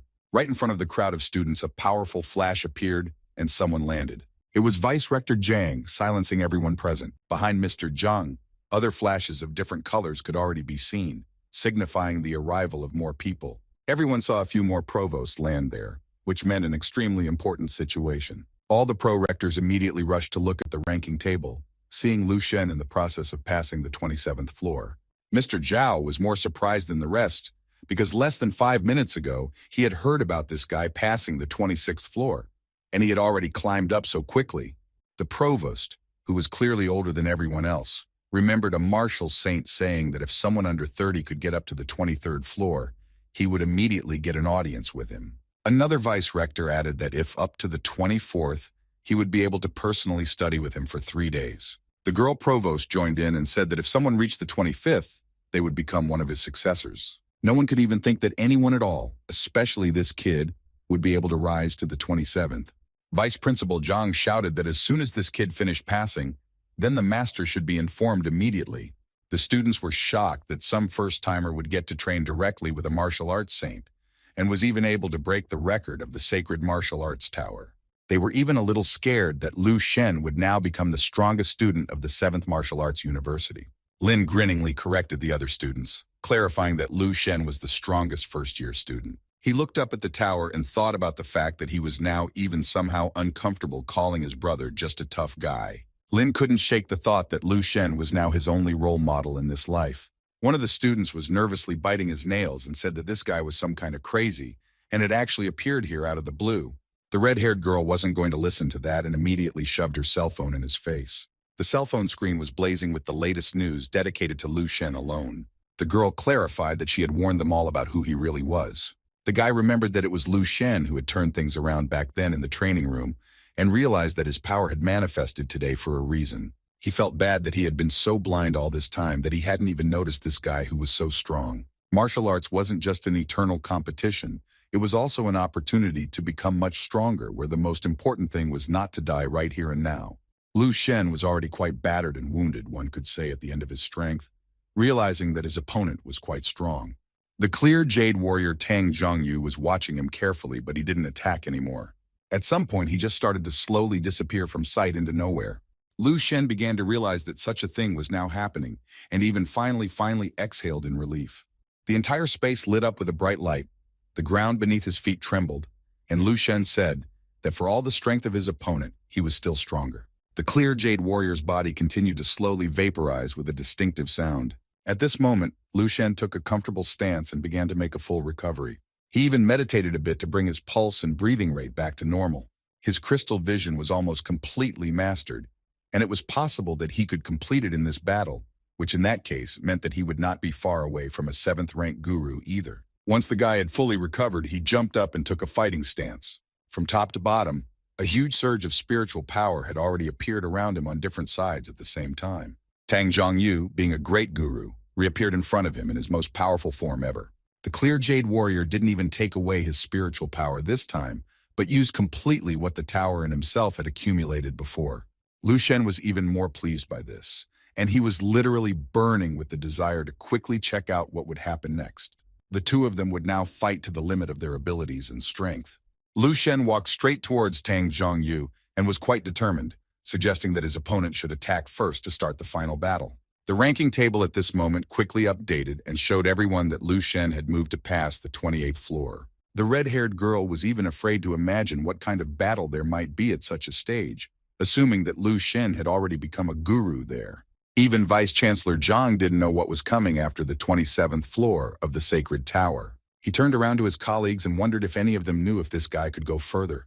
Suddenly, there was an announcement on the ranking table that Lu Shen was ranked first, having completed the 28 floors of the tower, and the provost thought that the guy had lost. All the students froze with anticipation that Lu Shen himself was about to come out here and prepared to watch him. They were excited, for they were witnessing such a significant event in the history of the 7th Great University. A silhouette could already be seen in the dark corridor, and everyone even fell silent for a while out of excitement. Miao Zhenxiu was standing at the exit and couldn't even think that he would be greeted by such a crowd of people. He was excited and thought that everyone had come to see the new record holder of the sacred tower. One of his acquaintances came out to meet him and anxiously asked him to be with her, to which he gladly agreed. The boy had already dreamed that he would have a relationship with such a dizzying beauty, and everyone else did not understand why he was smiling like a fool. At this moment, Lu Shen was coming out of the tower, who politely asked Miao to clear the exit to pass through. Since Miao was flying in the clouds right now, he didn't hear his request, and Lu Shen didn't bother to be ceremonious, launching the guy away. When Lu Shen finally came out, he apologized to Miao one last time, because he had no time to wait at all. Miao Zhengxiu was also in the tower all this time, and knew about the final results of the tests, so he assumed unknown, getting wildly angry at the guy. Lu Shen only quietly asked him not to stand in his way again, preferably ever. He walked away, leaving Miao lying on the ground in confusion. Miao jumped up just out of his mind and couldn't even find the words to describe the humiliation he now felt. He shouted threateningly, and in a very insulting manner to Lu Shen, that he would learn how to behave with the strongest warriors. At this time, Lu Shen only calmly inquired if he even knew who he was talking to, and gave a powerful punch, blinding everyone around him. A cloud of dust and dirt rose up, and everyone tried to see through it. Lu Shen grabbed Miao Zhenxiang by the throat and said that he didn't have to socialize with the rude like him. Miao could barely hold on, but managed to somehow ask who he even was and what was going on. Lu Shen didn't want to waste a second of his precious time on him anymore, and just threw more of himself away. Miao Zhenxiu thundered to the ground, brushing an entire path with a trail of fire across his face. The students who had arrived here with Miao were shocked by what was happening, and immediately rushed over to ask if their chief was all right. They ran to rather help him stand up, while everyone else admired Lu Sheng with admiration and fear. The guys looked at him and couldn't believe that they could witness the emergence of a new legend. Lin shouted at the top of his voice that everyone should now remember how much of an admirable warrior his brother was, and that the entire 7th Great University was now at his mercy.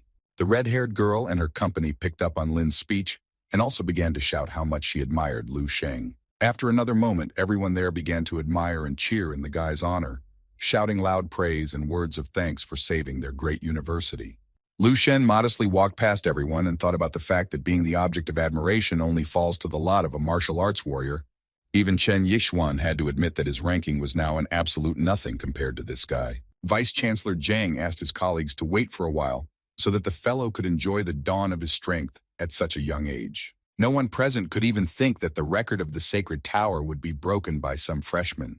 One boy asked his buddy if they should leave before something bad happened, as people here were going crazy. The girl turned out to be Yang Yuan, who couldn't just take her eyes off Lu Shen, and replied that they weren't going anywhere, as she had finally found him. She looked at her longtime acquaintance with confused eyes and was looking forward to getting closer. Fellow Yang Yuan was shocked to hear that his acquaintance had searched so long and hard for that very famous Lu Sheng. He looked at Lu Shen and didn't understand why she chose him, saying that he didn't expect her to be attracted to such types. Yang Yuan replied to her buddy that he was partly right, and sometimes they were very difficult to deal with, but she wasn't always easy either. The buddy noticed the girl's spoiled mood and began to apologize, saying that he didn't mean anything bad at all. Yang Yuan got even more angry and brushed his hand away and asked him to stay away from her, thanking him lastly for his help. Suddenly, Lin appeared behind the guy's back from nowhere and asked if he needed to fix his hearing, unless he was deaf. Lin grabbed the guy by the hair, yelling about what was going on here and who he was anyway. Lin pulled the guy's head to him even harder and asked him how dare he ask such questions while harassing his brother Lu Shen's longtime girlfriend. He began to beat him up, listening to the guy's terrified begging for mercy and begging for him to let go sooner rather than later. Finished with the beating, Lin wondered what he had done wrong, for he had used completely the same technique as Lu Shen, but the result was completely different. Lin politely turned to Yang Yuan, saying that Lu Shen had asked her to wait here as he would be here soon, to which the girl asked if he knew him.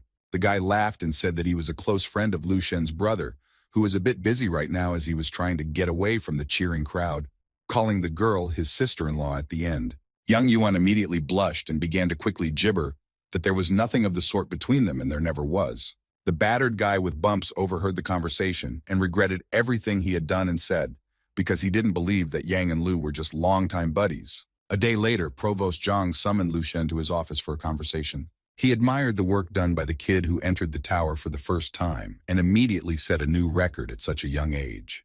Mr. Zhang went on to say that the situation was indeed unusual, and after making an arrangement with the martial saints, he would receive a specific reward with training credits for the new tower record. Lu Shen was quite surprised to hear that there were also training credits for the tower. The vice-chancellor was surprised that the guy didn't know about it, because it didn't matter which university's tower he was being tested in, since if he set a record there, he would automatically receive a study bonus. Mr. Zhang looked carefully into the guy's eyes and began to guess something. He was about to start asking when Lu Shen himself asked if he could graduate early. The projector was confused by such a message and didn't immediately know what to answer. In any case, he realized that he couldn't prevent it with this kind of data from the guy.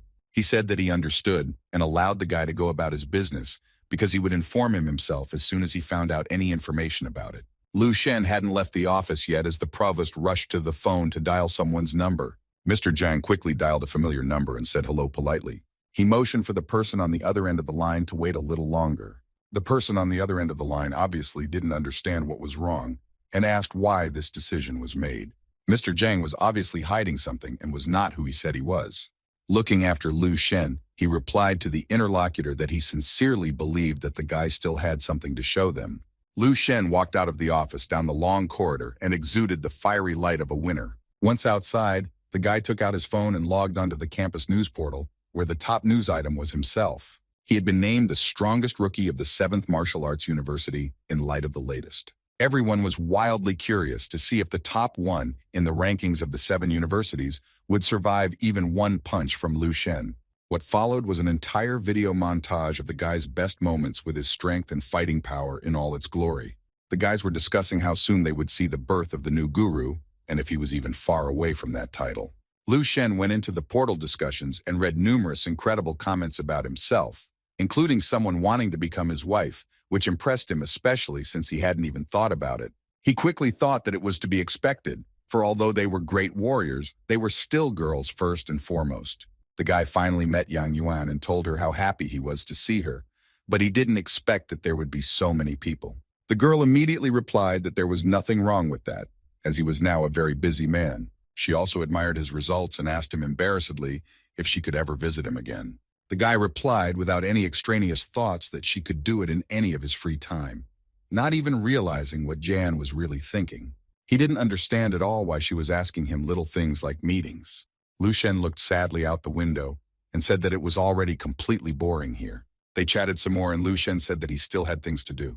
Meanwhile, in the dining hall of the 4th Martial Arts University, Miao Zhenshu was pouring himself a huge portion of food. He plopped down with a huge tray at one of the tables and began to eat. The students in the dining hall near him began to whisper that he was the same guy who had returned from the 7th University Tower in disgrace. Some of them said that there was talk about how the freshman had beaten him like a little puppy, although everyone knew Miao's considerable strength. The students couldn't stop talking about how it was one thing to come back in disgrace from the tower, but it was another to be beaten up by a freshman. And for that reason, they were even ashamed to be in the same room with him. Miao tried his best to keep his cool, as he didn't have to pay attention to all sorts of jerks. The students began to further add fuel to the fire, saying that they even heard Miao shit his pants in fear and laughed out loud. At that very second, all the food from the tray moved and flew into the wall somewhere. Miao roughly grabbed the most talkative guy and dragged him across the dining room. He pinned him to the floor and started telling him that what they were just talking about had never happened and would never happen. The terrified guy couldn't get a word out as Miao continued to yell that no one had put anything on anywhere. The other students who were there froze in fear and surprise. At this moment, someone called Miao Zhenxiong by name, who asked him to shut up without even looking. The voice once again repeated the guy's name, who couldn't stand it anymore and flew towards him with his fists. Someone's strong palm was easily able to stop Miao's flying fistful of anger and rage. At this moment, he noticed who stopped him and calmed down in a second, unwilling to even continue the conversation. Lu Shen was the one who stopped his punch and saying that he had already warned the guy earlier about good manners, but apparently nothing was clear the first time and would have to repeat it again. He stood up and walked over to Miao, putting his hand on his shoulder and saying that he had come to the sacred tower of their uni, which he had decided to personally inform him about. Lu Shen looked at Miao menacingly and asked if he would mind by any chance, to which he quickly shook his head in the negative. Lu Shen immediately threw the guy back, saying that since there was no objection, he was quite satisfied. Miao Zhenxiong hid behind the crowd of students and clutched his head and sat trembling, not wanting to ever meet Lu Shen again. The students were puzzled by Lu Shen's identity. After all, Miao was first in their university, that is, not a weakling at all, and 6th in the main rankings. But despite all this, the guy was trembling like a chicken. Miao sat on the floor and swayed like a madman, endlessly repeating that this was the same Lu Shen. The students were frightened after hearing this because they had already heard about this guy's exploits, so they ran to tell everyone that Lu Shen from the 7th University was heading to their tower. They shouted for the strongest students to be sent to the tower, while some of them said that it was all lies, and they shouldn't listen to the ravings of such a cowardly person. At that moment, someone entered the dining hall scaring everyone else, and said that since that guy had beaten even Miao, they would gladly compete with him. Standing in the doorway were the girl who was ranked 2nd in the top of Yang Jingtian University and the guy from the 3rd place, Feng Meikun, who were very curious to see Lu Sheng. The girl was especially excited about the upcoming encounter with Lu Shen because she thought she was almost invincible. The guys were happy and excited about this turn of events because now there was some hope of saving their tower and the honor of the university. They solemnly shouted words of encouragement to these two and said that they were already looking forward to paying back Lu Shen. At this moment, the notification came that the rankings of all 7 towers had been updated. Lu Shen had completed 28 floors, and the students of the 4th university had only just found out about it because they quickly realized that they would never go higher. Meanwhile, at the student council of the 5th Great University, there were quite a few people gathered around the table to discuss the recent events related to Lu Shen. One of them began to speak, addressing everyone that there was one monster or even a demon that had appeared in the 7th University this year. Jingyu shouted that he wanted everyone to know this guy named Lu Shen, who had won this year's Eastern Martial Division General Review and the country's top graduate, causing quite a stir from his first day at the university. One of the girls asked him to get to the point without any unnecessary chatter. Jingyu replied that there was nothing they could do here, as they were hardly capable of doing anything at all in such a situation, because this Lu Shen had broken the record in the 2 towers and was nicknamed the Demon Lord. All of the colleagues were gloomy and knew that things were bad, but they jumped up in awe and fear when they saw Lu Shen entering the room. Lu Shen walked in the light of his powerful strength, and with a satisfied smirk, he asked why no one was happy to see him. A little later, Lu Shen was walking out of the sacred tower of the 5th University with a new record with the people around him, shouting that they had enough of being bullied like this. Lu walked out of there and thought about the fact that he had broken the record in 2 other people's sacred towers in 2 days, which was pretty good. Not only had he changed his guru power twice, but he had also practiced his spiritual powers while at rank 6. It was with such powerful exertions that even a perfect martial arts technique had reached the 2nd stage. This meant that the guy could produce strength by understanding his weaknesses and controlling every detail, as well as better predict attacks with the feeling that now any possible action of the enemy, he knew 100 steps ahead. After advancing to the 2nd stage, he felt like he was truly invincible, though of course he needed to move on to one day truly become a martial arts god. At the exit of the 5th University, Brother Lin was already waiting for him, cheerfully beckoning him over. He was full of excitement, and after congratulating him on overcoming another tower, he cheerfully asked if he wanted to poison himself somewhere else. Lu Shen thought he still had time, and asked his buddy to call a cab to the 6th University, to which Lin, out of joy, was even willing to carry him himself on his shoulders there. He quickly informed that he had already prepared everything long ago, gesturing to the parking lot by the road. Lu Shen was surprised, to say the least, by the sheer number of cab cars beside him. Lin quickly put the confused guy into one of the cars while he considered the strange scene behind him. The students in a huge crowd got into the remaining cars and shouted to each other to go get Lu Sheng. The guys immediately told the cab drivers to follow one car without swerving, to which the drivers wondered if they were having some kind of student party. One he guys proudly shouted that they had the honor of watching the birth of a new legend. Some had gotten to their destination much earlier than Lu Shen, and were already waiting for him there, passing each other about where he was going. As soon as Lu Shen started to get out of the car, everyone around them shouted and called out for the others to gather closer. Lu Shen quickly looked around at everyone present and those who came with him on the way out. Everyone waited for him to go first and lined up behind him, while the students of the 6th University shouted that his Demon Lord army had come with him. The first one in the top of the 6th University, Shen Kun, who was all their hope, showed up to meet Lu Shen. Shen Kun asked Lu Shen if Lu Shen was really going to their sacred tower, to which the guy replied in agreement, wondering in return if there were any problems. Shen Kun immediately flared up like a match, clenching his teeth and muttering through them that it wasn't even a problem. In the next second, everyone present witnessed a very strange scene that made even Lu Shen was uncomfortable. Shen Kun bowed politely and said in a thin voice that he just wanted to personally escort him to the tower, because it was so easy to get lost on their campus. About half an hour later, Lu Shen's new record of 29 floors appeared on the ranking table of the Sacred Tower. Lin, along with the rest of the students, were beyond excited and proud of their friend. Behind Lu Shen stood Shen Kun and smiled faintly through his tears, for he could not block the guy's path, because it still would not have saved his honor from disgrace. Then in a short period of time, Lu Shen visited all the great universities in turn, except the first, where he set new records in their sacred towers. And now, finally, the guy also reached the most powerful educational institution of the capital, the first great university. He walked towards the tower along with his entire self-appointed retinue. Someone at the entrance greeted them and said that he was glad to finally see this famous demon of the 7th university. In the next second, everyone standing nearby was thrown farther away by a bright blue flash. In the dissipating smoke, someone's voice asked Lu Shen if he knew the place he had come to.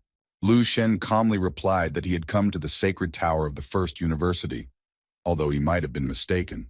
The guy in front of him was Bai Hengchuan, being the first-ranked strongest of all 7 universities, who said that it was the first great martial arts university that was the birth cradle of all great warriors. He added that it was originally historical that all the disciples from the other 6 universities ranked in order of magnitude below them, so if he wanted to prove himself, let him act. But before he went into the tower and embarrassed himself there, he should know a thing or two. Bai Hengchuan decided to show him his guru will and see if he could stand up to it. Everything around him rapidly began to be covered in a thick layer of ice, and Lu Shen himself became ice cold in a second. Bai started talking about how he had heard that Lu Shen had become the country's top senior this year.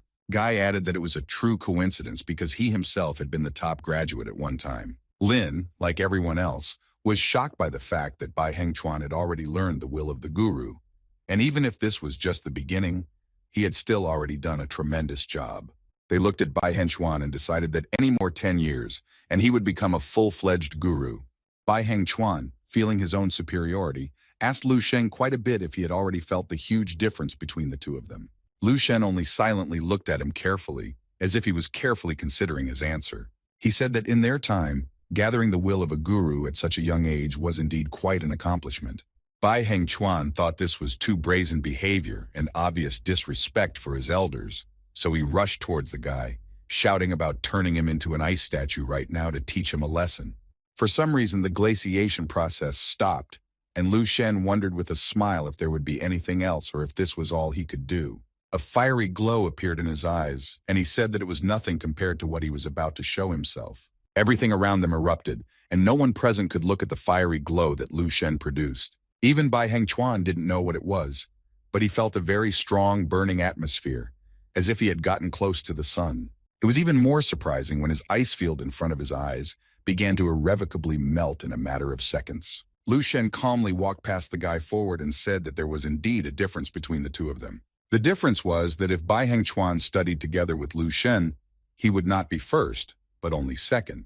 Meanwhile, someone from afar was secretly watching everything from the rooftops of tall buildings. The unknown hooded people were saying that if this kid became a guru in 5 years, he had a good chance of becoming a martial arts saint. Meanwhile, in the student council office, some guys were discussing the recent events, and one guy was smoking nervously and asked if Lu Shen had definitely entered the tower of the first university.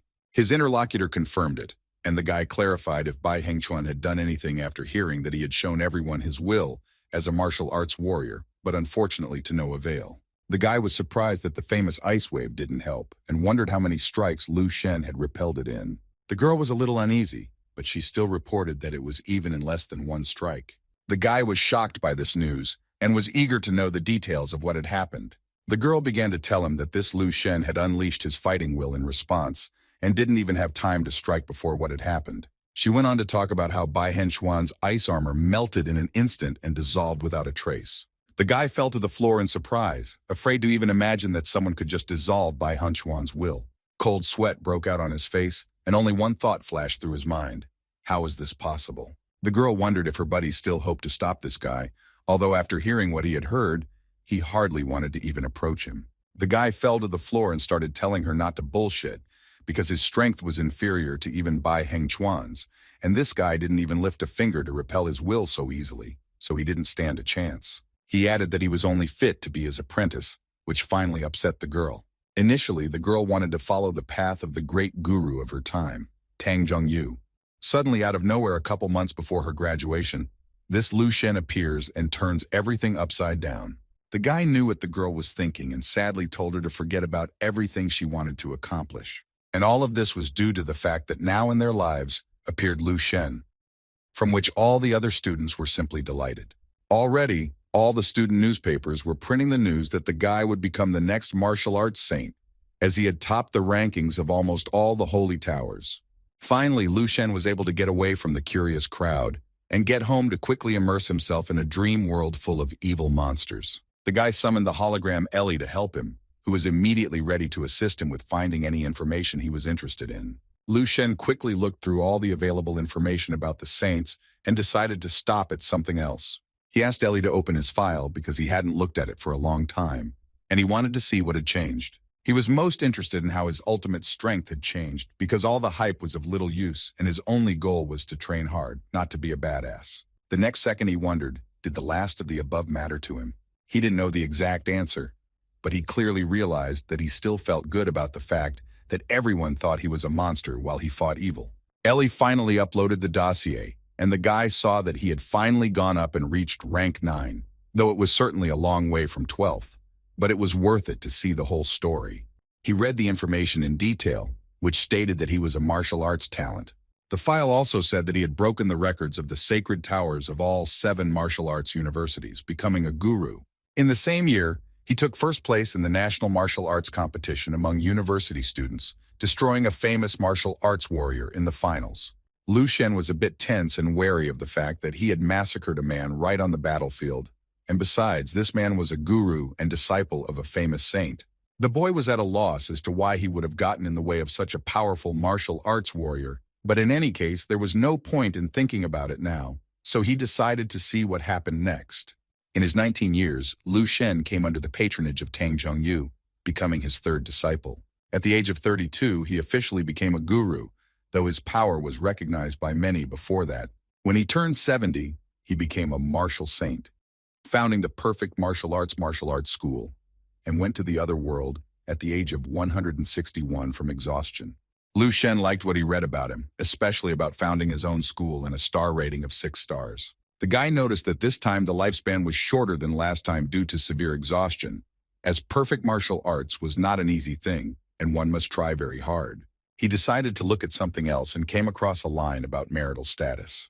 The previous picture with Lieutenant Colonel Dan, Yang Yuan, and Charlene immediately appeared in front of his eyes. Lu Shen flatly refused to look at this information so as not to fill his head with it. Next, the guy could no longer view more detailed information as the access was closed, so he decided to read something about monsters. Suddenly, a bunch of holographic illustrations came crashing down on him, knocking him off his feet. Lu Shen didn't expect there to be so much information about monsters at all, and realized that he couldn't handle it here in one go. So he decided to put it off for another time.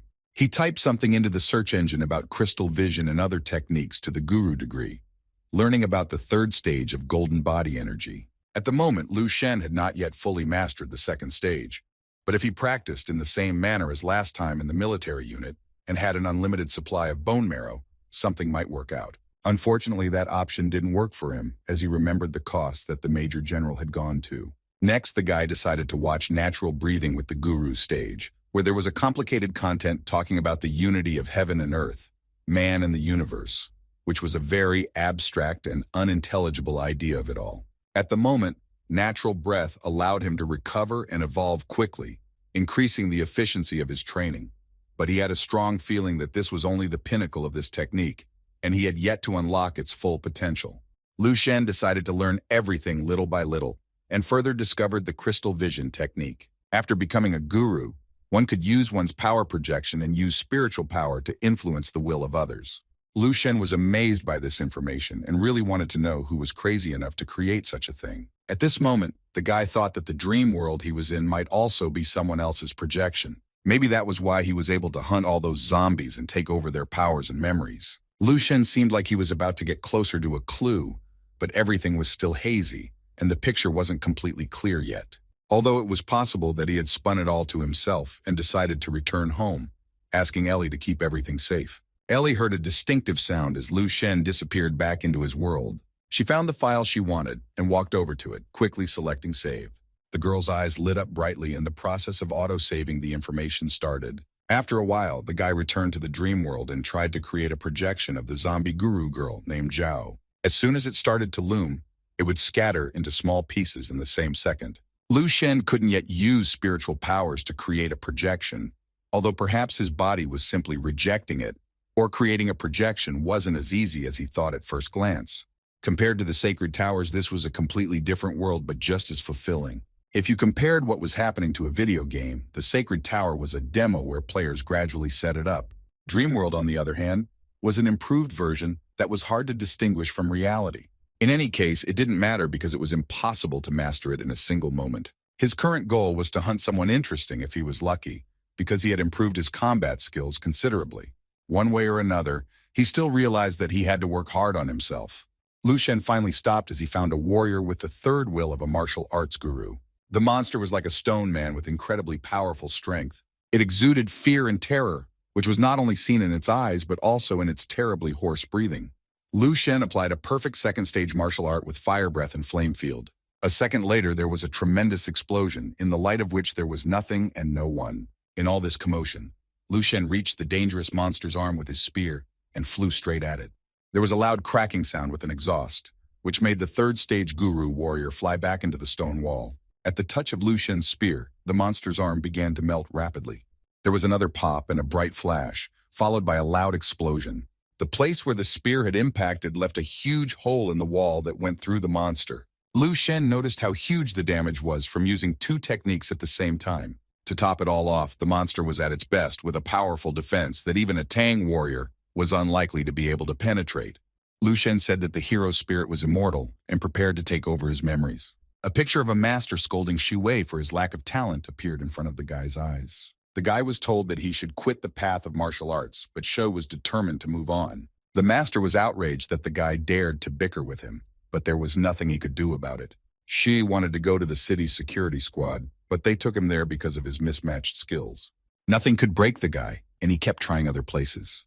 After Xu Wei's next decision, his mother was simply in a panic. She didn't share her son's desire to join a squad of hunters who go to the outer lands and get killed. Xu Wei awkwardly tried to reassure his mother, saying that he would definitely survive. He didn't have a peaceful life in the squad either, as everyone else laughed at him and said that he couldn't save anyone's life. He was beaten up badly because he tried to take his belongings from them. Xu Wei clutched his token tighter and knew for sure that this wouldn't happen again. After a while, the guys in the squad couldn't believe that Xu had already advanced to rank 6. They only knew that he was training hard and going to the outer lands, but only one Xu knew how eager he was to become stronger. He needed this in order to help more people survive. After a while, the memories transported Lu Shen to some hospital. Xu Wei ran over to the doctor there and began to question something with undisguised excitement. The doctor opened the curtain covering the patient and congratulated the man on the birth of his daughter.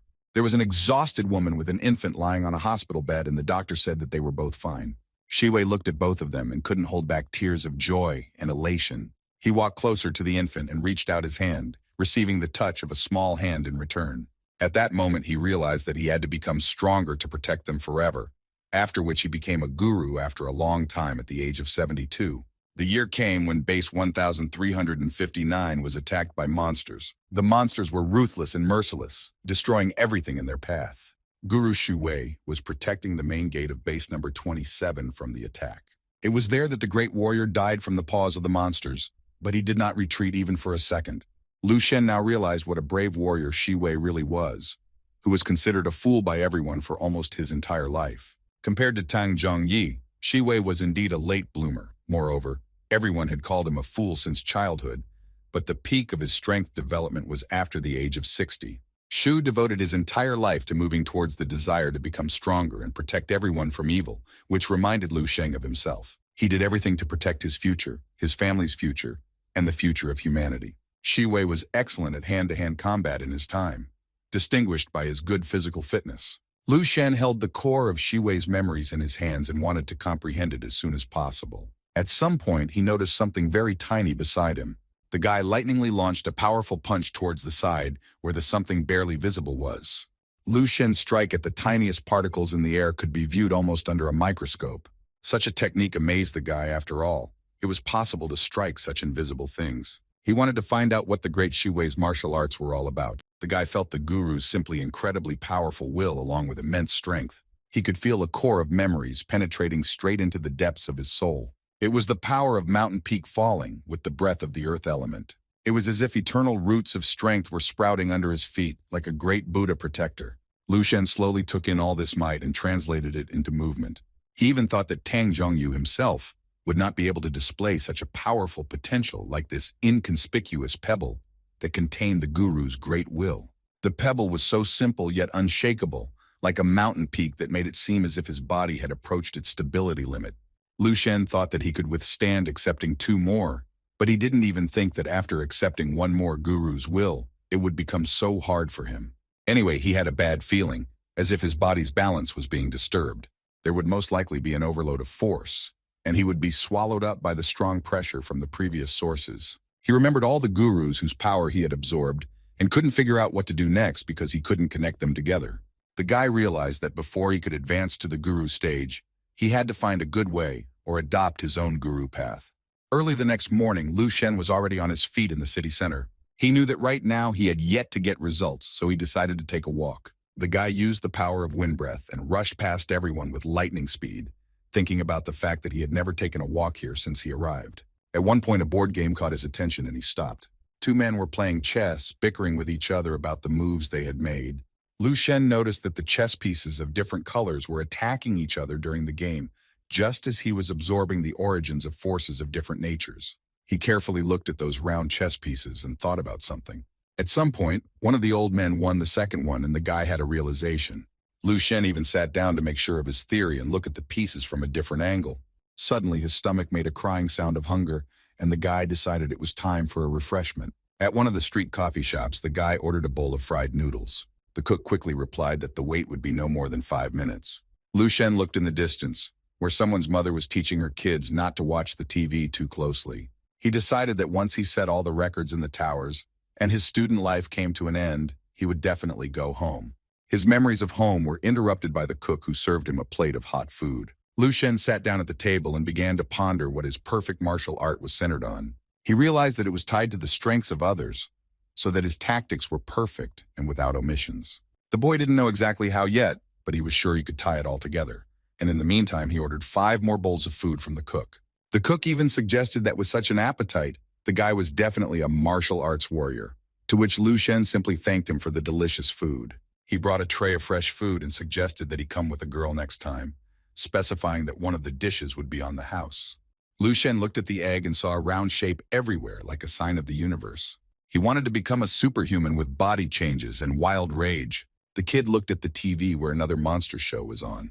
Some kids were yelling about how monsters could be defeated by taking their strongest form. A little girl was shouting about how the frost form would definitely be stronger. Lu Shen continued to pay close attention to what was happening on the TV and seemed to start to understand something. At this moment, it was as if it had hit him back when the girl had said about the frost form. The fury of fire frost ice was changing places, which was very good for him. Early in the morning at one of the local eateries, some guy came in for a bite to eat. He quickly studied the menu and ordered 4 bowls of delicious food as fast as he could. The guy asked his companion to ignore the atmosphere, as the food here was indeed very tasty. The girl didn't seem to pay attention to anything at all and silently agreed with everything. The guy was talking about how ever since he reached the 2nd rank, his appetite had doubled. The girl seemed to be thinking somewhere else the whole time. She noticed some guy and told her buddy that he was eating much more than him, and thus would be stronger. Meanwhile, Lu Shen was quickly devouring plate after plate, thinking only of the fact that he needed to get stronger to keep evolving. At some point, he heard something on the TV that sounded like a tournament or a battle. It was going on the same show he had seen earlier at another cafe with the same monsters. This time it was seemingly the same, but it was actually quite different. Lu Shen's plate rang as he jumped up at the table as if struck by lightning. It seemed that the moment had finally arrived when he really understood what was involved. The circle was the most perfect of shapes, and one that was just what was needed for perfect martial arts, where only the color was left to decide. He looked at the screen and slowly matched that the ice would be blue and the flames would be red. It was also possible to add the yellow from Shiwei's earth breath here for their unity. In that case, the result would be gray, which is covered in the mystery of the unknown while showing endless possibilities. However, this didn't mean that there had to be one thing at the head of the entire list. From his 6th rank, It was difficult to compare anything to the techniques of an 11th rank warrior. Therefore, the pressing question remained how he could combine all these wills of great warriors together. Suddenly, he jumped up and started shouting that he had thought of everything without paying attention to the people around him in the cafe. Two guys were whispering amongst themselves about how the guy hadn't grown up yet and was still in cartoons somewhere. At one point, the guy noticed a poster on the wall with a big picture of the guy. The girl kept saying that the guy was some kind of fool while her conversation partner was looking at the photo. There was a close-up of Lu Shen, described as the strongest rookie of all 7 universities. The guy felt uncomfortable and couldn't utter a word as the girl tried to find out what was wrong with him. Suddenly, he began to mumble and stutter, and at one point, he shouted to the entire place that Lu Shen himself was right behind them. Lu Shen finally made his way to his apartment, where he pondered on how much spiritual power, breath, and energy needed to be concentrated to achieve the end result. He practiced all the techniques together to maximize the effect. In such moments, the guy felt the power and energy spilling over his entire body. The power of ice enveloped him, penetrating him to the very bones, and with each new second it pulled him along with it. He could feel all the bad energy leaving his body, thus bringing him closer to the second step of the golden body. The spiritual power, along with the movements of power through the body, was getting deeper and clearer, and now he felt something like harmony with himself, sinking into the free movement of energy. At this point, something went wrong and the guy in his mind simply plopped to the floor. Obviously, in the depths of his consciousness, Lu Shen felt that everything was about to sink. At some point, the guy saw a rather strange picture in front of him. Right in front of him, the massacre of warrior Shi Wei with Guru Zhao was unfolding, which of course could not be in reality. In the depths of his subconscious, Lu Shen saw the wills of different gurus fighting amongst themselves.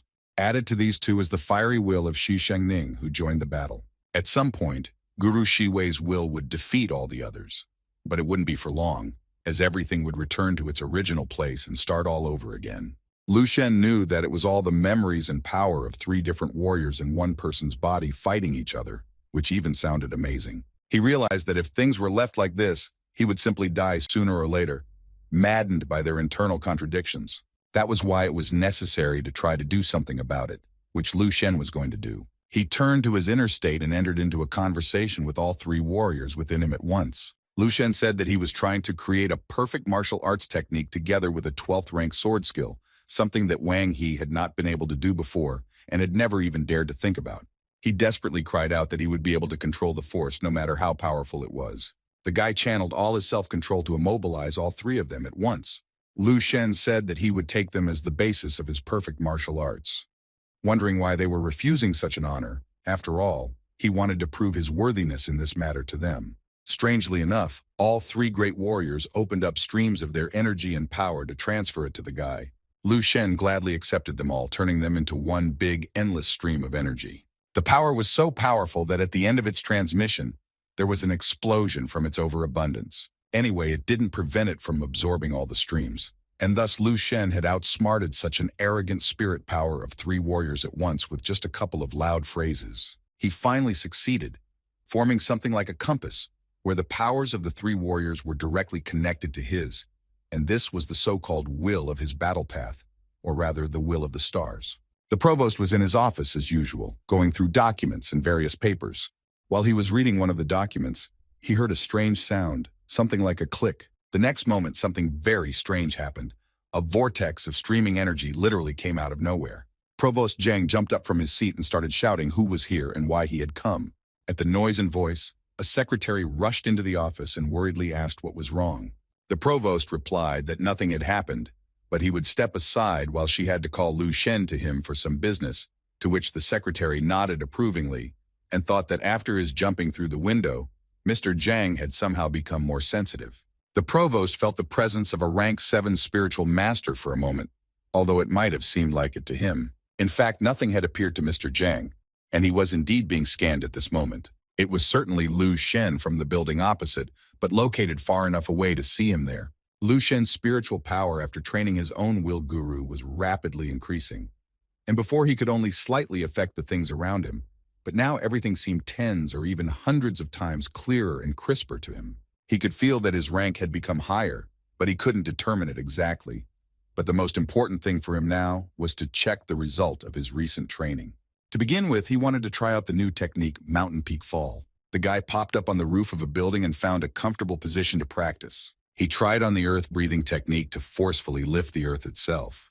A huge tract of land soared into the air with ease, as if it was the most ordinary thing to do. At this moment, Lu Shen added the frostbird ability and the ice-breathing technique here. The ground instantly turned icy and turned into a giant ice block. The ice breath helped it concentrate its power like water that turns into ice. But there was still the question of whether it would be able to gather in the same way to strike, although the technique was still quite amazing. Next and final was the use of his own newest technique. It was the will of the stars, erupting with bright flames all over the available space. The star will technique formed was almost 10 times stronger than Guru Shi Shengning's will. The guy could now concentrate the power to strike with the 10 Suns technique, which could now be used to climb higher up the floors of the sacred tower. Although he wasn't completely sure about it, but it was worth a try. Lu Shen felt more and more power in his hands and hoped that he wouldn't find someone who decided to teach him a lesson, lest he become overly arrogant. While he was thinking about this, a real drama was unfolding outside his backyard. There were two guys standing at the fence and pushing each other forward, arguing over who would knock on the demon lord's door first. The guys were so engrossed in their punctuation that they didn't even notice that they could be heard, which is exactly what happened. The guys froze in fear when Lu Shen appeared in front of them, wondering why they had come to see him. One of the boys dared and reported to Mr. Lu Shen at a military stand that Vice Rector Zhang wanted to see him on some important business. Lu Shen replied that he understood, and the guys bowed and said goodbye.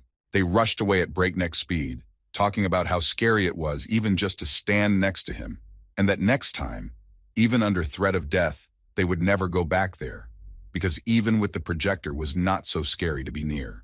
Lu Shen was already pouring tea for himself in the Vice Rector's office while Mr. Zhang was talking about calling him over for 2 reasons. Firstly, the number of training credits he would receive for setting records in the 7 sacred towers, amounting to 75,000 points, had already been agreed upon.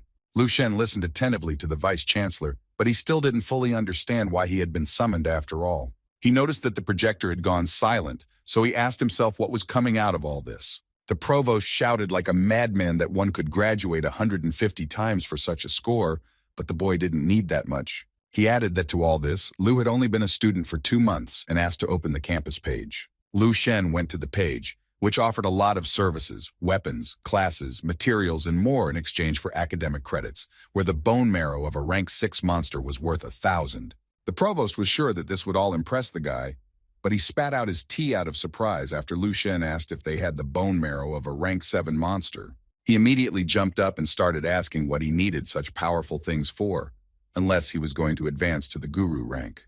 Mr. Zhang looked at Lu Shen enigmatically and asked if his will was formed by a martial arts warrior.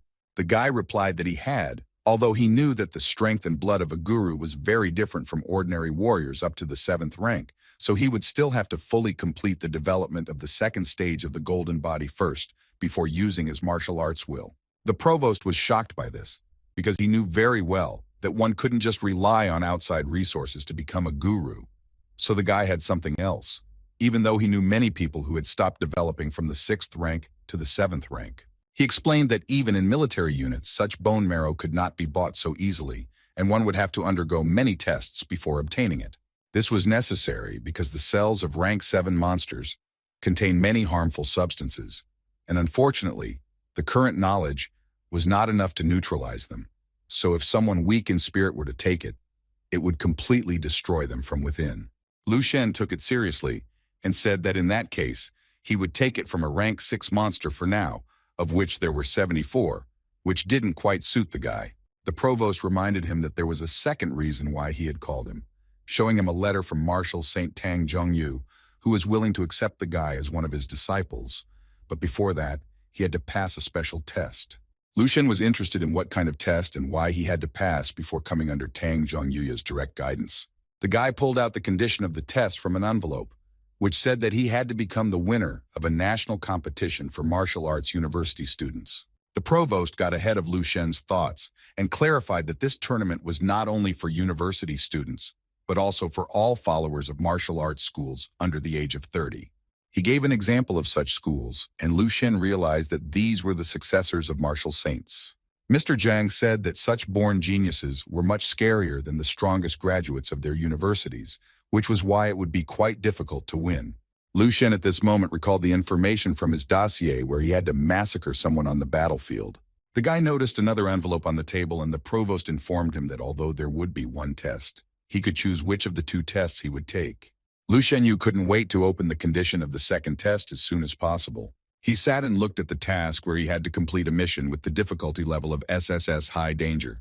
The dossier said that a 5th-rank warrior, Lian Ye, needed to be eliminated. It was interesting that there was no reward for this, although it was not difficult for him to eliminate a 5th-ranked warrior. But there was still a question as to why the mission was already so difficult. Lu Shen began to read the available information about this guy, which said that he was cruel and characterized by many committed atrocities. His father, Lian Qile, was a 7th-ranked guru of the Yakuza school martial groups, who had committed many crimes together with his son. This guy also had a very good and close relationship with the head of the Yakuza. His sister was one of the country's top beauties, as well as the wife of the head of the Yakuza, which allowed Lian Ye to have a high status among the people of the martial arts school and to be considered the main crony of the head. Lu Shen quickly realized that the main problem was not to defeat Lian Ye, but to deal with the consequences from the massacre of the martial saint's son-in-law.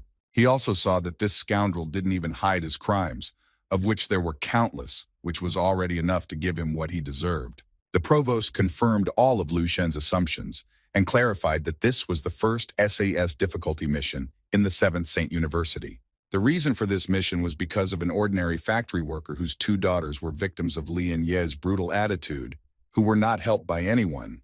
This worker kneeled in front of the sacred tower for a month, and the martial saint took pity. It was decided to include Lian Ye's massacre in the list of training missions, but to avoid unnecessary student casualties, the reward for it was canceled and the difficulty was increased. Lu Shen didn't understand why the martial saint wouldn't handle it himself or instruct the vice-rector guru. After all, it was like giving a damn about that worker's request.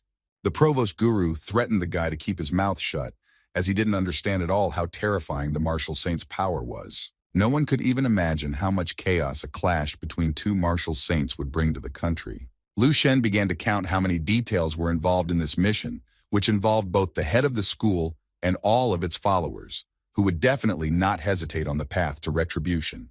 On the other hand, messing with the successor of a martial saint wasn't a good idea either, so the guy asked directly what it all meant. The provost replied that Lu Shen was smart enough to figure out what was going on, and the fact was that behind Lian Yi was the entire Yakuza, with a martial saint at the head, where behind him in turn was the 7th Saint University and the Tang martial saint. Lu Shen now knew what it really meant to become a close disciple of a martial saint. In any case, he would be protected regardless of the situation, so that no one would dare to retaliate against him. The guy stood up and said that he understood everything, so he asked him to give him the address of that worker who kneeled for a month and he would go. It was as if the provost couldn't believe that Lu Shen would choose this particular ordeal and stammered a bit, but afterwards said he had gotten it all out to him by mail. He didn't want the guy to make any hasty decisions after all. This was the test the martial saint had chosen for him. The provost also knew that Lu Shen had incredible talent, surpassing even himself, so he hoped that the guy understood what he wanted to convey to him. At this moment, the door to the study slammed, and a hooded man walked in, saying that the projector was being overly talkative today. Mr. Zhang replied that he understood that himself, but he didn't want to lose such a nugget. The unknown man replied that only those who pass the master's tests can be called nuggets. Otherwise, even if you are a young guru, everything is useless. Lu Shen thought about the fact that actually, if said he had to choose between the two, the provost had almost told him straightforwardly. Mr. Zhang hoped that the guy would choose the second trial, hinting at it in every way possible. The first option was to defeat the country's strongest warriors under 30, which the provost didn't think the kid would have the strength for. The second option is to deal with the 5th-ranked warrior and disturb the Yakuza martial saint. The only way out of this situation would be to seek shelter and protection from another martial saint. It was like either being his dog or getting away. Lu Shen realized that this seemed like one big conspiracy, and now he had many doubts. Could this Tang Zhuanyu, after seeing him beat his clone in the sacred tower, couldn't think of anything more acceptable? Tang Zhuanyu had practically determined the direction of Lu Shen's fate. The guy decided that although he didn't want to be a hero, Lian Ye along with his father should die. Lu Shenyu has already made a decision for himself that even if he kills these villains, he will not join Tan. If he can't withstand the anger of a martial saint, how will he be able to protect others and surpass Wang He? The guy was determined not only to destroy Lian Ye and his father, but also to take first place in the tournament, because now he was more confident than ever that he would succeed. Meanwhile, somewhere on the outskirts of the suburbs of the small city of Nanping, the deputy police chief of Nanping City commanded to quickly cordon off the area and stay vigilant. Xiao Yazhan warned everyone to be ready for Mr. Qian to appear at any moment by contacting snipers. One of the police squad asked the deputy not to worry so much. He began to say that they had several warriors from the association at the peak of the 6th rank, plus the head of the Qian Association with them. The deputy thought about the subordinate's words and replied that he might be right here. She even decided that she had taken on too much, so she would just hope that she would sort this place out before the sun set. Suddenly, she saw a cab car approaching the cordoned-off area. Lu Shen was leaving the car while the driver was horrified, trying to figure out why there were so many police in such a remote area. Xiao Yazhan, noticing the guy, immediately asked him to stop and go back as the passage was blocked. Lu Shen said that he had arrived for the mission and put the corresponding authorization paper in her hands, which made the deputy even more surprised when she saw that he was a freshman at the 7th university. She was surprised that universities had such strict rules, and even freshmen were sent on such difficult missions. Lu Shen simply hid the permit and replied that this was a special case. The deputy didn't even have time to notice when the guy managed to take the permit out of her hands. She immediately realized that he had at least rank 4 with this speed, so he definitely wasn't as simple as he seemed. Xiao Yazhan informed her that she didn't think they could use him, as there were already 4 rank 6 peaks and one of the top 300 hunters inside, so the situation would most likely be resolved soon. Lu Shen asked about the top 300, and the deputy explained that it was an internal list of the art association with a special ranking among professionals, where the higher the level of completed missions, the higher the place on the list. He understood and informed that he wasn't traveling here for nothing anyway, so he just went ahead. The policeman called the guy and said that he had already been told that he was not needed here, so he could be free. At that moment, there was a huge explosion in the building, startling the entire police squad. The deputy cursed and quickly ordered everyone to immediately get ready and take up battle positions. In the light of the explosion and the pall of thick smoke, someone's flying figures became visible. It was the guys helping the police officers, one of whom was grabbed by some creature. The guy cried out in tears and started begging for help from anyone who could hear him. Deputy Xiao didn't expect this outcome, though she was worried at first. She commanded everyone to move to fire, and the police officers began firing all available weapons. Xiao Yazhan was startled when she saw one of the guys fly right to her feet and started asking how he was. She quickly assessed his condition as critical and called for doctors to be brought in immediately. The guy started screaming hysterically that they had information problems as the beast inside wasn't a rank 6 at all, but a rank 7. The deputy was no less frightened than he was and said that in that case, it was no longer a situation within their competence, and it was urgent to contact the military unit. She quickly took out a walkie-talkie to communicate, but someone left it behind, asking her to wait for a while. It was Lu Shen, who took the walkie-talkie from Xiao and said he wanted to see for himself, then asked the girl to help him determine the complexity of the mission when it was over. He left the puzzled policeman and suggested that they drink water and rest for now. Lu Shen clarified that he would need no more than 5 minutes to complete everything. After saying that, he lightning-fast dashed towards the building where the monster was. None of the people present even managed to blink during the time the guy was moving. They were all questioning how the guy managed to move at your speed and who he even was. None of them knew who they were really dealing with yet, except for himself. When Lu Shen stepped inside, he immediately smelled a simply unbearably disgusting odor, as if someone had reclined in there, reanimated, and reclined again 5 times. He remembered that it was similar at the general's show, but at least they had cleaned the beasts there, so it was bearable. The boy quickly skipped down the stairs a few flights over. He finally arrived at a place somewhere near the basement and opened the doors with a creak. The first thing Lu Shen saw were the eyes of the guy who was dragged away by the monster, full of fear and terror. He was upside down, captured by the monster, without any way to get out. Lu Shen leisurely walked inside the room and stopped beside the beast itself. There were several lifeless bodies lying around the monster, and in its tentacles, there was a terrified guy in a tight grip. Lu Shen was even curious to finally see what this monster was. After all, he had read about it before in the future world. The fierce monster was also a rank 7 and was called a thousand-eyed hydra. In the next second, the hydra spat out the body of an already lifeless guy on the floor, and Lu Shen apologized for being late. He looked at the huge, flaming monster and made a promise to the guy. Lu Shen said that he would do everything to give this monster a painful end. There were still policemen standing outside the half-destroyed building waiting for Lu Shen. Lu Shen, meanwhile, was assessing the strength and presumed power of the beast. He decided that overall the strength of this monster had to be somewhere between rank 5 and 6. The guy knew for sure that having a monster appear here was definitely not normal. Apart from this fact, the beast had become stronger and had even advanced to rank 7. Lu Shen scrutinized it carefully, looking at the monster growling ferociously. After that, the monster decided not to wait any longer and rushed to attack, swinging its paw. The monster thought it had managed to hit the guy and grab him, so it clenched its palm tighter at the end of the strike. After a second, he brought his paw to his side and got even angrier when he saw that there was no one in it. Lu Shen, of course, had managed to dodge and was now moving towards his opponent himself. He called the Hydra a noisy meat creature, promising it a short stay on this earth. The thousand-eyed Hydra was naturally put into a state of anger and lucidity by this. It roared and roared, exuding a reflective stench as it approached closer to Lu Shen. The Hydra swung its tentacle and struck with all its might at the place where the guy was standing just a second ago. He deftly bounced back from there and shouted to his opponent to be a little more careful and take better aim next time. The monster focused and spat out a ton of some kind of poisonous green slurry. At some point, it was all over, and the Hydra slumped to the ground as if it was powerless.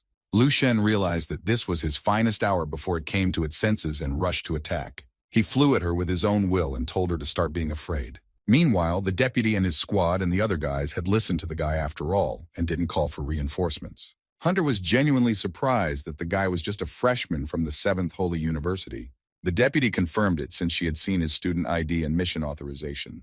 Hunter didn't understand how a freshman could comprehend such speed that not every graduate possessed. He figured that Lu Shen was probably already somewhere at the peak of rank 6, with everything being in perfect execution. So he was even more interested in the guy's identity. Someone said that they should still inform the military division, because if this monster broke free, it would start to invade the city, which would already be too serious. The deputy hesitated a bit, but still decided to agree with him and was about to make the call.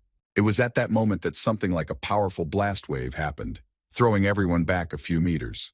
One of the helping warriors guessed that something significant had happened in the building. Everyone there froze with anticipation, eager to find out who had won.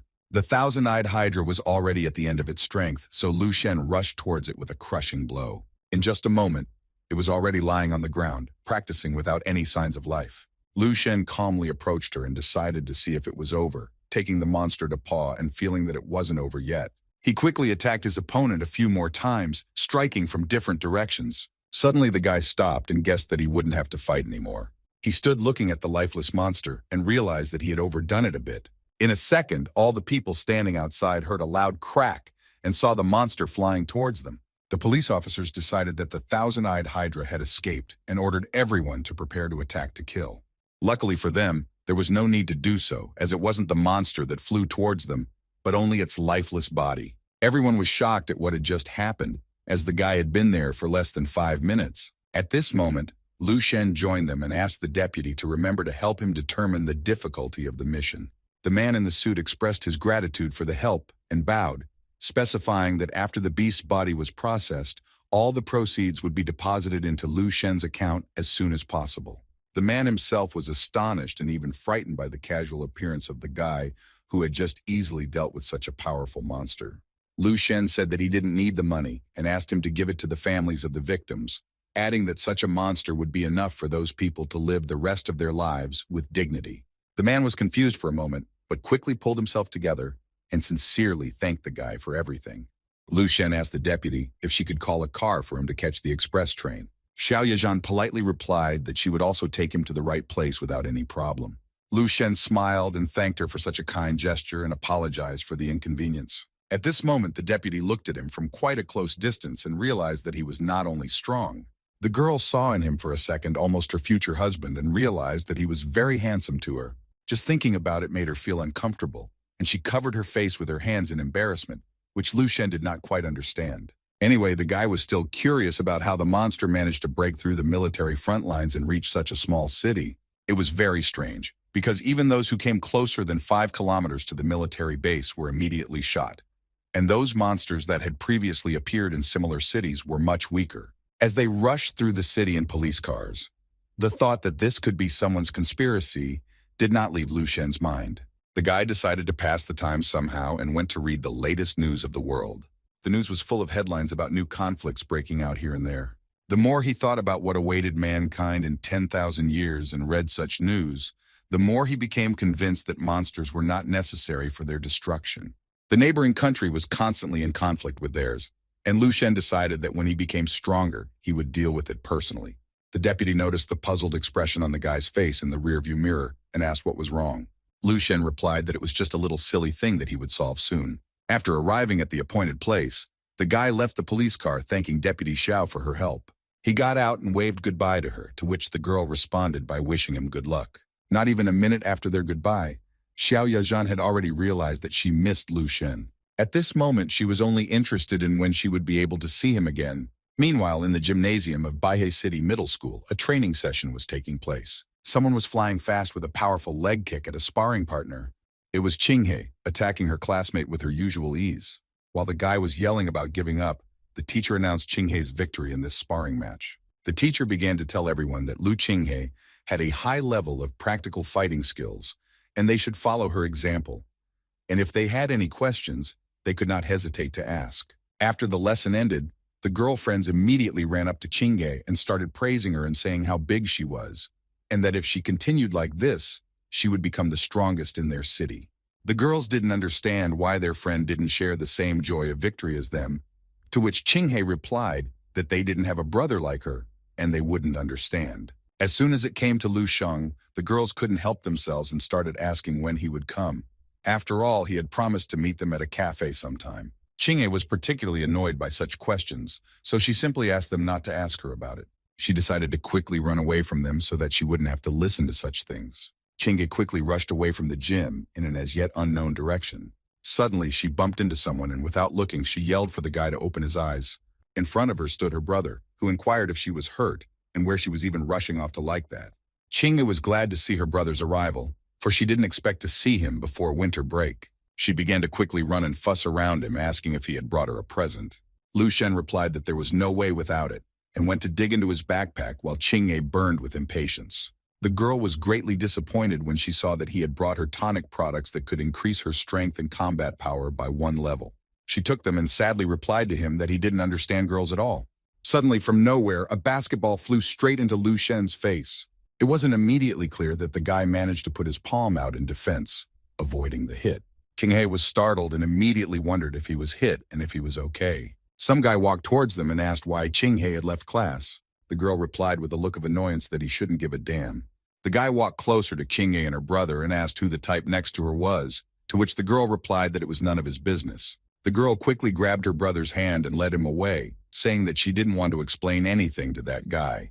The guy was angered by this behavior of Lu Qinghe and loudly called out to her, managing to get her attention. The girl and her brother were forced to stop due to the excessive insistence of the suitor, who said that he could still somehow accept the fact that she did not reciprocate him. In the next second, he literally exploded and yelled that he didn't have to start dating some grown man to mess with him. Qinghe was beyond embarrassed by the awkwardness of the situation, and Lu Shen didn't even immediately realize that he was the one being talked about right now. He felt both amused and ridiculous that someone could think that he had aged a long time.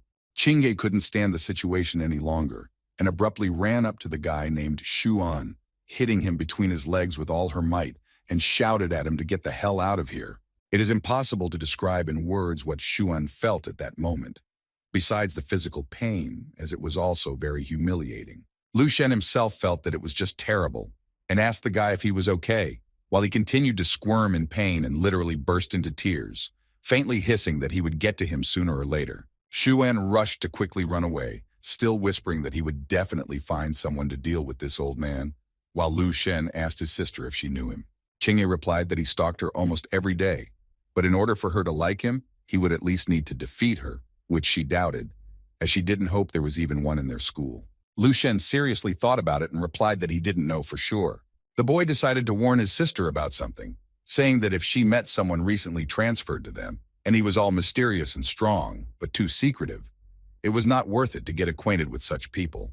He strictly ordered her to find out his surname, because if it was Lian Ye, then the sister should stay away from people with such a surname as far as possible, to which Qinghe only laughed and replied that her brother has definitely retrained if he gives such advice. She immediately decided to ask how his relationship with his sister Yang Yuan was developing and whether they had already gone on a date, to which Lu Shen calmly replied that they were just friends and nothing more. The guy immediately grabbed the girl's cheek and rubbed it, saying that she was still stupid and should be thinking about other things right now. At this moment, Ching-hei remembered that she forgot to tell her something else, asking her brother if he had a classmate named Liu Qiming, to which Liu nodded affirmatively.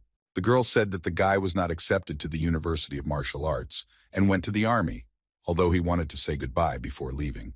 But Lu Sheng was not at home because he was already in the capital at that time. Lu Shen quickly took out his phone and found the correspondence with his school friend, seeing that Liu really wrote to him, and quite a few times. From the messages, the guy learned that his once closest friend had gone to serve in the Eastern Military Unit. Meanwhile, at the Eastern Military Unit's recruit training camp, events of their own were taking place. One of the recruits was washing some clothes with excessive care. Suddenly, another one came up to him and kicked the basin right in his face, insulting the recruit. The insolent big guy with a snide smile on his face said that if the guy was so responsible, then let him take his socks in the next wash, because washing clothes was not for him. The guy at the spilled basin turned out to be Liu Qiming, who unfortunately couldn't go to university and had to join the army. The arrogant kid started shouting that if Liu Qiming wasn't deaf, he should have already blown up to follow orders, to which he noticed a new alert on his phone. Liu Qiming grabbed his phone and saw that Lu Shen had texted him, informing him that he would be arriving at his Eastern Military Unit soon. The guy was beyond excited, not believing his eyes, since it had been so long since he had talked to him. His interlocutor interrupted the rapturous cries and said that he preferred the scent of freshness and lavender powder, and no other would do, striding away. Liu Qiming did not want and could not tolerate such an attitude, so he attacked the guy in a wild rage, shouting at him that he would never wash anything or anyone again, and he would get the worst of it. The insolent man did not expect such a turn of events, but he was not going to keep quiet, so he immediately responded to him in a verbal altercation and swung at him. He shouted at Liu Qiming to know his place and punched him in the face with all his might. Liu Qiming flew back a few meters and fell to the ground with a thud. The guy wasn't going to stop there and lunged at Liu Qiming, resenting the fact that this fatty had the courage to go against him. He beat up Liu Qiming nonstop and shouted for him to show his determination now. After all, he dared to open his mouth without even officially being a martial arts warrior. After a while, the guy calmed down and stopped, striding away, saying lastly that he would do this every day from now on. One of the recruits saw what was going on and rushed to Liu Qiming's aid, asking him why he made an enemy out of this guy because he had already served here for 2 years, and it was not for them to compete with him because there was nothing wrong with washing socks. Liu Qiming, beaten, covered in abrasions and bumps, replied that he didn't understand anything because his friend was one of the strongest men in the country and would become a general in the future. That's why he can't bow down to the likes of this insolent second-year boy. Otherwise, his friend will be ashamed of his behavior in the future, and he simply can't stoop to such behavior.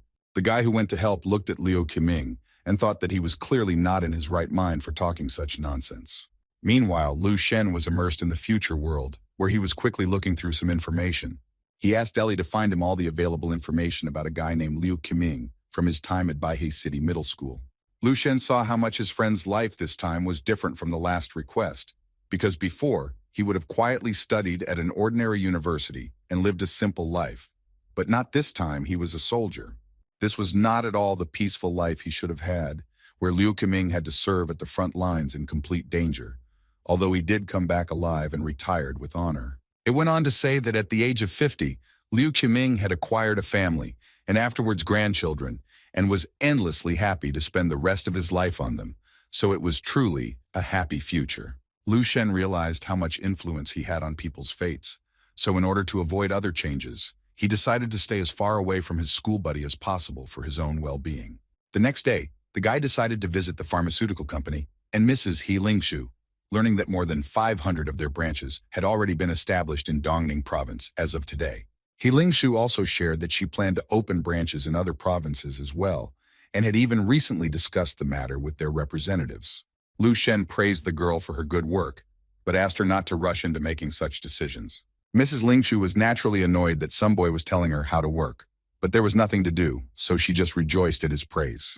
The girl announced that she had something else for him, retreating to the table for some kind of envelope. She handed the envelope into Lu Shen's hands and warned him that he wouldn't like what he read there. The letter said that her mother's family had power in the capital and would make sure that He Lingshu's business would be destroyed completely. Lu Shen calmly read everything and said that if they really had connections in the capital, They would have to find out everything themselves soon. He clenched the letter tightly in his hands and added that provoking and threatening her was like pouncing on him, which was quite foolish and reckless.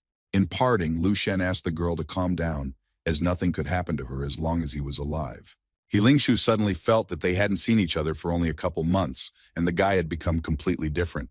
He read calmness and authority in him, manifesting with a clear self-confidence, as if he was a great man who always kept his word and kept all his affairs above all else. He Lingshu didn't even notice how she began to think Lu Sheng was a rather attractive and overbearing young man. But after a second, she remembered that yesterday he was just an ordinary schoolboy who broke into her lab. Anyway, she longed to watch him put on his robe and prepare for the serum-making process just once. She imagined Lu Shen masterfully handling the test tubes and all the ingredients, which was just how it was.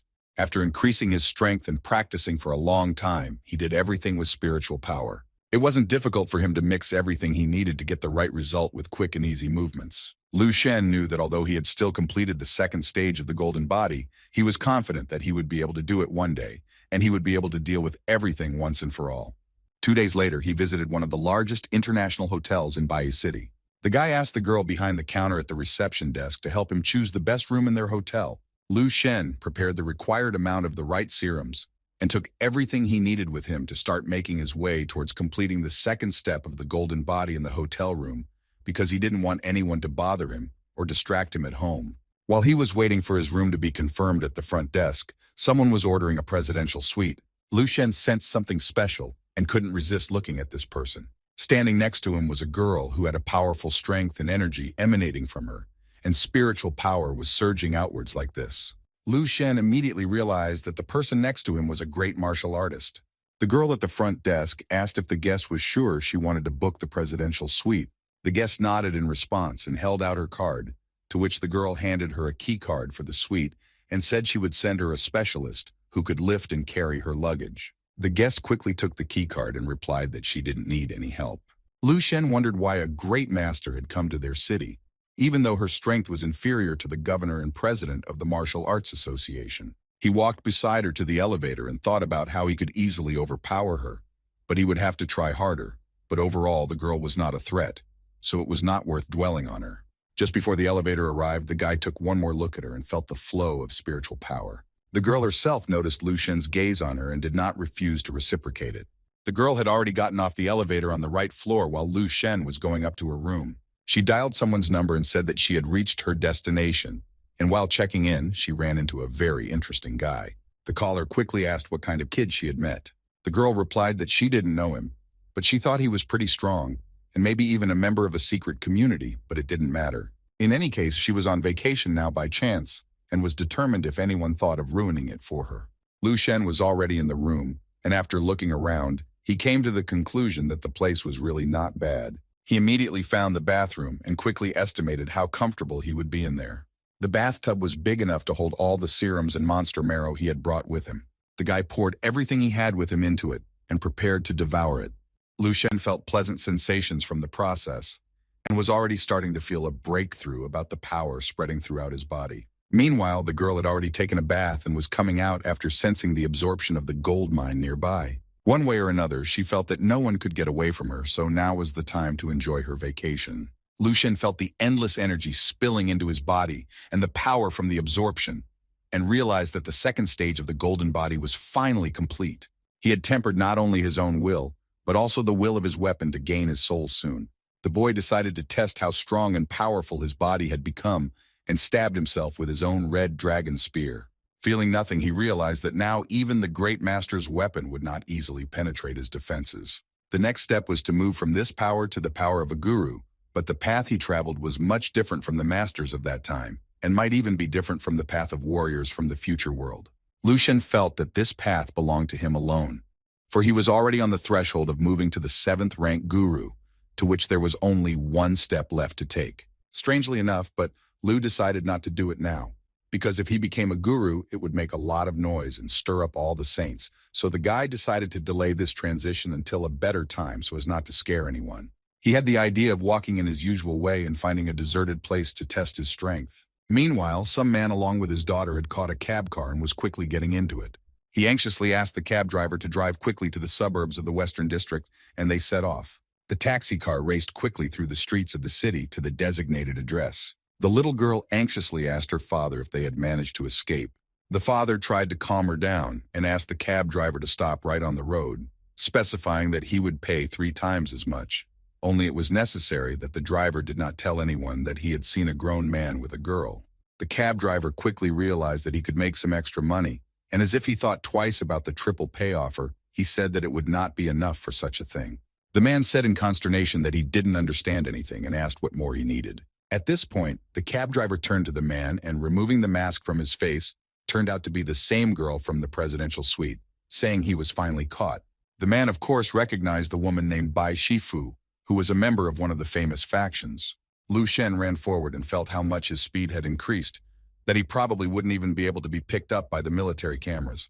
The guy reached an area where a chemical factory used to be located, but it had to be shut down due to environmental issues. This place was perfect so that if he worked off his power, no one would be able to hear him, and he wouldn't have to fix any problems. Suddenly, the guy felt a very strong aura nearby and realized that a great martial arts warrior was somewhere nearby. The wounded man from the cab was carrying his little daughter in his arms in an attempt to take cover somewhere. He quickly ran away as the distraught Bai Shifu chased after him. The little girl was trembling with fear and terror in the arms of her father, who was screaming loudly for help and rescue.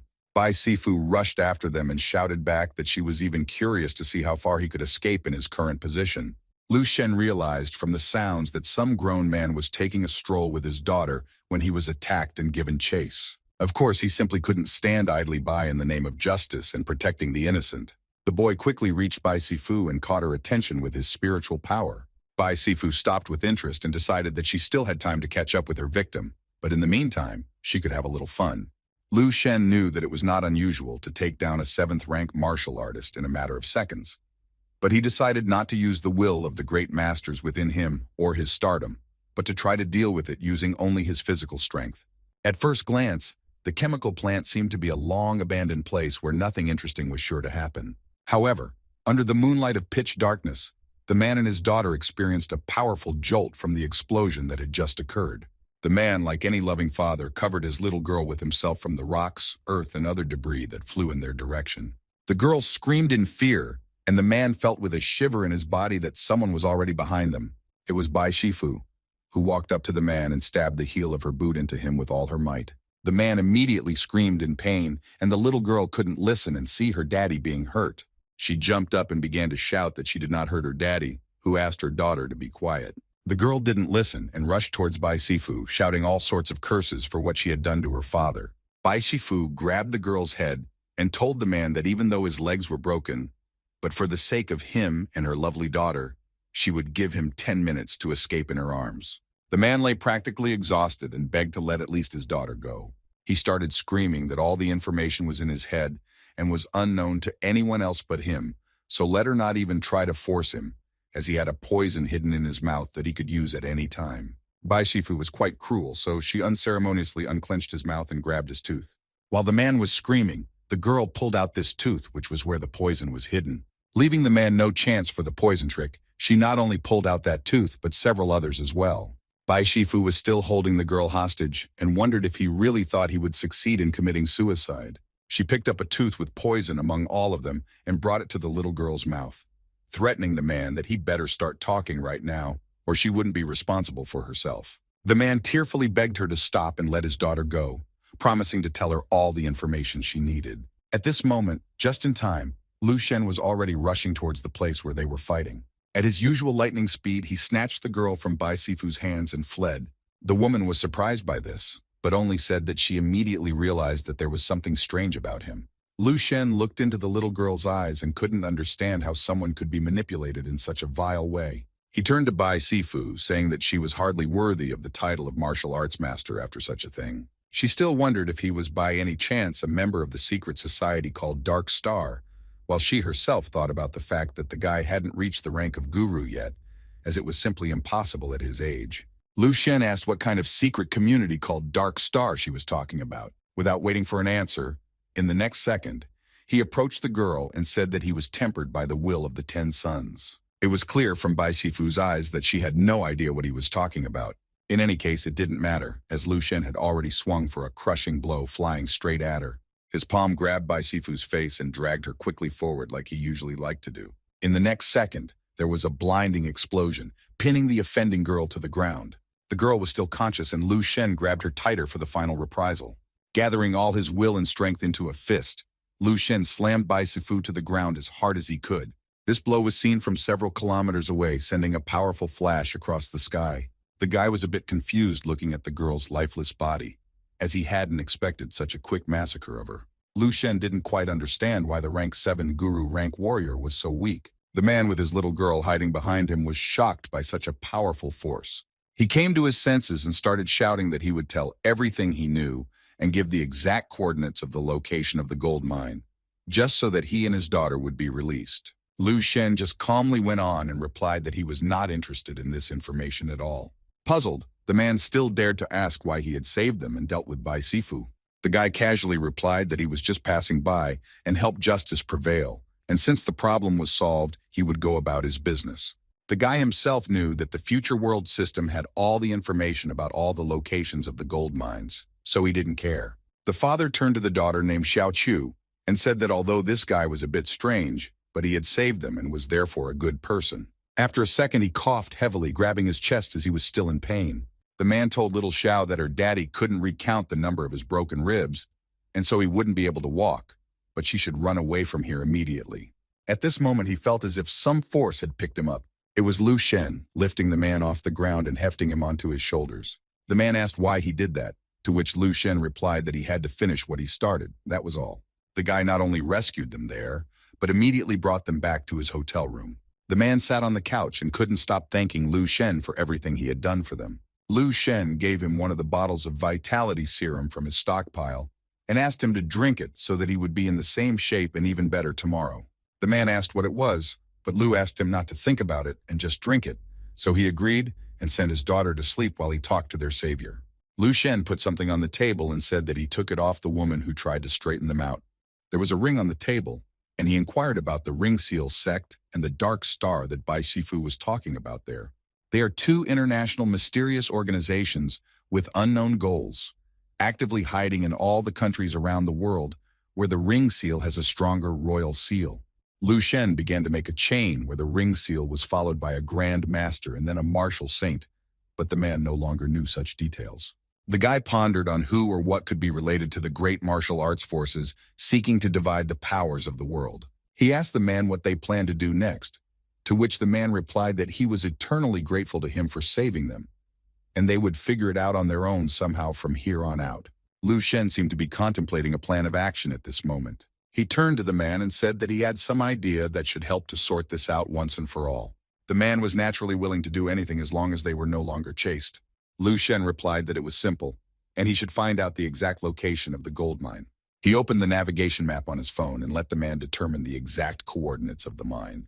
Lu Shen said that everything would be fine now and no one would chase them anymore. The man was quite amazed at what he heard and didn't understand how the guy managed to resolve their situation so quickly. The guy replied that it was not difficult, as he had posted the location of the mine on the internet for everyone to see. The man was just horrified and shocked at how easy Lu Shen had just posted the location of a secret gold mine worth several $100 million on the internet. Meanwhile, somewhere in the secret base, one of the dispatchers reported that the 9th ring signal had been lost, and something might have happened to her. He assumed she was inattentive, as the man had very valuable information about the mine. At that very second, everyone panicked because there was a news item on the internet regarding the mine.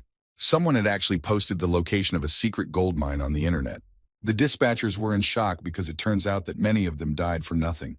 Their chief banged his fist on his chair and said it was an unexpectedly good move. He explained that since everyone knew about the spring now, there was no more value in that person. The chief was simply furious and ordered to immediately find the person who dared to spread the information about the mine and make him pay for what he had done. In Lu Shen's room, the man still couldn't calm down and kept flipping through the news about the mine. He didn't understand why the guy didn't care about the mine, and why he had leaked such valuable information so easily. Lu Shen told the man to go with his daughter tomorrow and find some quiet and safe place, and the heated discussion caused by the news of the gold mine would soon calm down. A little girl came out from behind the door and asked the guy if they would ever meet again. Lu Shen walked over to her and affectionately rubbed her hair in a brotherly manner, saying that they would definitely meet again. The dispatchers of the secret base found the 9th ring's body and didn't understand whether she was too weak or whether her opponent was so strong that she didn't even have time to fight back. The guys looked at the huge crack in the ground made by the seventh-rank guru's head and thought it was too cruel an act. One of the guys, hoping for a cancellation, still asked the elder if they needed to continue to investigate further to find this monster. The senior asked the guy not to bullshit, as the place was still declassified and their special agent was easily destroyed, so there was nothing more for them to do here. Lu Shen, after everything that happened, immediately visited the future world to see all the available information about these secret organizations, where he learned that even martial saints obeyed them. He couldn't understand why even martial saints were involved in the organizations if they were government agencies. The guy found information that this Ring Seal organization was researching the transformation of warriors, and it was because of it that many countries were destroyed. Lu Shen decided to learn more about the transformed warriors, where it was said that the genes of monsters were transplanted to the warriors, so they became incredibly powerful. The boy quickly realized that the organization had already started its activities, as he had felt it when fighting with that woman, and decided not to do anything about it, because it would have to be handled by the country's government anyway. Suddenly he thought about the fact that if he intervened, he would be obliged to help, and that was quite a burden of responsibility, so Lu decided not to think about it now. One way or another, the path of the transformed warriors was unconventional anyway, with its pros and cons. Suddenly he wondered what would happen to the little girl and her father, so he asked for information about them. A grown-up girl appeared on the screen and became the head of the International Crimes Investigation Department. Lu Shen was surprised that this little girl would save the international elite in the future. He next read that the girl would have an unrequited love in a great martial arts warrior named Lu Shen. Such information discouraged the guy and embarrassed him. He became hysterical and started shouting that he would never read detailed information about anyone again, because it was bad for him. Lu Shen exhaled heavily and realized that he couldn't get past this situation. It seemed like it was just the right time to deal with a few villains. The guy came to the house where Fu Jianming previously lived, but disappeared after his entire family passed away. He knocked on the doors, which some woman opened and inquired what he needed. Lu Shen politely replied that he needed a man named Fu Jianming. The woman immediately rushed to shout the doors and yell that she didn't know anyone with that name, and he should look elsewhere. The guy had no intention of leaving so easily, so he put his foot in the closing door at the last moment. The woman panicked and started yelling that he was doing such a thing and that she would call for help. Lu Shen told her that he definitely didn't have the wrong address, so she should think harder about who lived here before her. The woman shouted in confusion that he didn't live here anymore, and this in the house belonged to her, so she would call the police if the guy kept breaking in. The house was located on the outskirts of the city in one of the abandoned neighborhoods. Lu Shen replied that he wasn't interested in the house at all and just wanted to know where to find the man. The woman quickly replied that the man lived in a neighboring dump further down the street, and added that he had completely lost his mind after what had happened to his family. The guy thanked her and set off to find her, while the woman thanked fate that no one had taken her home away from her. Lu Shen went to where the woman informed him to go, to find finally the right junkyard. He stopped and watched a man digging through one of the dumpsters for a while. The guy took a picture out of his pocket and, taking a closer look, realized that he had found the man he was looking for. The unkempt and ragged man, who looked more like a homeless man, was Fu Jianming. The guy compared him to the photo once more, and the old man asked what he needed. The man once had 2 daughters, the younger of which was kidnapped. The older one went to deal with the alleged kidnappers and never returned home, and after a while, the bodies of both sisters were found in a vacant lot outside of town in a terrible state. To date, the only member of their family was this 46-year-old man, because his wife had committed suicide after the incident. Lu Shen introduced himself as his eldest daughter's classmate, clarifying that he had come to see him. The old man's first reaction was surprise and joy at the memory of his daughter. Next, he became furious and started shouting that he had questioned each of them, but he was definitely not among them. The old man grabbed Lu Shen by the collar and started shouting that he was lying about everything and had just come to get his things. He kept talking about how he had questioned each of his classmates, but no one had ever seen her. It was obvious that the old man didn't believe them, though perhaps quite reasonably. Suddenly, Lu Shen apologized, putting his hand on the old man's shoulder, and said that he had indeed lied. He added that he had really come to help him, which surprised the old man. Fu Jianming sensed something and wondered if he was a martial artist by any chance. He came closer and was already quite sure that he was not just a warrior, but almost a martial arts guru. As soon as Lu Shen confirmed this, the old man shouted and started jumping for joy. The old man also said that he had seen many martial artists and could easily recognize them, so he immediately saw him in him. At the same second, he turned to the guy and asked him to help him get even with Lian Yi and his father for what he had done. So he was the factory worker who had caused the SSS mission to appear. He started shouting to the guy in desperation that he would give him all the treasures and money he had.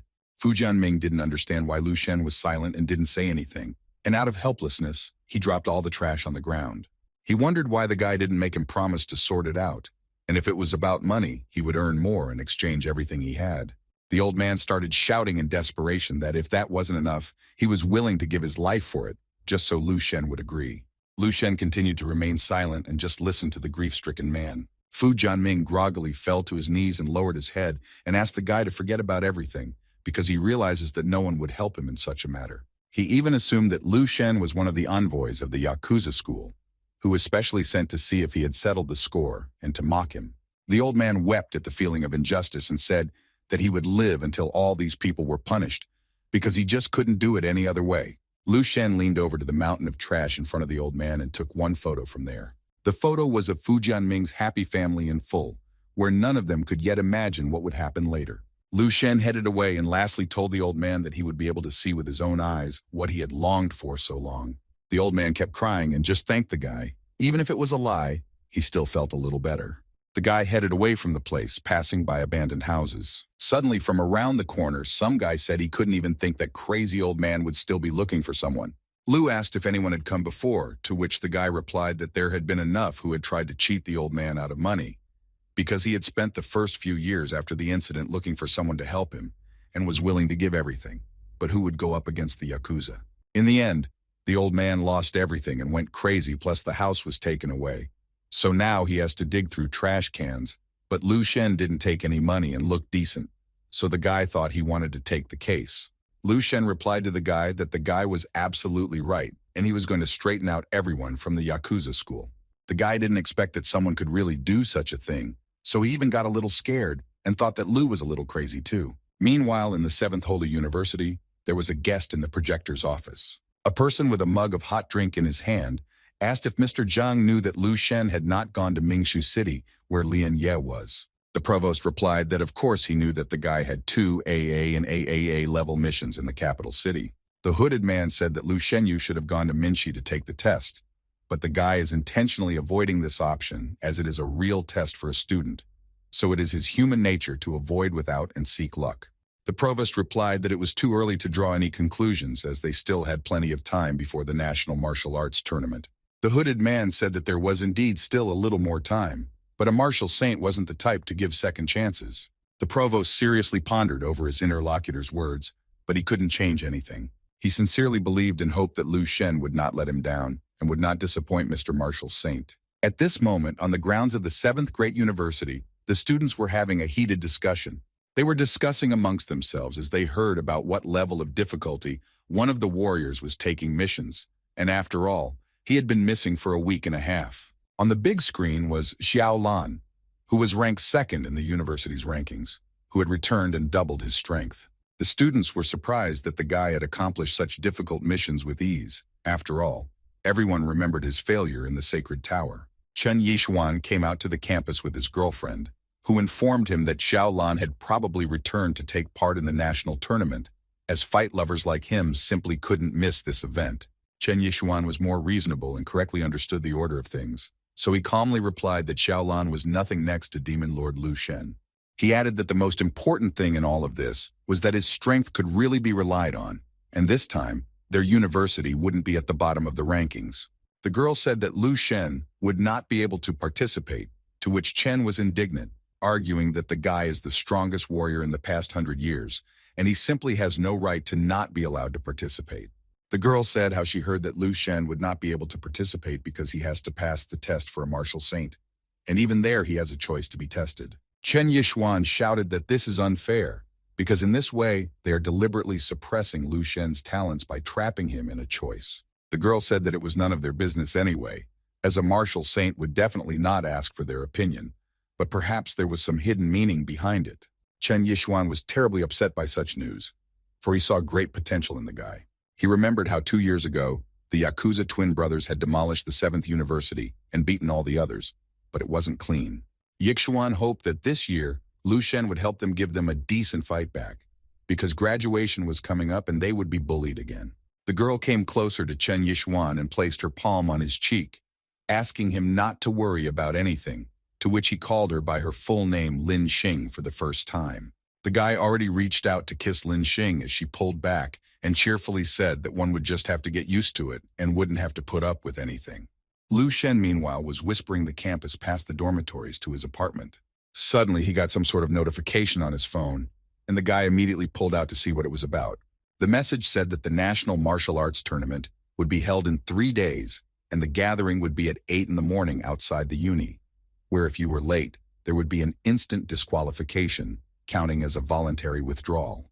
The lad decided that this message had been sent to him on purpose, and had in fact turned up as soon as he got back. He had no doubt that the message had been sent by the university itself. Most likely it wasn't surveillance, but a test to see if he would end up coming to the tournament or not. The guy quickly figured out what was going on and concluded that this was their way of telling him not to go to the tournament. But after all, he was a Lu Shen who didn't need the path controlled by anyone, so neither the university nor anyone else would be able to stop him. The guy knew exactly what he wanted, and he was confident that even martial saints wouldn't stop him from achieving it. Already 3 days later, students were getting off the buses and filling the entrances to the university. The guys were cheerfully talking about how as long as the Demon Lord was with them, then they were not afraid of anything in this tournament, and even motivated a lot.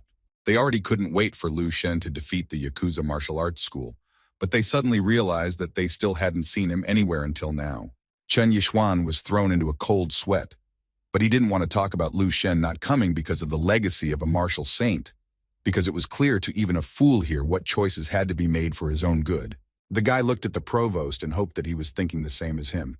Meanwhile, Mr. Zhang glanced nervously at his watch and realized that it was almost 8 in the morning, and the guy was nowhere to be seen. After a second, the provost noticed some bright flash in the sky and turned his attention there. He couldn't believe that this flash was a person, and a very familiar one at that. The guy was flying at breakneck speed, leaving a trail of flames behind him. Everyone standing nearby saw Lu Shen's triumphant landing just in time for the start.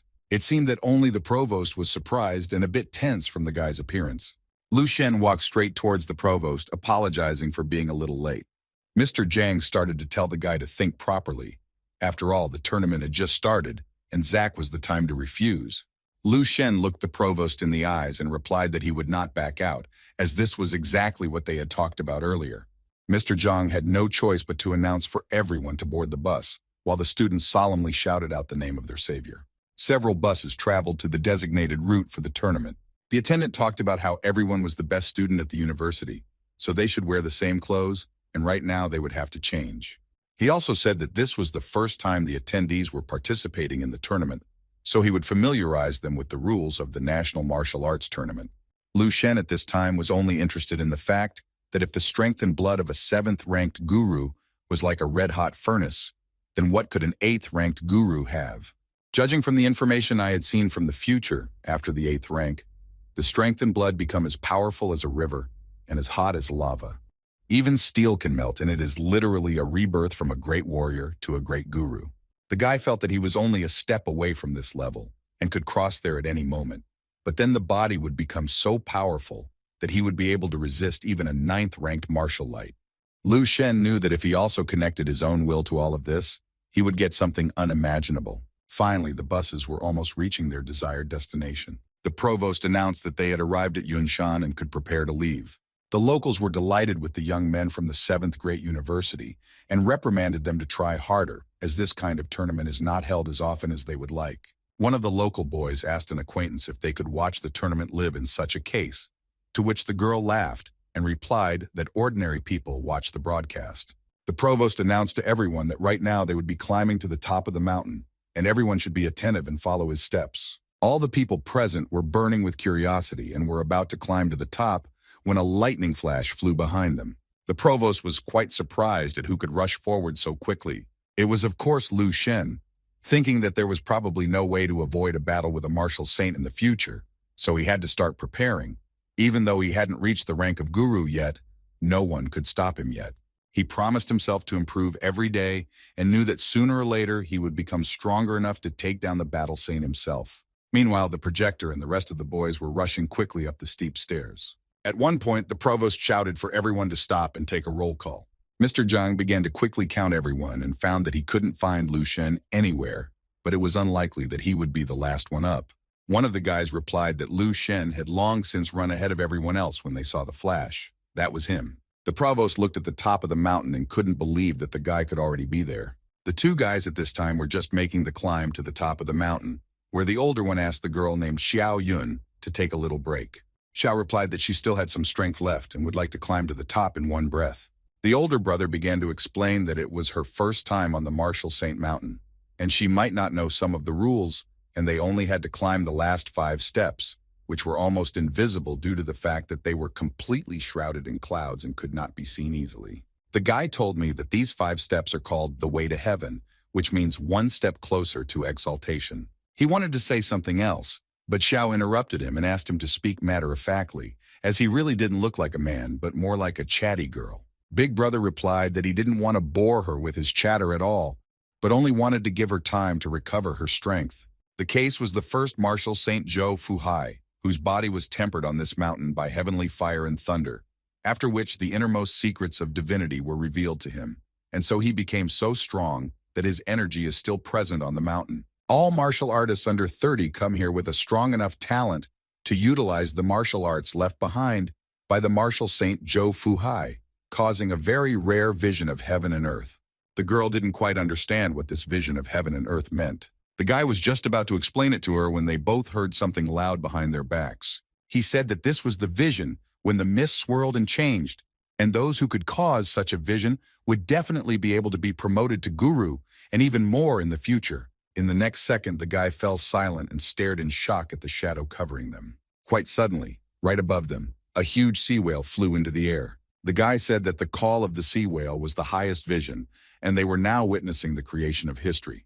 Xiao asked her brother to explain what he meant, and learned that there were no less than 3 great geniuses on top of the mountain at this very second, who might even become martial saints in the future. He said that it was quite outstanding and many people would just dream of seeing such a thing. Xiao shouted to her brother that he was too talkative, and she wanted to climb to the top soon and see if she herself would summon this whale. While he was laughing at what he said, she felt some kind of hurricane rushing past her. Lu Shen was climbing towards the peak with such lightning speed that it left behind a spiraling trail in the form of a whirlwind. Xiao was amazed by this person's speed and wasn't even sure if it was a person. In the next second, a huge divine dragon appeared next to the flying whales. The guy realized that the legend of the divine dragon exploding to the top and devouring all things was not a fiction, and it was all actually true. Lu Shen was climbing the mountain like a dragon, and in the beginning he just wanted to get up there faster. But as he climbed, he began to feel a strange feeling in his body. It was like he was completely alone in the whole world, and the natural breathing technique was becoming natural. He didn't do anything for it and was in his usual form, but it was as if all the techniques were being guided by someone, allowing him to rush in one breath. Finally, he himself also approached the divine dragon and the 3 sea whales in the air. He was quite surprised by this picture and did not know what it was after all. He had not heard the legend about it. After a second, the 3 whales disappeared and 1 dragon remained, which Lu Shen thought was a kind of welcoming ceremony. Suddenly, the divine dragon was doing something like erupting energy or power. Lu Shen felt it affecting his own will with its powerful energy. The guy was at the very top of the mountain and realized that he had summoned the vision of the divine dragon. The guys from his university remembered how even the strongest Yakuza twins had only summoned the roar of a sea whale, but what they were seeing now was simply unbelievable. Lu Shen walked unwaveringly beside the dragon, while everyone was lost in speculation as to who had caused such a phenomenon. An old master man saw this legendary vision for the first time since he ascended the Cloud Mountain. He sent his disciples to immediately go and find out who did it. Lu Shen, meanwhile, had already walked among the rest of the tournament participants and heard them talking about how if they hadn't seen it, they would have thought it was a martial saint. Someone present took a closer look and recognized the uniform on Lu Shen. He shouted to everyone that this guy was from the 7th Great University, which in itself was impossible. Lu Shen did indeed have a large emblem of his university on his back. The guys were shocked by this because they had always thought that the 7th University was all losers, and the maximum vision of the strongest ones was the roar of a sea whale. They didn't understand how this guy could be 100 times superior to everyone else put together. One of the female students informed her master that she recognized the guy as the same genius from the 7th University. She introduced him as the person who had set records in all 7 sacred towers. It was no longer a secret to anyone present that this genius was Lu Shen. Meanwhile, on top of the cumulus cloud mountain, the master was talking to his disciples about something. There they were discussing the fact that this guy had become the successor of the Tang martial saint. One of the students said that such a talent was just some kind of non-existent talent, because one whale was already a martial saint in the future, and all of this was just something impossible. The students next to Lu Sheng also quickly realized how much strength the guy could possess and were shocked. The great martial arts master said that talent alone would not do the trick. The old man had already seen a lot in his life and was sure that he needed unwavering will and strength. He began to explain to them in detail what a true warrior, much less a battle saint, should be like. Master also said that this kid Lu Shen was not as pompous as they all thought and was quite good. There was a possibility that all of this happened because the kid had the same luck in martial arts as Martial Saint Zhou Fuhai, and he, unlike everyone else, was able to pile it up on this particular mountain. The old man asked his students how they even got their own, that someone could be stronger than the martial saints themselves. After all, they were the entire heavenly world. The students also agreed with the great master's words, as it was simply impossible to be stronger than a martial saint after all. It was the highest power. Anyway, the great master said that this guy had surpassed all the warriors of his generation, and was no less worthy of respect than Martial Saint Tang as an outstanding person with extraordinary talent. One of the master's disciples said that this guy had caused such a commotion around him that the Yakuza members must have already started to panic. Somewhere nearby on the mountain was a special hotel for the tournament participants and guests. In one of the rooms, someone loudly pounded on the table with his fist and said that he had never heard anything more delusional than the fact that they were starting to panic before. It was Yakuza Martial School's instructor Lien Qibei, who was outraged that everyone was marveling at some vision on the mountain. He shouted loudly at everyone that they were the strongest warriors in the country and dared to be scared of some kid from the university. Someone said that their coach was right, and this kid might be talented in the future, but right now even he himself could match him in strength.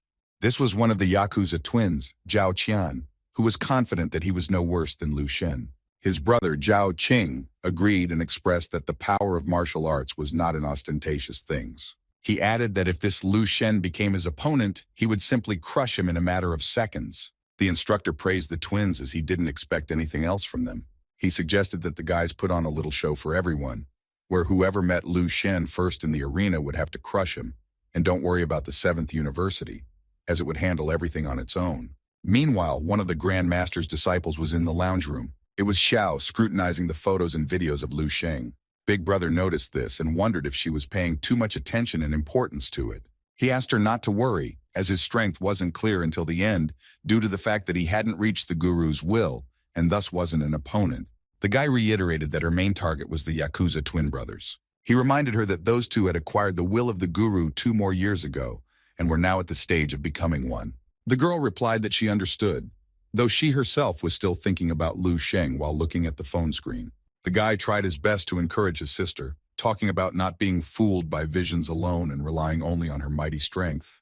It turns out that Xiao had a special talent since childhood, seeing gods and ghosts. The moment she saw Lu Shen approaching, she thought she saw a thick fog behind him covering the entire mountain. There were quite a few participants gathered in the lobby of the inn, still discussing Lu Sheng vigorously. It seemed that only the students of 7th University were the only ones who were beyond excited about the upcoming tournament. The guys from the 4th Sacred University were watching all of this from afar. One guy remembered how there was a reason he hadn't fought Lu Shen last time, otherwise he would have lost his confidence forever. Bai Hengchuan replied that he was a living example of what the guy was just talking about. He had no idea how powerful a life force one had to possess to summon such a vision of heaven and earth. Besides, he had already formed his own will and it was better not to fight him. Suddenly someone placed a hand on Bai's shoulder and said that he shouldn't belittle himself so much. It was the rector of his 4th university, adding that the guy was really strong and that was why they should focus on their paths. The rector also said that their 7 universities are all one, and Lu Shen is actually not their opponent. He also added that this graduation should be the most promising one for all 7 universities. The rector was also looking at Lu Shen with curiosity, suspicious of his excellent future. He believed that the fellow would definitely have to become a newly minted dragon. Meanwhile, Vice Rector Zhang was trying to figure out why the guy didn't understand his hints about killing Liang Ye, since he would have been covered by Martial Saint Tang anyway. For some reason, he felt that Lu Shen's chosen path would lead him to a dead end in the end. Lu Shen himself could clearly feel the energy entering his body and increasing his strength. The guy focused on his palm and thought about something important. He saw his own will and noticed that a drawing of a sea whale had appeared in its place in the compass of strength. Lu Shen decided to call it God Whale Power, with which he could summon the power of heaven and earth. The guy even thought that if he met a martial saint in the future, his chances of winning would increase greatly. The guy was brought out of his thoughts by something quite powerful and strong. Lu Shen felt a clear annihilating and destructive aura with his entire body. Lian Qibei, an instructor of the Yakuza martial schools, appeared among all the participants. His strength could be compared to a poisonous snake that mercilessly strangled its victims. Lu Shen knew that he was the leader of the Yakuza team and an 8th-ranked guru, so if one were to come face-to-face with him, the chances of victory were slim. However, if he managed to break through to the guru level and then enter the state of a martial arts god, Lian Qibei would be annihilated in seconds 20. Lu Shen noticed that he had drawn a lot of attention, so he decided to clearly follow his plan, step by step. One of the reporters from the tournament quickly ran towards him with a camera. He apologized to Lu Shen for accidentally hitting him while out of breath. The guy asked if the tournament's battles would be live-streamed. The reporter nodded and replied that everything had been ready for a long time and all the cameras were set up. It was only a pity that they were too late for some majestic spectacle near the top of the mountain. He also said that the tournament usually lasts 2 or 3 days, and he might still have a moment to take pictures. At this moment, someone said into the loudspeaker asking for silence from everyone. The man introduced himself to Zhang He as the person in charge of this tournament, which was run by Marshal St. Tang Zhongyu. He announced the official start of the National Student Martial Arts Tournament. The host said that in this tournament, the group stages would be determined by a special draw. He asked everyone to line up in a row and take turns pulling out a sheet with a name on it. All the participants did as they were told and already knew who they had gotten. Lian Qibei was not only watching his twin boys closely, but also Lu Shen. Lu Shen noticed this and began to guess from the instructor's active energy that he was up to something. One of the guys was frustrated with his opponent after all. He had taken out his school buddy once and didn't know if they would have to fight seriously. In any case, there could be all sorts of things after all. They had now grown up and studied in completely different places. Meanwhile, Lu Shen was looking at his opponent's number and wondering who it would be. At that moment, some shy guy came up to him and asked if he was Lu Shen. The guy introduced himself as a student of Dongning University named Lu Ming. He saw Lu Shen's puzzled face and explained that he had heard a lot about him from his teammates. Lu Sheng didn't immediately realize what he was talking about, but when he saw the guys, he couldn't help but smile. Across from him stood the joyful Xing and Kun, who had been with him at the Dongning province training camp. Kun felt that when the guy looked at her, she felt a lot of pressure and found it hard to breathe. Xing supported her and said that this guy gave them an immense sense of respect. Some guys overheard Xin and Kun's conversation and advised them to stay close to this guy as there's no telling who he'll be in 10 years, but it will definitely come in handy for them. Xin was surprised at this advice, as it wasn't that easy considering that it wasn't a gap that separated them, but a bottomless abyss. This was exactly how he had imagined it, because there was no other way to describe Lu Shen's strength. After 10 minutes, the host announced that since 3 participants had not arrived, their numbers would be canceled, and those who had moved in their place would automatically move to the second stage. Lu Shen was also included in the list of such participants, thinking it was a good start. He carefully watched the beginning of the tournament, where battles were already taking place on the battlefield. He noticed that only the cameramen and judges could move freely around the arena. Lu Shen heard a girl standing nearby cheering loudly for one of the competitors and looked at him as well. The guy in the arena was actually quite good at his martial arts. He had a powerful spiritual power shining in his eyes that could defeat many people. That was why his opponents were quite quick to accept defeat. The girl shouted that she never doubted this guy for a second, and he would take their martial arts school to the next level. The contestant was pleased with himself and smiled happily at all the spectators from the arena. His opponent was still lying motionless and couldn't utter a word out of anger. The referee came up to him and told him not to get so upset, because their school loses to many people. The boy only replied that if the dork had been his age, he would have beaten him up for sure.